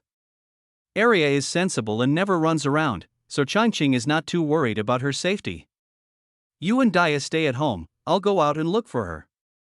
After saying this to Yu Xiuqin, he walked out of the village. When he asked people he met on the way, he found out that Miao Xiaoyan had indeed been to the village. As expected, you think I will just accept it even though it's already a done deal? Naive, if it were the original owner, he might have accepted it without hesitation, but Changqing would not. Not only did he walk out of the village, he also walked to the commune and went to the police station to report the case. When he came back, he was followed by 2 police officers. It was already late at night, and it was time for the workers to get off work. Many villagers asked him what happened on the way. He said that he suspected area had been abducted by human traffickers, so he reported it to the police. Human traffickers? Most of the villagers found it unbelievable. In this era, population mobility is difficult, and traditional crimes such as human trafficking are very rare. People only occasionally see some sporadic reports in newspapers. If there really are human traffickers, then wouldn't my own children be unsafe too? Changqing said that he was just suspicious in his heart. After all, Arya was usually very obedient. At most, she would play in front of or behind the house and never run far. After hearing what he said, everyone became even more suspicious, so they all followed him towards Miao's house. On the way, they met some people who came to watch the fun and joined the team. By the time they arrived at Miao's house, there were already dozens of people. Chapter 46, Tools in Period Literature. 5. At home, Yu Xiuqing took Dia to search the front and back of the house several times, and also asked the villagers nearby, but still couldn't find Arya. Then she had no other choice but to cry at home, and when Miao's mother and others came back from work, her eyes were swollen from crying. Mom, Arya is missing. We haven't found her anywhere. Seeing the family coming in, she hurriedly explained the situation. There was a hint of unnaturalness in Miao's mother's eyes, while Miao's father and Miao Guodong and his wife remained silent behind them. Where is the eldest brother? Where did he go? Miao's mother felt a little uneasy when she found out that the eldest brother was not at home. He went out to look for his child this afternoon and hasn't come back yet. Yu Xiuqing answered honestly. Oh my, this is a waste of time to earn work points. Miao's mother slapped her thigh. The child is not lost, her aunt came to pick her up. As soon as these words were spoken, it was like a thunderclap exploding in Yu Xiuqing's ears, making her ears buzz. Xiaoyan, why do you want to take Arya away? She was unable to react for a moment. Didn't we say before that Arya would be adopted by Xiaoyan? Let her first. Before Miao's mother finished her words, Changqing's voice came from the door. When did we agree to adopt Arya? As Arya's father, I don't even know. Miao's mother looked back and was shocked. There were a group of people standing at the door, including 2 police officers. Seeing the indescribable expressions on everyone's faces, she had only one thought in her mind: it's over, now everyone knows. Miao's father and Miao Guodong's wife also looked very unhappy. No one had expected that Changqing would call the police and bring so many people with him. Only Yu Xiuqing was happy to see Changqing. She hurried forward and repeated what she knew. Now even those who were standing at the back and didn't hear clearly at first could hear it clearly. It turned out that the Miao family took advantage of the couple's work to adopt Arya out. Brother Miao, what you did is wrong. How can you just send the child away if the parents don't agree? Some elderly people started criticizing Miao's father. Some who were not happy with the family sarcastically said, the Miao family has 6 laborers. Can't they even support their granddaughter? This shouldn't be the case. This, Miao's mother didn't utter a word for a long time. She swayed as if she was about to faint, but her body was in good health and there was no sign of fainting at all. Of the 2 police officers were right behind Changqing, so they naturally heard what Miao's mother said. They also found it incredible. Children are not objects, and even their parents cannot be given away at will, let alone other people. The country also has strict regulations on adoption, and various procedures need to be followed. How can you just take the child away like this? Strictly speaking, this is indeed against the law. Fortunately, the child was sent to his aunt's house and no serious consequences occurred, and now that they were here, they had to go through the process, so they decided to also give everyone some legal education. So they went into the house, sat down, and began to question the matter carefully. Confess and be treated leniently, resist and be treated severely. Tell us why you gave the child away, how you did it, and who was involved. The police officer's voice was rather stern, and everyone present was so frightened that they dared not even breathe. Miao's mother had never seen such a scene before. She trembled for a long time and couldn't utter a word. In the end, Miao's father explained the whole story in a trembling voice. The matter was not complicated. Miao Chaoyan had been married for several years without having a child, so she wanted to adopt a child to save face. Therefore, she discussed it with Miao's father and mother, and promised to help her second brother find a job in the city. Miao's father and mother then thought of adopting Arya, the eldest daughter of the eldest brother, but they did not expect that the eldest brother and his wife did not agree. So, at the suggestion of Miao Guodong, they acted first and reported later, and let Miao Chaoyan take the child away. Well, it was probably similar to what Changqing guessed, but he didn't expect that Miao Guodong was also involved. After hearing the story, the police officer's face turned serious. Do you know that this is illegal? He swept his sharp eyes over, and the Miao family members lowered their heads. How would we know that it is illegal to adopt a child to one's own aunt? Miao Guodong muttered, he really didn't know this. There were many cases in rural areas where children were adopted by childless relatives. Changqing couldn't bear to see him pretending to be stupid, so he walked up to him and said loudly, even according to rural customs, to adopt a child, don't the child's parents have to agree? This is indeed true, and everyone nodded. I said I disagreed when you mentioned this before. I didn't expect you to send Arya away while I was not at home. His face was full of grief and anger, as if he had suffered a great injustice. He turned to Miao's parents and said, Dad, Mom, what you did is wrong, whether according to the village's conventions or the law. I would like to ask you, do you treat me as your son, and do you treat Daya and Arya as your granddaughters? Of course we. As soon as Miao's father opened his mouth, Changqing interrupted him and said, from childhood to adulthood, I have never fought with my brothers and sisters. They studied and I helped with housework. They wore new clothes and I wore old clothes. They ate fine grains and I ate coarse grains with you. I have never complained about these things, but, he paused, his voice choking. But the child is my life. You knew I didn't agree to send Arya away, yet you still secretly sent her away. As he said this, tears started to flow down his cheeks. Seeing him like this, Yu Xiuqian also began to sob softly, and everyone felt deeply sympathetic when they saw this scene. Many older members of the brigade had watched Changqing grow up, and usually they just mind their own business, but at this moment, they couldn't help but join in and say a few words under the influence of their emotions. Brother Miao, you are still confused. There are only 3 children in your family, so why can't you treat them equally? Some people also said, I watched your eldest child grow up. He is an honest man and is good at housework and outside work. You are hurting the child by doing this. It will be bad if he becomes alienated from you. It was only then that Miao's mother realized that all the neighbors had arrived without her noticing. There were actually more than 20 people standing densely in the yard, including several elders of the clan, and even the team leader was here.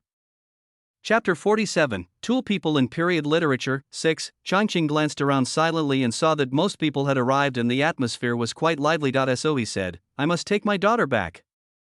And I don't want to stay in this family anymore.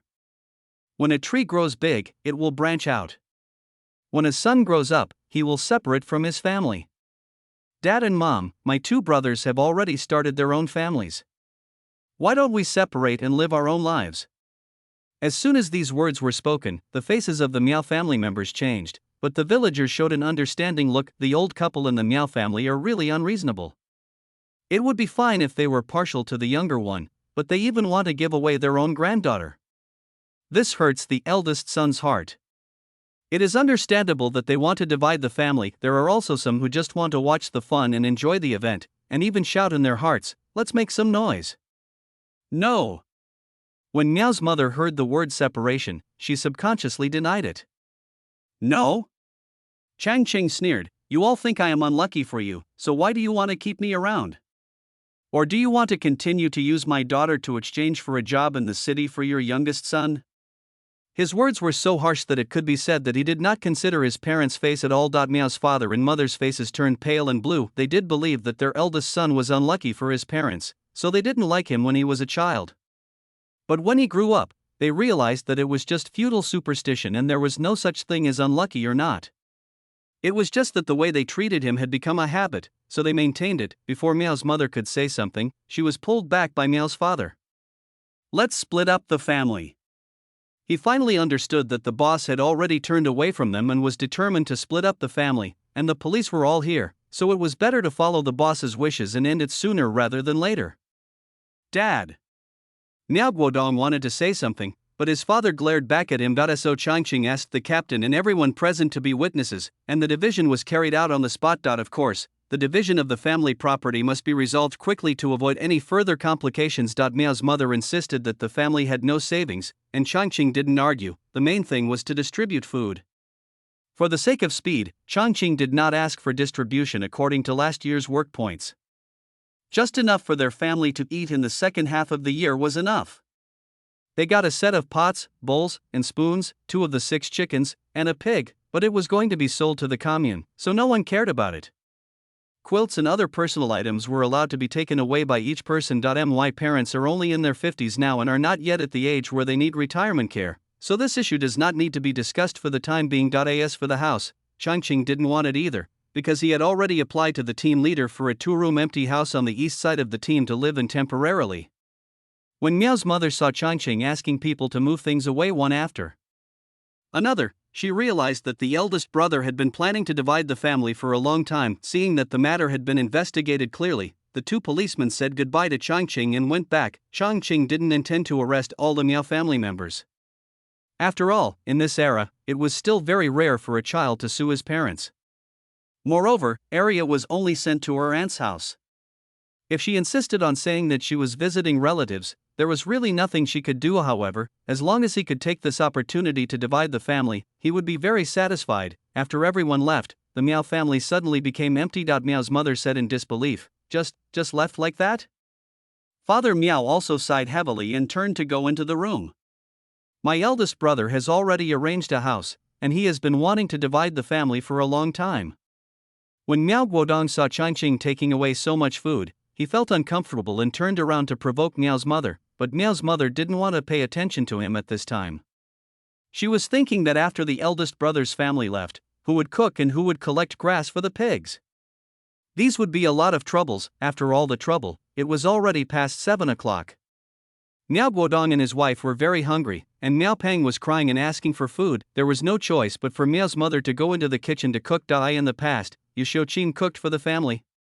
Since she married her eldest daughter-in-law, she has rarely cooked and her cooking skills are not very good. Miao's mother was busy until 10 o'clock before the family had time to eat. She felt extremely uncomfortable during the meal. Miao's father also had a sullen face, and the air was stuffy and hot. Miao Guodong also thought of some disadvantages of dividing the family. Both he and his wife did not earn many work points, and the grain they received each year was barely enough for the family to eat. His son's schooling also required money. This year they could sell grain to make up the difference, but next year there would be no grain to sell. Thinking of this, a look of worry appeared on his face. He felt that his leisurely life was gone forever. The only one who was somewhat happy was Liang. She thought that since her elder brother did not want the house, there would be an extra room for her son to use, saving the whole family from having to squeeze into one small room. On the other side, Changqing finally arrived at his new home with Yu Xiuqin and Diet. Changqing took out some melon seeds and candies and thanked the young people who helped him. After sending them away one by one, a smile finally appeared on his face. Finally separated. After all, only when the family is divided, the things you earn will be yours. When he walked back to the room, Yu Xiuqin had already started putting her things away. Seeing Changqing coming in, a smile appeared on her face. I never thought that there would be a day when we would separate. She sighed. Yu Xiuqin was of course happy. Now Arya was not lost, so she just had to go and pick her up. Moreover, they had separated into a new family, and this place was 1 kilometer away from the Miao family's old house, so they didn't have to live together with the whole family.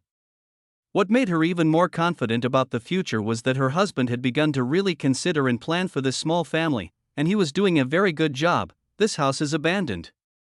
The original owner and his family moved to another place 2 years ago, so the brigade took back the house and took it over its management. This is a wooden house with 2 rooms in a row. There are beds, cabinets, and other furniture inside that are not convenient to move. Since no one takes care of it, there is dust everywhere. When Changqing was considering dividing the family some time ago, he thought of this house, so he found the team leader and explained the situation. Of course, the team leader was more than happy to do so. Although the team had taken back the house, they had no money for daily maintenance. Wooden houses were unpopular and would collapse over time. It would be perfect if someone was willing to live there and pay a certain amount of rent a year. Changqing rented the place for $12 a year, and he was quite satisfied with the price. In fact, there are several abandoned houses in the village, and this one is not the best preserved. Changqing chose this place because the transportation here is relatively convenient and it is not far from the main road out of the village. Chapter 48, Tools in Period Literature. 7. It was already late at night, so Changqing lit a fire and cooked some sweet potatoes, and the three of them had a meal. Although Dia is young, she is very sensible. Not only does she not cry or make a fuss, she also helps to clean up things silently. Several people made the bed in the inner room, covered it with a quilt, and let Dia sleep on it. They also moved a bed from another room to the outer room. By the time they finished making the bed and lay down, it was already midnight. Let's take 2 days off. I'll go pick up Arya and then clean up the house. Only after lying down did Changqing feel relieved. Yes. Yu Xiuqin replied. It does take time to clean up the house, and they earn a lot of work points anyway, so they can afford to spend 2 days. When Miao Xiaoyan opened the door and saw her elder brother, she was a little confused. It was also the first time that Changqing met the original owner's sister. She had slightly curly hair and fair skin, and was a relatively fashionable woman. However, Changqing did not have a good impression of her. In the original plot, although Miao Xiaoyan adopted Arya, she was only nice to her in the beginning. 2 years later, after her own child was born, Arya's life in her home became similar to that of the original owner when she was a child. She did housework at home like a little top and also helped take care of her newly born brother. What's even more infuriating is that although the Wang family was well off, they didn't even send Arya to school. Instead, they used her as a long-term worker at home. When she just came of age, they arranged for her to marry a cripple with a tendency to domestic violence for 200 yuan, making her unhappy all her life. However, Wang Ji and Miao Xiaoyan lived a happy family. After the Great Reform, they were laid off and started their own businesses, and built up a considerable family business. This is a totally selfish couple of scumbags. Changqing totally didn't understand how such a person could deserve a happy ending. Of course he would not leave Arya in such a home. Arya, Dad is here to pick you up. Changqing shouted before he even entered the house. The door opened and a little girl with red eyes walked out. When she saw Changqing, she burst into tears. Brother, didn't Mom tell you about Arya? Mom and Dad agree that you can't take her away. After Miao Xiaoyan knew Changqing's purpose, she naturally disagreed. Arya is my daughter. What my parents say doesn't count. Changqing walked over in 2 or 3 steps and picked up Arya. This time, a tall and thin man walked out of another room. It was Miao Xiaoyan's husband Wang Ji. What are you going to do? When he saw Changqing picking up the child, he was about to step forward to stop him, but Changqing pushed him with one hand and he crashed into the door behind him, unable to breathe for a long time. Brother! What are you doing? Miao Xiaoyan screamed and helped Wang Ji up. I said, I'm here to take Arya home. Changqing's voice was cold. Miao Xiaoyan has never been afraid of her elder brother since she was a child, so naturally she was not afraid of him now. When she heard that he insisted on taking Arya home, she became angry. Mom has agreed to give Arya to me, why do you want to take her away? Changqing was so angry that he almost laughed when he saw him being so self-righteous.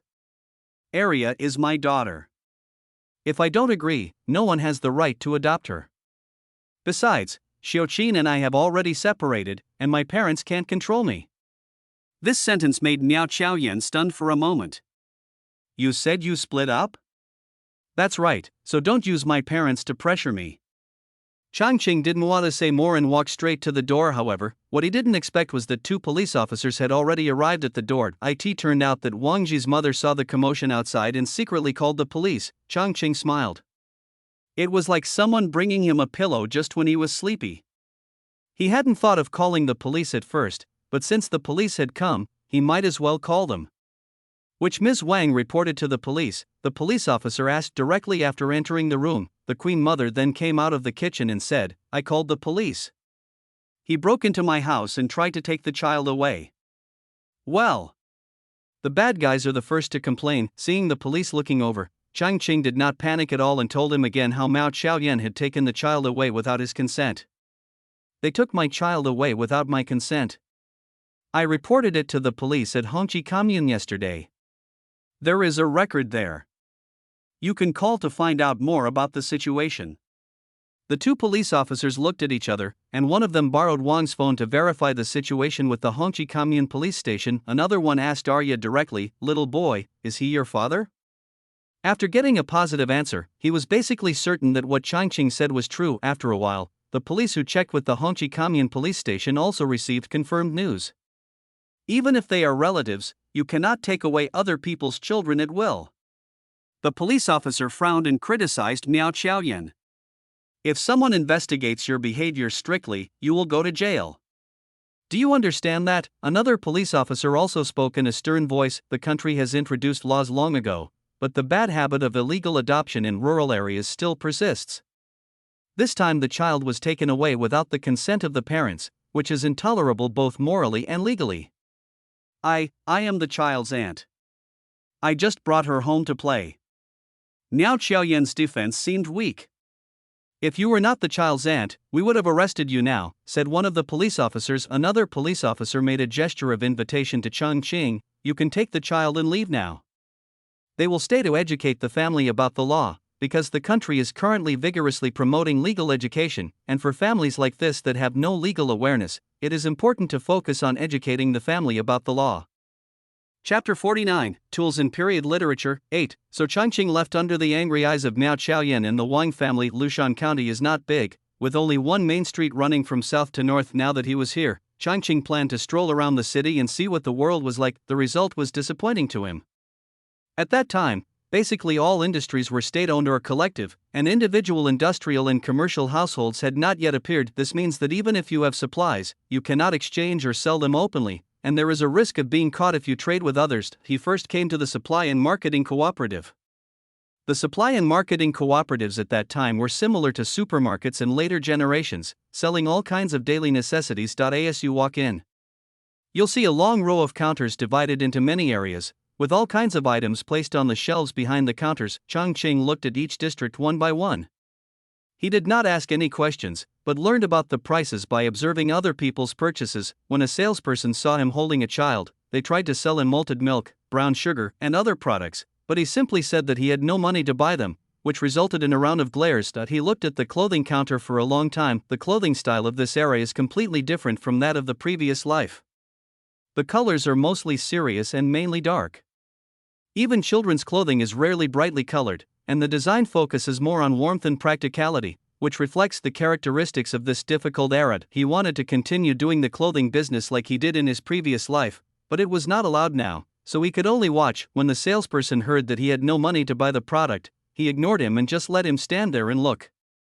Only after he had a general understanding of the market situation did he leave the supply and marketing cooperative. This time, Arya said she was hungry, so he took out a biscuit from the space and stuffed it into her hand. It's not that he didn't want to go to the state-owned restaurant to buy steaming hot buns, but he really didn't have a penny. There were no stalls or rows of shops on the street, so it became boring after walking around. Arya found it very novel.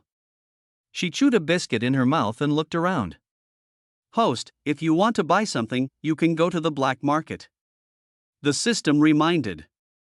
Your cheat finally worked. He decided to go to the legendary black market to take a look. He followed the system's instructions and wandered around the black market under the Dongmen Bridge.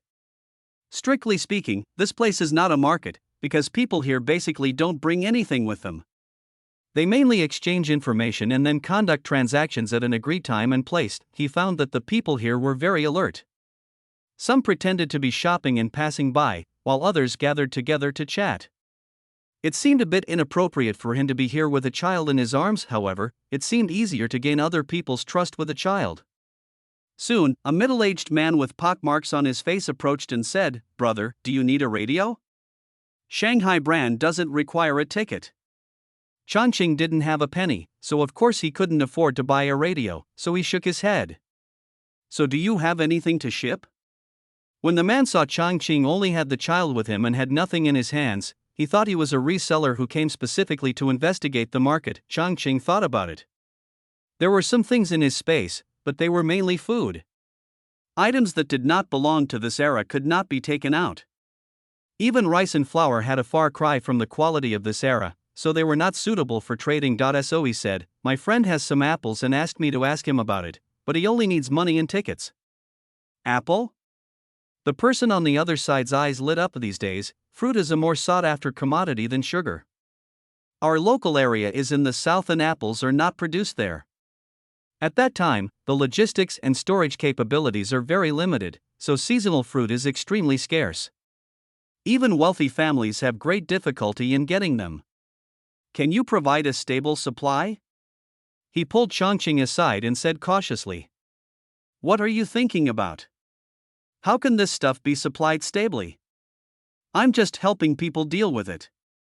Changqing also lowered his voice and pointed his finger to the sky. Oh, the middle-aged man understood. It seemed that he was helping the leader or the leader's relative to deal with things. For apples, I can give you this price. He held out his hand and said, 50 cents per pound. The big meat buns in the state-owned restaurant were only 10 cents each. Changqing roughly estimated that the price was acceptable, so the two agreed to trade at the west entrance to the city in the evening. Everyone else calls me Zhang Mozi. See you in the evening. When leaving, he introduced himself to Arya and took out a candy and put it in Arya's hand. On the way back, Changqing carried Arya on his back. Arya, aren't you afraid of strangers? He was a little curious. He met many people along the way, but Arya had always been quiet and even showed a curious expression. Don't be afraid, Daddy is here, she said in a mumbling voice. Now she was already feeling sleepy. Changqing couldn't help laughing. Children's feelings are so strange. They were not close to their father not long ago, but during this period of time, he was just a little bit nicer to them, which made them feel such a strong sense of trust and closeness. By the time he got home, it was already noon. Yu Shouqin had already cleaned the room inside and out, and was now cutting the weeds in front of the door with a machete. I'm back. There's rice in the pot. Seeing Changqing carrying Arya back, Yu Shouqin finally let go of her worries and finally smiled. Daya was also very happy and went to the kitchen happily to help serve the rice. After putting the sleeping Arya to bed, Changqing finally had his first meal in his new home. Although it is still sweet potato rice, the rice content is much higher, so it is not that difficult to swallow. It's just that the wild vegetable tastes a bit hard. Changqing just remembered that they were in such a hurry to divide the property that the vegetables on the private plot were not divided. It is possible to create a small vegetable garden in front of and behind the house, but even if we plant some now, it will take several months before we can eat it. At this moment, he couldn't help but miss the wood-related supernatural powers of the end times. It was so convenient to directly grow vegetables. This morning I asked Aunt Sue for some vegetable seeds, and we'll have vegetables to eat in a month. Yu Shouqin sat down and poured herself a glass of water. She didn't think there was anything difficult about eating some wild vegetables. As long as she had staple food to fill her stomach, she felt it was good enough. Changqing is not too worried about having no food to eat for a month or two. Everyone in the brigade makes a living from the mountains and the water. There are fish in the river, and mushroom grass, pheasants, rabbits, and wild vegetables in the mountains. The worst that can happen is that we can earn 2 less work points a day and think more about these things. In the afternoon, he borrowed a ladder, covered the leaking roof with mud and straw, and blocked the holes in the 4 walls with wooden boards. Daya and Arya also helped pass tools and water. By the time work was over, the front and back of the house had been cleaned up, and the house was no longer as deserted as before.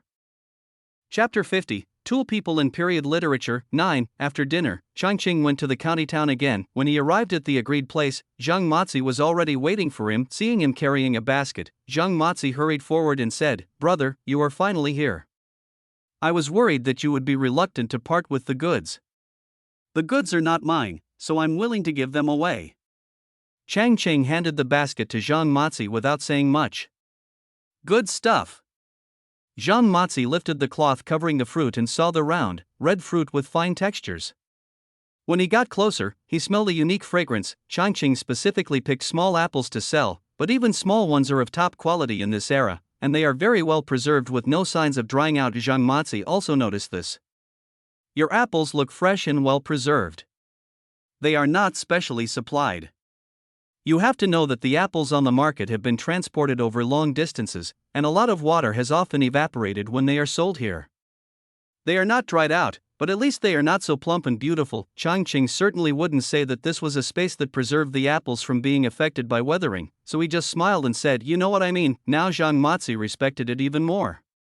Considering that the quality was indeed higher than what was on the market, he took the initiative to add another dollar. Changqing naturally would not refuse, so he went home with a huge sum of $6 in his pocket. At the end of this day, I have gained a lot. The Miao family did not have a pleasant day. When Miao's mother woke up in the morning, she saw the kitchen was deserted.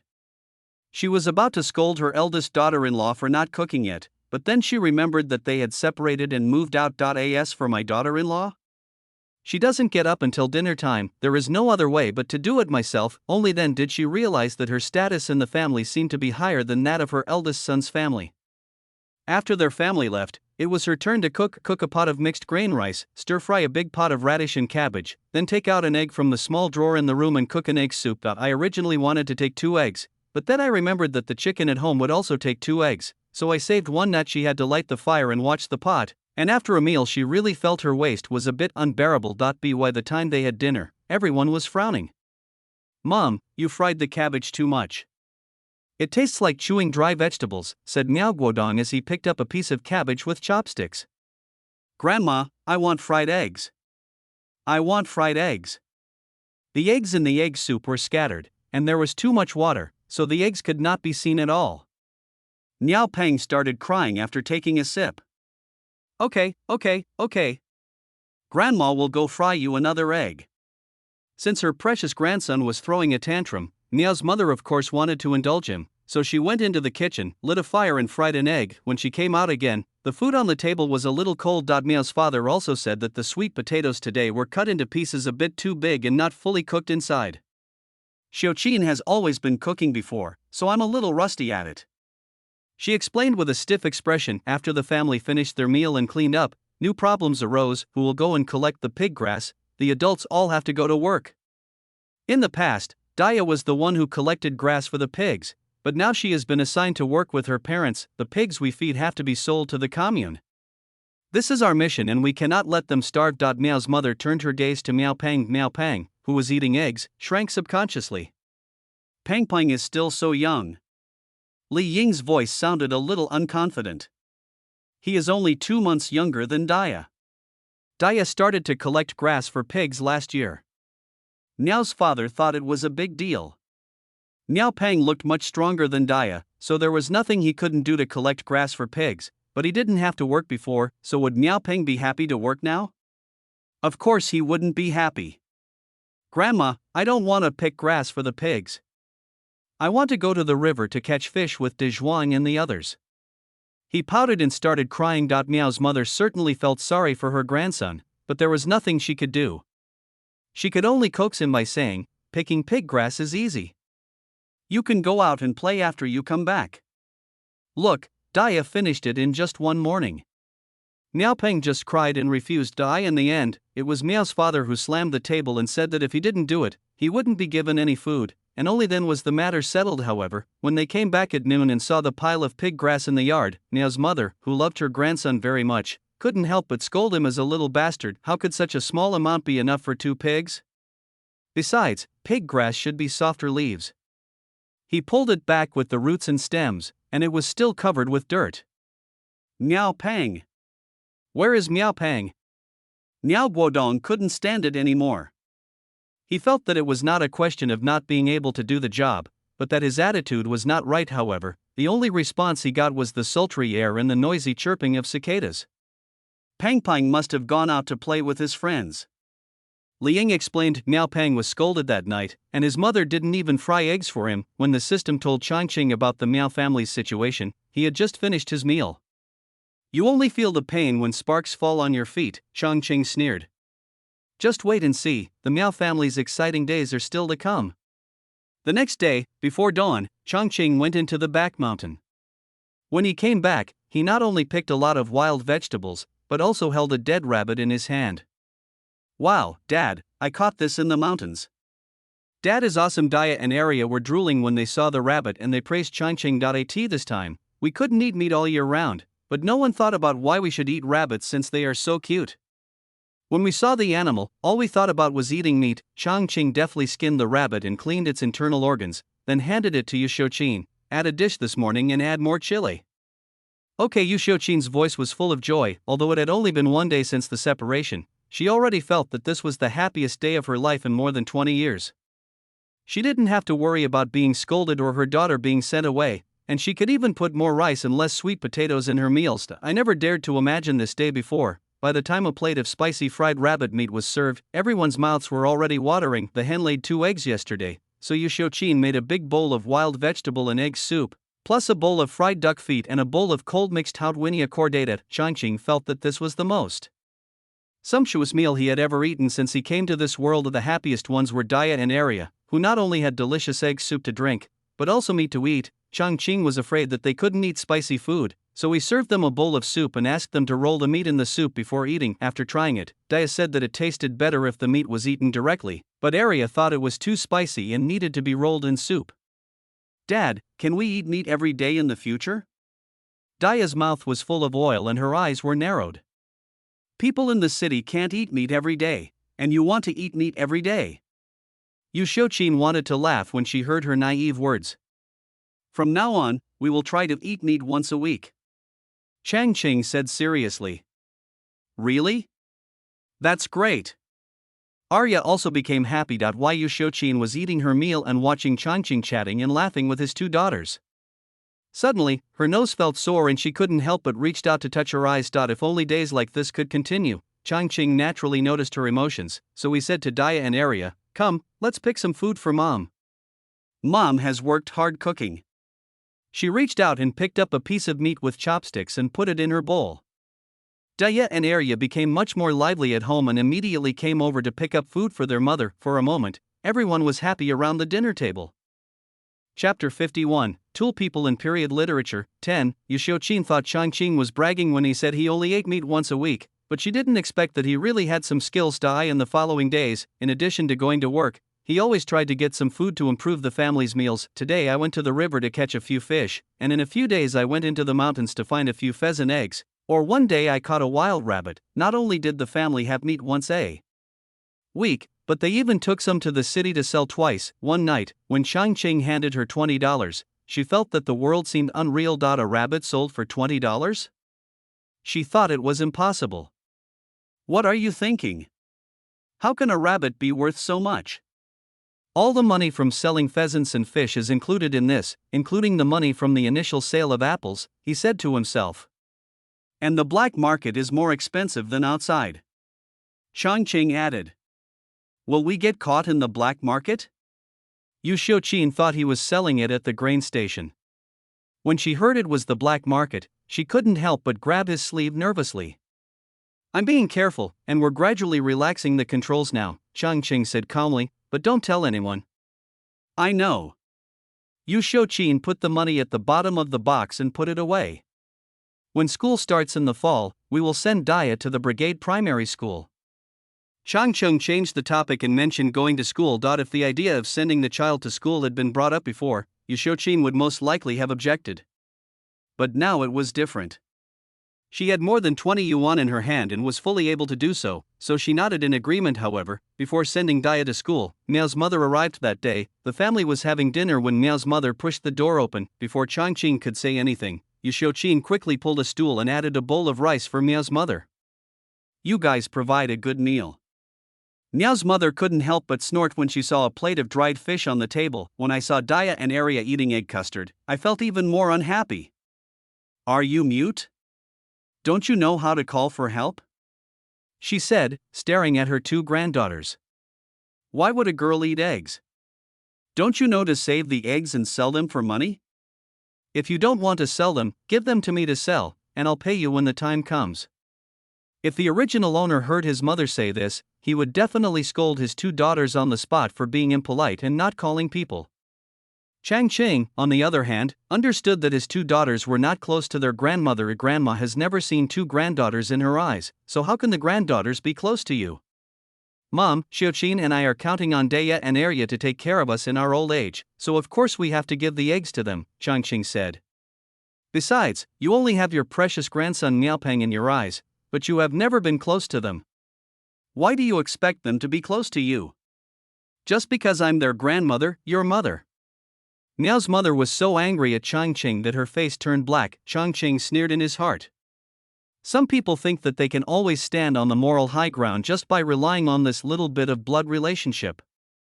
They don't know that blood relationship is one of the least binding emotions. Without mutual respect and dedication, blood ties can become distant and even lead to mutual hatred. He didn't want to continue arguing with Meow's mother, so he just ate his meal. Meow's mother had already eaten at home, but the food here was much better than at home, so she finished 2 bowls of rice before putting down her chopsticks.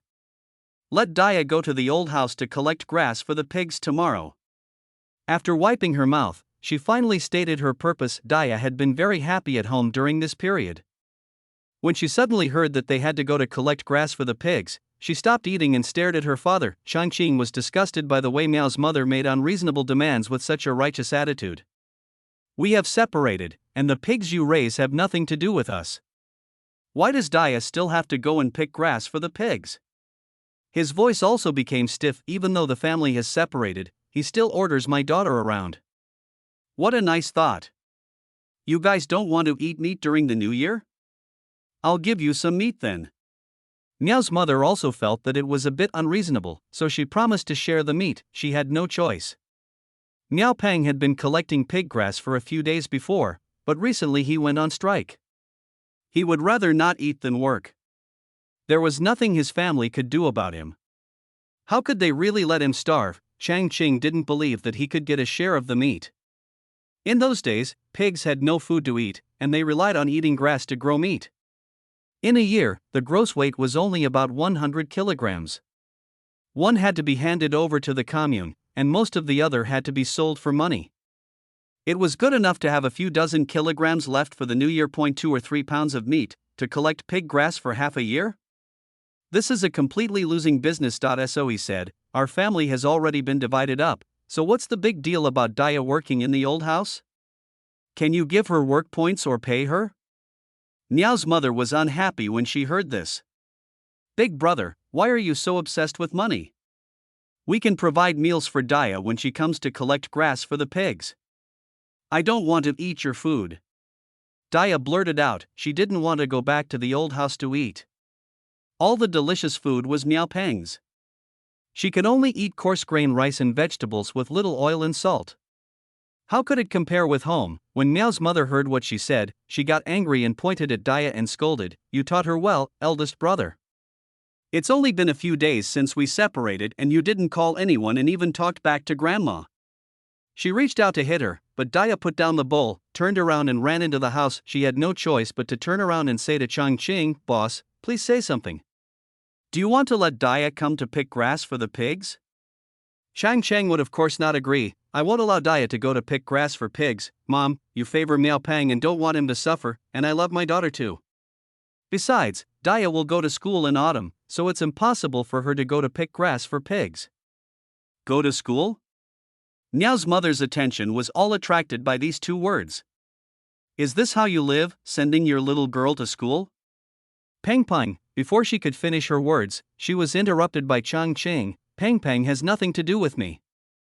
I don't count on him for my old age. Don't always talk about him. The original owner had a son-centric mentality and always thought that only a son could provide for her in her old age. What happened? She didn't end up well.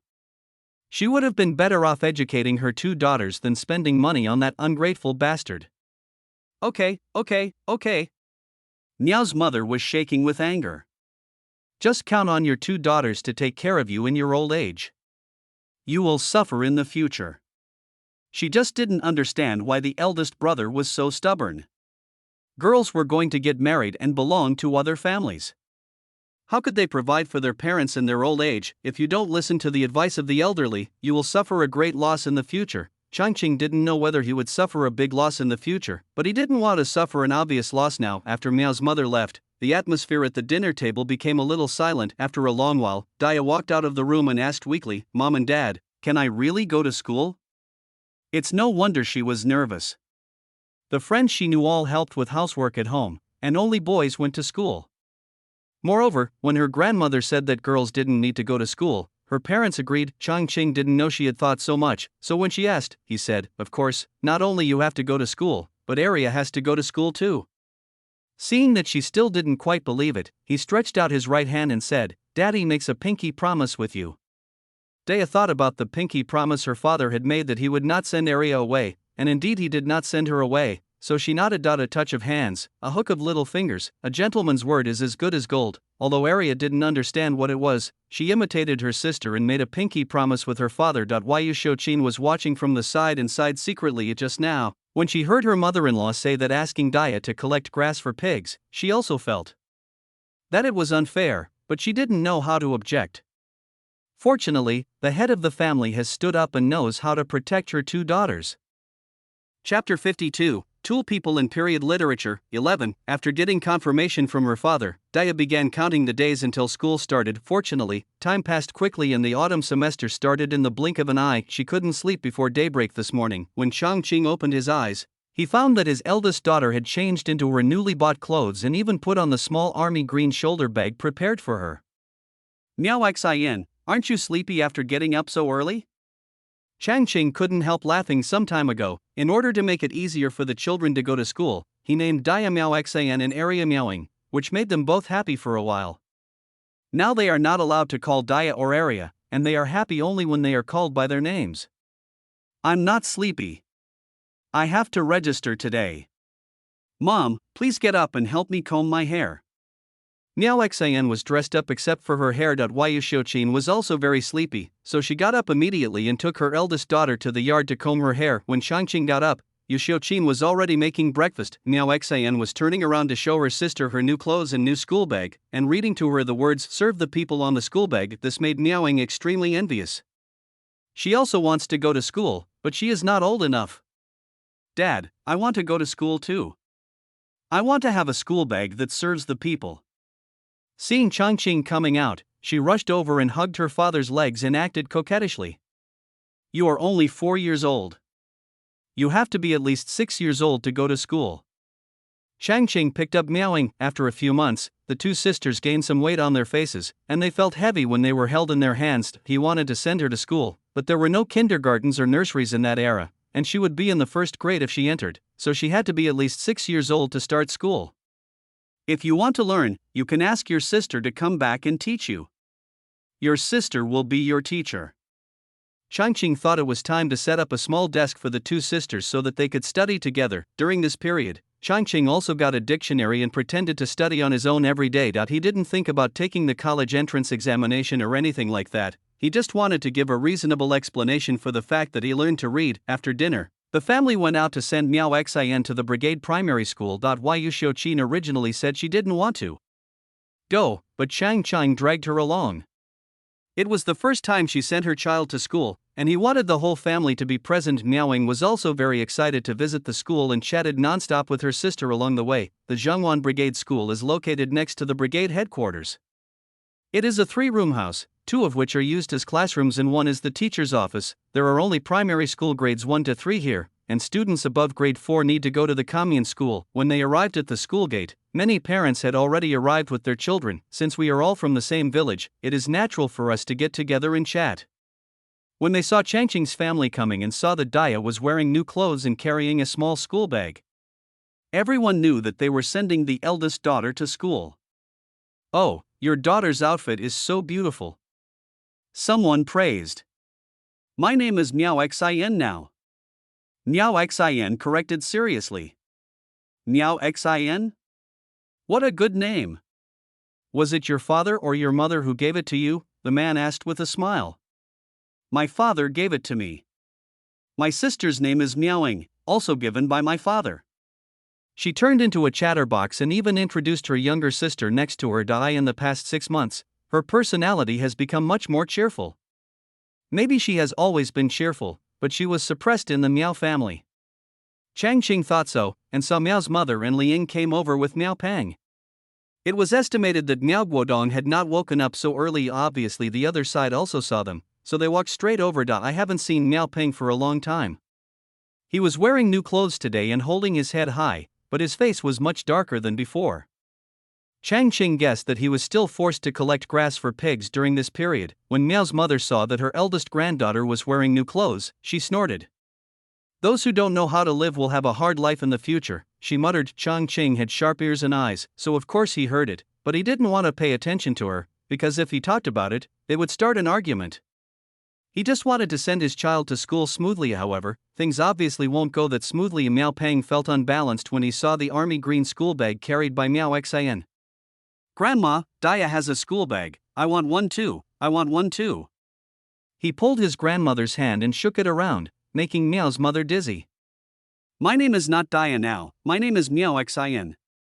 Miao Xin raised her head, a little proud with her parents right beside her. She is no longer afraid of Miao Peng. Miao Xin? Li Ying was also a little surprised. Her elder brother and sister-in-law were both uneducated, but she didn't expect the name they changed was quite good.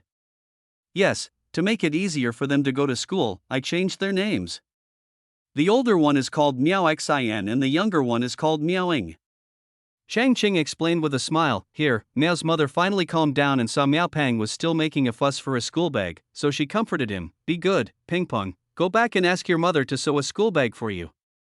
Li Ying also nodded quickly. Mom will sew you a blue school bag, it will be beautiful. She thought that there was still some cloth left over from making clothes at home, which should be enough to sew a school bag. However, Miao Peng doesn't think so. I don't want the sewn school bag. I want hers, the one with a 5-pointed star. He pointed at Miao Xin's school bag and shouted. Miao's mother stepped forward and said, Dia, you are the elder sister, please lend your school bag to Peng Peng for a few days. At this time, Changqing would of course come forward to refuse. Peng Peng doesn't treat Miao Xin as his sister. He just called her Daya. So my Miao Xin doesn't have such a brother. After saying that, he left with his family. The angry Miao mother stamped her feet fiercely. This unfilial son, the whole family is unfilial. Changqing could guess what his biased mother would say, and he was too lazy to argue with them, so it was best to just leave. Behind her, Miao Peng had started crying. Li Ying stepped forward and slapped him, saying that if he didn't want to study, he should go back to collecting grass for pigs. Only then did he stop crying. After registering, Changqing specifically found the teacher and told him that his children Miao Xin and Miao Peng did not have a good relationship, so they must be separated and not seated together. He left only after getting the teacher's promise. In fact, he doesn't think Miao Peng can bully Miao Xin. First, Miao Xin is used to working, she has had good food during this period, and she has grown stronger and has considerable strength. Second, he discovered that Miao Xin's personality is different from her mother's. She is not the type to swallow her anger, and she has become much bolder recently. However, the expected thing did not happen. Maybe Miao Peng was specifically reminded by his mother, or maybe the teacher's management was strict, so the class was calm. Chapter 53, Tool People in Period Literature. 12. Dad, I got 100 points in the test, first place. Changqing was chopping wood at the door when he heard Miao Xin's excited voice coming from afar. When I looked up, I saw a small figure still quite far away on the road. The road is slippery, slow down. As soon as he finished speaking, Miao Xin had already run to the door. I don't know if her face was red from excitement or coldness. She waved a report card in her hand and said, 100 points. Changqing smiled, took it and looked at it. Not bad, both courses got full marks. Nowadays, primary schools only offer 2 courses, Chinese and mathematics, and they are taught by the same teacher. This is much less troublesome than the various subjects and interest classes in later generations. At this time, Miaoing also came out with a roasted sweet potato in her hand. Sister, come in quickly. Mom baked several sweet potatoes. They are soft and sweet. So Miao Xin didn't even pay attention to the notice handed to her father, and ran straight into the house. Crack! Changqing swung his axe and the piece of dry firewood standing on the wooden block in front of him split into 2 halves. Beside him, there was already a pile of firewood neatly stacked as high as a person. It is now the beginning of the 12th lunar month. Although it has not snowed yet, the weather has become very cold. Miao Xin has been in school for a semester. She has adapted well to school life, made many friends, and has always had good grades, which makes her very popular with the teachers. Miao Peng wanted to compete with her at first, but he suffered a few losses and his parents were called by the teacher. After that, he didn't dare to provoke her anymore. In October, the brigade distributed food according to work points, so the family no longer had to worry about food.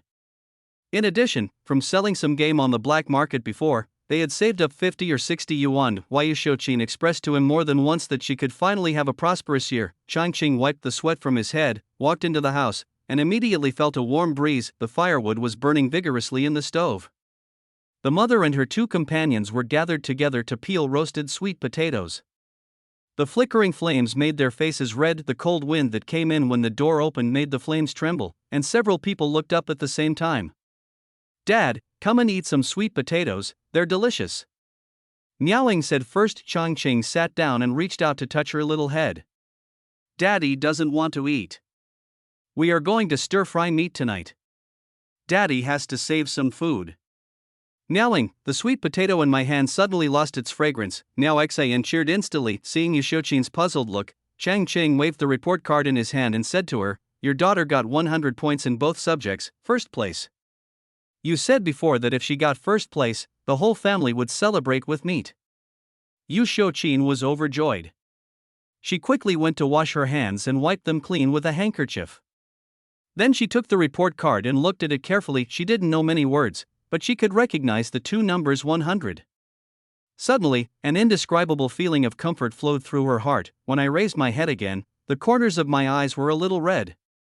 "Changqing, our Xinxin is really good." He put his arm around Miaoxin and said, "Yes, we will have meat tonight and cook egg custard for you." "What about the sweet potatoes?" Miao Xian looked at the half-peeled sweet potatoes, a little hesitant. Although sweet potatoes are sweet and sticky, she would rather save some space for meat. After all, sweet potatoes can be eaten every day, but meat cannot. "Give the sweet potatoes to your father. I'll go boil water to wash the meat." Yushoqin stood up. Evergreen, he understood Yushoqin's excitement. There had been a lot of talk in the village about sending her daughter to school recently. Some people say that the couple will waste money if they don't know how to live together. Some people say that girls will get married and this is for other families to cultivate. And some people say that girls are not smart and they will definitely not be able to study as well as boys. There is no way. In this era, everyone is short of food and clothing. Those with poor conditions will not even consider sending their children to school. Those with better conditions mostly send boys to school for a few years. The behavior of Changqing and his wife is undoubtedly quite different. Not only did they announce that they would send both daughters to school, but they also said that they would let their daughters take care of them in their old age. Doesn't this challenge many traditional values? It is inevitable that people will talk about it. Changqing could guess where these words came from. He didn't care about the discussion. After all, the Qing dynasty had passed away and the country advocated gender equality. However, Yushoqin was a person who was greatly influenced by old ideas. She always felt unhappy when she heard people talking about it at work, so Miao Xian's good grades really comforted her. On the other hand, the atmosphere in the Miao family was not so pleasant. Chinese 73, Math 57, how did you study in school? The family was warming themselves by the fire. When Miao Guodong saw Miao Peng's report card, he was so angry that he smashed the bamboo cup he was using to drink water. Li Ying took the report card and looked at it, her face looking a little unhappy. Seeing that his parents looked unhappy, Miao Peng secretly leaned towards his grandmother. "Peng Peng, tell mom, which place are you in?" Li Ying tried to make her voice gentler. Maybe the first grade exam papers were difficult and everyone's scores were low. She inevitably had such thoughts. Miao Guodong also thought of this and looked at his son, who was curled up like a quail with his head down. "No, number 11. Miao Peng's voice was as soft as a mosquito's hum. There is no practice of ranking students these days. Teachers will tell students their rankings one by one when sending out notices. There are 12 students in total, and you are ranked 11th? Miao Guodong felt a fire rising from his heart, and he stood up to find a bamboo stick to start beating him. Miao Peng stood up and tried to hide, but he was still young and couldn't run away. He was hit twice and immediately cried out, "Grandma! My dad is going to beat me to death, Mom, it hurts." Li Ying also felt that this score was somewhat embarrassing, so she did not try to persuade him, but watched Miao Peng run around the yard after being beaten. Miao's mother loved her grandson, but she also felt bad for the money.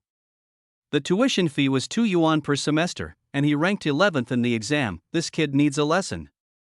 Chapter 54, Tools in Period Literature, 13. It was at this time that Changqing came in. "Hey, Guodong, what are you doing?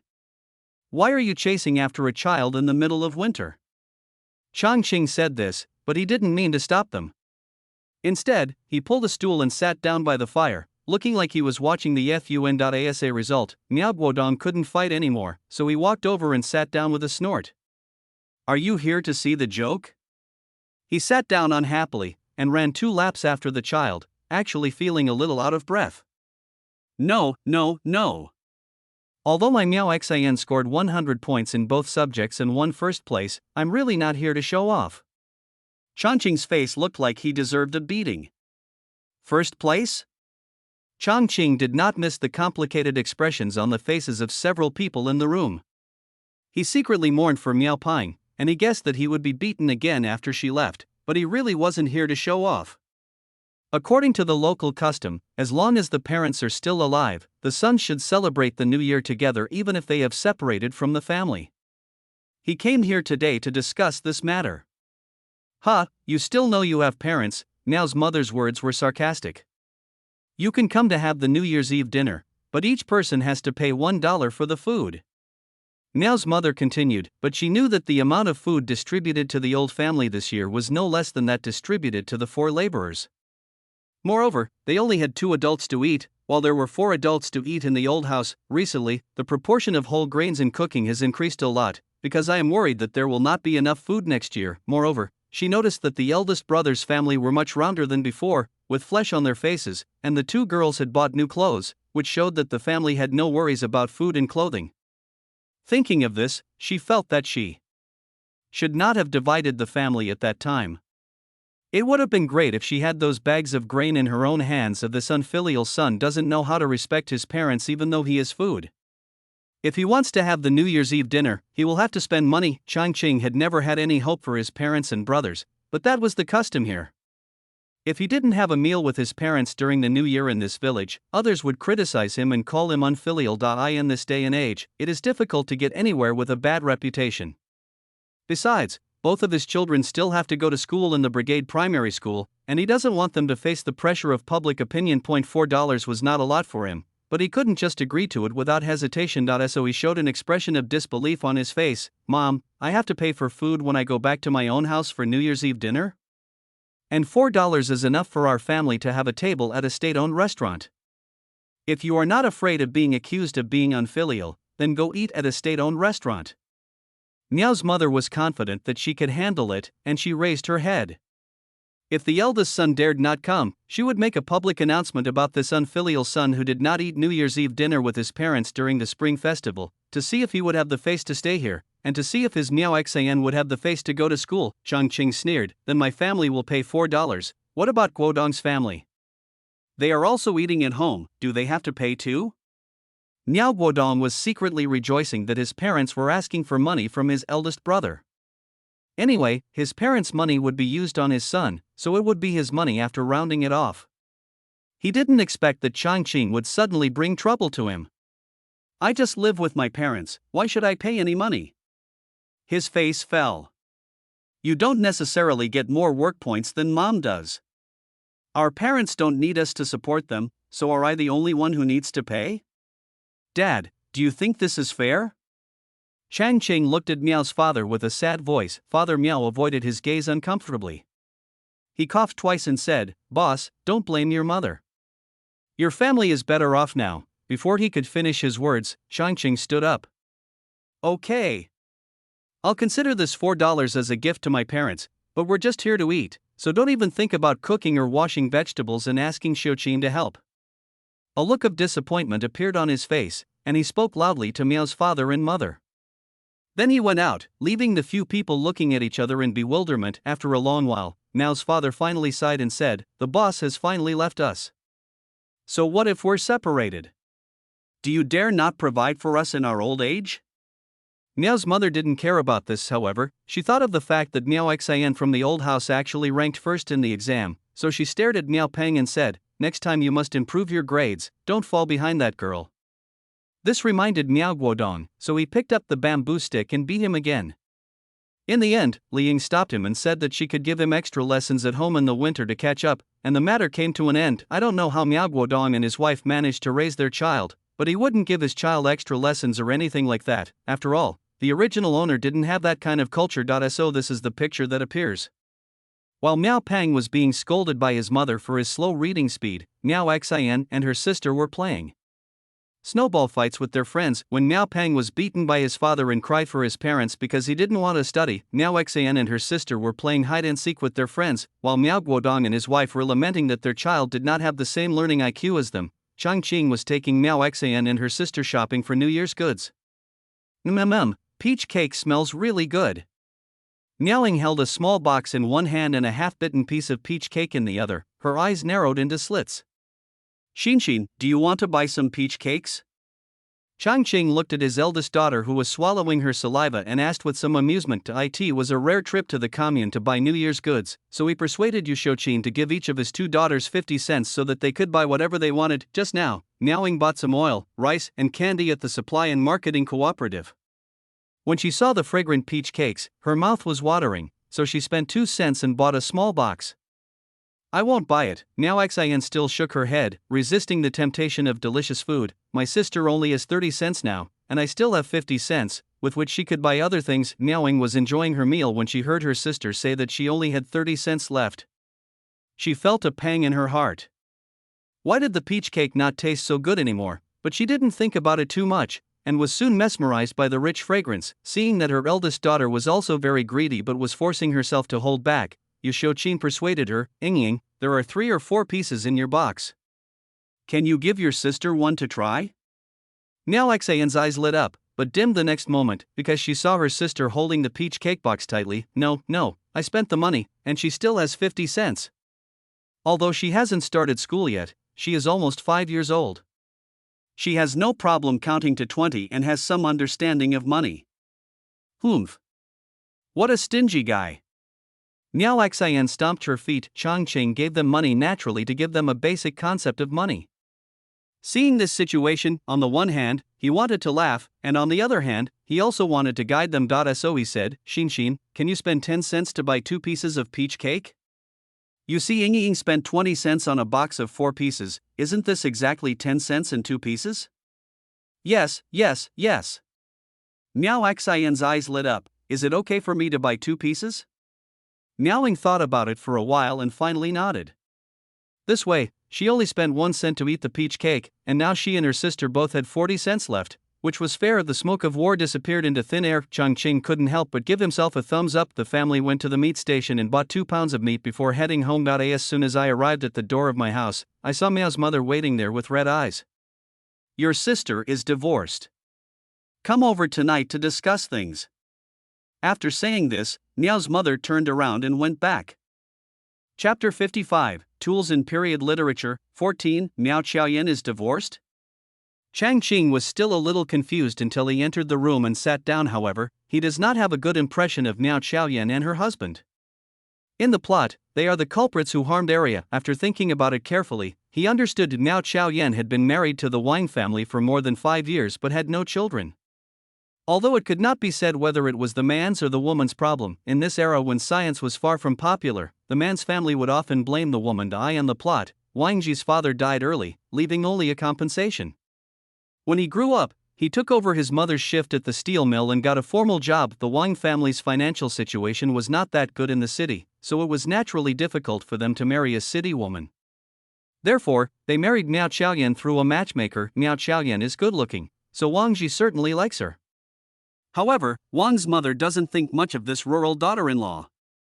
In addition, they have been married for so many years without a child, which makes Wang's mother feel that they have suffered a great loss. So, she urged her son to divorce his wife and find another one. Wang Ji didn't want to get divorced because he went to the hospital for a checkup and the doctor said that his sperm was not active enough, so it was difficult to get pregnant, but he did not tell Miao Xiaoyan and Wang Mu about this.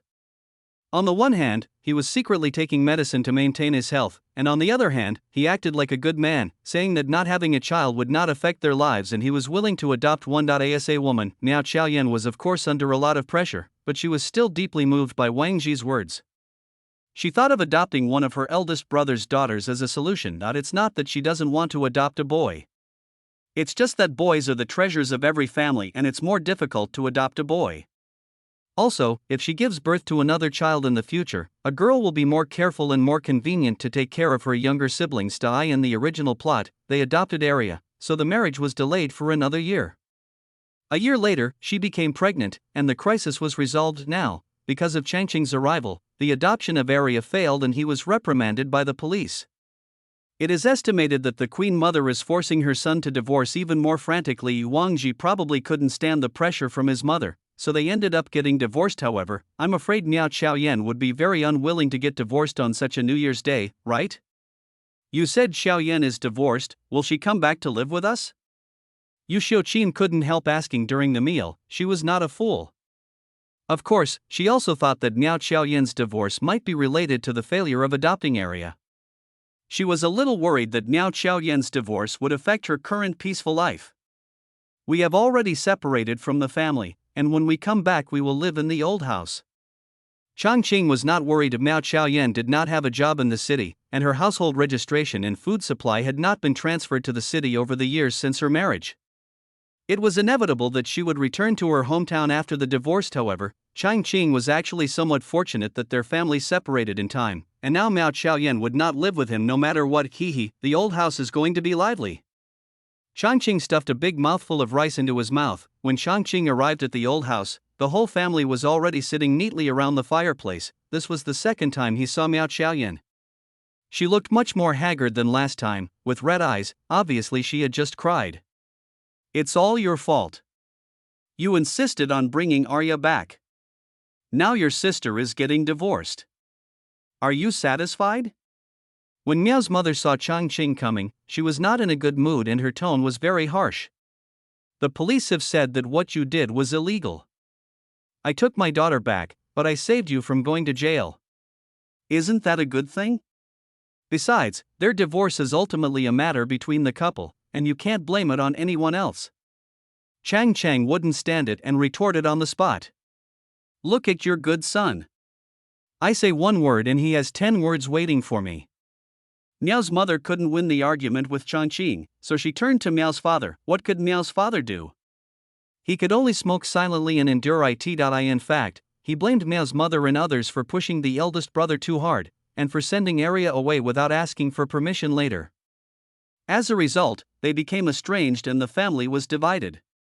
Now, their annual work points are only enough to feed them, and their life is even tighter than before. Of course, as for sending Arya away, he also agreed to it, so he automatically ignored it. Miao's mother also regretted it. Now she has to cook every day, do a lot of housework, and go to work during the day. She has a sore back and waist after a whole day, which is really unbearable. Even Miao Pang has to go to collect grass for pigs after school. There is no other way as there is really no one to do it at home. So when he sees Miao Xiaoyan playing freely after school, he feels jealous. The last time Miao Xiaoyan heard her elder brother say that the property had been divided up, she didn't quite believe it. It was only when she returned home this time that she realized that it had indeed been divided up a long time ago. She was even more surprised when she heard her eldest brother talking just now. In her memory, her eldest brother had always been hunched over, taciturn, and a person who could not be persuaded even with 3 sticks. But now his back is straight and his spirit is completely different. How come he has become an expert in arguing with people? Could it be that Arya's incident had given him a great shock? Brother, I have no choice but to come back to live after my divorce. She started. Changqing understood what she meant when he saw her eyes sweeping towards the house where she used to live. Well, so he wanted to live in that house, but of course he wouldn't mind. I didn't want the house here when I split up. You can live in whichever one you want. I have no objection. Changqing expressed his opinion generously, but then he changed the subject. You'd better also ask Guodong and Liang for their opinions. In the plot, Miao Xiaoyan and Miao Guodong are birds of a feather, and they have set traps for the original owner many times, so Changqing doesn't mind watching their fun. What does my living in your house have to do with my second brother? Miao Xiaoyan originally thought that her brother's personality had changed and was worried that it would be difficult to deal with him, but she didn't expect him to agree so readily. She couldn't help but be overjoyed. In her understanding, she definitely had no share in the old house, but since her eldest brother was willing to give up his room, there was no reason for others to object. However, Miao Guodong had already regarded this house as his own and had put a lot of things in it, planning to have his son move in after the new year. How could he be happy when his younger sister, who had married out, came back to live there permanently? It has nothing to do with me. How could it have anything to do with you, a married woman?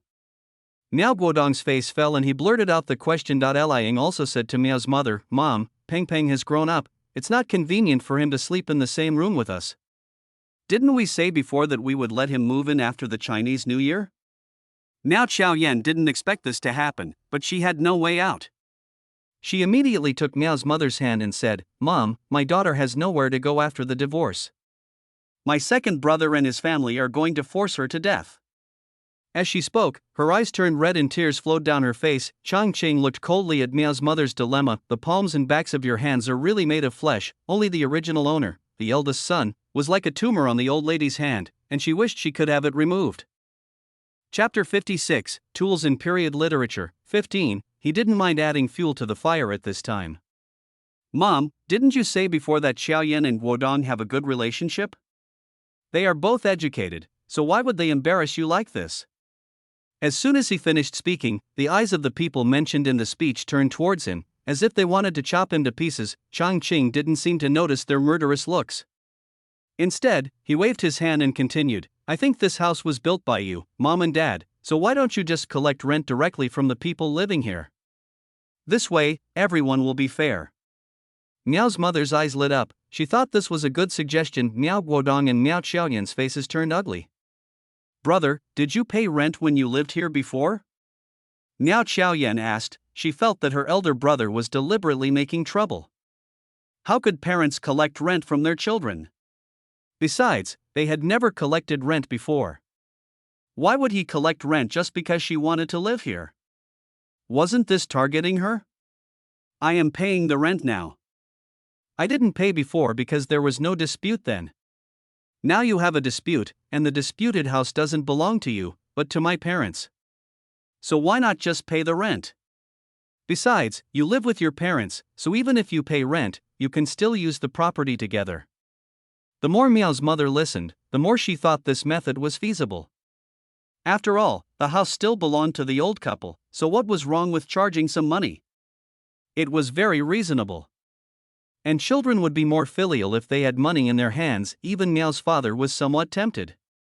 Since the eldest son could rent a house outside by himself, it would be fair for the second and third sons to pay some rent as well. Seeing that the two elders both seemed to agree, Miao Guodong and Miao Xiaoyan became anxious. Mom and Dad, who in the village would collect rent from their own children? This would be a joke, Miao Xiaoyan advised with a forced smile. That's right. If we have to collect any rent, we can only collect the rent for our daughter. Our son should have a house. Miao Guodong continued the topic. Miao Xiaoyan was naturally unhappy when she heard that he would only collect rent from her daughter. "My household registration has not been moved, so I should have a share of the house." "Second brother, you are still a high school student. The chairman has said that there should be gender equality." She raised the banner to defend herself. The two siblings were arguing fiercely, and Miao's mother felt her head buzzing. For the first time in her life, she felt that the eldest child was the easiest to deal with, as he could move away easily if she was told to die. In the end, it was Miao's father who made the final decision. He said Miao Xiaoyan could come back to live with him and he would not charge her rent. However, in addition to working to earn work points and food for herself, she would also be responsible for cooking for the family. Only then was the matter settled. Although both parties are not very satisfied, there is nothing they can do because Miao's father still has the final say in this family. Afterwards, they talked about the specific matters of divorce. After learning that Miao Xiaoyan only got 100 yuan, Changqing slapped his thigh. "Little sister, you are at a big loss." His voice was filled with anger, like an older brother seeking justice for his younger sister. "Why is it such a big loss?" Miao Xiaoyan was puzzled, and the others also became interested. "Do you know how much savings the Wang family has?" Changqing asked. Miao Xiaoyan shook her head. The Wang family was wary of her. The money never passed through her hands, so how would she know how much was in the deposit? "Then you know how much money the family spends in a month, right?" Changqing continued to ask. Of course Miao Xiaoyan knew this, and at this time she also knew that her elder brother was going to settle the score with her. Wang Ji and his mother both have city household registration, have a fixed grain allowance, and don't have any children at home, so their expenses are relatively frugal. "It will probably cost around 15 yuan, she said after thinking for a moment. Miao's parents were a little shocked. They spent 15 yuan a month. What kind of life was that? You know, in the countryside, you can't even save 15 yuan a year. Changqing was not too surprised. Everything in the city costs money, and these $15 were not enough to live a comfortable life. When Wang Ji got married, he was a first-level fitter with a salary of 32 yuan. Later, he was promoted to a second-level fitter with a salary of 42 yuan. According to your calculation, he can still save more than 10 yuan a month.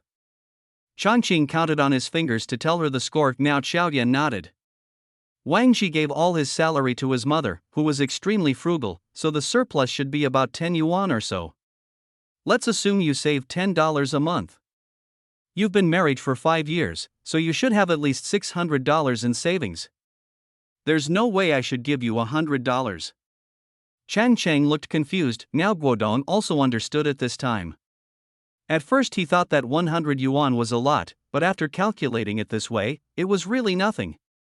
The Wang family had a deposit of 600 or 700 yuan, and only 100 yuan was given to them. It was too stingy. This is simply bullying. Miao Guodong slammed the stool. But I don't have a job to earn money.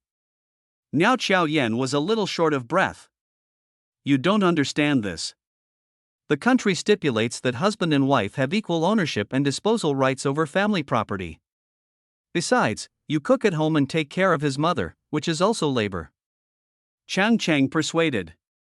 That's right. My younger sister has worked hard doing housework for 5 years. 300 yuan is too little. This matter cannot end like this. Miao Guodong was already filled with indignation. Miao Chaoyan was also feeling a little excited. It would be great if she could get 300 yuan. It would even be enough to buy a job quota in the city, but when she thought of the stingy Wang Ji and Wang's mother, she felt a little discouraged. We've already divorced, what else can we do now? She sighed. Miao's mother was also a little discouraged. Yes, they had already divorced and returned home, so she was not in the right. You stupid girl, if you want a divorce, you should have told us in advance. She reached out and patted Miao Chaoyan. Miao Guodong felt like he had lost 100 million yuan, and he was unwilling to accept it. In his eyes, the money Miao Chaoyan brought home would be used for this family, and rounded up to be equivalent to his own money. The loss of a few hundred yuan was like cutting his flesh. Suddenly, he seemed to have thought of something and clapped his hands. We can go to Wang's house and make trouble, or go to his workplace. People in the city don't care about face the most, and they will definitely give you money when the time comes. He thought he was so smart. That's not right. Your sister didn't give birth to a child. After all, Miao's mother is experienced and knows that she must have a legitimate reason to speak up. Not having a child is the biggest fault these days, and it cannot be justified anywhere. Miao Guodong was also unsure. To be fair, if he married a wife and she didn't give birth to a child after 5 years, he might kick her out without giving her a penny, so this matter is really unreasonable. Chapter 57, Tool People in Period Literature, 16. Seeing that everyone was about to give up, Changqing quickly added some firewood. Not having children is not necessarily a woman's problem. I see Chaoyan is strong and in good health, but Wang Ji is still skinny and weak, like a skinny dog. Maybe it's his problem. Chaoyan, you haven't been to the hospital for a checkup, have you? Now Chaoyan naturally never went for a checkup. She never even thought that this might be the man's problem. She always blamed herself for not having a child. However, she felt that her eldest brother was right about one thing. She was very strong and could carry things. She didn't look like someone with poor health. Could it be that there was really something wrong with Wang Ji? As soon as this thought came to her mind, she became a little angry. If Wang Ji had a problem, then what reason did his mother have for them to divorce? Even if they divorced, they should compensate her more. After all, she had no problem. I haven't been to the hospital for a checkup, but I feel like there's nothing wrong with me, she said with some certainty. Miao's mother murmured a little, isn't childbirth a woman's issue? Why is it related to men? Unlike Miao's mother's uncertainty, Miao Guodong quickly accepted this statement, which was in his favor. His sister was in good health, but Wang Ji looked weak, so it must be his problem. Let's go to the hospital for a checkup tomorrow. If it's Wang Ji's problem, he must pay compensation. He gritted his teeth. Wang Ji is such a bad person. In his heart, he had already silently convicted Wang Ji. Miao Chaoyan also nodded. Miao's mother just said that she could just pay for the checkup herself. Miao Chaoyan didn't care.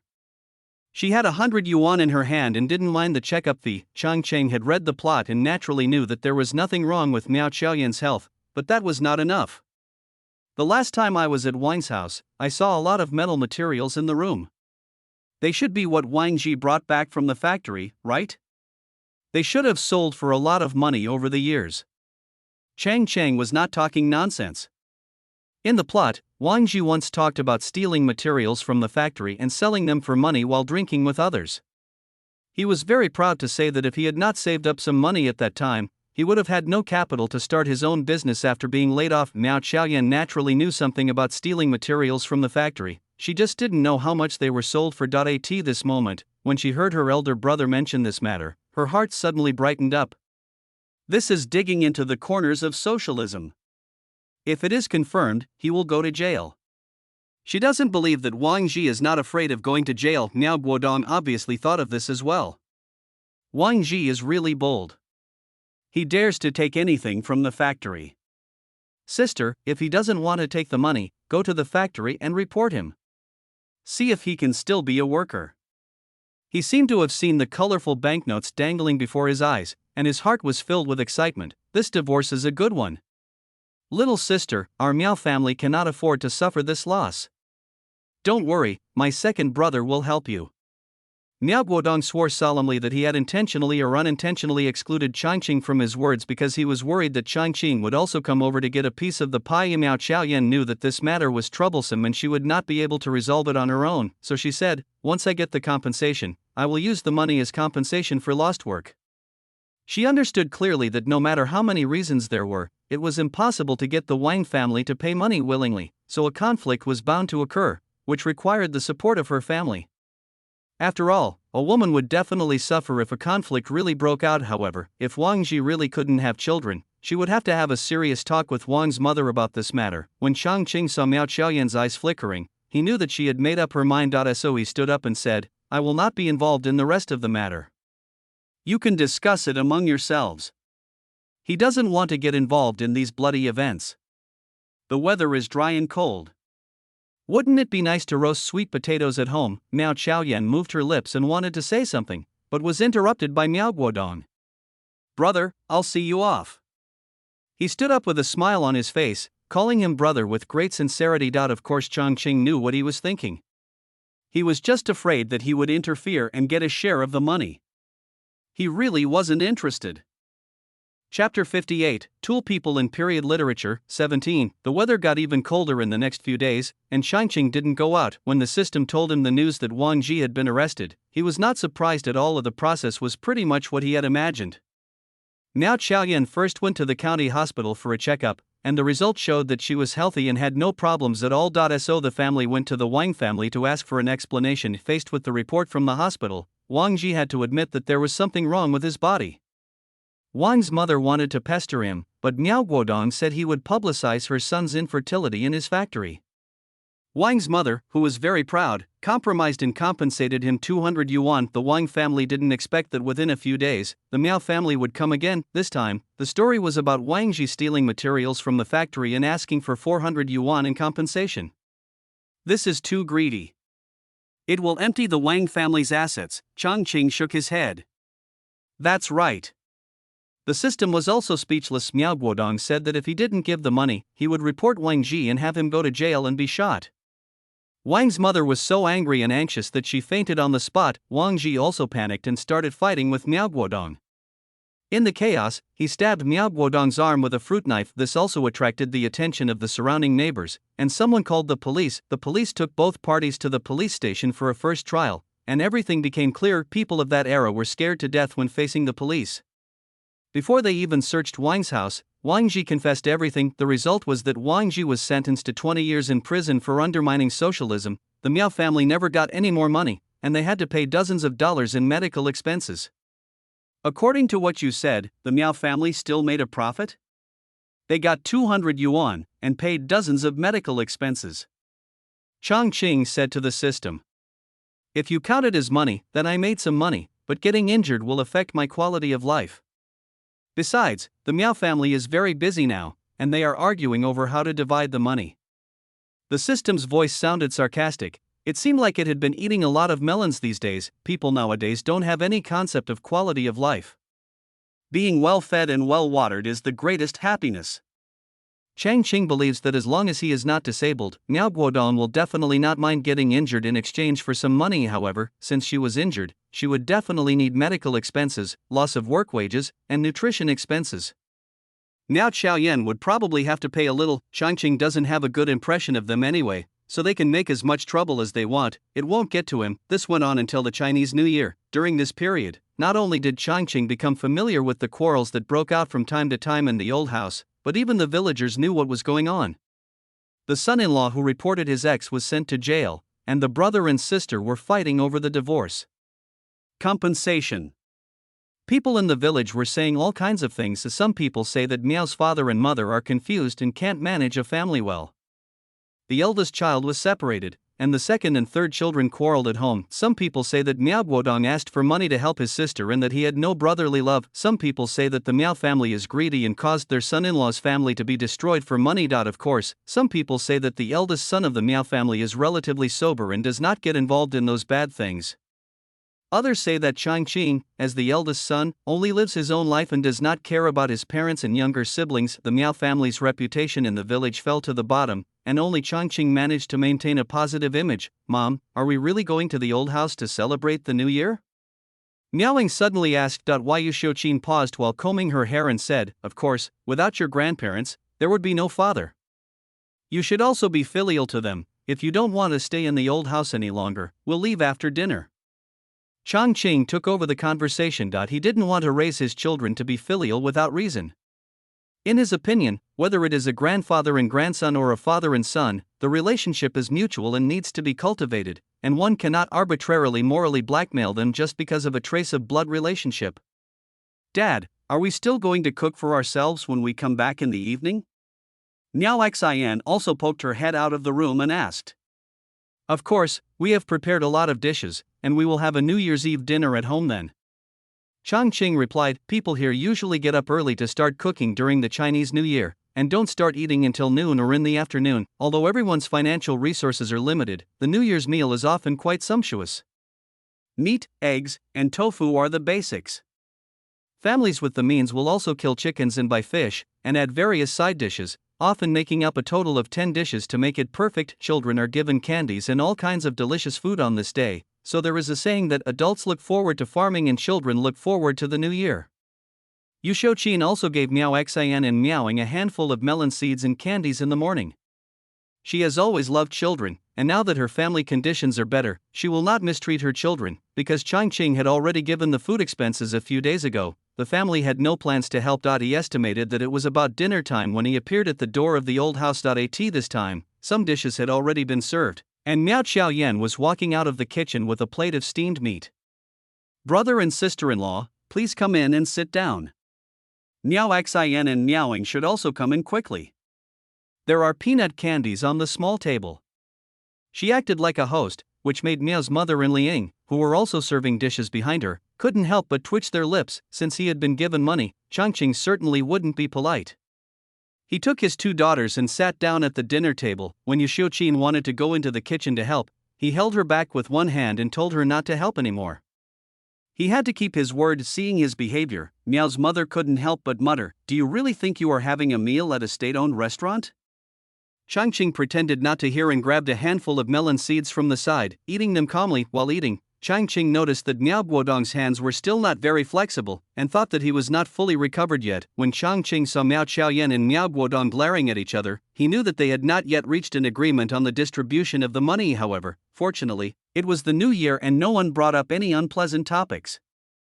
We just chatted about this and that and the meal was over. Miao Xian and Miaoing were also very silent while eating here, which caused Miao's mother to roll her eyes a lot, but since it was New Year's Day, they were not scolded. Changqing had heard before that during the Chinese New Year, saying it's a big Chinese New Year could temporarily resolve all conflicts.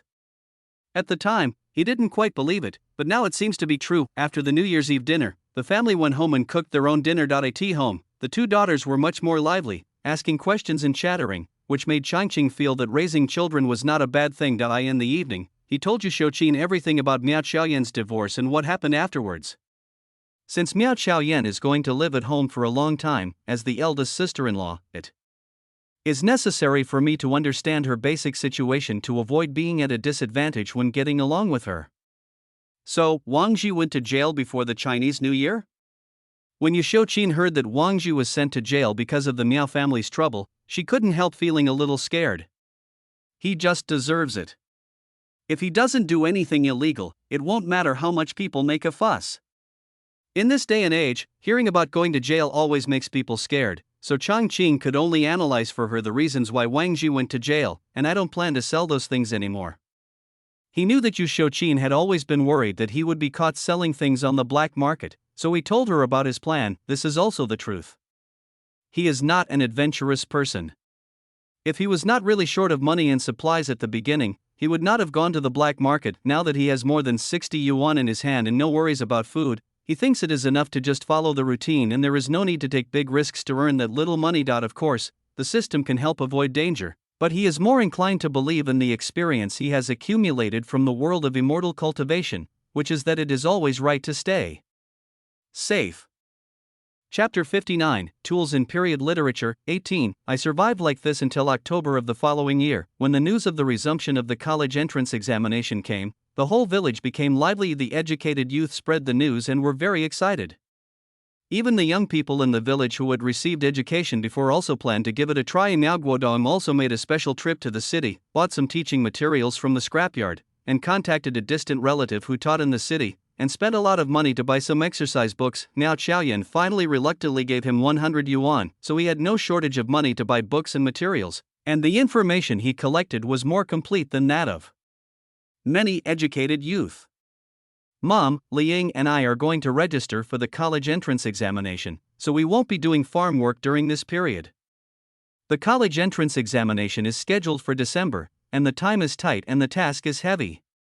The two of them have graduated from high school for 7 or 8 years, and they have basically forgotten the previous knowledge points, so they need time to review. You have 3 people in your family eating, and you guys have a collective holiday? Before Miao's mother said anything, Miao Xiaoyan got angry. Since this year, she has seen through her second brother. He is not a good worker and is the most concerned about money. He does not earn as many work points as her at the end of the day, and can't even earn enough to feed the family. When she saw Miao Guodong buying a bunch of books a few days ago, she knew that he must have used the 100 yuan she had given him. 100 yuan. She felt pain in her heart when she thought about it now. She didn't want to give it, but she was alone and powerless, and her parents didn't speak up for her. It was really a bully. Now I have to prepare for the exam and not work? How can that be possible? We are just these 2 months. Liang explained. 2 months? Can you go without food for 2 months? The food you earn from your work points in a year is not enough to feed the 3 of you. Miao Xiaoyan slammed the wooden barrel in her hand and spoke loudly. There's not enough food, so we buy it ourselves. Miao Guodong was also angry. He just wanted to read a book quietly, so why was it so difficult? Buy it yourself? That's still using my money. I injured my hand while trying to help you get the money. This is for my nutrition fee. The siblings were arguing so fiercely that Miao's mother couldn't get a word in, and now that their daughter has returned, they feel a little more relaxed as she doesn't have to cook. But at the end of the year, the old couple only earn a few work points, and food is tight at the end of the year. The second son's family of 3 has food to eat. Pang is older and eats more. If the 2 laborers stop working for 2 or 3 months, they will really have to buy food next year. The key point is that buying food is not just a matter of money, you also need tickets. Second son, let's wait for your father to come back tonight and then discuss it. If you stop working like this, the family will be under a lot of pressure. In the end, Miao's mother still opposed it. Anyway, I don't agree. Miao Xiaoyan said angrily, if they want to stop working and review, then I will review too. I am also a junior high school student and can also sign up for the college entrance examination. After some discussion in the evening, it was naturally impossible to fulfill Miao Guodong's wish to I. In the end, it was Miao's father who made the decision to let them work half a day every day and review the rest of the time. Just for this half day, Miao Xiaoyan insisted that she also had to take the college entrance examination, and she also only worked half a day and spent the rest of the time reviewing. Changqing did not pay attention to the college entrance examination, and he didn't even know when it started. It was only when he received an invitation to a graduation banquet from the captain's son that he realized that the college entrance examination had been over for so long. Is my second brother going to be abandoned? He asked the system. He remembered that in the plot, Liang was admitted to the teacher's college in the first year, and then never returned. Miao Guodong failed to pass after several years of trying, so he gave up. Not for now, because no 3 members of your family passed the exam, came the system's calm voice. 3? Could it be that Miao Qiaoyan also took the college entrance examination? Changqing was a little confused. After the system told him the reason, he couldn't help laughing. This is really interesting. In the plot, Miao Qiaoyan adopted area, and with the original owner's family working to earn work points, Miao Guodong and his wife were able to study quietly during that period. In addition to cutting grass for pigs, Dia was asked to pick up cow dung and collect straw, earning 1 or 2 work points a day. After a few months, she became very thin. Even so, after failing the college entrance examination, Miao Guodong still accused Yu Xiuqin of making too much noise when washing clothes and chopping pig grass at night, which affected his learning efficiency. Now, without the hard work and dedication of the original owner's family, not only did Miao Guodong fail to pass the exam, but Liang, who passed the exam in the plot, also failed. Therefore, as long as the cannon fodder stops doing it, it will be difficult for others to handle the situation. Changqing sighed. At the graduation banquet held at the captain's house, almost all the villagers came with their families. Firstly, the team leader has great reputation, and secondly, everyone wants to have a bite of meat. As soon as Changqing's family sat down, someone next to them asked, "Miao family boss, someone in your family is taking the college entrance examination, right? How did he do?" The results were not announced when the college entrance examination was resumed for the first time. Everyone filled in their applications blindly, and the decision was based on receipt of the admission letter. If one did not receive an admission letter, it meant that he or she did not pass the exam. So apart from the team leader and the examinee himself, no one else really knows what the test results are. Since someone asked, Changqing would naturally answer truthfully. I only know that Guodong, his wife, and Xiaoyan all signed up, but I'm not sure about the specific results. Wow, a family of 3 has signed up for the college entrance examination. Everyone was surprised. So, when Miao's parents arrived, someone asked, "Brother Miao, 3 people from your family took the college entrance examination this year. How were the results?" Miao's father and mother's faces turned ugly. They have to support their families and work. How can they pass the exam in one try? Miao's father tried to save his face. When everyone heard him say this, they knew that he had failed the exam. Aunt Su, who had always been at odds with Miao's mother, said, "Miao, why don't your 3 middle and high school students come to the banquet? Even if you 2 old people come, you can't even get your money back for the gift money." Miao's mother had boasted to Aunt Su more than once about the cultural level of her children, and that except for the eldest, all of them were educated people. Unexpectedly, Aunt Su had the upper hand this time. She cursed her children in her heart for being so useless, but when she saw Changqing's family sitting nearby, she changed her mind and started blaming the eldest son's family. If they hadn't separated, there would have been enough labor force in the family, and the second child wouldn't have had insufficient time to review and would not have failed the exam. She completely accepted Miao Guodong's excuse of lack of time, but she did not reflect on why her family did not grit their teeth and let them review for a few months. Instead, she blamed the eldest brother who had already separated from the family. When Changqing saw Miao's mother looking at him hatefully, he knew that he was most likely to be blamed. He sneered in his heart. In the original plot, Miao Guodong had been preparing for the exam full-time for several years, but he never passed it once. He was really not good at studying. Not being able to prepare for the exam full-time this time actually saved his marriage, otherwise his wife would have been preparing to run away now. Changqing automatically ignored Miao's mother's gaze and ate his meal happily. The conditions of the captain's family were unique in the village, and the banquet was also decent. There were not only bacon and chicken soup, but also a plate of apples cut into small pieces on each table. This was extremely rare in rural banquets, as ordinary people could hardly eat fruit all year round. So Changqing also ate as much as he could. However, Miao's father and mother found the delicious food a bit boring because the people at the same table kept talking about the college entrance examination and who got into college.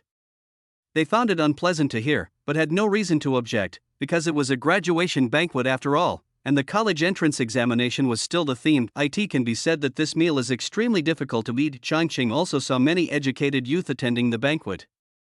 Some were very excited with light in their eyes, while others were silent and just lowered their heads to eat. The college entrance examination brings joy to some and sorrow to others. In this era, the college entrance examination is a direct path for many people to change their destiny, from rural areas to cities, from farmers to cadres. An exam can not only change an individual's destiny, but can even change the direction of a family. It is extremely important.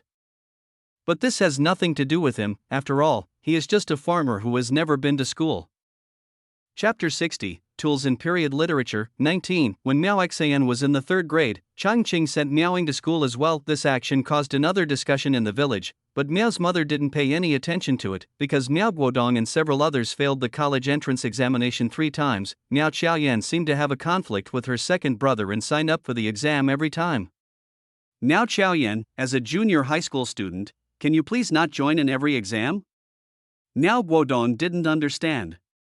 Miao Xiaoyan didn't even study in high school. Couldn't she just work hard at home and earn work points? Why did she have to sign up for the exam with them every time? What's wrong with being a junior high school student? You high school students didn't even get into high school, huh? Miao Xiaoyan is not that stupid. If you have to take exams, I have to take exams too. If you have to review, I have to review too. You want me to work to support your family? No way. Being bullied by his own sister, Miao Guodong looked unhappy. The more times he took the exam, the more nervous he became. His scores were actually showing a downward trend, which made him very distressed. Miao Xiaoyan used the word you guys, obviously including Liang as well. Liang, who was washing clothes for Miao Ping, also frowned. God knows how much she wants to leave this countryside, but what can she do? There is so much work to do at home and outside. The children are getting older, and there are more and more things to worry about, all of which make it difficult for her to concentrate on studying. Listening to her husband arguing with Miao Xiaoyan, she felt even more annoyed. She had a feeling that she might never be able to leave the countryside. Miao's mother has not had an easy time these years. In order to allow her children more time to study and also for her own face, she took on more work. However, despite the hard work, there was no real effect. She took the exam 3 times, but none of her children passed. This made her and Miao's father feel ashamed in the village, so they no longer had the same good attitude towards the candidates and their family as before. What are you arguing about? I think you don't have the brains for studying. Why don't you learn from your elder brother and earn full work points so that your family won't have to worry about food and drink? Yes, at this time she even felt that the eldest brother was quite good, diligent, and not afraid of hardship, and at least he would not embarrass her in front of outsiders. I've discussed it with your dad. We'll take the exam again this year. If you fail, just work hard. Miao's mother's words caused an uproar, and Miao Guodong was the first to get anxious. Mom, I'm a high school student. Should I stay at home and farm every day like my older brother? He has always looked down on his eldest brother. As the educated man in the family, what's the point if he ends up working in the fields like his eldest brother, facing the sun back to the sky, digging for food? Hearing him say this, Miao's mother also sighed. Ping will go to the commune primary school to start the 4th grade next year. You have to review in the next 2 years. There is not enough food at home. We have bought so much food, and the money must have been almost spent, right? The family really can't afford it. After saying this, Miao's mother reached out and wiped away her tears. She also wants her children to pass the exam, but what can she do if they don't work hard? They have been relying on the divorce compensation from Xiaoyan to get by for the past 2 years, but money is limited and is almost gone, and can no longer support them to continue taking the exams. After hearing what Miao's mother said, everyone fell silent. In fact, what Miao's mother didn't say was that she and Miao's father now felt that the people in the family were incompetent at anything. On the contrary, the eldest son lived a stable life after being separated, and seemed to be much more reliable than the others in the family. Changqing didn't realize that he had done nothing, but his parents' impression of him had improved. Even if you knew, you would probably only sigh that things smell good from a distance but bad when you are close. Anyway, he just lived his life according to the routine all day long. Occasionally he would go to the river to catch a fish, go into the mountains to get some bird eggs, and pick up some mushrooms. He had a kind of indifference that came from living in seclusion in the mountains. Just as I came out of the mountains that day, the system voice rang out. Host, it's bad. Miao Guodong injured someone. Changqing was in a daze for a while because he hadn't heard the system's voice for a long time. Is there's still a plot to go on? He thought the plot had been changed beyond recognition, but he didn't expect this to happen. Yes, the system replied, and then told him the whole story. It turned out that today Miao Guodong went to the county town again to find the latest test materials. Unexpectedly, he met Li Ying's former suitor on the way back. The other party laughed at him for failing the exam 3 times. He was so angry that he started fighting. As a result, he accidentally pushed the other party, causing the other party to fall and hit a big rock, and fainted on the spot. Miao Guodong thought the other person was dead, and ran back home in panic. Changqing had read the plot and knew that the man was not actually dead, and was not even seriously injured. He was just pretending to have a brain injury in order to get more compensation. Unexpectedly, someone reported the case to the police, who arrested the man directly, so he had no choice but to continue acting.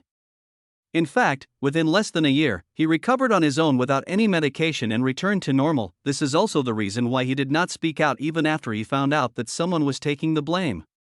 He was afraid that the police would find out that he had faked a serious injury. So the original owner was imprisoned for 2 years by accident. This is so dramatic that Changqing's fists are stiff. However, it is impossible to ask him to go to jail instead of you, not even for a day. Chapter 61, Toolman in Period Literature, 20. When he got home, Miao's mother had been waiting for a long time. Boss, you're back. Go to the old house and I have something to discuss with you. When she saw Changqing coming back, she stood up and spoke anxiously. Okay. Changqing answered readily. The two of them arrived at the old house one after the other. As soon as they entered the door, Miao Guodong knelt down in front of him with a plop. This time, his hair was disheveled, there were several bruises on his face, and his eyes were red. He looked extremely pitiful. What's this for? Such a big gift. Changqing did not reach out to help him up, but glanced at Miao's father and mother who were sitting in the room and asked with a confused look on his face. Brother, please save me. Only you can save me, Miao Guodong cried with tears and snot. What's going on? Changqing looked at Miao's mother. Miao's mother hesitated for a while, but still avoided Changqing's gaze and said, Boss, your brother has beaten someone to death. He has to take the college entrance examination this year and has a child to raise. Can you save him? What? Someone's been killed. Changqing was shocked. He's going to be shot. How can I save him? This was an accident. The second brother didn't do it on purpose. He won't be shot. When the police come, just say you did it. Miao's father said in a hoarse voice. It seems that you have already discussed it. Changqing showed a sarcastic smile on his face. Although he didn't have high hopes for this family, he still felt sorry for the original owner when he saw such a scene. How can you be sure that he is dead? If he was seriously injured, he would only be sentenced to a few years in prison. Your brother is going to take the college entrance examination, and he cannot have a jail record, otherwise he will not pass the political review. Miao's father explained with a frown. When Miao Guodong saw that Changqing's tone had softened, he simply hugged his legs with one hand and slapped himself several times with the other hand. Brother, I am sorry for you. You saved my brother this time. I will definitely repay you when I get into college. I will cover the tuition and living expenses of Dia and area.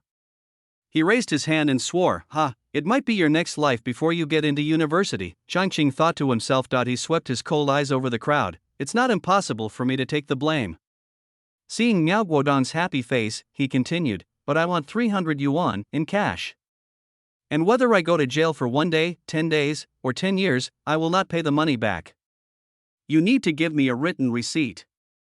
His tone left no room for doubt. Miao's mother was unhappy when she saw that he talked about money all the time. Boss, are you obsessed with money? Why do you need so much money from your own brother? Your father and I are still here. Will we mistreat you two children?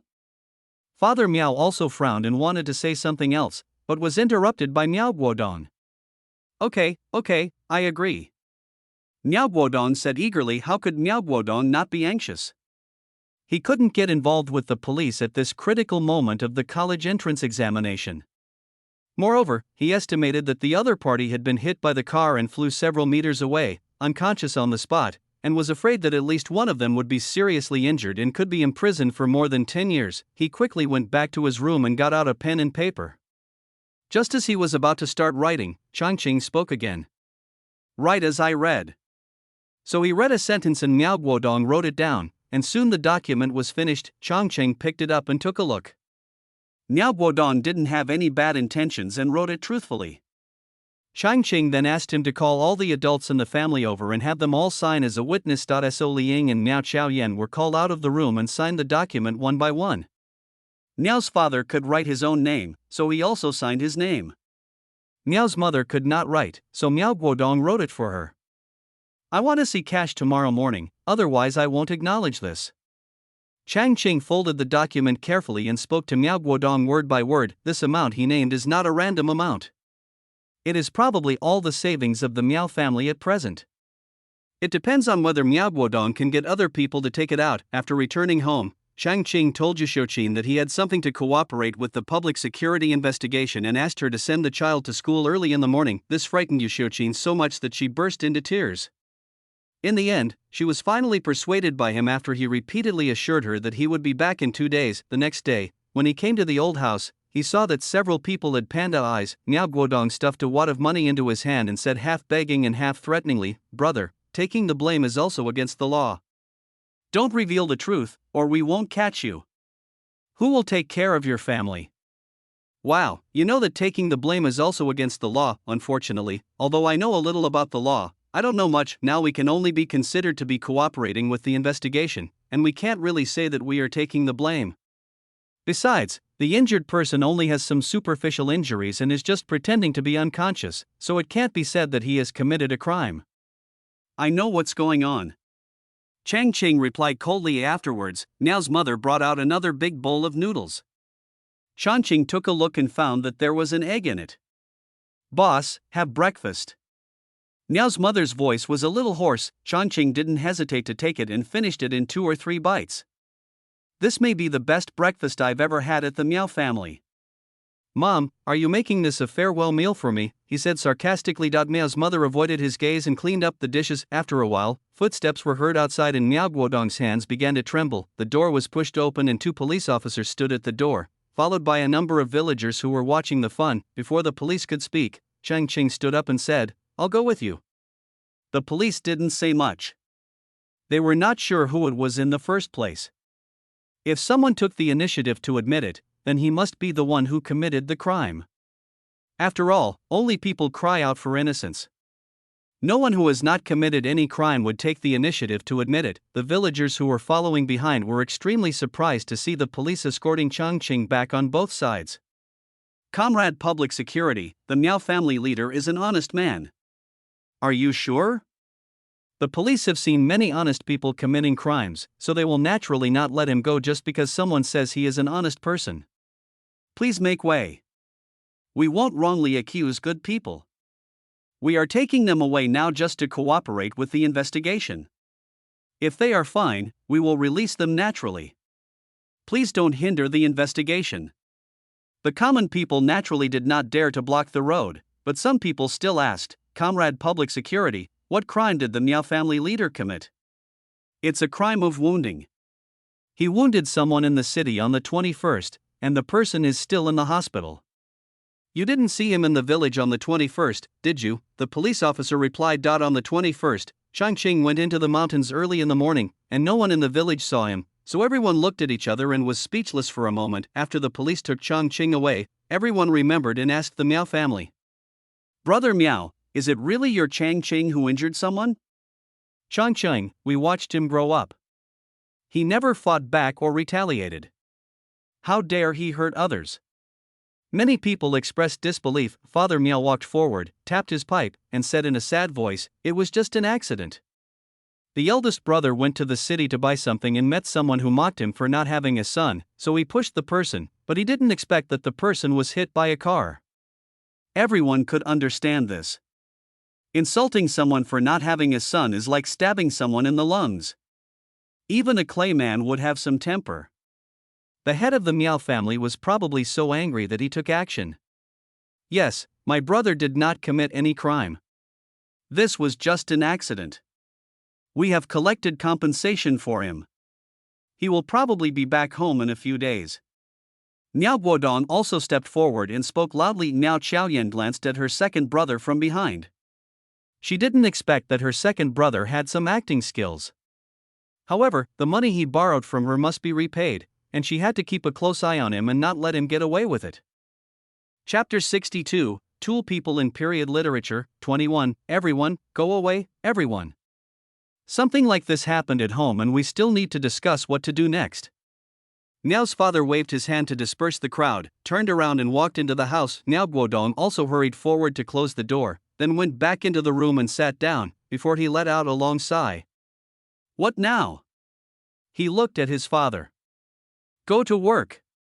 Pay me back, his father yelled, scaring everyone. He is such an old man, but he has no sense of propriety in doing things. He even lent him the coffin of the old couple and still asked him what to do. Miao's father now really feels that his second son cannot stand up. His son is already 7 or 8 years old, and he is still causing trouble for his parents, but what can he do? After all, he is the youngest son whom he has loved for so many years, and he cannot watch him go to jail. This time, the boss who was taken away by the police was completely ignored by him. Changqing cooperated very well and followed the police to the county town. Along the way, he learned the ins and outs of the matter in more detail through 2 police officers. The injured person who was in the hospital at that time was named Zhou Kuan. His parents were both factory workers and he was their only son. Therefore, they were very angry and anxious when they saw Zhou Kuan unconscious. They even made a scene at the Public Security Bureau several times, saying that anyone who hurt their son must be sentenced to jail. So, Zhou Kuan has been unconscious, right? Changqing asked. The square-faced policeman glanced at him sympathetically and said, yes, the doctor said there are no external injuries on his body, but he may have hit his head. The police also felt that the young man was very unlucky. He had been provoked first, and in anger he pushed the other person. It would have been fine if he had just fallen, but he happened to hit a rock. Can I go see him? I want to apologize to his family. Changqing begged. Finally, there is nothing wrong with this. If you can get the victim's forgiveness, they will consider the sentence leniently. However, Zhou Kuan's parents have been in a bad mood and may not forgive you. It's okay, I have to express my apology. Changqing said with a smile. The 2 police officers were also a little surprised. When the man was taken away by the police, he behaved so naturally and without any panic, just like he was going to the market. This made them look forward to meeting the victim. Could it be that this person knew the victim's parents? Or could he pay a lot of compensation to gain forgiveness? As soon as the nurse brought them to the door of the ward, they heard soft sobbing and soft voices of comfort coming from the room. I guess Joe's parents are here. The 2 police officers asked him to go in and apologize himself while they stood guard outside. Changqing pushed the door open and saw a young man with thick eyebrows and big eyes lying on the hospital bed, with an 4 drip connected to his hand. He knew that Zhou Kuan was pretending to be unconscious now and would wake up in 2 days, and then continue to pretend to have a brain injury and amnesia. Uncle and aunt, I am Zhou Kuan's classmate. I came here to talk to him alone. Changqing's words were abrupt, and he did not bring any gifts, but Zhou's father and mother were immersed in grief and did not notice his abnormality. Their son was admitted to a teacher's college last year. Because the college entrance examination was interrupted for 10 years, his college classmates at this time were of all ages, so they did not doubt what Changqing said. Besides, the young man had a straight back and clear eyes, and he didn't look like a bad person at first glance. They just thought he was their son's good friend who wanted to talk to him alone, so they got up and walked out. You guys chat slowly, we'll go get some water. After Zhou's father and mother left, Changqing sat down. I am Miao Guodong's elder brother. He stared straight at Zhou Kuan and spoke in a low voice. After Changqing said this, he noticed that Zhou Kuan's eyelids moved. I know you are pretending. If you wake up now, nothing will happen to us. Zhou Kuan only felt the pressure on his body increase dramatically, as if he was being stared at by a ferocious beast. After hearing these 2 sentences, sweat broke out on his back. If you don't wake up now, believe it or not, you will never wake up again. As soon as these words came out, Zhou Kuan felt that the temperature in the room seemed to drop by 2 degrees. and his face began to tremble involuntarily. After a moment of silence, he opened his eyes and forced a smile on his face that was uglier than crying. "Brother Miao, you explain it to your parents yourself." Changqing stood up when he heard the sound of the door being pushed open outside. "Akuan, you're awake," a woman's surprised voice rang out. Zhou's father and mother hurried over and took their son's hand, not even noticing how Changqing walked out. "He's awake," Changqing said calmly to the two police officers of public security. "Why does it feel so sci-fi?" "I wake up as soon as I am told to. Things were simple after that." Changqing still went to the police station to take a statement.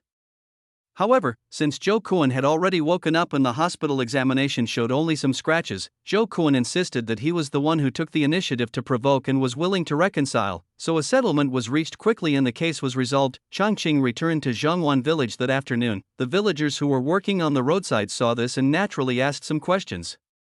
"Miao family boss, weren't you taken away by the police? Why are you back?" "I was taken away just to cooperate with the investigation. Since I had nothing to do with the result, they naturally released me." Changqing replied with a smile. "Some people didn't believe it. Your father said that you beat someone so badly that he fainted on the spot. Is that true? Is it true that I can still come back?" Changqing asked back. Someone else asked. "Wodong said he raised money for you to compensate others. How much did you pay?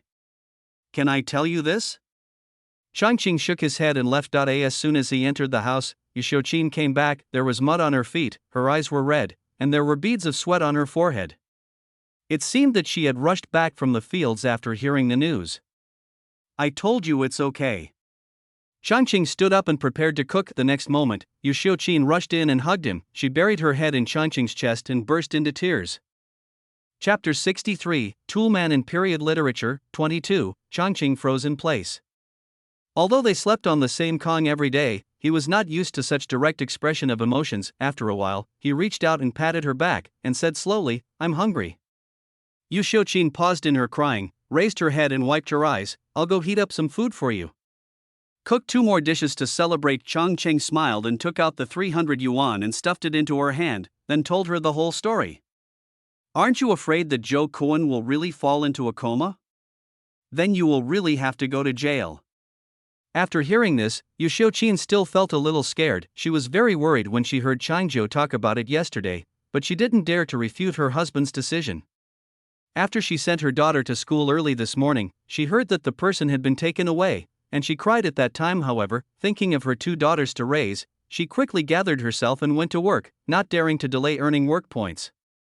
"Of course I will succeed by doing this. By the way, you should keep this as well."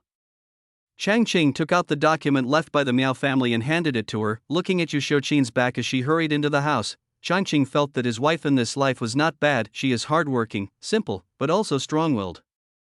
She devotes her whole heart to her 2 daughters. Although the 2 do not communicate much, he can indeed feel her sincerity and concern, but these days are still too hard. At this time, Miao Guodong, who was weeding, also knew that Changqing had returned. After a moment of surprise, he was overwhelmed by overwhelming heartache and anger.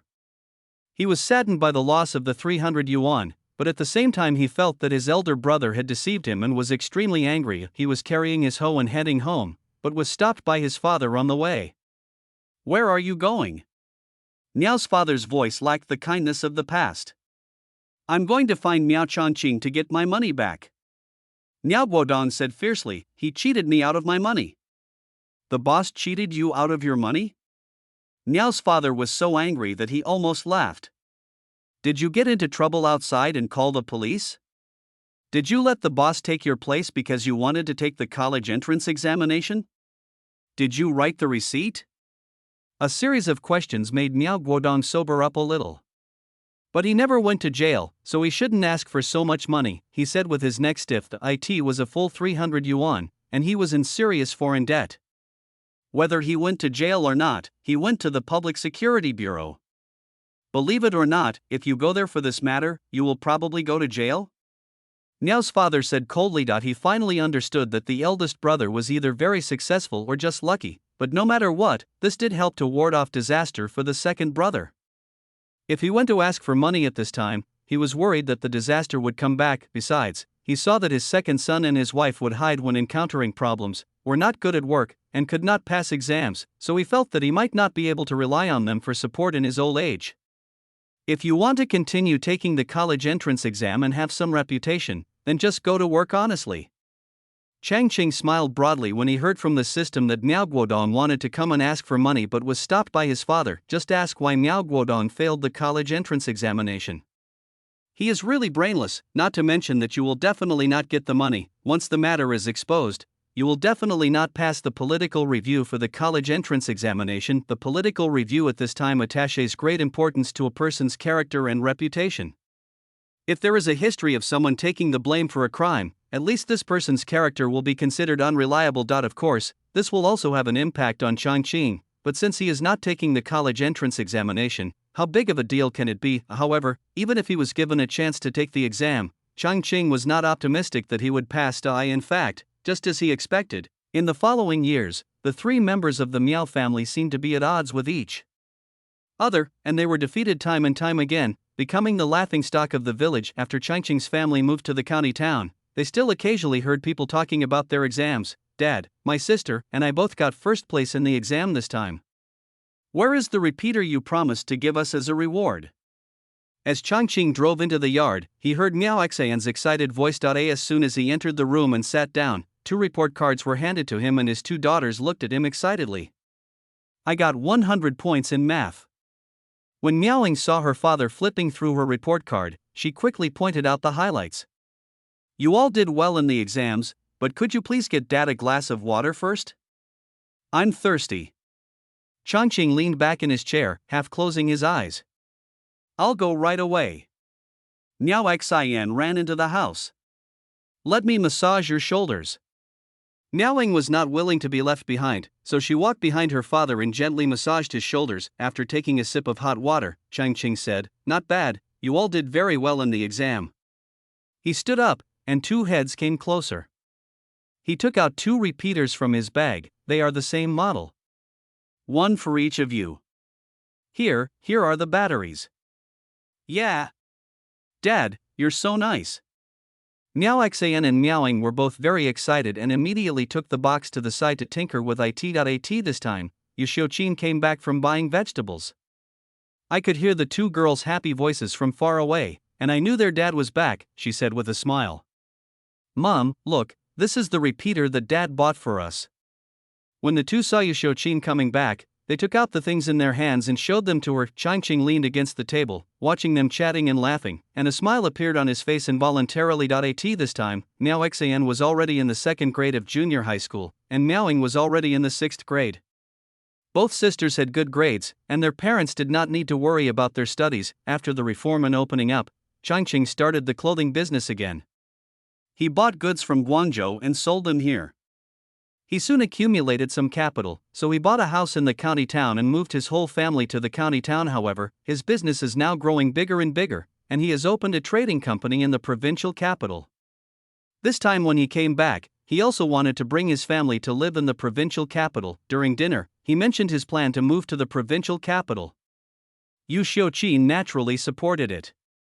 She knew that she could not help with the business, so she never hindered him in other matters. Although Miao Xian and her sister were reluctant to leave their classmates and friends, they no longer had any objection after hearing that there was a zoo in the provincial capital where they could see the big tigers they had longed for. In the following period of time, Changqing contacted the buyer of the house, helped his 2 daughters with their school transfers, and also prepared to sell some things at home that were inconvenient to take away. It can be said that he was very busy. Since they were going to the provincial capital, the family decided to go home. That he has bought the house in his hometown, not for anything else, just to have the thought of going home. Chapter 64, Tool People in Period Literature, 23. Along the way, looking at the familiar scenery outside the car window and listening to the 2 girls chattering excitedly in the back seat, Changqing felt that this life should be relatively complete. Yu Xiuqin had the same feeling sitting in the passenger seat. She thought of the days when she had just married into the Miao family, her little daughter who was almost sent away, and the subsequent separation and move to the city. The whole journey seemed like a dream. As soon as the car entered the village, someone saw it. This time, the land had been contracted to households, and the villagers all worked on their own land, and eating was no longer a problem for everyone. Brother Meow, your eldest son is back. Someone went to tell Meow's father. I understand. Meow's father paused while cutting wheat. Brother is back? Miao Xiaoyan also raised her head and wiped the sweat from her forehead. Miao's mother also heard it. She stopped what she was doing and said, "Then I'll go back and cook." After the land was subcontracted to each household, the Miao family's life became much better. At least they no longer had to worry about food and drink. Miao Guodong and several of his friends failed the college entrance examination many times, and finally had to give up and work at home. Miao Xiaoyan did not remarry because of her bad reputation for reporting her husband's imprisonment. Although this caused some gossip, fortunately she did not care. Miao's father and mother are almost 60 years old and are in good health, so they are still busy in the fields all year round. Miao Peng stopped studying after graduating from elementary school. Although he was spoiled by his family, his grades got worse and worse. When his parents asked him to study hard, he retorted, saying that you have failed the exams for so many years and there is no one in your family who is willing to study. This made Miao Guodong and his wife very angry, so they just ignored him. Changqing's family cleaned the house inside and out. It was almost dark and that's when Miao's mother came. We've cooked dinner at home. Let's go to the old house for dinner, she said. The eldest son has become more and more successful over the years, but he has never had a close relationship with his family.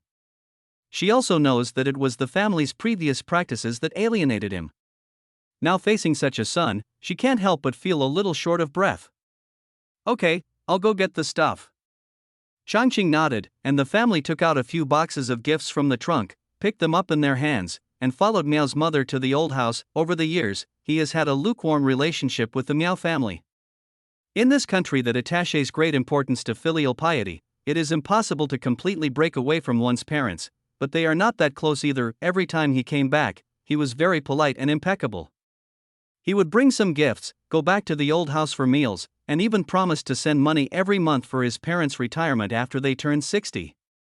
But that was all he did. When the group arrived at the old house, the food was already on the table. There are bacon, dried tofu, eggs, and all the delicious rural dishes.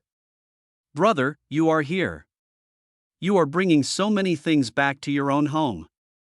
Miao Guodong walked forward with a smile on his face and took the gift box from Changqing's hand. Xinxin and Yingying have grown so tall. Come here and sit next to your aunt. Miao Xiaoyan greeted the two children with a smile. My daughter is sensible. I don't know where that bastard Miao Peng ran off to with his bunch of bad friends. He didn't even come home for dinner. During the meal, Liying was still smiling and expressing her feelings. She meant it sincerely. Over the past few years, she had been worrying a lot about her son, wanting to give him the best of everything, but in return she got only misunderstanding and alienation. Thinking about her eldest brother's two daughters who had good academic performance and were sensible and did not require their parents to worry about them at all, her sense of superiority of having a son disappeared a little. Peng Peng has been spoiled by you. This child needs education. Father Miao also said, I think you too, the second brother, really don't know how to educate your children. Look at how well your eldest brother's two children are educated. Yes. The eldest couple knows how to educate children. Miao's mother said with a smile as she picked up some food for her two granddaughters. Changqing just focused on eating and didn't respond. He really didn't know how to take over, because he didn't take care of the child much, and it was mainly Yu Shouqin who took care of him. But he felt that he also had a credit, that is, he set an example and played a role in teaching by example. Boss, you need help with your business anyway, why don't you bring your nephew with you? He can read, so you don't have to pay him a salary, and you can just discipline him. Halfway through the meal, Miao's father suddenly said, "Oh, you want me to train the third generation of Miao family again?"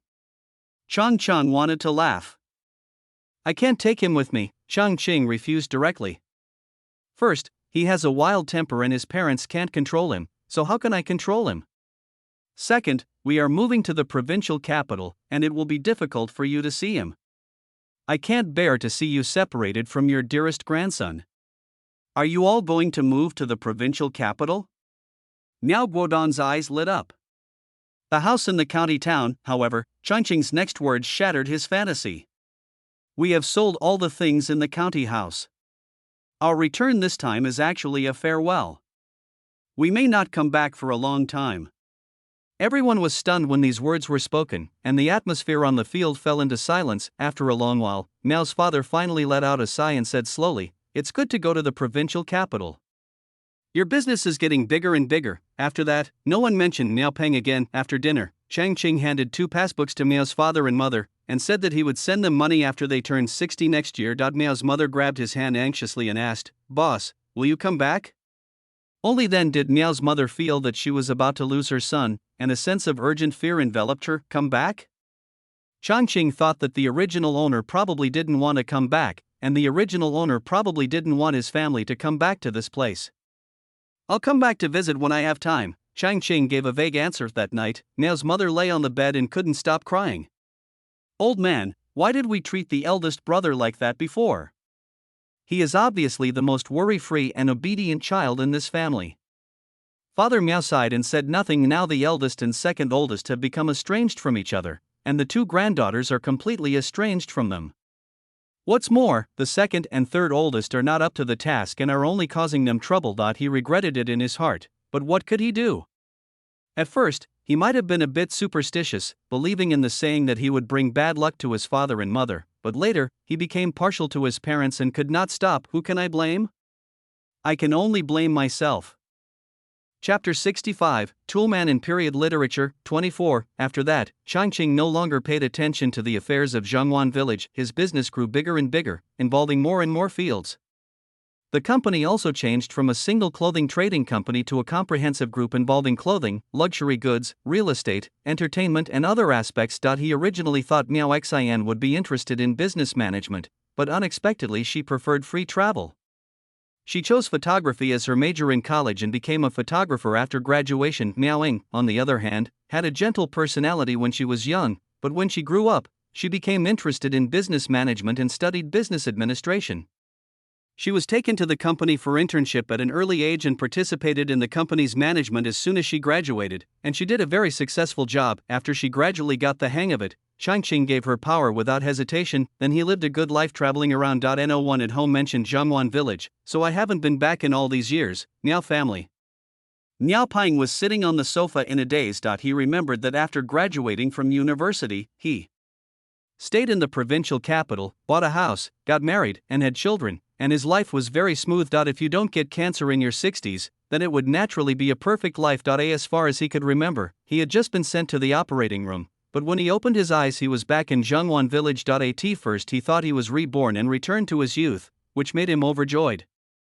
But then he discovered that everything was different from his previous life. His mother did not abandon her husband and children, and his father did not idle away and drink. The family's conditions were even better than at this time in his previous life, but he was still very unhappy, because he found out that he had dropped out of school before graduating from junior high school. How can I stay in the provincial capital and marry my wife from my previous life? So he denied the idea of rebirth. This should be a journey to a parallel world. But why is Miao Peng in this parallel world so rubbish that he can't even get into high school? Peng Peng, it's time to eat. A fucking voice came from outside. He walked out instead of sitting down to eat as usual. Instead, he stared at his mother carefully for a while, which made his mother feel a little uncomfortable. Mom, why don't you abandon your husband and children and go to the city to study at university? He suddenly said to his mother. He figured it out. The reason why Miao Peng in this parallel world was so useless was because his mother did not abandon her husband and son. Therefore, he was not deeply hurt and did not study hard. This was all his mother's fault. What nonsense are you talking about, you bastard? You're in your 20s and you don't do farm work or go out to work. You just sit around doing nothing all day. I shouldn't have raised you in the first place. Miao Guodong was furious when he heard his son's words. What do you mean by abandoning your husband and son? This is what a son should say. Miao Peng was also angry when his father scolded him, and he kicked a stool away. What do you know? I should have graduated from college and stayed in the provincial capital to work. It's all your fault. It's all your fault. He grabbed his hair hard, like a madman. At this time, Miao's father and mother walked in, and when they saw him like this, they frowned. Miao Guodong, take care of your good-for-nothing son. What nonsense are you talking about? Miao's mother said to Miao Guodong. You don't study hard, so how can you blame your parents? If you want to go to the provincial capital, you can go now. Don't stay at home and eat dry meals every day. Your uncle is not as educated as you, and his career is also thriving. Father Miao looked at his disappointing grandson and scolded him unhappily. Uncle is in the provincial capital? Miao Peng's eyes lit up. In the following days, he learned about his uncle through various channels and discovered that his uncle's life was truly a complete change compared to his previous life. Not only did his family not fall apart, he even built up a huge family business. Thinking that his uncle still had no son in this life, he made up his mind. I'm going to the provincial capital. Please give me the travel expenses. In the following days, Miao Peng insisted on going to the provincial capital every day. Miao Guodong and his wife couldn't persuade him, so they gave him travel expenses and sent him away. When Miao Peng found the provincial capital, he discovered that Changqing had already gone traveling and had no fixed place to live, while the company had been handed over to Miaoing to manage. Miaoing? Are you area?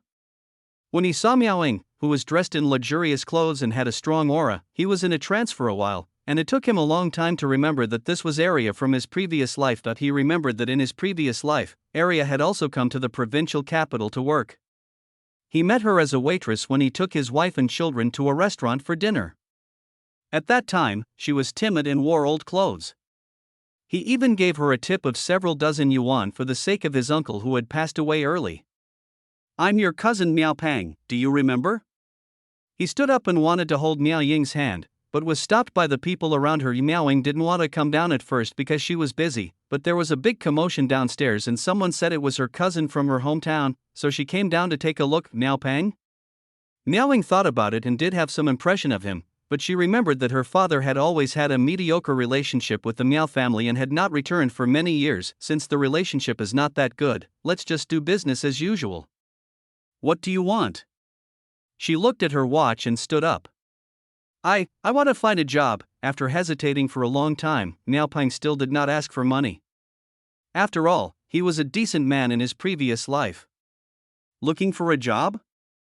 Miaoing glanced at him. You can directly submit your resume to the company's human resources department. If your education, ability, and character meet the company's requirements, we will definitely welcome you to join us. After saying that, she turned and left, leaving Miao Peng standing there. After a while, a wry smile appeared on his face. He didn't even have a junior high school diploma, so what resume could he submit? At this time, he couldn't help but start blaming his parents again. Why couldn't they get along well with his uncle? Miao Peng went to look for his wife from his previous life, but found out that she had already started a family with her college classmate. The harmonious picture of her family of three deeply hurt his heart. He returned to Zhongwan village in a daze, locked himself in the room all day, and became a do-it-yourselfer. In this life, both daughters Miao Xian and Miaoing are very filial to their parents. Miaoing met her soulmate at work and chose to get married. Miao Xian, on the other hand, prefers freedom. She has had many relationships, but in the end she chose to be free. This made Yu Xiuqin worried for a long time, but Changqing expressed his support. He only said 4 words, follow your heart. When they got older, their 2 daughters stopped letting them travel far away alone. Usually they could only travel in the city and could only travel far away when the children had holidays. Miao Xian even suggested that the 2 elders should play with antiques, dance square dance, etc. like other elderly people. Gudong Changqing was not interested in it. Instead, he was fascinated by all kinds of candies. His greatest pleasure was the moment he received candies of various brands and flavors. Why Yu Xiuqin didn't go to dance square dance either. She preferred to stay with her old man. Sometimes the 2 daughters also find it very interesting, and ask why their old father can't eat candy at his age, but instead likes to collect candy. At this time, Yu Xiuqin would sigh and say, your father's childhood was too hard. How does that saying go? The pain of childhood needs a lifetime to heal. In this situation, Changqing often just smiles and says nothing. He couldn't say that he was worried that the world would be too hard in the future, so he prepared some things in advance to put in the space. Changqing lives a long life in this life. He sent Yu Xiuqin away when he was 80 years old. When I was 85 years old, I received the news that Miao Peng had died of cancer. He didn't leave this world until he was 90 years old, when his newest brand of candy came out. Chapter 66, The World of Martial Arts, Revenge on a Lonely Enemy. 1. My son, do you remember the mission of this trip? Changqing just came to his senses when he heard a cold voice. I dare not forget. He raised his head and cast his gaze towards the woman in front of him. Bai Yingying was wrapped in layers of black gauze and had a veil on her head, so her face could not be seen clearly, but the coldness, resentment and viciousness in her eyes were still chilling even through the veil. When you go there this time, you must thoroughly investigate the Yi family's massacre and cut the enemy into pieces to comfort your father's spirit in heaven. Her voice was gnashing with teeth, like a poisoned dagger, emitting a faint cold light. Changqing hadn't figured out the situation yet, but he nodded naturally, stood up, turned around and walked out of the hall. The faint sunlight sprinkled down, bringing a touch of warmth to his body. Although all he could see was still desolate, he felt much more comfortable than staying in the hall. Looking back at the stone door with the three big characters Wuji Palace engraved on it, a sneer appeared on the corner of his mouth. With a tap of his toes, his figure swept down the mountain like a wisp of green smoke. Along the way, Changqing began to review the plot of this world. This is a martial arts interface. The Great Xia Court was newly established, and heroes emerged in the martial arts world. Hongye Villa is well known in the world. The owner of the manor, Yi Tianyu, is a knight admired by everyone in the martial arts world. He is a martial arts expert, and he made a great name for himself by single-handedly killing the 4 ghosts of Western Hunan with a set of red leaf sword technique. He has a wide range of friends, and can chat and laugh with both senior martial arts masters in their 70s or 80s who have retired, and juniors who are just starting to venture into the martial arts world at the age of 16 or 17. Of course, he also has many female confidants, but this is never a bad thing in the martial arts world. When people in the martial arts world hear about it, they will just give him a thumbs up and say, "What a romantic and chivalrous man." The only one who might be a little unhappy is his wife, the wife of the owner of Hongye Villa. After all, it is not easy to share her husband with so many female confidants, but she still had to pretend to be indifferent, because her husband was Yi Tianyu, and she was the wife of the owner of Hongye Villa, who was envied by everyone in the world. Therefore, she always took action secretly to prevent her confidants from giving birth to children. She wanted to protect her own children's inheritance rights to Hongye Villa. However, there is always a loophole in a perfect precaution, and no matter how careful you are, something goes wrong. The holy girl of the Wuji sect of the demonic path, Bai Yingying, finally gave birth to a son. Mrs.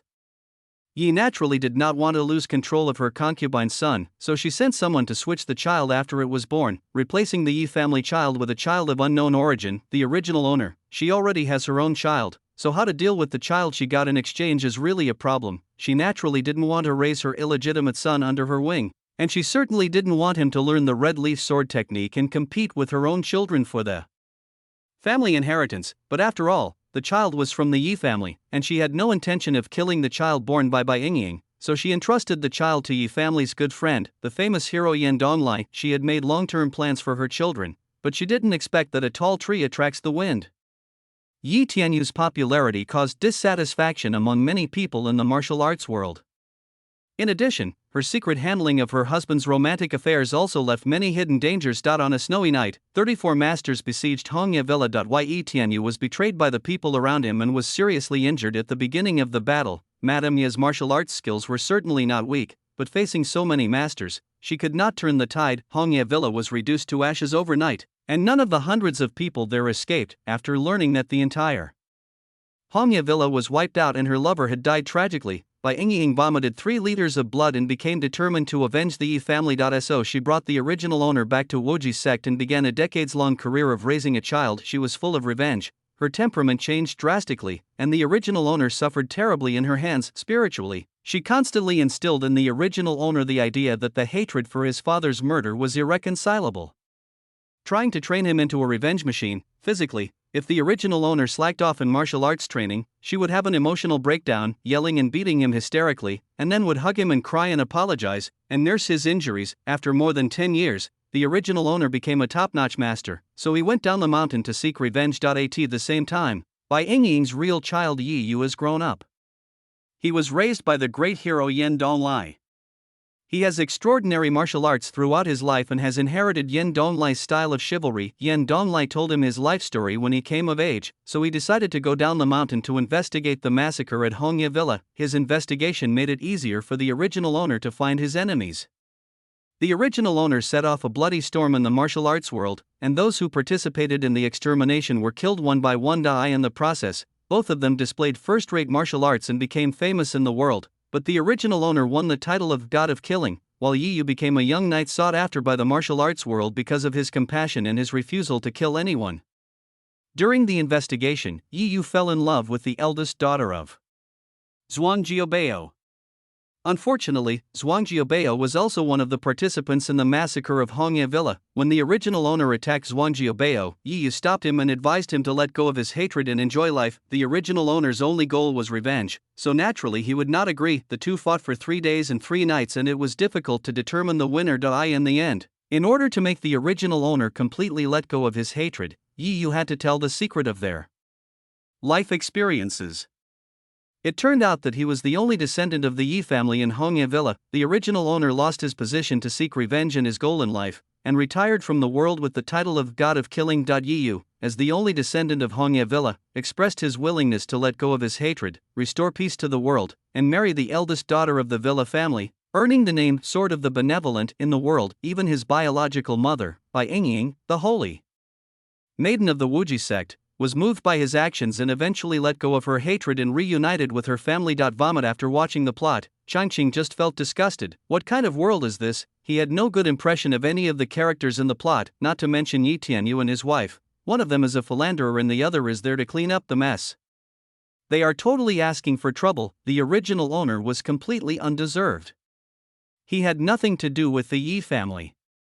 He was switched by the manor owner's wife and was treated as a child of the Yi family by Yi Tianyu's lover for more than 10 years, causing great physical and mental damage. The revenge was almost over, but he was told that the child was not from the Yi family. This was undoubtedly a heartbreaking blow to the original owner. It made his entire life meaningless. Bai Ying's behavior also made Changqing feel extremely uncomfortable. Being a lover and destroying other people's families is fine. The most important thing is, if you want revenge, go and take it yourself. What's the point of having a baby?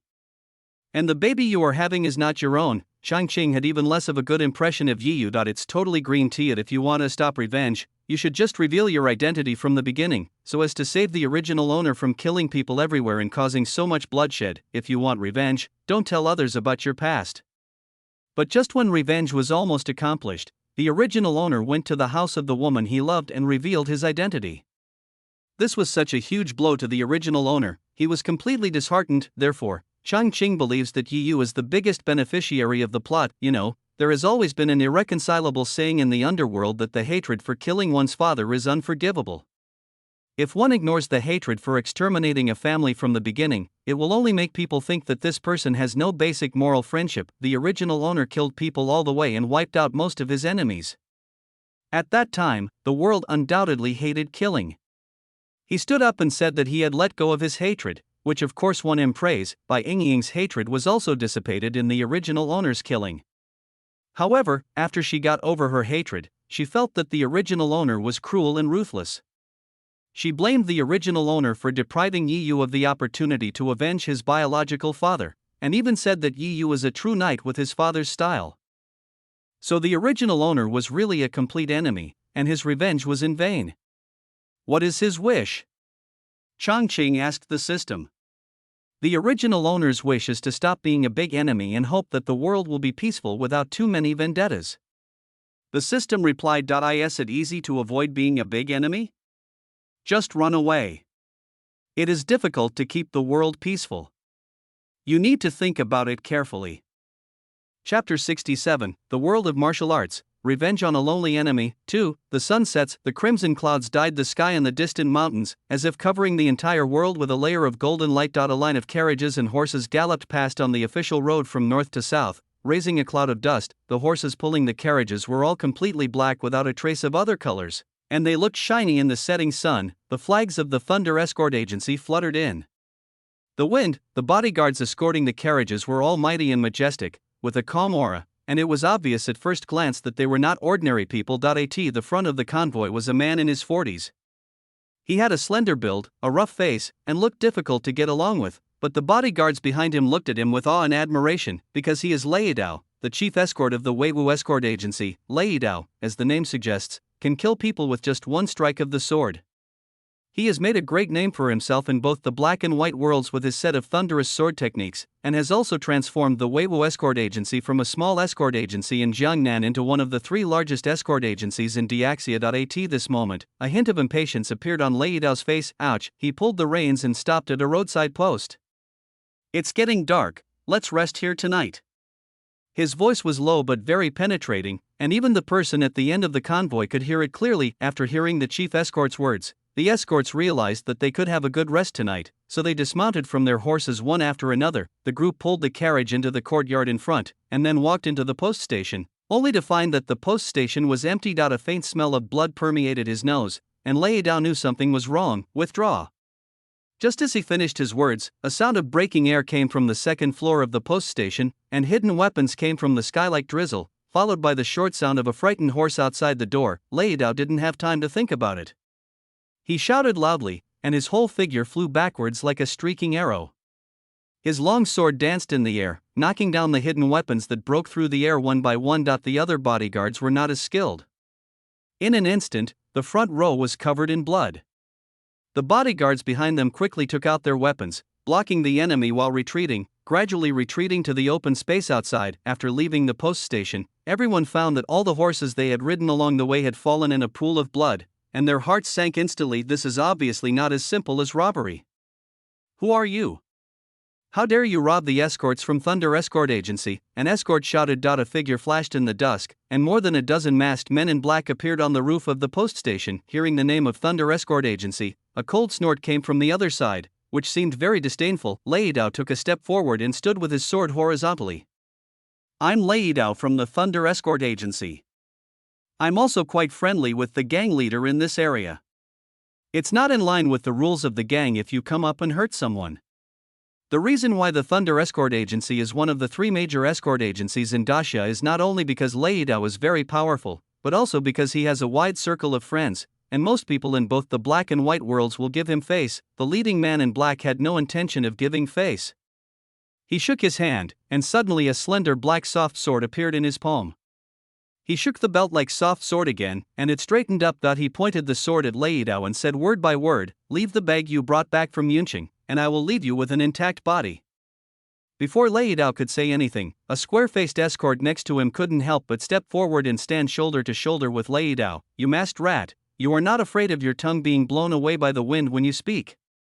I, your grandfather Zhao, have traveled all over the country for more than 10 years. Before he could finish his words, he heard a clang and saw a flash of a knife before his eyes. It turned out that Lei Dao swung his sword to block an iron nail that was shot at his forehead. His voice was instantly stuck in his throat, and his legs couldn't help but tremble. A light laugh came from upstairs, and countless dark shadows swooped down. A fight began. When Changqing entered the yard, what he saw was a mess. The carriage was split open and the contents were scattered all over the ground.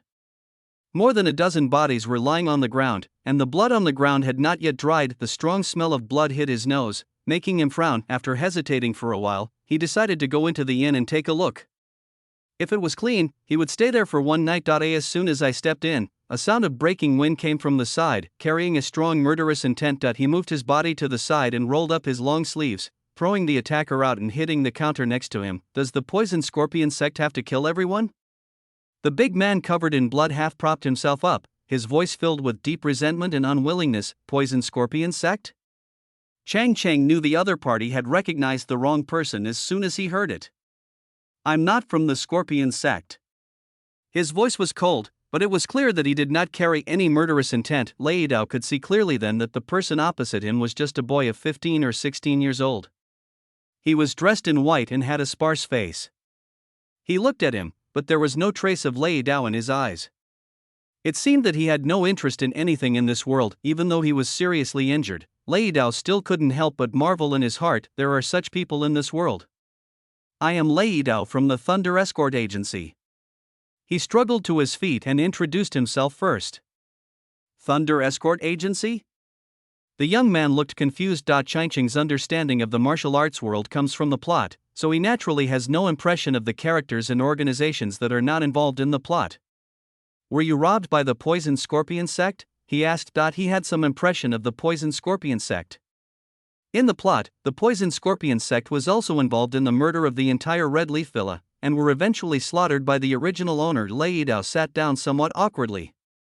As he moved, a large amount of blood oozed out from the cloth bandage on his chest. The poison scorpion sect accepts generous gifts from us every year, but I never thought they would actually attack us. Lei Dao gritted his teeth. Of course, the value of the goods you insured this time is much higher than the value of your gift. Changqing also sat down and said calmly. Lei Dao immediately fell silent and looked at Changqing with a scrutinizing look. Changqing found it funny in his heart, but kept a straight face. Boss Lei's attitude has convinced me that the cargo has not been robbed by the poison scorpion sect. With a clang, Lei Dao stood up directly, but then he felt dizzy and fell to the ground again. I am not interested in the goods of the chief escort. You should think about how to cure the poison of the poison scorpion sect. The boy stood up, apparently preparing to go upstairs to find a room to rest. Lei Dao then felt a tingling sensation in the wound. He was so anxious that he knelt on the ground without thinking too much. Young man, save me. He had no way to cure the poison of the poison scorpion sect. Seeing Changqing's extraordinary attack just now and knowing at a glance that he was poisoned, he, who had been on the edge of a knife for many years, suddenly felt that the young man opposite him was his only hope of survival. Changqing stopped, took out a medicine bottle from his pocket and threw it to him. This medicine can cure all kinds of poisons. Lei Dao was overjoyed and quickly picked up the medicine bottle, pouring out a black pill that exuded a strong herbal aroma. Just by smelling it, he felt refreshed and thought it was not an ordinary pill. Just as he was about to take it, he heard the cold voice of the boy opposite him. However, after taking it, you have to help me do a few things. Lei Dao paused with the pill in his hand, then threw the pill into his mouth without hesitation. He understood clearly that in this world, staying alive is the most important thing. Everything else can be discussed and fought for. If you die, everything will be in vain. It is precisely because of this idea of taking survival as the goal that he has escaped countless life and death crises and survived to this day in this chaotic world. The next morning, when Changqing went downstairs, he found that Lei Dao had cleaned the first floor so thoroughly that there was not even a trace of blood to smell. Thank you for saving my life, young man. Seeing Changqing coming out, Lei Dao hurried forward and bowed to him. This pill is indeed extraordinary. After taking it yesterday, not only did the new poison go away, but even some of the remaining poison from old injuries seemed to have been alleviated a lot. Are you healed? Changqing glanced at him. The poison has been neutralized, but the external injuries will take time to heal. If you have any requests, please let me know. Lei Dao stood there obediently, like a student answering a teacher's question. Changqing was new to the martial arts world, and there were some things he needed help with. He pondered for a moment and said slowly, there are some things this year that I need to trouble the chief escort. Lei Dao was an old hand in the martial arts world, so he naturally knew what this meant. He immediately clasped his fists and said, my life was saved by you, sir. Let alone 1 year, even if it's 3 or 10 years, you can tell me what to do. Lei Dao will do it without hesitation. His tone was passionate and impassioned, truly the tone of a chivalrous man. Then, go make some breakfast. I'm so hungry. Changqing stretched lazily. Lei Dao, that's it? I'll arrange other things for you in the future. Changqing saw his confusion and said casually, after all, he is the head of one of the 3 major escort agencies. He can't just do cooking. However, cooking was not a problem for Lei Dao. He went to the kitchen and cooked 2 bowls of 3 fresh noodles in less than half an hour. You were the one who collected the corpses outside, right? Changqing asked, taking a bite of noodles. The outside of the post station had also been cleaned up thoroughly at this time. Even the bloodstains on the ground had been washed away without a trace, which showed that a lot of effort had been put into it. I'm worried that those things might bother you, young man. Besides, Lei Dao lowered his voice, they are all my brothers who have been through thick and thin with me. It's only right that I send them off on their last journey. Changqing has traveled through several worlds and met many people, so he can naturally see how real and fake his performance is. However, he doesn't care, as long as he can get the job done. After finishing his noodles, Changqing stood up and ordered, spread a message saying that the descendants of the Yi family of Hanye Villa have returned to the world. Red Leaf Villa? Lei Dao was shocked. Changqing had been gone for quite a while, but he still hadn't reacted. After a long time, he shook his head and sighed, I'm afraid that this world is about to be plunged into a bloody storm again. Chapter 68, The World of Martial Arts, Revenge on a Lonely Enemy. 3. Jiangnan, Tiansheng Pavilion. There are delicious foods, soft jade, and warm fragrance here. It is a famous den of money. Not only dignitaries love to come here, but also literati and poets, and knights who wield swords in the world love to come here. What many people don't know is that this is not only a place of entertainment where people spend a lot of money, but also a gathering place for all kinds of information. The most explosive news in recent days is that the descendants of Hongye Villa have made a comeback. The once prosperous Hongye Villa was reduced to ashes overnight. Official investigation results showed that more than 130 people were killed. Who would have thought that 17 years later, descendants of the Yi family would re-emerge? However, on second thought, it made sense, considering that Yi Tianyu was a brilliant and suave man with countless confidants in the world. Perhaps one of them gave birth to his offspring. At this time, there were several people talking and laughing loudly in the hall of Tiansheng Pavilion, and the focus of the topic was the descendants of Hongye Villa who had been widely circulated recently. Boss Xiao, what do you think is the purpose of Hongye Villa's comeback after 17 years? Do they still want to rebuild Hongye Villa? The scarred man took a sip of wine and said loudly. The man called Boss Xiao was about 40 years old. He was dressed in a long robe like a scholar. Hearing this, he looked thoughtful and said after a while, the Yi family has been slaughtered. I'm afraid it's impossible for one person to rebuild the villa. In the martial arts world, the hatred for killing one's father is irreconcilable. His descendants will definitely come back to the martial arts world to exterminate the whole family. As soon as he finished speaking, the beautiful middle-aged woman next to him giggled. He's just a kid, can he avenge his family's demise? Think about it, Yi Tianyu, with his superb red leaf sword skill, couldn't defend Red Leaf Villa. What can a teenager do? Boss Xiao was not angry at being refuted. Instead, he asked with a smile, then Madame Mu, who do you think spread this news? What is the purpose? Several people looked at the beautiful middle-aged woman called Madame Mu. Madame Mu took a sip of wine and said slowly, in my opinion, there is no such thing as a descendant of the Yi family. It is just a rumor released by the government in order to stir up the martial arts world and strengthen its control over it. When these words were spoken, everyone took a deep breath, thinking back to the fact that the government had indeed taken some actions recently. They also felt that what Madame Mu said made sense. The martial arts world and the imperial court have always been non-interfering with each other. Is the imperial court's move to make the martial arts world an enemy? Some people immediately expressed their dissatisfaction. All under heaven belongs to the king, and all the people in the world are the king's subjects. Mo Laosan, do you dare to go against the emperor? Another person teased. The third Mo spat on the spot. What court? What emperor? I love fighting and drinking. I love freedom. I will beat anyone who tries to stop me. As soon as these words were spoken, many people applauded. Who among the people in the martial arts world would like to be controlled by the imperial court? Everyone is used to being free. Moreover, the people in the martial arts world are highly skilled in martial arts.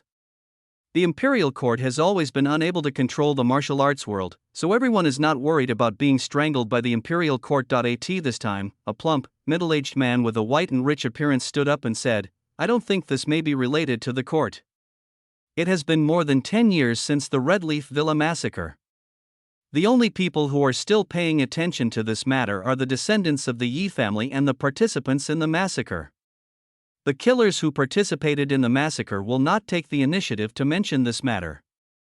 Therefore, I think this news must have been spread by the descendants of the Yi family.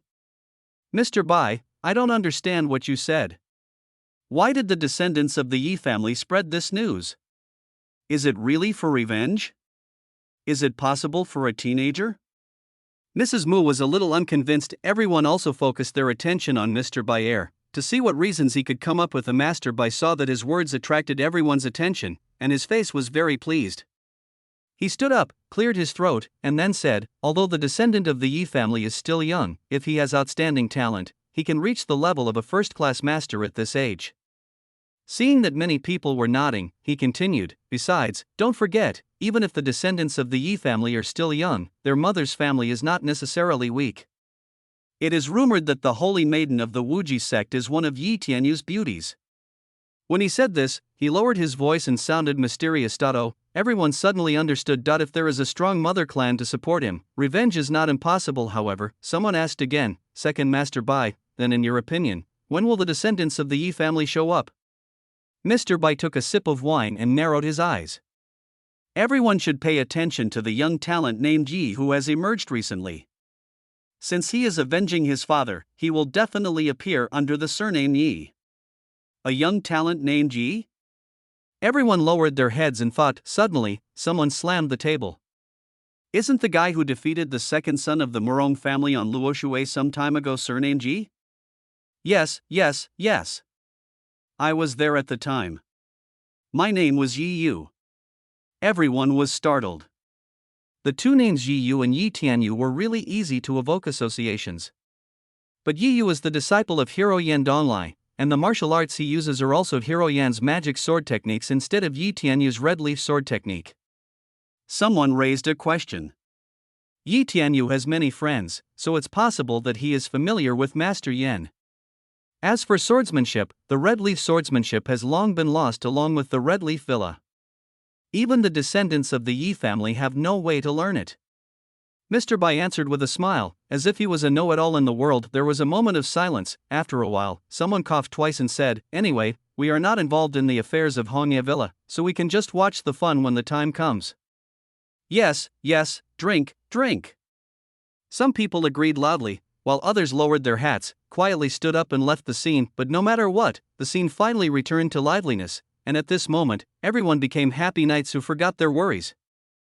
Chapter 69, The World of Martial Arts, Revenge on a Lonely Enemy. 4. In the private room by the window on the second floor, a young man in white was leaning on a long couch, his inky black hair spread out, forming a sharp contrast with the blood-red blanket and pale skin, making him look seductive. At this moment, he closed his eyes, as if immersed in the sound of the piano. Opposite him sat a girl in a light green dress. Her eyebrows were as dark as indigo, her face was as white as jade, and her slender fingers were plucking the strings of a musical instrument. Her movements were smooth and flowing, just like her and full of beauty. The sound of the musical instrument was also extremely beautiful and intoxicating. After a while, the song ended. The young man on the couch slowly opened his eyes and let out a long sigh. Ms. Hongshou's piano skills are indeed well-deserved. Listening to this heart-clearing song really makes people's minds clear and reflect on themselves. Sure, Hongxiu is the top performer in Tianshan Pavilion. She is known for her outstanding beauty and talent. She is proficient in music, chess, calligraphy, and painting. Naturally, she is praised by many people. At this moment, facing the boy's indifferent eyes, she felt her face slightly hot. Mr. Bai, thank you for your praise. My piano skills are. When she said this, she saw the boy opposite her smile.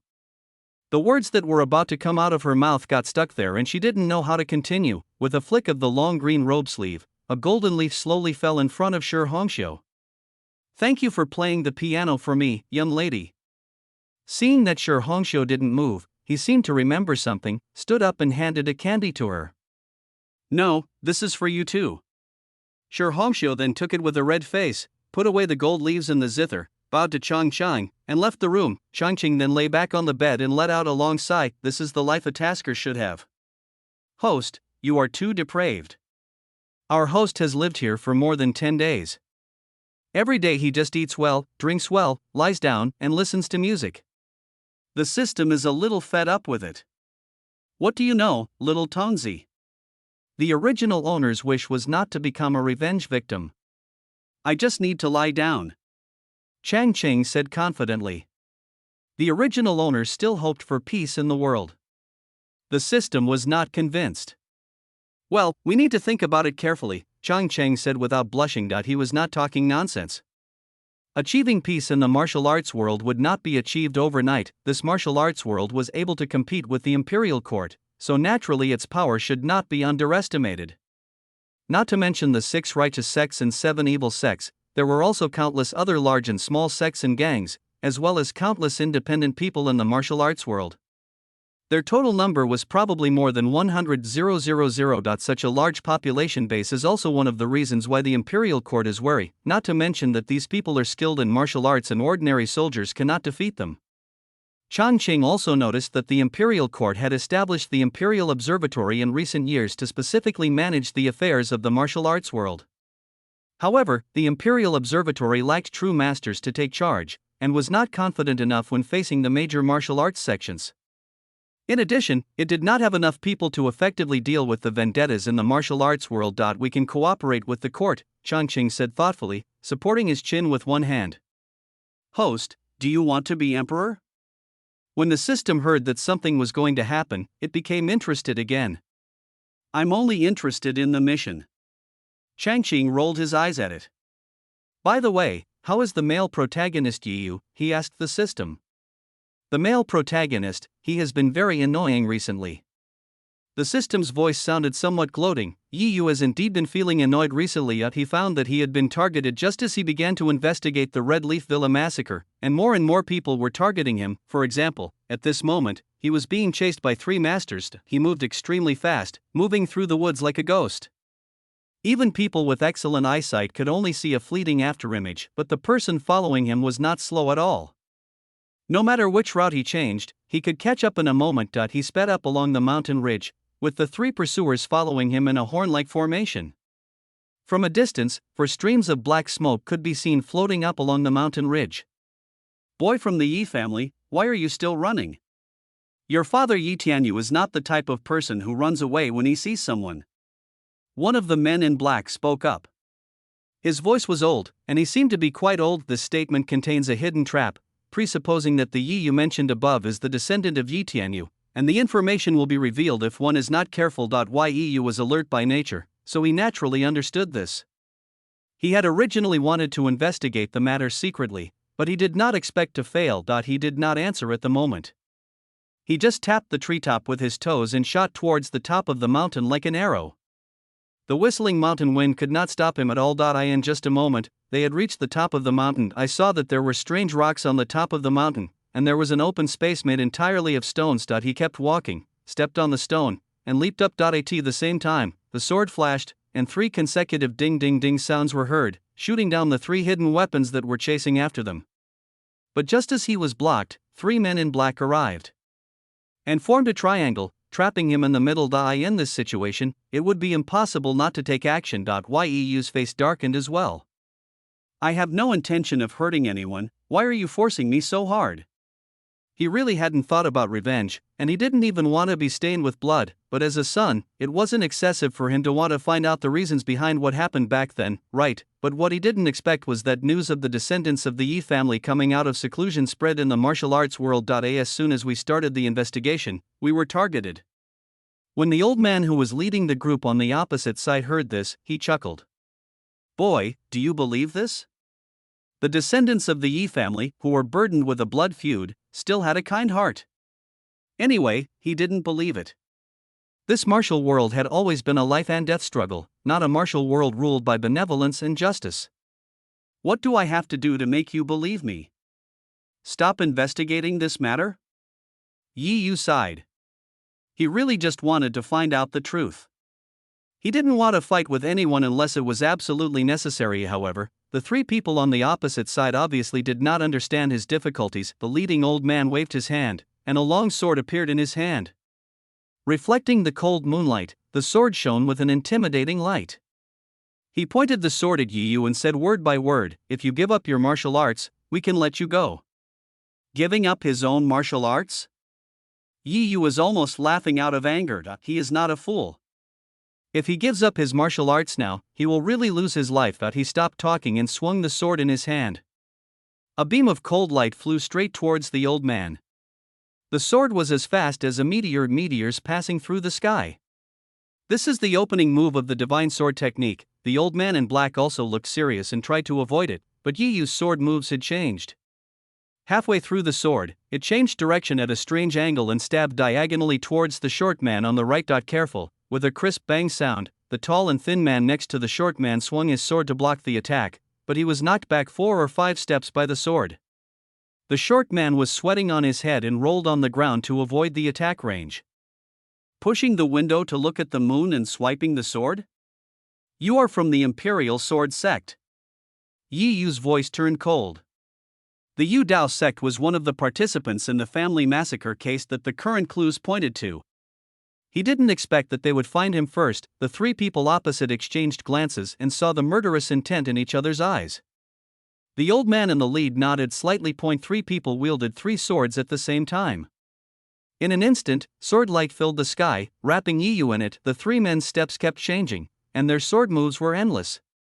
They filled in each other's gaps and wove the sword light into a fine net, from which not even a mosquito could escape. This is exactly the three talents sword formation that the three used to kill countless enemies, but this sword formation didn't seem to have much effect on Yu. As a series of dense sword-hitting sounds were heard, the three men looked grim. Yu actually fought fast, with a long sword protecting his body tightly. His sword was getting faster and faster, forming a white light around him, protecting him like a shield. The three of them were horrified and activated their skills, and the sword lights became one. Chapter 70, The World of Martial Arts, Revenge on a Lonely Enemy. 5. If someone was watching the battle from a distance, they would be able to see three human figures flying and dancing in the sky full of sword lights, while the other figure was as steady as a rock, with only a flash of sword lights dancing around him. As time went by, the hearts of the three people gradually sank. They were in the middle of the game, so they naturally knew that although their swordsmanship was extremely graceful, they could not attack at all. The sound of the swords breaking the wind was even more different, one strong and one weak. The defeat is inevitable. Suddenly, a clear whistle was heard, rising straight into the sky. Three sword lights flew up into the sky, and the three men in black stumbled back. Yu actually fought against three people alone, not only injuring his opponents, but also knocking the three swords away. The three men in black looked ashen. They had not expected that Yu had already practiced the divine sword technique to such a level. At this moment, he is injured internally, and if he runs away he will be killed one by one. The old man in the lead was determined and shouted, "Go!" He actually rushed over regardless of everything. Yu naturally stretched out his hand to block it, and with a puff sound, the sword in his hand went straight through his chest, but the old man seemed to feel nothing. He just stretched out his hands, grabbed his shoulders and dragged him there. "Walk!" He shouted again, and a lot of blood splashed out of his mouth and splashed onto Yu's face. Before Yu could react, the other two men in black shook their bodies and ran down the mountain without hesitation. Yu showed a bitter smile on his face. "Old sir, why bother? I have no intention." He let go of the sword and staggered back a few steps. As the old man fell to the ground with a bang, he also sat down on the ground. Before his eyes appeared the eyes of the two men in black, full of resentment, hatred, and unwillingness as they left. He knew that he had entered a terrible vortex, a vortex called revenge. Yu stretched out his hand and scratched his hair hard. Why did things turn out like this? He grew up in Changqing Villa and only learned about his life experience some time ago.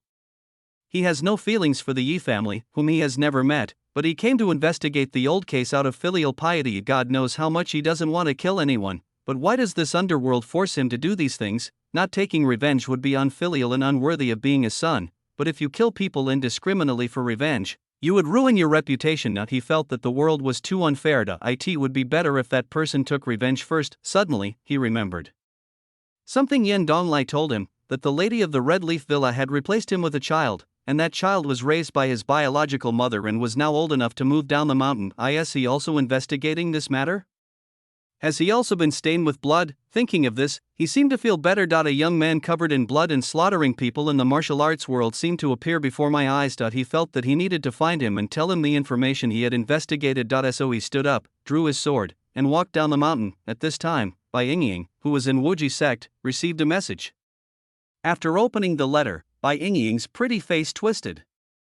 That bitch, she gritted her teeth. She never imagined that her own child had been replaced by Madame Yi long ago, and that the child she had raised for more than 10 years and poured all her efforts into was of unknown origin. Later, when she read in the letter that her own child had become Yen Donglai's disciple and had learned excellent swordsmanship, her face looked a little better. Yu, she whispered softly.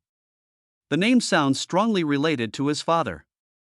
He must be a handsome young man now. When she saw in the letter that he defeated the second son of the Morone family with a single sword, she couldn't help but let a gentle smile appear on her face. This is more like him. He also became famous at a young age and has great martial arts skills. When she turned to the second page, she found that it was no longer information about Yu, but a densely packed list. This is the list of people in the underworld who participated in the massacre at Hongye Villa. There are more than 30 people. At a glance, many of them are now famous knights in the martial arts world. Some are Yi Tianyu's confidants and their families, and some are even his good friends, Bai Yingying. clenched her teeth, her whole face was distorted with anger, her hands kept shaking, and the empty hall fell into a low atmosphere. It was these people who massacred the entire Yi family and caused her lover to die in the fire. How can I not avenge this? Finally, Changqing said in the letter that he discovered the secret of his life experience while investigating the matter. Considering that he was not a descendant of the Yi family, he could not snatch Yi Yu's opportunity to avenge his family, so as not to cause regrets in his life. However, because he was raised by the saint and it was difficult to repay the favor, he investigated and compiled this list of enemies, hoping to facilitate the Yi family's revenge. Good. After reading the letter, Bai Yingying couldn't help but praise it. The child's words really touched her heart. How could she let others take revenge for the murder of her father and the destruction of her family? This was her responsibility as a son. Besides, with this list, revenge would be much easier. I could just go to the door and kill them. There would be no need to conduct any detailed investigation. Bai Yingying did not doubt the authenticity of the list, because she knew the child's temperament best. He never lied to her and truly treated her as his mother, always longing for her closeness. So she decided to go down the mountain. She wanted to find Yi Yu and hand him the list personally as a gift. As for the adopted son, she has ignored him for the time being.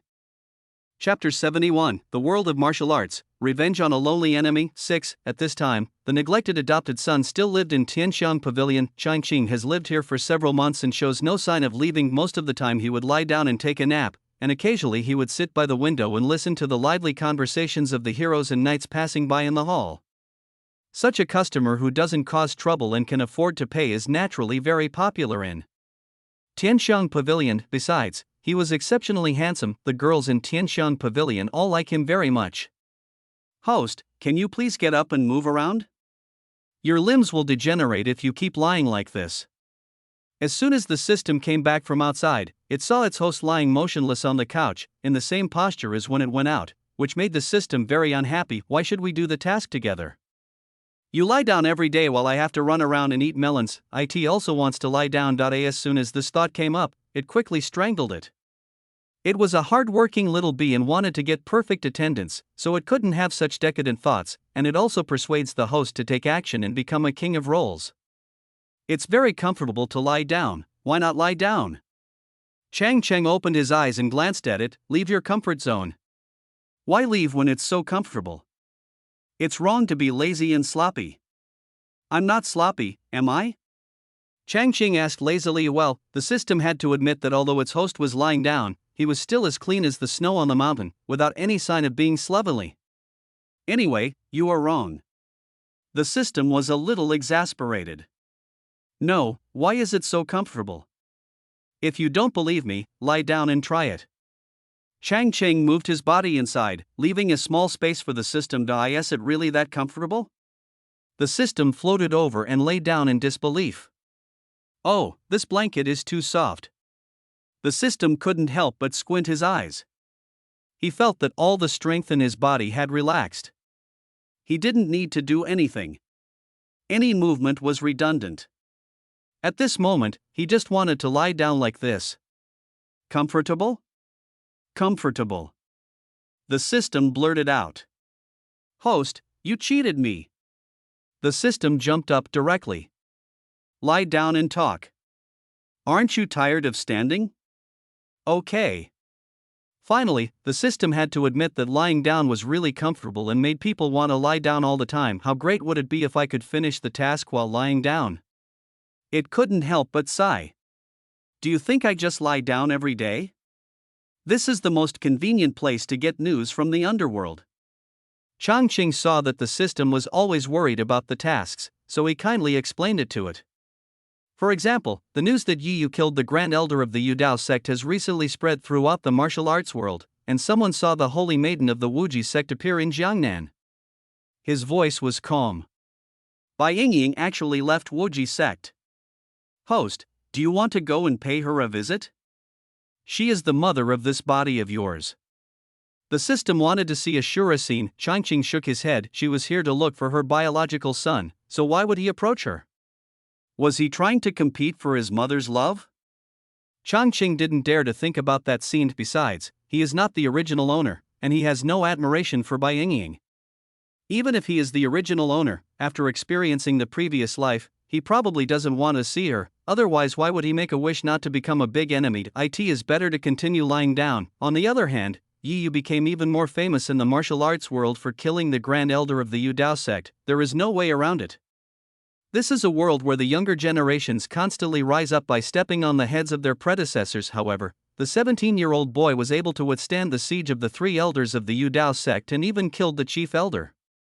Even Yi Tianyu in those days had never achieved such a record. There was a lot of discussion in the world. Some people say that he is a hero at a young age and his martial arts skills are even better than his master. Some people also said that he was high profile and murderous, as he killed his senior only a few days after entering the martial arts world, and there was a risk of him falling into the evil path. However, more people accepted the assumption that Yi Yu was the descendant of Yi Tianyu, and thus associated it with the idea that the Yu Dao sect was also the main body involved in the Hongye Villa massacre, and then developed the gossipy mentality of #the young hero of the Jiang who bravely fights against the big sect to avenge the massacre of his family. But no matter what, people in the martial arts world still recognize, admire, and even fear Yi Yu's strength.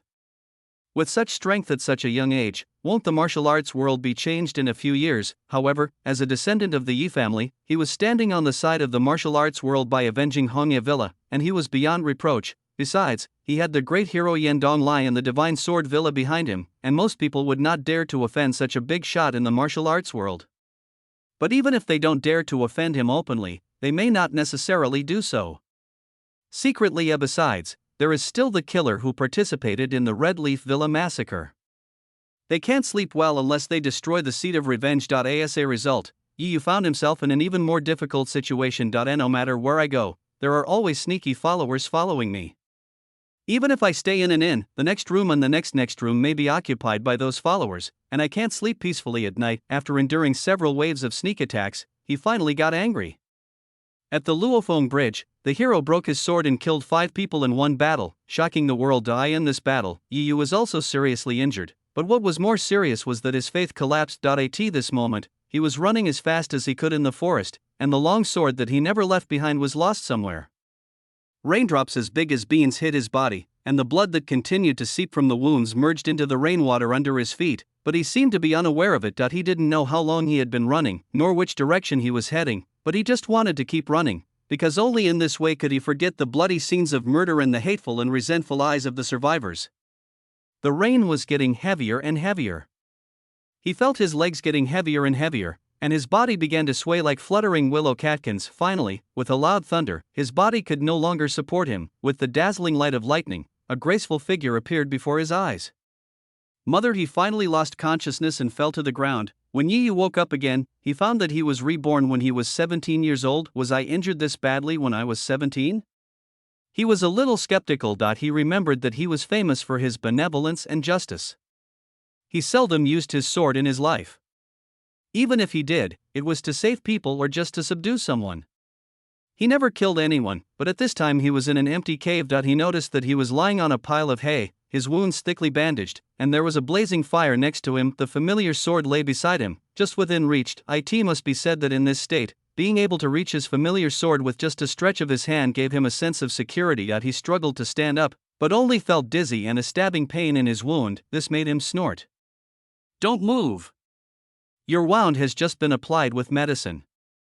A slightly hoarse female voice came from the door. Yi Yu turned his head with difficulty and noticed a woman standing at the entrance of the cave. She was wearing a nightgown and a black veil on her head, so he couldn't recognize her face. However, her breathing was deep and vague amid the sound of rain. If he didn't look carefully, he wouldn't even be able to detect her presence. What a master! Yi Yu looked alert, but then he thought about his current state and the fact that he couldn't do anything, and he smiled bitterly. Yi Yu, you are really confused. If someone wants to harm you, they don't need to wait until you wake up. What is there to worry about now? The woman opposite didn't seem to notice the change in his expression, and she walked over with light steps. "Call me before you faint." These words reminded Yi Yu immediately. The scene before he fainted flashed through his mind for a moment. His face felt like it was on fire and he felt extremely embarrassed. I was confused at the time. I hope the girl won't." Before he could finish his words, the woman opposite interrupted him and said, "I am Bai Yingying, the holy maiden of the Wuji sect." "Wuji sect, saint girl?" This news exploded in his ears like thunder outside, and he was stunned on the spot. You are my mother? Whether in his previous life or this life, Yan Donglai never concealed his identity. He naturally knew that Bai Yingying, the holy maiden of the Wuji sect, was his biological mother. However, in their previous life, they recognized each other as mother and son after the storm of revenge was over. How come it happened so much earlier in this life? Chapter 72, The World of Martial Arts, Revenge on a Lonely Enemy. 7. Just as he thought of this, he suddenly felt a sharp pain in his head, and countless images flooded into his mind like fast-forward shots in a movie. These were his memories of this life. In an instant, he put his hands on his head, his whole body arched, and the bandaged wound began to bleed again. How are you? Bai Yingying's voice was panicked. It was obvious that she didn't know how to deal with this situation and was a little at a loss for a moment. After a long while, Yu finally calmed down. Mom, I'm fine. He had a wry smile on his face. In this life, he has been deeply trapped in the vortex of revenge, and 6 lives have been lost on his sword. Can this still be called the sword of the benevolent? What made him feel even more desperate was that now he seemed unable to extricate himself from this vortex. Everyone in the martial arts world already knows that he is Yi Tianyu's son, and that he has already begun to seek revenge. Therefore, the participants in the previous Hongye Villa tragedy will inevitably regard him as a great enemy that threatens their lives, while the relatives of those who have died at his hands will regard him as an object of revenge. You are still too soft-hearted. With your martial arts skills, as long as you don't hesitate when you attack, even if there are more people, they can't hurt you. Bai Yingying took out gauze and wrapped his wound again. Mother, I don't want to hurt anyone. There has been too much killing in this world. The world needs more compassion and benevolence. Yu thought about it and expressed his true thoughts. No. Bai Yingying's reaction was very intense. Her face instantly turned cold as ice. You have a deep blood feud. They killed your father and slaughtered the entire Yi family. They also left me alone and helpless. You can't say such unfilial words. Her voice was even a little hysterical. Yu was a little stunned. This was nothing like the mother in his memory. He remembered that when he first met his mother in his previous life, she had a gentle smile on her face without a trace of hatred. When she heard him say that the world did not need hatred but compassion and righteousness, she nodded in agreement and even lamented that the child was blinded by hatred. That child. Yu suddenly had a flash of inspiration and thought of the child who was raised by his biological mother. His name seems to be Bai Changqing. Thinking of Bai Changqing, he couldn't help but imagine his bloody face, killing people with red eyes, and his lonely back when he left in despair after learning the truth. He felt that he was sorry for Bai Changqing, but he had no choice.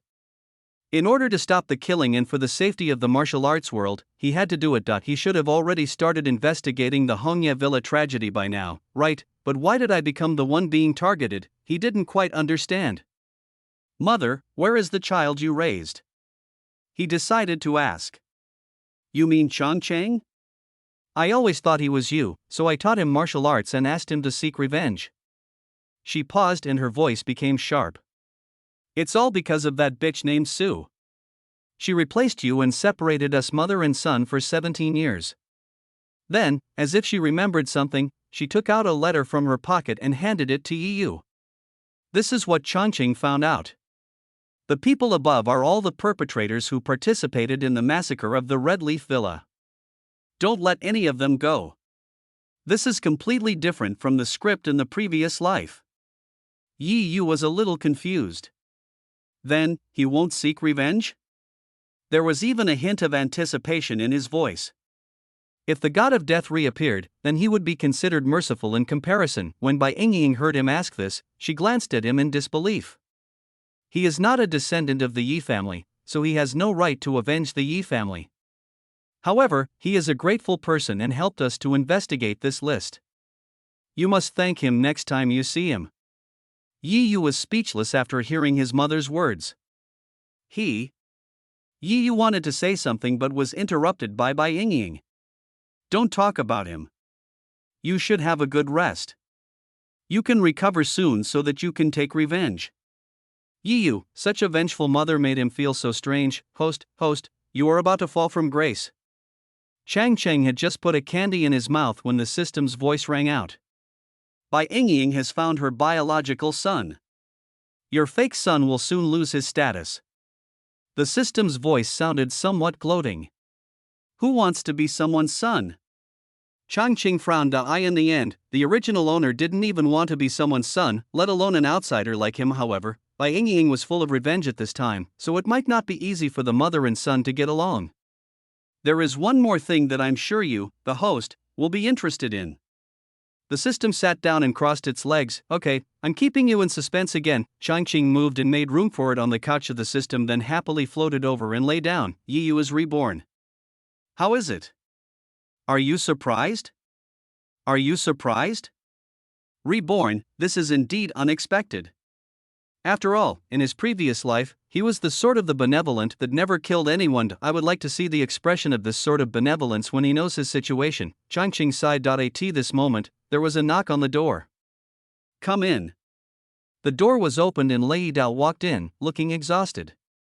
What do you want, sir? Lei Dao was very curious about the young man in front of him whose strength was unfathomable. The last time he was asked to spread the news that the descendant of the Yi family was coming out of seclusion, he thought that this person was the descendant of the Yi family.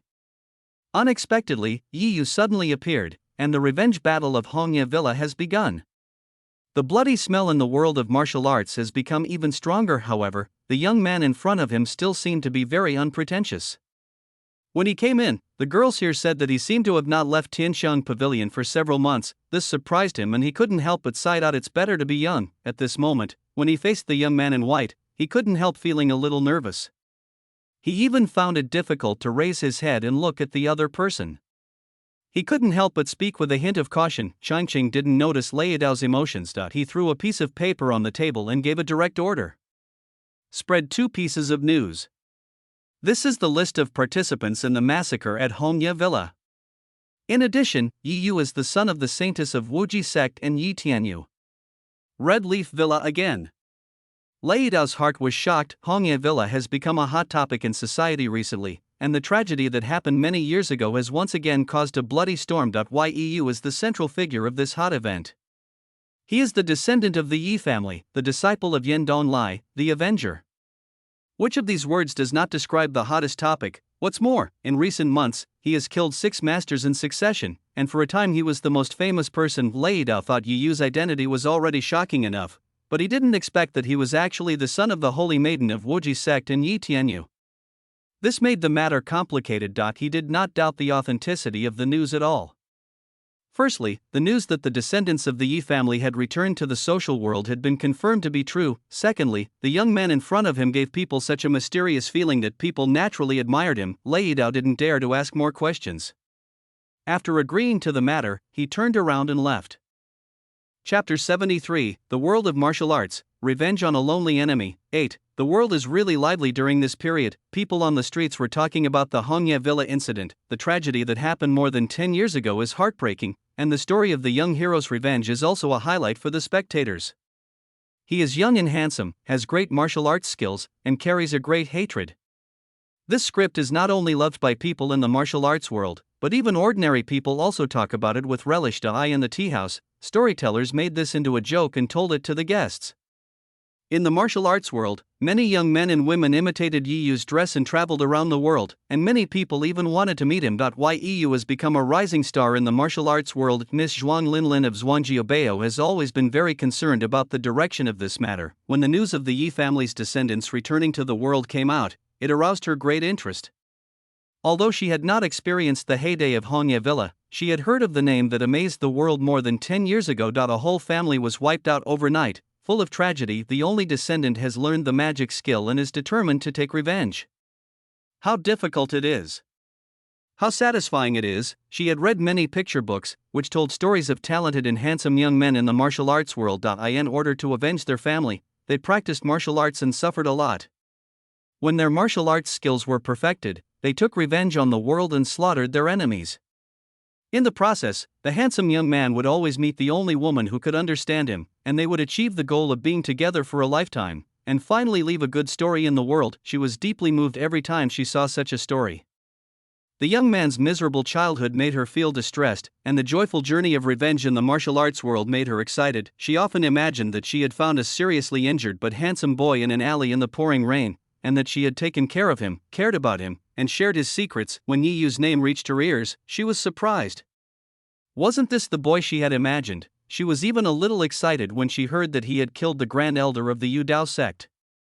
The young man she had been following was indeed a martial arts master, but what she didn't expect was that the fire of revenge would actually burn Ding Jiobao. On a dark rainy night, Mr. Ding her uncle, was carried in from outside. He was stabbed in the chest and covered in blood, and died not long after. Her second uncle was the one who loved her the most, and his death made her cry so much that she almost fainted.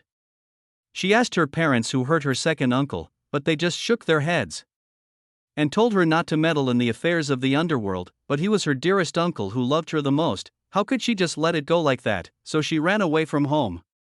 She wanted to investigate the matter herself and even wanted to avenge her second uncle with her own hands. At this moment, she was sitting at a table at the side of the Tianxiang Pavilion Hall, drinking tea leisurely. Although Tianxiang Pavilion has mostly male customers, there are also female knights who come here to consume, so her appearance does not seem out of place.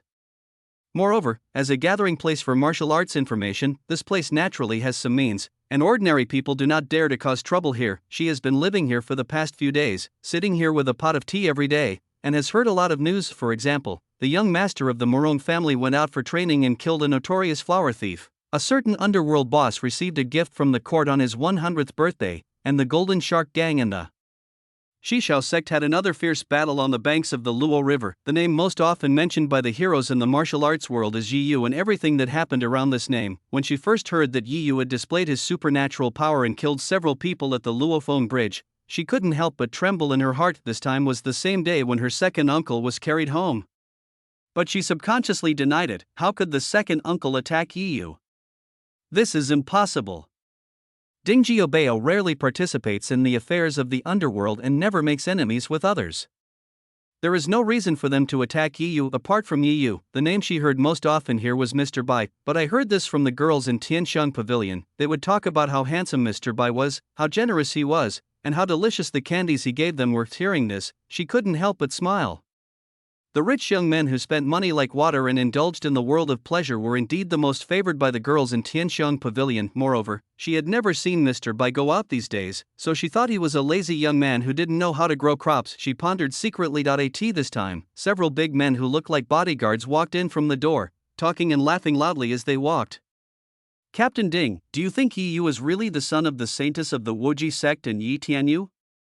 A sturdy man, 8 feet tall and carrying a copper hammer on his back, asked loudly. As soon as these words were spoken, they attracted a lot of attention. People in the hall who knew the three people hurried forward to greet them. Hey, isn't this Master Zhao, Master Ding, and Master Wang from the Thunder Escort Agency? Come and sit over here. There are some good tea and wine. The three of them were pulled to sit next to a large round table, and the people next to them quickly poured them tea with smiles on their faces. Master Ding, you just said that Yi Yu is related to the Wuji sect? The man called Master Ding had a face full of flesh. Seeing everyone's eyes focused on him, he was not panicked at all. He picked up the wine glass and drank it in one gulp. Then he wiped his mouth and said, of course, Yi Yu is the biological son of the saint of Wuji sect. His tone was certain, as if he had witnessed it with his own eyes. Since he is the son of the holy maiden of the Wuji sect, why doesn't he learn the martial arts of the Wuji sect, but instead becomes a disciple of Hero Yan? Someone asked. That's naturally because Yi Tianyu and Master Yan are good friends, and he wants to leave a good successor with excellent qualifications for Master Yan. Ding Diao naturally didn't know about the child swap, but that didn't stop him from explaining it casually. It is common for the children of close friends in the martial arts world to become each other's disciples. This is just like a marriage, which can strengthen the ties between the two forces and benefit everyone. Moreover, for these martial arts heroes, accepting disciples is a very cautious matter. Not only must the qualifications be good, but also the background must be considered. After all, practicing martial arts is very expensive, and all kinds of medicinal herbs and elixirs are indispensable. When everyone thought about it this way, they felt it was understandable. However, in this case, Yi Yu's background becomes more complicated. Is there any support from Wuji sect behind his revenge? Some people can't help but think about it further. Although the forces of good and evil have not reached the point of being incompatible, they have basically been in a state of hostility over the years.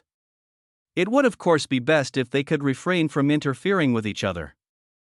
Chapter 74, The World of Martial Arts, Revenge on a Lonely Enemy. 9. Zhuang Linlin was very angry when she heard this. What kind of person is this? It's all just speculation, there is no substantial evidence at all. Hey, aren't you afraid that people will cause trouble for you if you make up stories like this? Or do you think your martial arts are better than young Master Ye's? She couldn't help but retort, ha ha ha ha ha ha. Her words caused a burst of laughter. Ding Biao laughed so hard that tears came out of his eyes. He smiled and said, Miss, you may not know that young Master Yu was also seriously injured in the battle at Luofeng Bridge and has not been around in the martial arts world for more than half a month. Besides, we brothers are not officials judging cases, so we don't need any evidence, right? Yes, we are just drinking some wine, just talking casually, don't take it too seriously. After that, there was another round of laughter. Zhuang Linlin's face turned red with anger. These people are simply unreasonable, but what they said next aroused her interest again. The escort leader called Wang Yi said mysteriously, have you heard that someone has found out who was involved in the Red Leaf Villa massacre, and now the news is spreading like wildfire in the martial arts world? Then he took out a picture book and handed it to the person next to him. Take a look, this story is about the murder of the whole family at Hongye Villa. Several heads around suddenly came over. After flipping through the pages for a while, someone finally looked up and said, the plot is quite similar, but Hua Mantian, the first person to take action, is not a person like him in the martial arts world. TSK. Isn't this referring to Hua Mantian from the Yudao sect? Someone suddenly had an idea and thought of someone, the Grand Elder of the Yudao sect? Everyone immediately thought of the first person Yi Yu killed after he entered the martial arts world. Oh my god. That really fits. Everyone quickly looked at the characters that appeared next. There were more than 30 people in total, and most of them could be found in the martial arts world. Now everyone was speechless. After a long while, someone wiped his sweat and said, this involves too many things. Many people can't even imagine it. The guests at other tables naturally paid attention to what was happening here, and someone immediately asked, Boss Wang, where did you buy this painting book? It's in the New Flower bookstore in the east of the city. But I don't know if it's still open at this time. I went there early. Of course, Wang Biao would answer every question. As soon as he finished speaking, many people in the hall rushed out, including Zhuang Linlin. Fortunately, the bookstore took the demand in the market into consideration and printed a large quantity. When everyone came back, almost everyone had a copy in their hands. Unlike everyone else who were flipping through the books happily, Zhuang Linlin's eyes were red and her face was ashen, because she saw names similar to her father and second uncle Lin. This sketchbook. If only one of the names was there, she might have thought it was someone else with the same name in the world, but since both names were there, it was hard for her to get lucky. Could it be that second uncle was really killed by Yi Yu? The person you admired killed the person who loved you the most. She couldn't accept such an outcome. Zhuang Linlin was walking on the road as if she had lost her soul, and before she knew it she had returned to Tianshan Pavilion. Of course she couldn't question Yi Yu. Not only could she not find him, but he didn't even know her, but she didn't know how to face her father when she returned. Should she blame him for getting involved in the Red Leaf Villa incident? She felt that she didn't have the position to do so. Besides, her second uncle had just been killed by Yi Yu, and she couldn't hurt her father's feelings at this time. While thinking, he was suddenly interrupted by a scream. Wow, Mr. Bai finally went out. I prepared a new song and wanted to sing it for Mr. Bai. Is he leaving? No. Mr. Bai, please don't leave. I can pay for the room. Zhuang Linlin turned her head and saw a young man walking down the stairs. He was dressed in white, with cold eyes and eyebrows. He didn't tie his hair into a bun, and let his black hair hang down to his waist. He looked lazy but had an extraordinary temperament. Hearing the girl's whispers, his beautiful thin lips curled up slightly to reveal an extremely gentle smile, and his star-like eyes shone with dazzling light, so handsome that it was breathtaking. How could this person look like an uneducated young master from a wealthy family? He was clearly a peerless gentleman like a jade. Zhuang Linlin was stunned there for a moment, and only reacted when Changqing walked up to her. Ms. Zhuang, do you want to see Yi Yu? The young man's voice was a little cool, like the melting ice and snow on the mountains. Why Yi Yu? Zhuang Linlin forgot who this was for a moment. Only when the boy opposite sat down lazily did she shake her head repeatedly. No, I don't even know him, why would I want to meet him? Changqing was a little confused by her attitude. He remembered that in the plot, Zhuang Linlin had been looking forward to meeting Yi Yu for a long time. Could it be that the aura of mutual attraction between the male and female protagonists would also lose its effect? Changqing frowned. Host, Zhuan Linlin just learned that Yiyu killed her second uncle. The system's voice sounded in his mind. It seemed to be happy to see its host being humiliated, and even its voice was cheerful. Why didn't you tell me earlier? Changqing cursed inwardly. The system escaped directly. What the system didn't say was that women are visual animals, and the host's appearance was so handsome that it was a completely normal reaction for Zhuan Linlin to be distracted for a moment. Besides, she hadn't met Yiyu yet, and she had learned about the hatred between the two families. In a way, although Zhuan Linlin's reaction was somewhat unexpected, Changqing still had to continue speaking. After all, when a woman says no, it doesn't necessarily mean it's a no. So, he knocked on the table and said in a low voice, Yiyu is in Yendang Mountain west of the city. You can find him there. Before Zhuan Linlin could say anything else, Changqing stood up and left leisurely. Only Zhuan Linlin was left standing there. Host, you are too ruthless. The system showed some sympathy for the woman. I'm here to bring the hero and heroine together, not to poach someone, Changqing said confidently. He was walking on the street and saw someone selling candied haws. He bought a string and tasted it. The food in the martial arts world is really hard to swallow. He couldn't help but sigh. Even in my previous life when I was living in the countryside with little food and clothing, the snacks still tasted good. I don't know what his mother wanted to arrange for him in this message. Chapter 75, The World of Martial Arts, Revenge on a Lonely Enemy. 10. Changqing walked forward all the way to a small alley, turned left and right, and slipped into a deep courtyard. He looked relaxed, as if he was a wanderer returning home. You're late. Bai Yingying's voice rang in my ears as I entered the yard. He looked up and saw Bai Yingying sitting under the ginkgo tree in the yard, looking at him coldly. Changqing met her eyes without dodging or avoiding them, with an unpredictable expression on his face. Is this important? He walked straight up to Bai Yingying without stopping. What do you want, Saint? This unusual reaction caught Bai Yingying's attention. She stared at the boy in front of her with some surprise, as if she had suddenly discovered that her domesticated cat had bared its claws at her. Great! The martial arts world really makes people grow. She suddenly burst into laughter, and the air around her swept wildly, blowing the leaves all over the ground. She just raised her white jade arm, and the ground seemed to be blown by a strong wind, and a surge of true energy gushed out.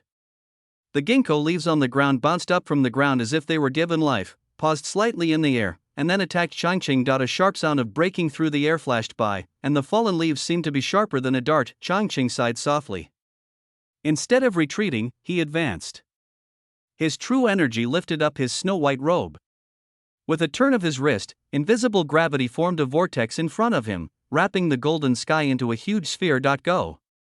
With a low shout, the huge ball flew towards Bai Yingying, and its speed was 3 times faster than when it came bold. Bai Yingying's voice was sharp. She didn't expect that after not seeing her for a while, this child would actually dare to attack her. She formed a strange seal with her palms, pointed her toes, and quickly retreated backwards. This is exactly the Wuji sect's most proud martial art, the Samsara seal, but what she didn't expect was that as soon as the two forces came into contact, the ball formed by the fallen leaves exploded directly. Boom! Dust was flying all over the sky, covering her face and body. You? She was a little angry. When had she ever been so embarrassed? Even the leader of the Wuji sect had to give her some respect. How advanced are your martial arts? She hesitated for a long time, but couldn't help asking. Bai Yingying thought that she still understood this child who had been with her since childhood. He had a talent for martial arts and could be considered a genius. But who isn't a genius? She was also called a rare genius in a century by the Wuji sect. How come his martial arts skills have improved so much after just a few months away? My martial arts? Changqing sat down slowly on the bench next to him, leaning against the backrest and looking extremely lazy. Suddenly, his eyebrows furrowed, and his arrogant temperament instantly disappeared. An indescribable cold murderous aura surged from his body, instantly enveloping Bai Yingying. Bai Yingying only felt that the temperature around her dropped instantly, but a layer of fine beads of sweat appeared on her forehead uncontrollably.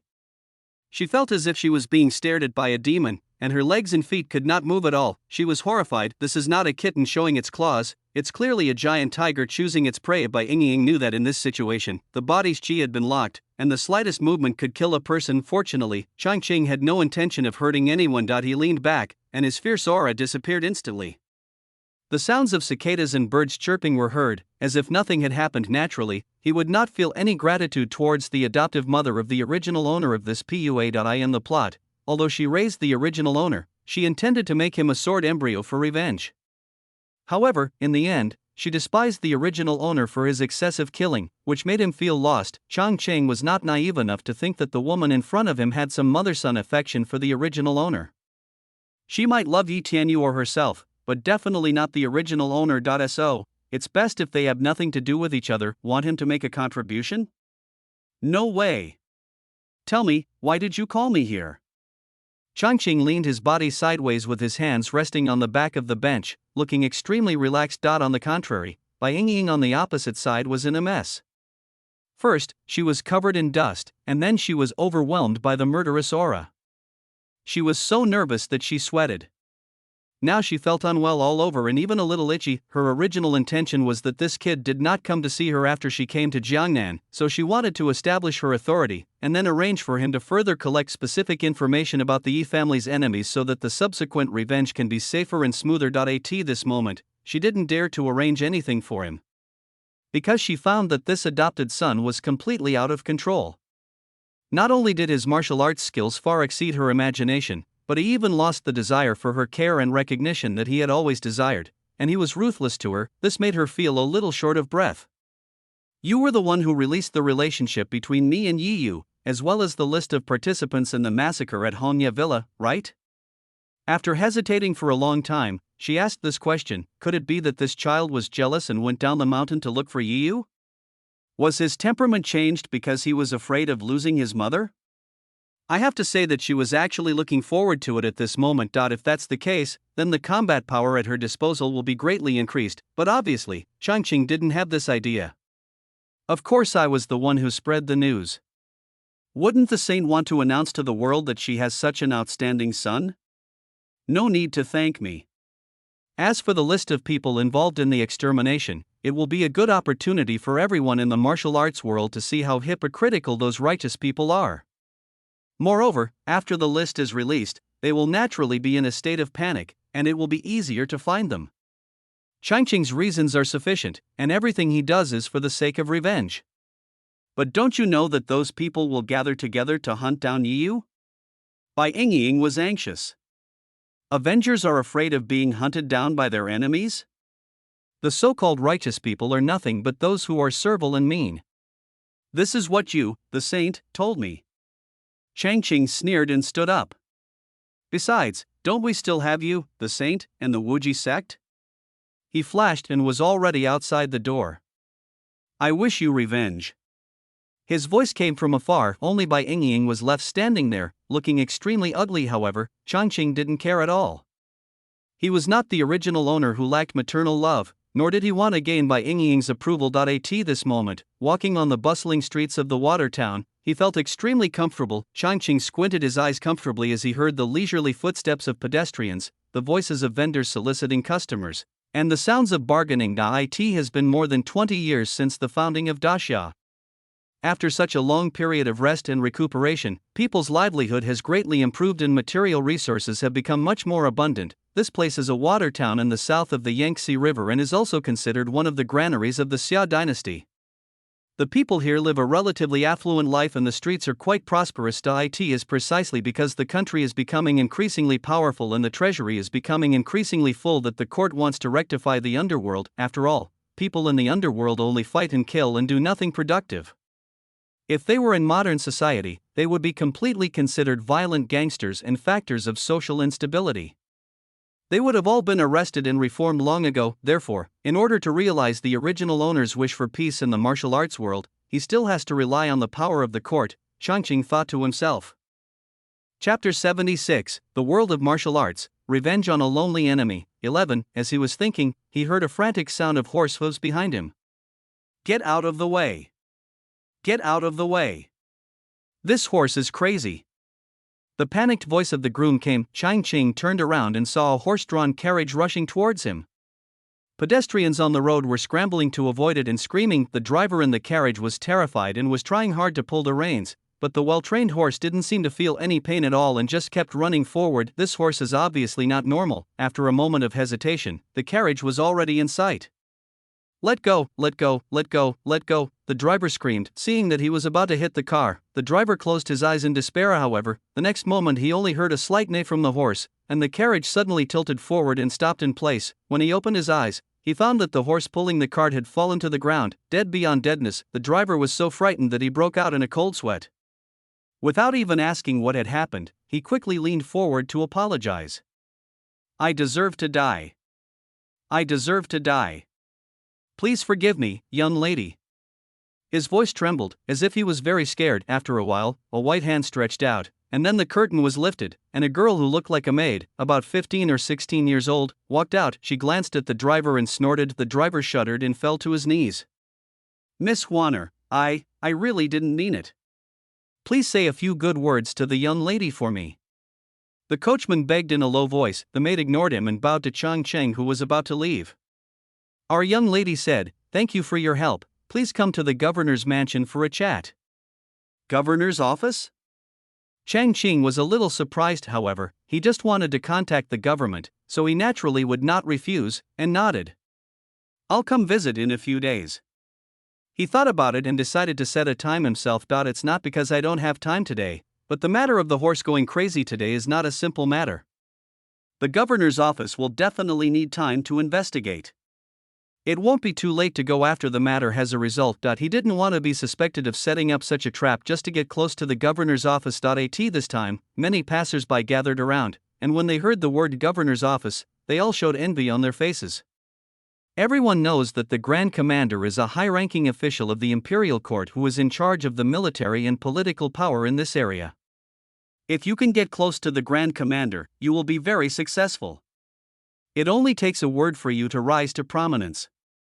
If I had known earlier, I would have stepped forward to help hold back that crazy horse. Someone stamped his foot. "TSK, Jean Lauer, can you hold back that crazy horse? That guy looks like a martial arts expert." Someone nearby retorted. Everyone understood that not everyone could stop this mad horse.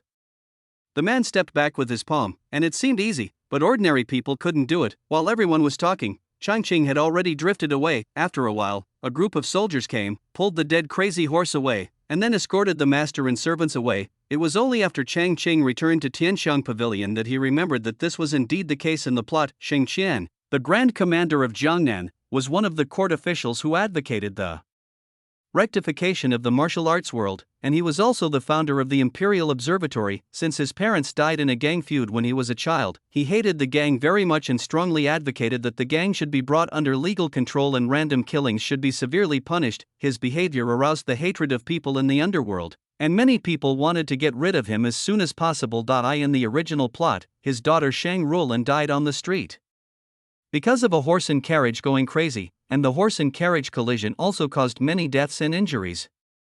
He himself was impeached and criticized by many people, and his prestige in the court was greatly reduced. After the accident, he tracked down the Poison Scorpion sect, but when he led his troops to attack the Poison Scorpion sect, the governor's mansion was attacked by gangsters, and his wife also died in this battle. The wife and daughter of a high-ranking official in the imperial court were killed. The emperor was furious and wanted to send troops to wipe out the underworld. However, several officials were assassinated in their official residences in the following days. The methods of the underworld masters who came and went without a trace were frightening. The emperor also had concerns in his heart. There is no way. Although the palace is protected by imperial guards, who would like to be on guard against thieves every day, the fact that people in the underworld only kill officials and do not involve the palace conveys a message that they are unwilling to be enemies with the emperor. However, if they insist on destroying the underworld, it will be a fight to the death. The emperor did not want to take any risks, and neither did the other ministers, so the matter was left unresolved. But Sheng Qian was unwilling to give up. He originally hated the murders in the underworld, but after his wife and daughter were killed by underworld people, his hatred spread to the entire underworld. So he fell into madness. He began to train his own army and frequently launched attacks on the Underworld, the official who once served the people wholeheartedly has turned into a machine that only knows how to take revenge. Naturally, his behavior was met with even more severe retaliation from the underworld regarding the constant assassination attempts against him. Related letters of denunciation landed on the emperor's desk like snowflakes, but to Changqing's surprise, the emperor suppressed the reports against him and did not take any action. I think he hoped that he could deal a blow to the martial arts world. After all, the emperor was also worried about the martial arts world, but how can he alone fight against the entire world? In the end, his actions brought about unanimous condemnation from the entire underworld when he led his troops to kill the Shark Gang. Large numbers of people from both the righteous and evil forces besieged him. Eventually, when all his troops were wiped out, he committed suicide on the banks of the Yushui River. It is worth mentioning that Yi Yu also participated in this fight. It was he who entangled the top master under Shang, and only then were the righteous and evil forces able to successfully eliminate this big devil. This battle also made Yi Yu more famous, and the title of the Sword of the Benevolent was recognized by both the righteous and the evil. It is really a sword of benevolence, it does not kill anyone. Changqing showed a sarcastic smile on his face. He remembered that in the laws of later generations, as long as several people conspired to murder someone, even if only one of them did it in the end, all of them would be convicted of murder. People in the ancient world really had no sense of law. Those who participate in the battle and hold back the enemy's important personnel will not be considered to have killed anyone, as long as their hands are not stained with blood. They can even win the title of the Sword of the Benevolent. How ironic, however, Shang is indeed quite capable, and the emperor does regard the martial arts world as a serious threat, which is also a good thing for him. Changqing was looking forward to meeting the great commander-in-chief. Chapter 77, The World of Martial Arts, Revenge on a Lonely Enemy. 12. On the other hand, Yi Yu had an argument with his mother. Mother, I don't want revenge. I will go back to find master now. He just didn't understand why his mother became so full of hatred after being reborn. To be honest, he grew up under the care of his master and had little affection for his father and the Yi family, whom he had never met. He felt that he had fulfilled his responsibility by being able to investigate these old matters. What was his mother like in his previous life? In his impression, his mother in his previous life was gentle and kind, as calm and tolerant as the surface of Luoshui Lake. How could she be hysterical at every turn like this? Yi Yu's attitude also angered by Yingying. After meeting Changqing, she developed a sense of urgency, as if she would never have the chance to avenge herself if she didn't do it quickly. Therefore, as soon as she came back, she discussed revenge with Yi Yu, but she didn't expect that he would have such an attitude. She became angry immediately and pointed at Yi Yu with a trembling hand. Yi Yu, you are a descendant of the Yi family, the child of Yi Tianyu and I. If you don't avenge your father, how can you survive in the martial arts world? Her voice was so sharp that it hurt Yi Yu's eardrums. Yi Yu also knew that he was somewhat in the wrong for not avenging his biological father, but he really didn't want to kill anyone. If only someone could kill him, he couldn't help but think. He couldn't help but blame by Changqing in his heart. Why did he investigate the truth about his life so early? Couldn't he just kill those enemies and wait for him to uncover the mystery of his life? I don't want to kill anyone. Let Bai Changqing take revenge. He listens to you the most anyway. He said angrily. Bai Yingying's face became even uglier. Look at what she said. How could someone else be responsible for the murder of her father and the destruction of her family? Besides, she didn't dare to order Changqing to do anything now. It was obvious that her adopted son's temperament had changed drastically after he learned of his identity. He was no longer someone she could easily control. You are Yi Tianyu's son. If you let others take revenge, how will the world view you? And you are a swordsman. Don't you know that a sword is a weapon? You don't want to kill people? Then why are you in the world? You might as well go to the mountains and become a monk. If Changqing heard Bai Yingying's words here, he would probably applaud her. This statement is both reasonable and powerful, and every word hits the point. Sure enough, Yi Yu's face turned very ugly after hearing this. How can he not gain a foothold in the martial arts world if he doesn't kill people or seek revenge? In his previous life, he didn't kill people. Not only was he able to gain a foothold in the martial arts world, but he also gained the respect of both the righteous and the evil. His sword of benevolence became famous throughout the world. He finally understood the key to this problem lies in Bai Changqing. It was he who discovered the secret of his life experience, and now the hatred has fallen on him. If he doesn't take revenge and kill, he will be forced to kill. Suddenly, an idea flashed in his mind. Could Bai Changqing have also been reborn? The more he thought about it, the more he felt that this was possible. Bai Changqing's greatest wish is to gain his mother's approval, but in his previous life his mother blamed him for depriving her of the opportunity to avenge her family and for being too murderous. That is why, after being reborn in this life, Bai Changqing stopped killing and instead provided Bai Yingying with the information he knew in order to please her. Thinking of this, Yu felt that he finally grasped the truth. He stared straight into Bai Yingying's eyes and asked excitedly, "Bai Changqing, is there something seriously wrong with him?" Bai Yingying thought he wanted to push the revenge onto others, and she became even more angry. "Can you please stop trying to push your responsibilities onto others?" "No, mother, don't you find it strange? He just came down the mountain not long ago and he not only investigated his own life experience, but also found out the entire list of his enemies." He tried to keep his voice steady. If Bai Changqing was also reborn, Yu felt that he would not have to worry about revenge at all. As long as he doesn't take action, that person will take action to deal with these enemies in order to please his mother. He just needs to watch silently, and when the enemies are destroyed, the mother's obsession will naturally disappear, and the family will be able to live in harmony as in the previous life. Yu remembered that a few years after the man retired, he went to visit him and asked him if he regretted the killings he had caused in the martial arts world. His answer was that this was what his mother had instructed him to do and there was nothing to regret. A child who longed so much for his mother's recognition would not want to see his mother being tortured by hatred even if he were reborn, right? Bai Yingying didn't think the investigation was difficult. His martial arts skills have improved greatly. How difficult is it to investigate these things? To be honest, she was a little disappointed with Yu. Bai Yingying had to admit that she was more tolerant of Yu than Bai Changqing, whom she had raised since childhood. Maybe this is blood relationship. When she first saw the face that looked like Tianyu, her heart was filled with tenderness, something she had never felt before when facing Bai Changqing. She was very glad that she could know the child's life experience at this time. It would be more meaningful to let Yi Tianyu's biological child avenge the Yi family, and it would also comfort his spirit in heaven, but this child has no desire for revenge. How can this make her happy when revenge is her life? Therefore, the look he gave Yu was filled with dissatisfaction. This time, Yu did not notice his mother's scrutiny. He finally confirmed that Bai Changqing was reborn just like him, great improvement in martial arts. Of course, after rebirth, the experience of the previous life will make martial arts greatly improved.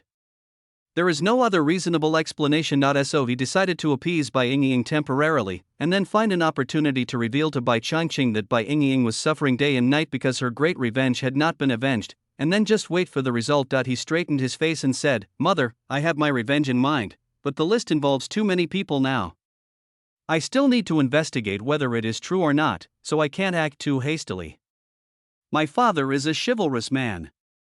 If I seek revenge based on just a list like this, wouldn't that be a disgrace to his reputation?" He said this beautifully and mentioned her father, and Bai Yingying's expression finally eased. "Just don't let me and your father down." She stood up and threw a token to Yu. "This is my ID card. With this, you can mobilize the disciples of Wuji sect." After saying this, the figure disappeared. Yu originally wanted to ask if he could mobilize Bai Changqing with this token, but seeing that she left so quickly, he could only sigh and put the token in his arms. His injuries have almost healed, and he has been practicing sword skills intermittently in the past few days. With his experience from his previous life, his martial arts have improved rapidly. Although he has not yet reached the peak of his previous life, he still has confidence in the world of martial arts. The system also told Changqing everything that happened here. "Hey, Bai Yingying is too biased. She gets violent when you disagree with her host, but when Yu talks back to her, she tries to reason with you." The system is somewhat indignant. Looking at the system floating there in a bloated manner like a pufferfish, Changqing couldn't help but poke its belly with his hand. "Don't be angry. I don't have any expectations for this foster mother. I only have the mission in my eyes and don't care about anything else." He is not the original owner, so he doesn't need Bai Yingying's recognition and love. However, it seems that Bai Yingying and Yu are not as loving and filial as in the original plot. That's right, Bai Yingying is now full of revenge, while Yu still wants to maintain the image of the sort of benevolence in his previous life. One is paranoid, the other is hypocritical, so there will inevitably be a conflict. Changqing doesn't think that Yu can escape from this vortex of revenge. Now his identity has been confirmed by the martial arts world. He has taken several lives, and he is involved with both the good and evil forces. Things are complicated and there is no way he can avoid it. Moreover, the list of names of participants in the massacre has already been circulated in the underworld, and he believes that there will be big moves soon. However, this is not what Changqing is currently concerned about. Chapter 78, The World of Martial Arts, Revenge on a Lonely Enemy. 13. At this time, he was visiting the gardens of the governor's mansion under the guidance of Shengqian, the Grand Governor of Jiangnan. As a high-ranking official of the imperial court who was in charge of a region, the governor's mansion is undoubtedly a place of curiosity. Although it is not luxurious, it is very large. The entire mansion covers an area of 100 acres, with countless servants and slaves, and even hundreds of guards. Young Master Bai is so young, but his martial arts skills have reached perfection. This really surprises me. Shengqian has a square face, thick eyebrows, clear eyes, and a righteous look. He has nothing in common with the crazy demon in the plot who was hostile to the world of martial arts. He had learned martial arts, but his talent was limited and he had not reached the level of a top-notch master. However, as a high-ranking official in the court and a leftist who advocated strict control of the martial arts world, he naturally knew the strength of the martial arts masters. He also examined the crazy horse. It was poisoned beforehand and then injected with another poison on the street. The mixture of the two poisons completely stimulated the toxicity, causing it to become completely out of control. This method of assassination was undoubtedly ingenious, but what surprised him even more was that there was no fatal wound on the horse's head. However, witnesses said that someone had killed the crazy horse with a single blow. It is not surprising that a person with great internal strength could smash a horse's head with one palm. What is strange is that there is no scar on the horse's head, not even a palm print left, and the bones are intact, but the inside is messed up. This shows that the attacker not only has strong internal strength, but also has extremely precise control over his internal strength, and is able to release and control it at will. Shengqian also knew several masters, but he believed that no one could do this. That's why he felt that the young man in front of him had reached the pinnacle of martial arts. Lord Shang, you are too kind. I am quite talented in martial arts. I fell off a cliff and survived. By chance, I learned some magical skills. Changqing said nonsense in a serious tone. An indescribable look flashed across Shengqian's face, but Shang Ruolin next to him burst out laughing. Mr. Bai, you are probably the protagonist in the picture book, right? Are there any dried bones of senior masters under the cliff? Her voice was playful, and she seemed not to be affected by the accident at all. Ruolin, don't be rude. Master Bai is your savior. Shang Chen brought his daughter here to thank his benefactor in person, but he didn't want her to offend the master by speaking without restraint, so he quickly criticized her. You have to know that many martial arts masters have strange tempers, some are aloof and reclusive, some are moody, and there are also many who draw their swords against each other over a disagreement. As a martial arts master, Sheng Qian naturally knows how to maintain a certain respect in front of martial arts masters. However, although Changqing does not look casual at all, his personality is very casual. There are no dry bones, but there are plenty of other treasures. He took out a candy and threw it to Shang Ruolin, then put one in his own mouth and narrowed his eyes slightly. Sheng Qian originally wanted to stop his daughter from eating something of unknown origin, but when he saw Changqing eat one herself, he did not continue to stop her. Forget it, there is no reason for such a master to resort to poisoning. Then, a thought occurred to me. Damn, why don't I have it, Sheng Qian, then I leave? As soon as Shang Ruolin put the candy into her mouth, she felt the sweetness of fruit spreading in her mouth. It was a pure and delicate sweetness, different from the salty and sour candied fruit, and it was even more memorable. At this moment, she didn't bother to speak and began to carefully feel this special taste. Young Master Bai, what is this? Did you really get it from under the cliff? When Sheng Qian saw the expressions of the two people, he knew that it must taste good. He wanted to try it too. But he was an official appointed by the court and an elder, so he was too embarrassed to ask directly, so he could only ask indirectly. So, young man, you understand what I mean, right? He understood, but Changqing had no intention of giving it to him. He still had serious matters to discuss with Sheng Qian. How could he accept the idea of giving him a candy and having his attention completely drawn to the candy? Could he say that giving Shang Ruolin a candy was just to shut her up? It seems to be working pretty well. The cliff is just a kind of suffering and opportunity.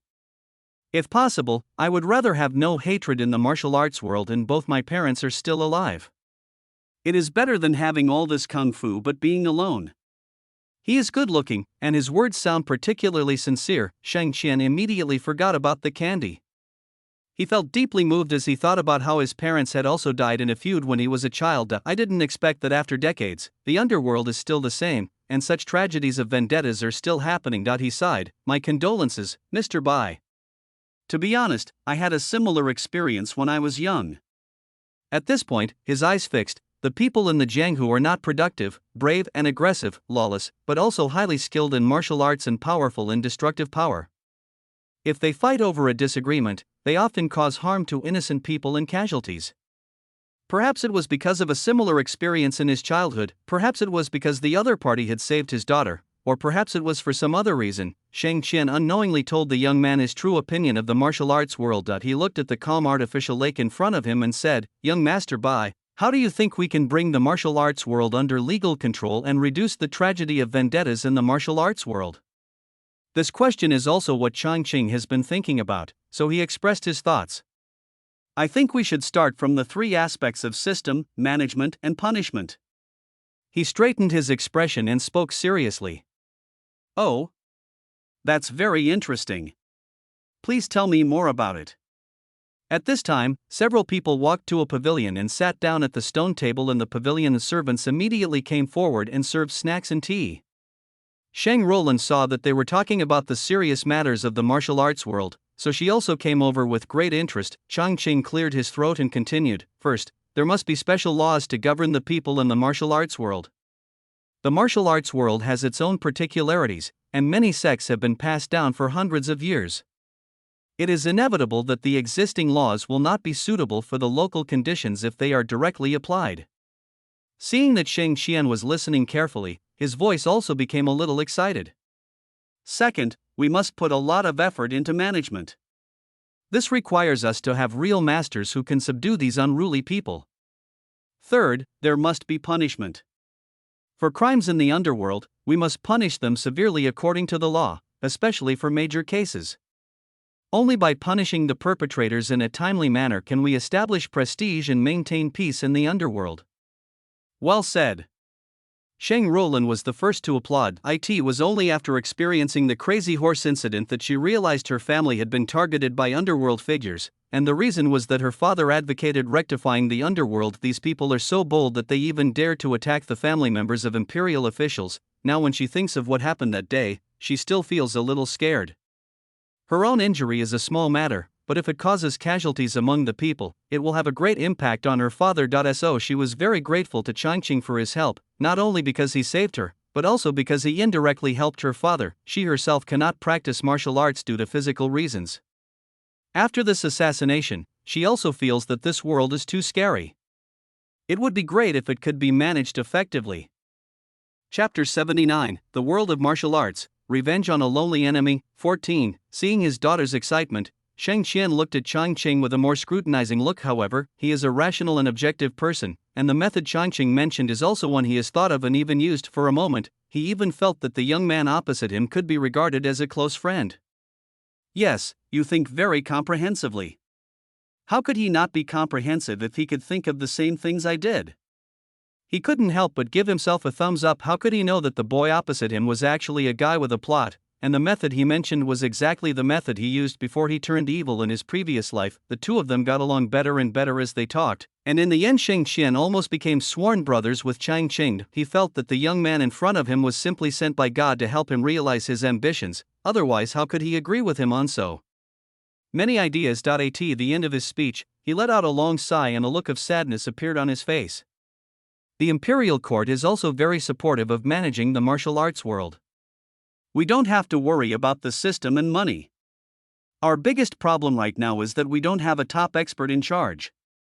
Changqing understood the meaning of the song and stood up, clasping his fists and saying, If the Grand Commander encounters a difficult situation, let me know and I will help. This was exactly what he wanted to hear. Ha ha ha ha ha, Shang Xian laughed out loud. With young Master Bai's help, great things can be accomplished. Roland's accident was worth it this time. Shang Roland looked confused. This is fatherly love, but she was also happy for her father.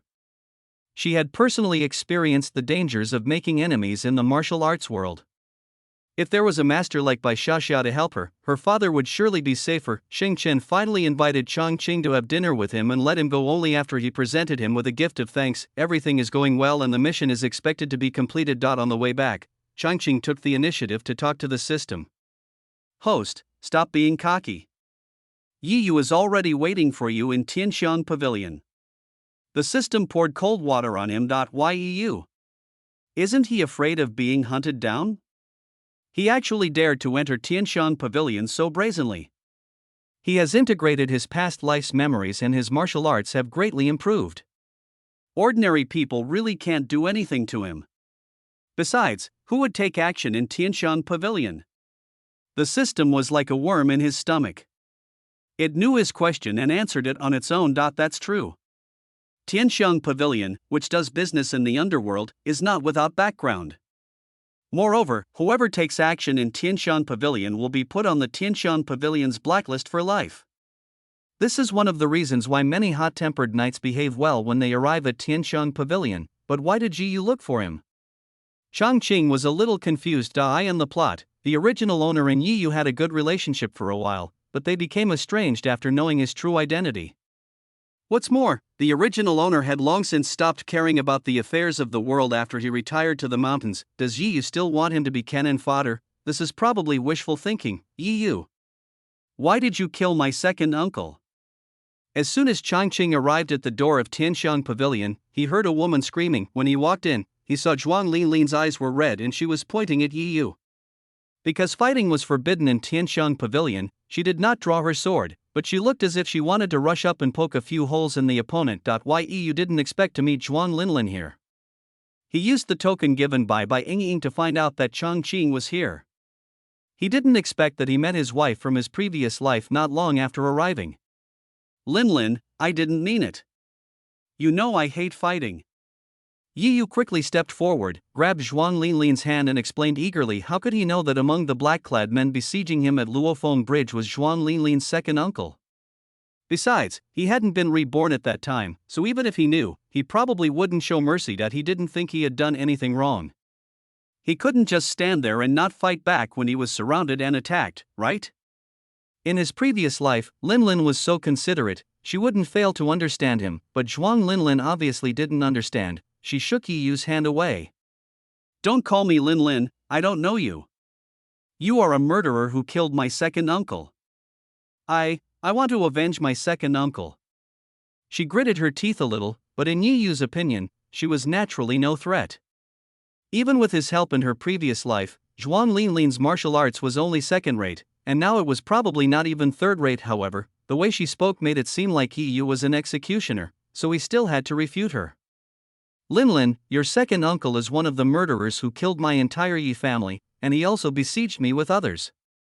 I didn't want to hurt anyone, I was just trying to protect myself, but you want to say that I am the executioner, which is unacceptable in any way.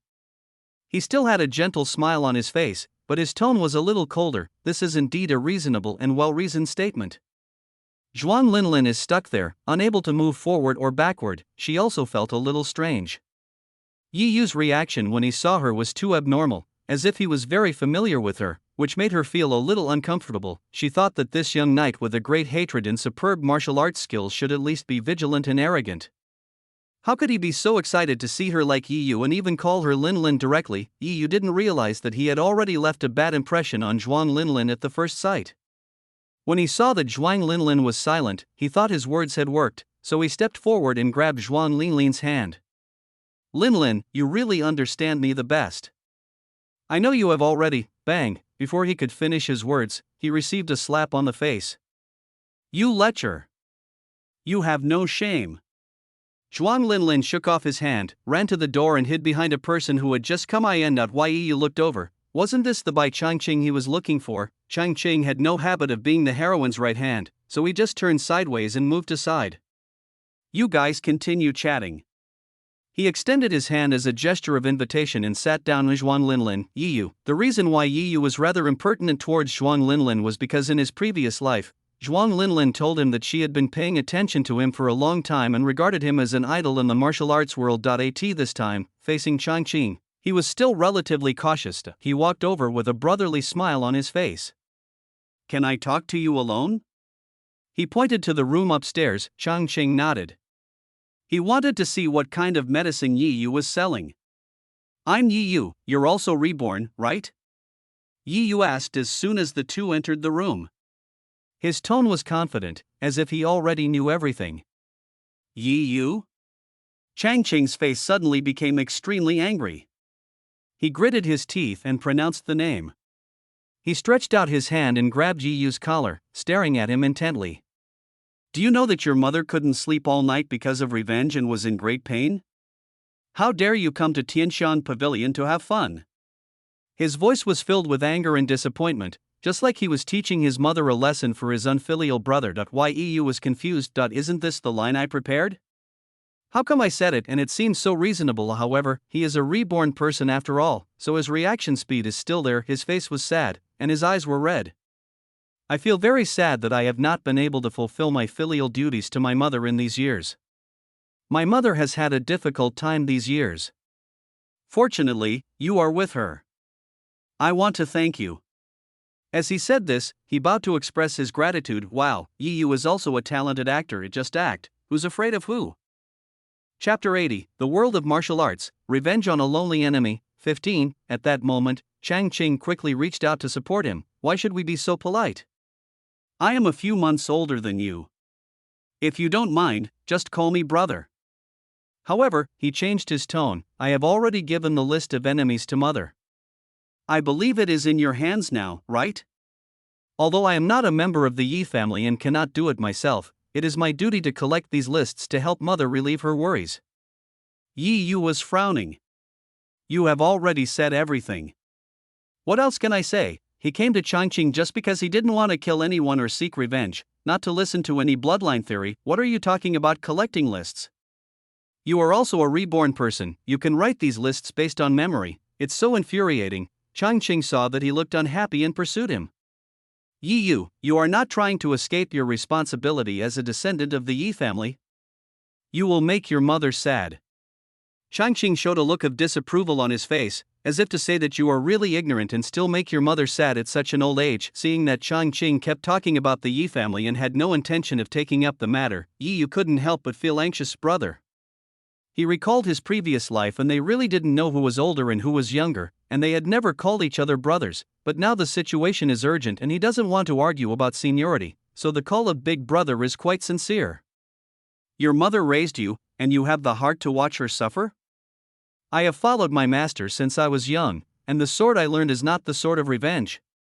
Yi Yu explained hurriedly. Changqing's patience has run out. In the final analysis, it's just moral kidnapping. They want him to be cannon fodder, but he has no morals at all. Changqing sat down lazily. He was not a member of the Yi family, so why was he in such a hurry? If he did not seek revenge, no one in the martial arts world would say he was heartless and ungrateful. It is you who made Mother suffer, my foolish brother. What does the hatred of your Yi family have to do with me? Mother raised me, not the Yi family. You have to force him to make things clear before he will accept the reality. If that's the case, then just make it clear. Want to quietly establish a benevolent persona? It's too late. Hearing Changqing's words, Yi Yu's face looked very ugly. He felt that things were getting a little out of control. Changqing seemed to be different from the person in his previous life. Could it be that rebirth would cause a drastic change in his personality? Although Changqing did not admit it, he had already determined in his heart that Changqing was reborn. Since they couldn't reach an agreement, he didn't plan to continue the discussion. He stretched out his hand and took out the identity card that Bai Yingying gave him and placed it on the table. This is what my mother gave me when we parted. It can mobilize all the disciples of Wuji sect. By Changqing, I order you to kill everyone on that list. As long as the people on the list don't exist, no one will force him to take revenge, and no one in the underworld will say that he is unfilial. Changqing was so angry that he almost laughed. Who was he trying to scare with a broken sign? Your mother probably didn't tell you that I'm not a disciple of the Wuji sect, and I'm not on the Wuji sect's roster. Besides, he paused, your brand isn't good enough. He reached out and took out a sign and threw it on the table, with the words Imperial Observatory clearly engraved on it. Yu took a glance and stood up suddenly. You are actually from the Imperial Court. Of course, he knew that the Imperial Observatory was a special agency established by the Imperial Court to handle the affairs of the underworld, and it was also common knowledge that the Imperial Court opposed feuds among the underworld. If Changqing was a member of the Imperial Court, it would be impossible to avenge him. That's why I say you are naive. Now everyone in the martial arts world knows that you are a descendant of the Yi family. Who can replace you? Changqing walked forward, patted Yiyu on the shoulder, and walked out of the room. Only Yiyu, with a pale face, was left sitting down dejectedly. Changqing ignored the curious looks from the hall and walked calmly into his room. What a good day today is. The world has been very unstable recently. Although Yiyu was extremely careful, he was ambushed again on his way back to his master's sect. This time he showed even stronger strength than before. After injuring several people, the attackers fled. The attack